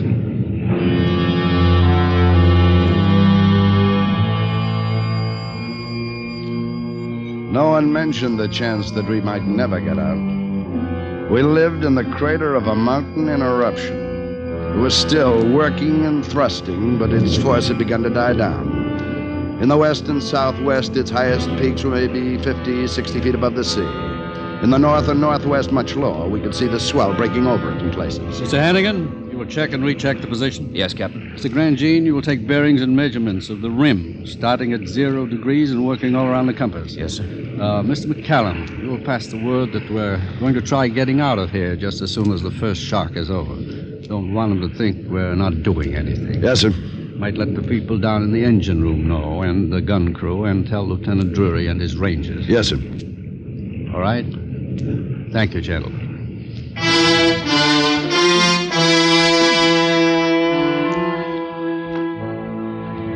I carried the message to the other officers. Men were hanging over the rail looking at the dead fish and the putrid water. Everybody was coughing. The sickly gases came up in spurts and slow blobs. Here and there a small geyser pattered down stones and mud on the water. There was a wash of gloomy sun on the crags to the west. Beyond lay the glimmer of the Molucca Passage, like the hope of life itself. It seemed very distant now. At breakfast, the captain was still cheerful. All right, gentlemen, we may as well eat. May not have another chance for a while. What do you think, sir? Well, looks as if the first one is about over. We'll get the boats out after breakfast. See if we can't find a hole in it. Just a Western omelet for me, mess. What if we can't do that, sir? Maybe we can find a place to get the boats across. Isn't far to Halmahera, you know, about 36 miles, but I'd hate to... Wish I knew more about how these volcanoes behave. It might sink down again in an hour or two, or it might keep building up. Could I make a suggestion, Captain Hazard? Yes, go ahead, Lieutenant Drury. My boys are trained in demolition work. If we can find the right place, I think we might be able to blast a hole big enough for the ship to get through. Yes, thank you, Lieutenant. Guess we've been thinking the same thing. Only trouble is, a blast like that might set the whole business off. I suppose we'd better wait till we've tried everything else first. We take the boats out right after breakfast, sir? Yes, Mr. McCallum. You will take one and go north to the rim. Follow it to the east. Mr. Hannigan will take the other south and follow it west. Lieutenant Drury, a detail of your rangers can go in each boat. What about communication, sir? Yeah. Too bad we don't have radios in the boats. We'll have to use flare guns. One flare if you find a hole big enough for the ship. Confirm it with a handlet. Then 2 flares to command. The usual recall signal. Yes, sir. Well, gentlemen, we're in God's hands now.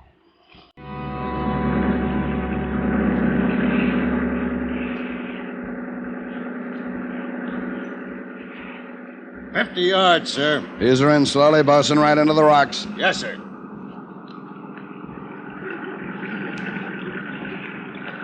Take a look at that water, Mac. You ever see anything like it? Slimy, gas bubbling up. Not very inviting. Take a look at what's ahead, Lieutenant. Yeah. Doesn't look like any rock I've ever seen before. There's something monstrous, something tortured about it. Yeah. It's all yours, Lieutenant. Ready, Sergeant Votaw? Ready, sir. Easy, bosun. All right, hold it. Steady.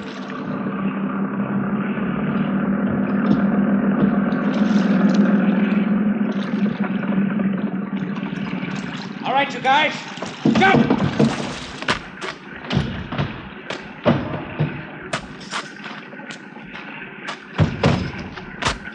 Okay.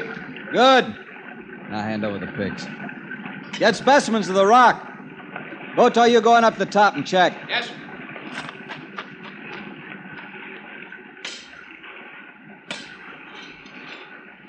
This doesn't look very promising. No, it's only 20 feet high, but we haven't got enough explosive to blast through here. Must be gaps somewhere. There's Votar on top. Votar! Can you see anything? About 40 feet across. Any breaks to the east? Can't see any. Can't tell for sure, though. All right, come back. We'll go down farther. We cruised slowly along the rim through the dirty, brown-black simmering water, stopping every few hundred yards to break off specimens of rock. It was hot. We felt as if our bodies were drenched in a heated grease.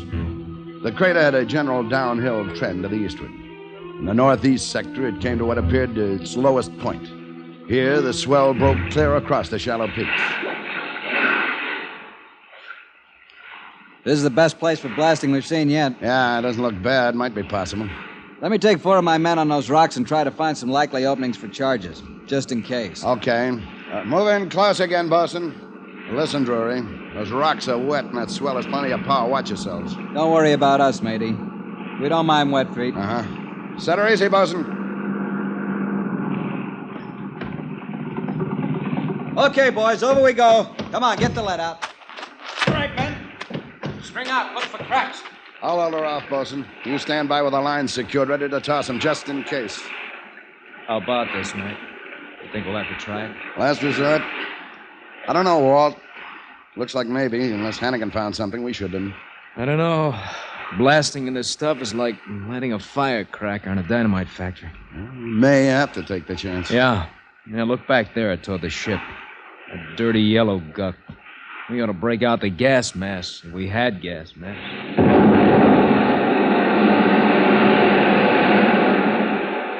What was that? An explosion, sir. Underneath us.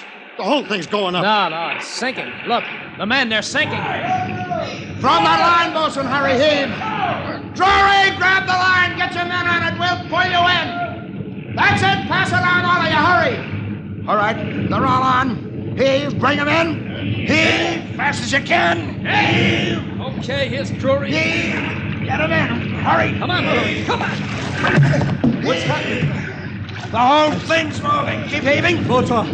Where's Votar? We got him right here. Come on, up. Heave. Oh, God in heaven. Keep pulling, man. Keep pulling. All right, here's the next one. That'd be close to that 3. Yeah. All right, coming easier now. Here's another. Let's hang, Lee. 4. Come on, fella, grab, huh? One more. Trouble. All right, get quick so we can get out of here. The line's coming too fast. Hey, Trouble. Where's Trouble? Wait, Lieutenant. Stop him, Walt. Hold it, Drury. You can't do Trouble's still in there. You can't go back in without a line. Tie it around his waist, Walt. I'm going to. All right, but tie into that line. Then we'll be able to haul you back.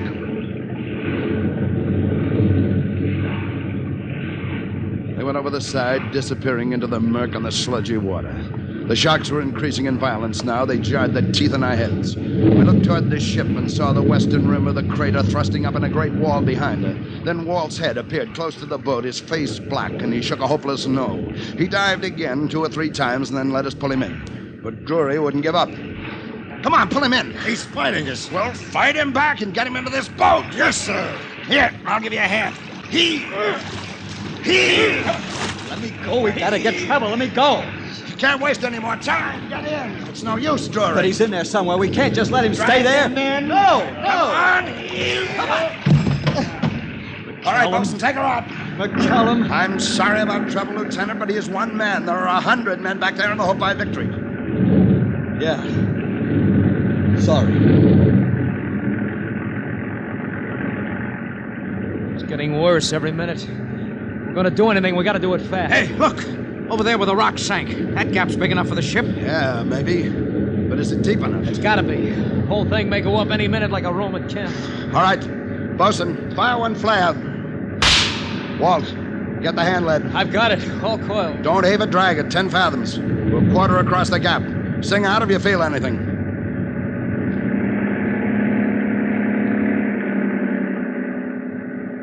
The boat moved slowly across the old edge of the crater and out into the open sea.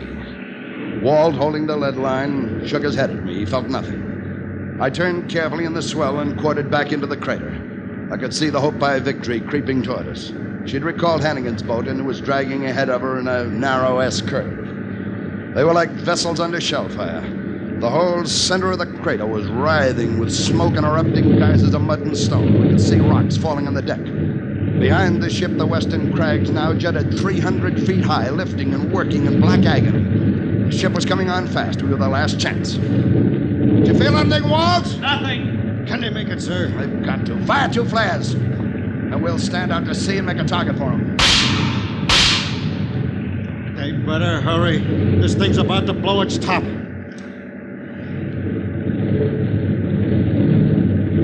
All right, here too, bosun. We'll stand here. You'll never make it. That gap's too small. We're a tight squeeze. The captain's got it perfectly centered. Yeah, well, he'd better. It's coming full speed. If he misses... Hannington's through. Another minute, we'll know. Men, if they crash, we'll have to work fast. Unless the shock is enough to set the whole thing off. Here they come. The swell's breaking on the bow. He's not slacking speed, and it's too small. It's too small. They're in. She's coming through. She's coming through. Save your chairs. We're not out of this yet. Hey, he's not cutting his speed. He's not going to leave us here. Calm down. He's turning between the two boats. He'll get us on one side and Hannigan on the other. Look, Captain signaling from the bridge. Bosun, give her full speed. Give her everything you got. Parallel his course. Press the kiss swab and hang on. We'll pick you up later. You heard him. Boat our Drury Wall. Help me get that line when it's thrown down and don't miss. Right.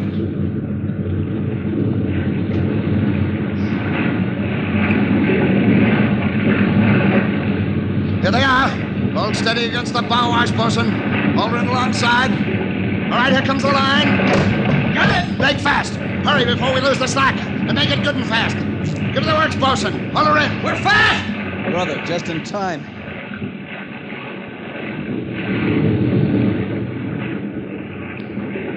All right, bosun. You cut the engine. We're under tow.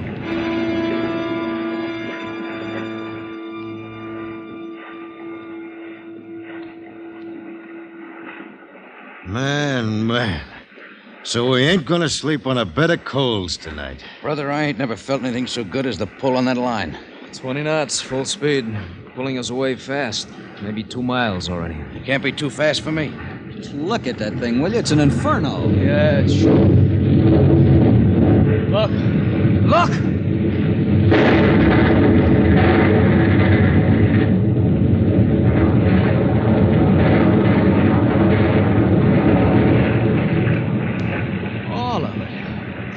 Thing. It did blow its top. Walt, help the bosun with the tiller. Hold her in. Grab the gas rope, Drury. Help me knot her back as far as we can. And stay down, everybody. Stay down. There's a wave coming. A tidal wave. Look at it. Come on, pull. Now hold. All right, get down, everybody. Keep down. We thought we were safe. It's 50, 60, maybe 100 feet.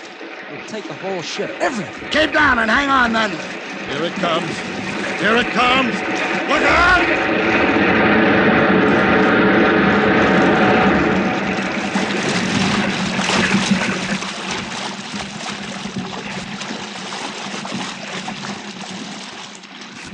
Everybody all right? I don't know how, but we're all right, Mac.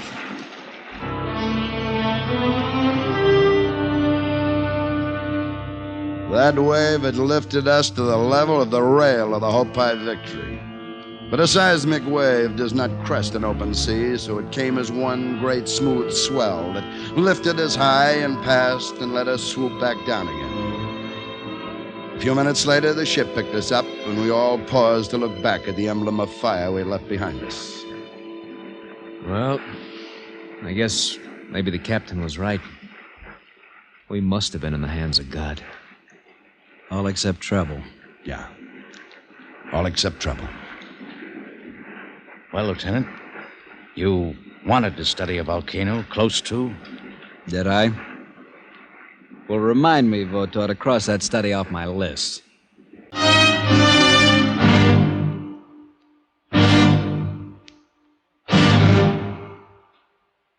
Escape, produced and directed by David Friedkin and Morton Fine, has brought you The Boiling Sea, a story by Vincent McHugh and adapted for radio by John Dunkel.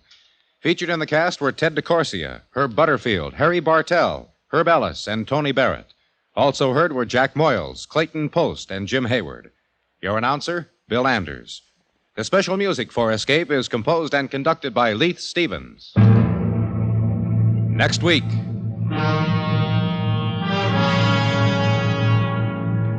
You are stranded with a carnival just this side of the Iron Curtain, when out of nowhere a fortune is within your grasp.